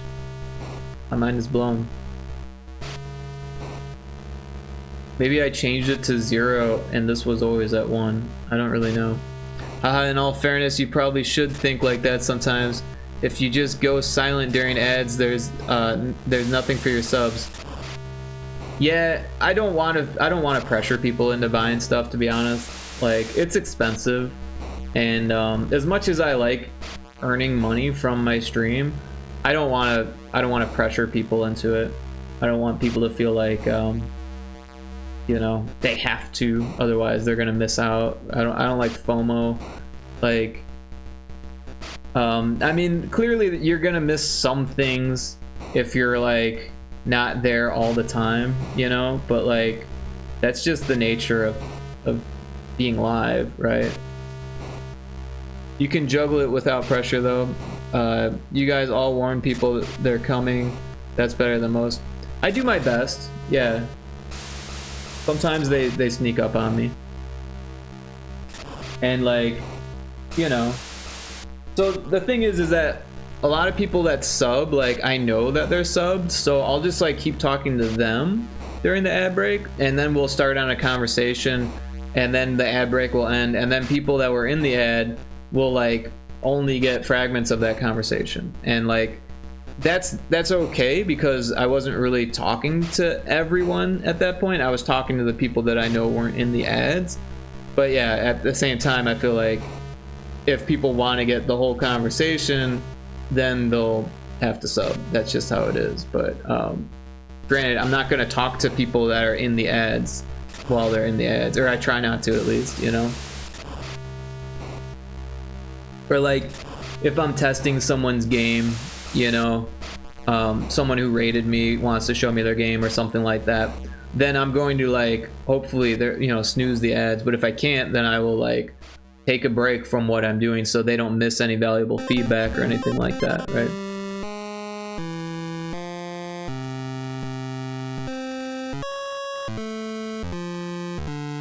And you do deserve recompense.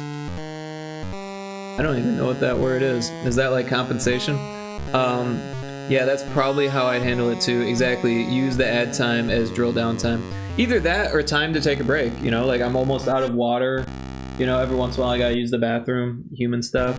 And it kind of lines up, you know. So that should fix the music error, because it's calling routine 0, and I set it to routine 0. It worked before, I swear. I must have set it to 1. Or set it to 1 and then set it to 0. I don't even know. Or maybe I didn't save it. I don't know, that's weird. Go get water! You deserve pennies and dollar, boy. Well, I'm not out of water yet. I'm just almost out of water.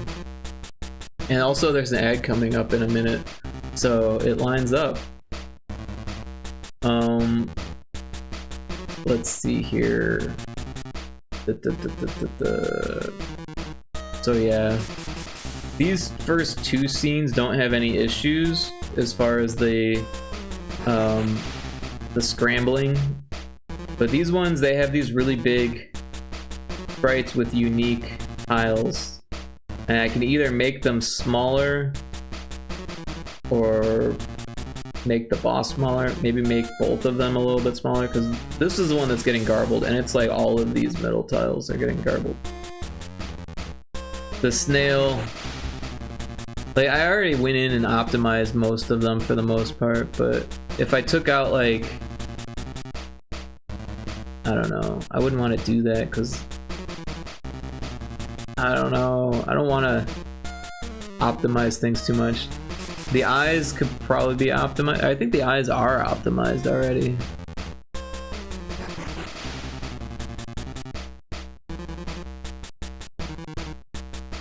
And this one, I made this thing smaller. I made the spider smaller. I've been optimizing it a whole bunch, but this one was giving me problems from the beginning because I just made the things too big. Like I cut off the tip of the pyramid there. Also, that chunk there is cut off. I could try to make these smaller, but that's difficult. trying to fit more detail in there and stuff. I don't know. At first, the boss for the first one was way small, like super small. Like this, like a 16 by 16, and it just didn't even look like it. It looked like crap. But anyways, the ad is about to start. I am going to get more water, and yeah, BRB. All right, thank you for the lurk. I appreciate that. I just gonna go get the house in order. Yep, get that house in order, and I'm gonna BRB.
Alright, I am back. The ad is not over yet. But yeah, real quick, I'm just going to paste some events here. So this is going to change the explore points to 7. Welcome back from the ad.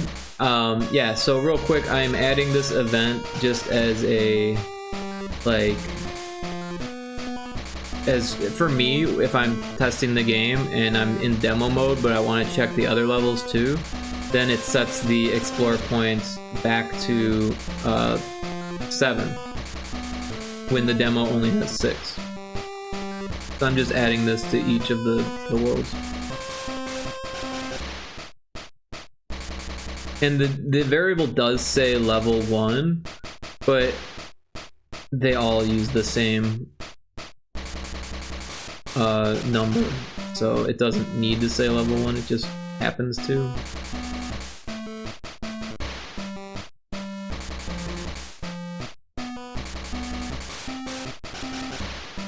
Alright, so that should fix that.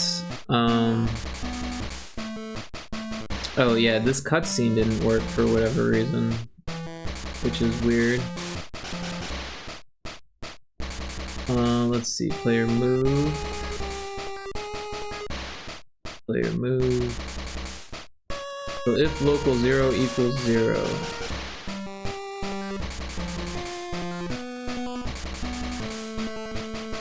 Maybe I need to make sure that local 0 equals 0 at the beginning. Variable value. Local 0 equals 0.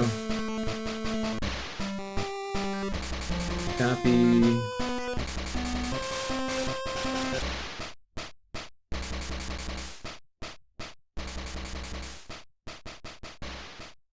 And I'm just going to do that on all of these.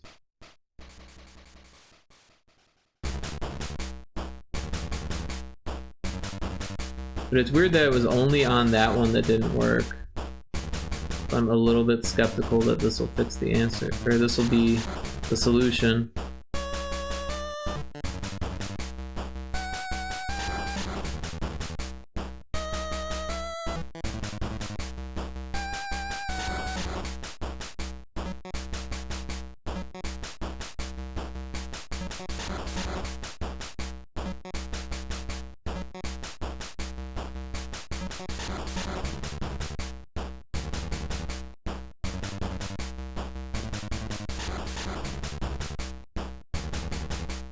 let's take another look at it just in case, right? So let's see here. We've got the camera position being set, which honestly doesn't even need to happen.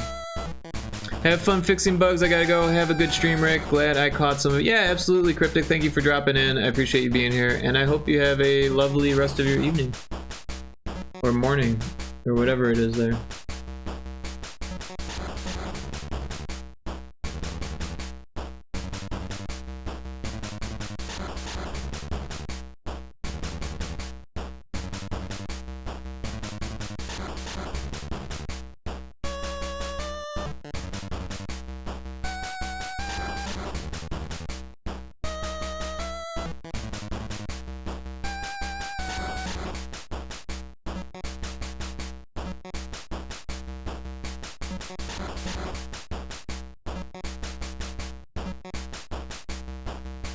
I feel like this shouldn't be there.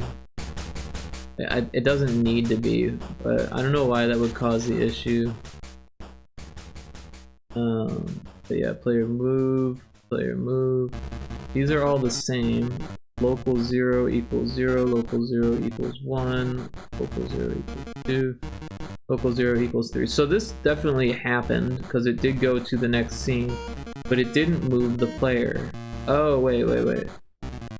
No, the player is there. It's just transparent.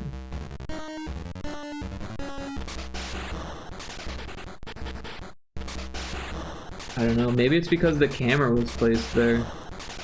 Maybe it like overrode the follow player thing. Like it stopped following the player because it was told to be there. I don't know. It's worth checking out.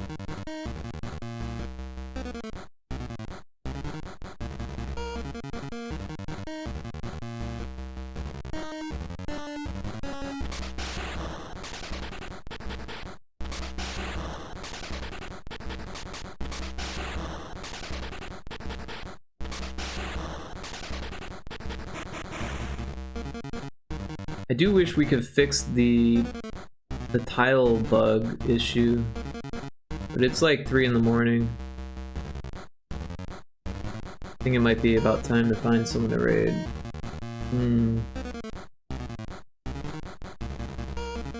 Wow, not a lot of people are streaming anymore.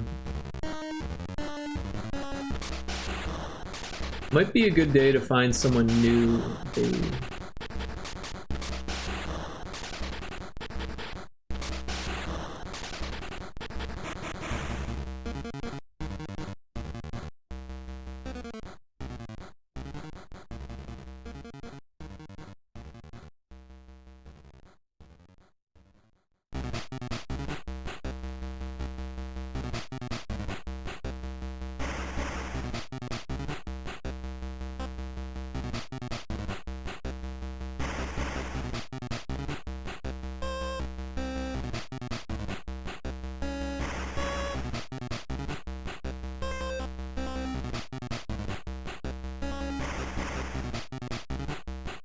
Of course, it's like super late.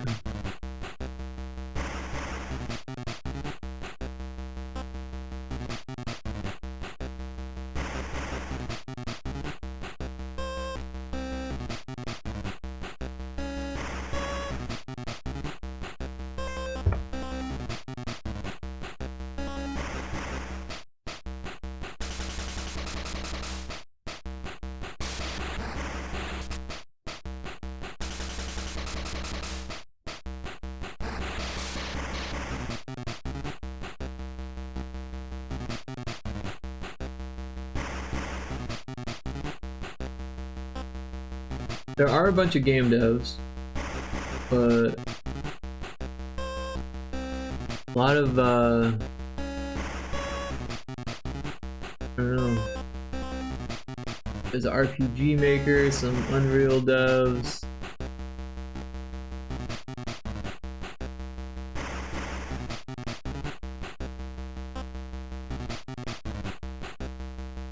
People coding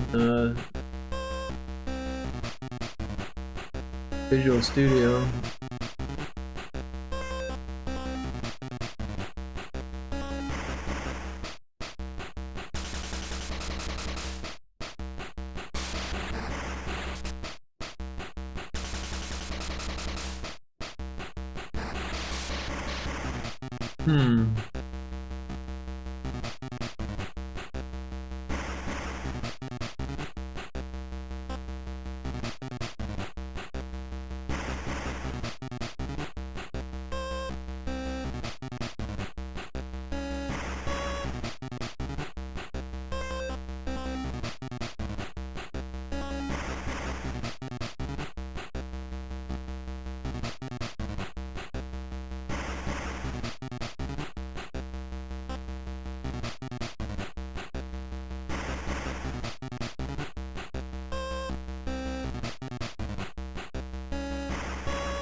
Insanity is streaming pixel art.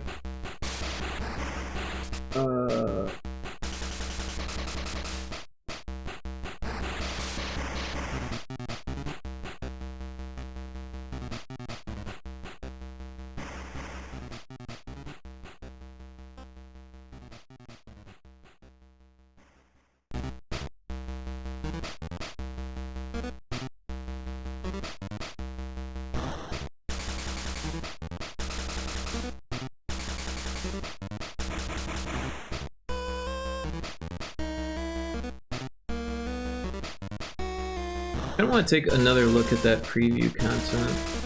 Just see the tile count. 149. That's not even over the 192.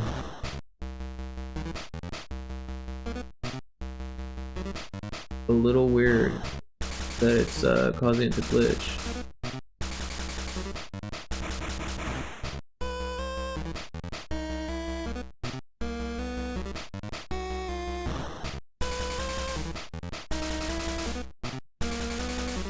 Oh, because it's set to logo? Is that why? No, that should make a difference.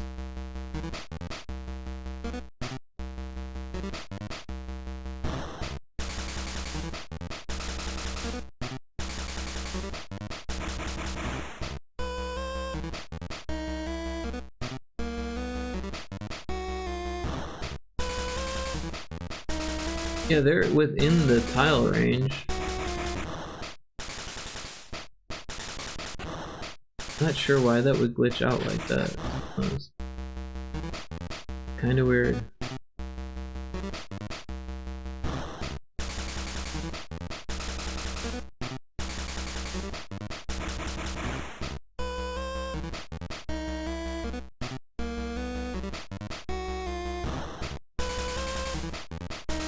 Maybe if I turn it off logo and then just turn off the player.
Alright.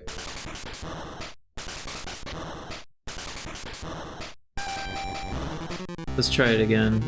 Maybe it'll work this time. I don't know.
Alright.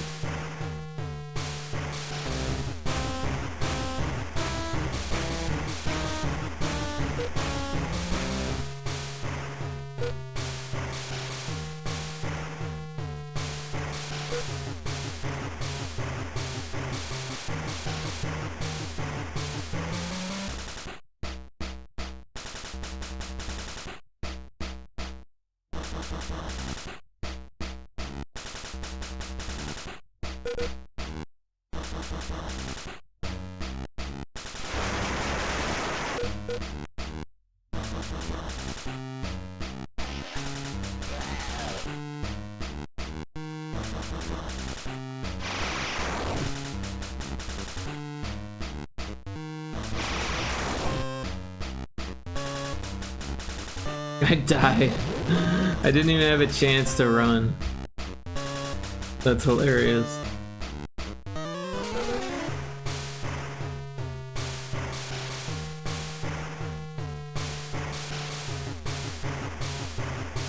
Purchase the full game for more content.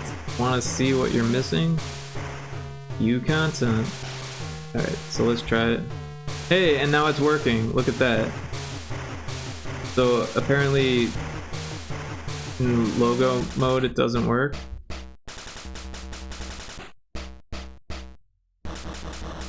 Well, I'm glad we fixed that.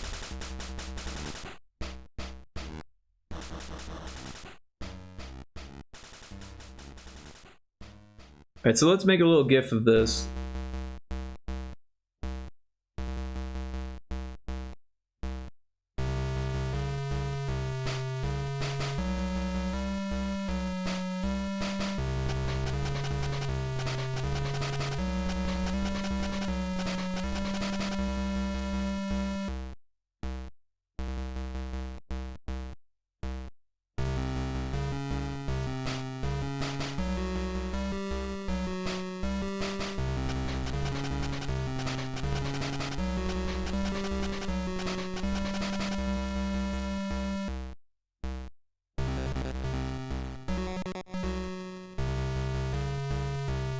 I guess we should hit the button.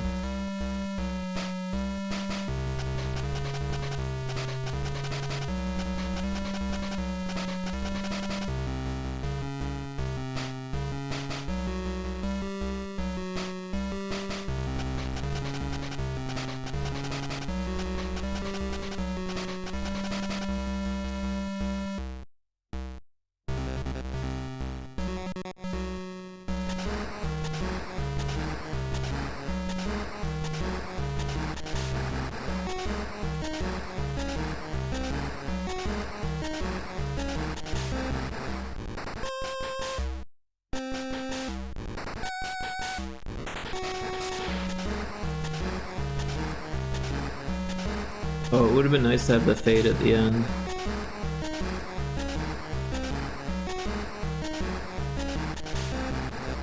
Guess it doesn't really matter though.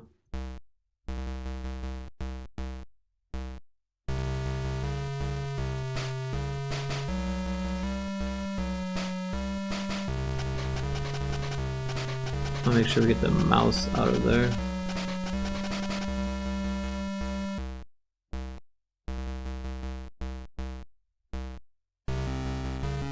Alright, and that should be fine.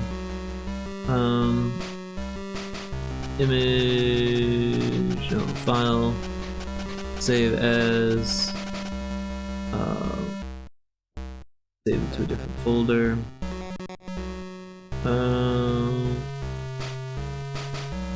We'll make a new folder. Demon fish data.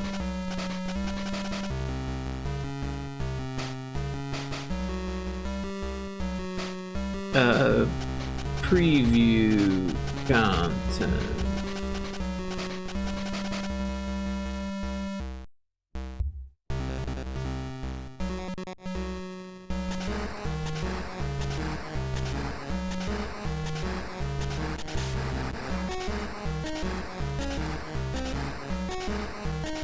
So yeah, super small GIF.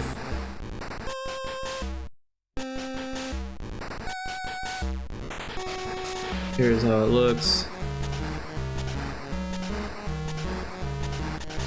Oh, you know what? That looks weird with the way the intro worked. Let's fix that real quick. I forgot that we jumped back and forth at the beginning.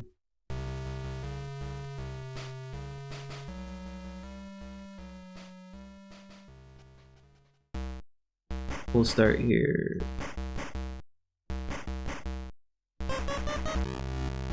And save it. Over it.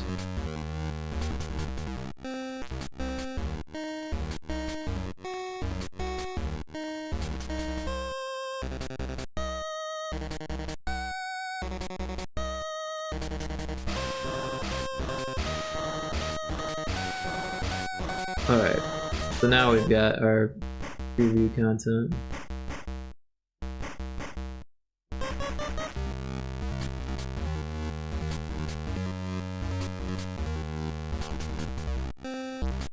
Although we didn't add those actors for the locations, which isn't that big of a deal, but I did want to put them in there.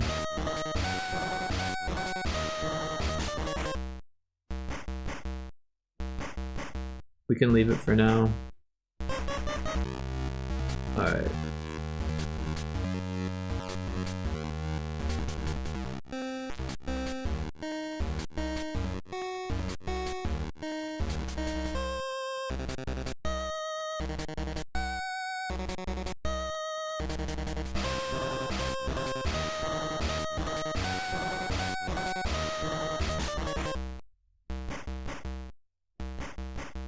Alright, so someone raided into... Oh wait, Hamgwin is live. Let's raid Hamgwin. Hamgwin just started their stream.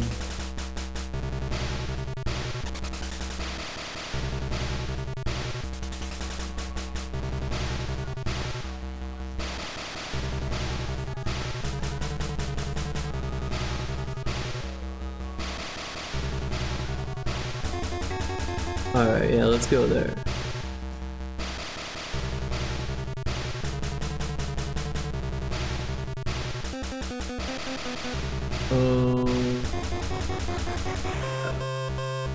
Alright, well thank you everyone for hanging out till the very end here. It was a fun stream, we got a lot done, we got the Yeti. Oh, there's an ad incoming, let's snooze that. Oh, it's in like 5 minutes. Get England's name right.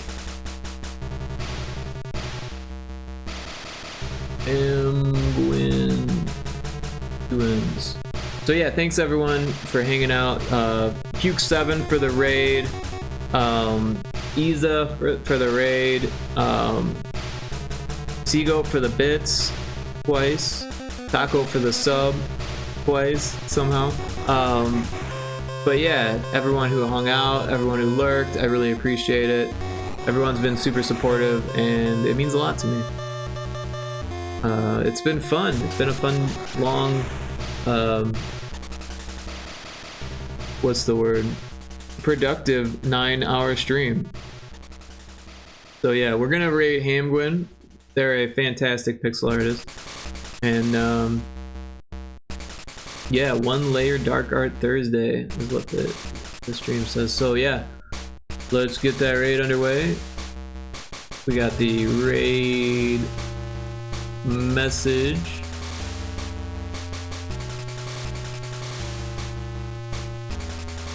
And yeah, thanks again everyone. I really appreciate all the support.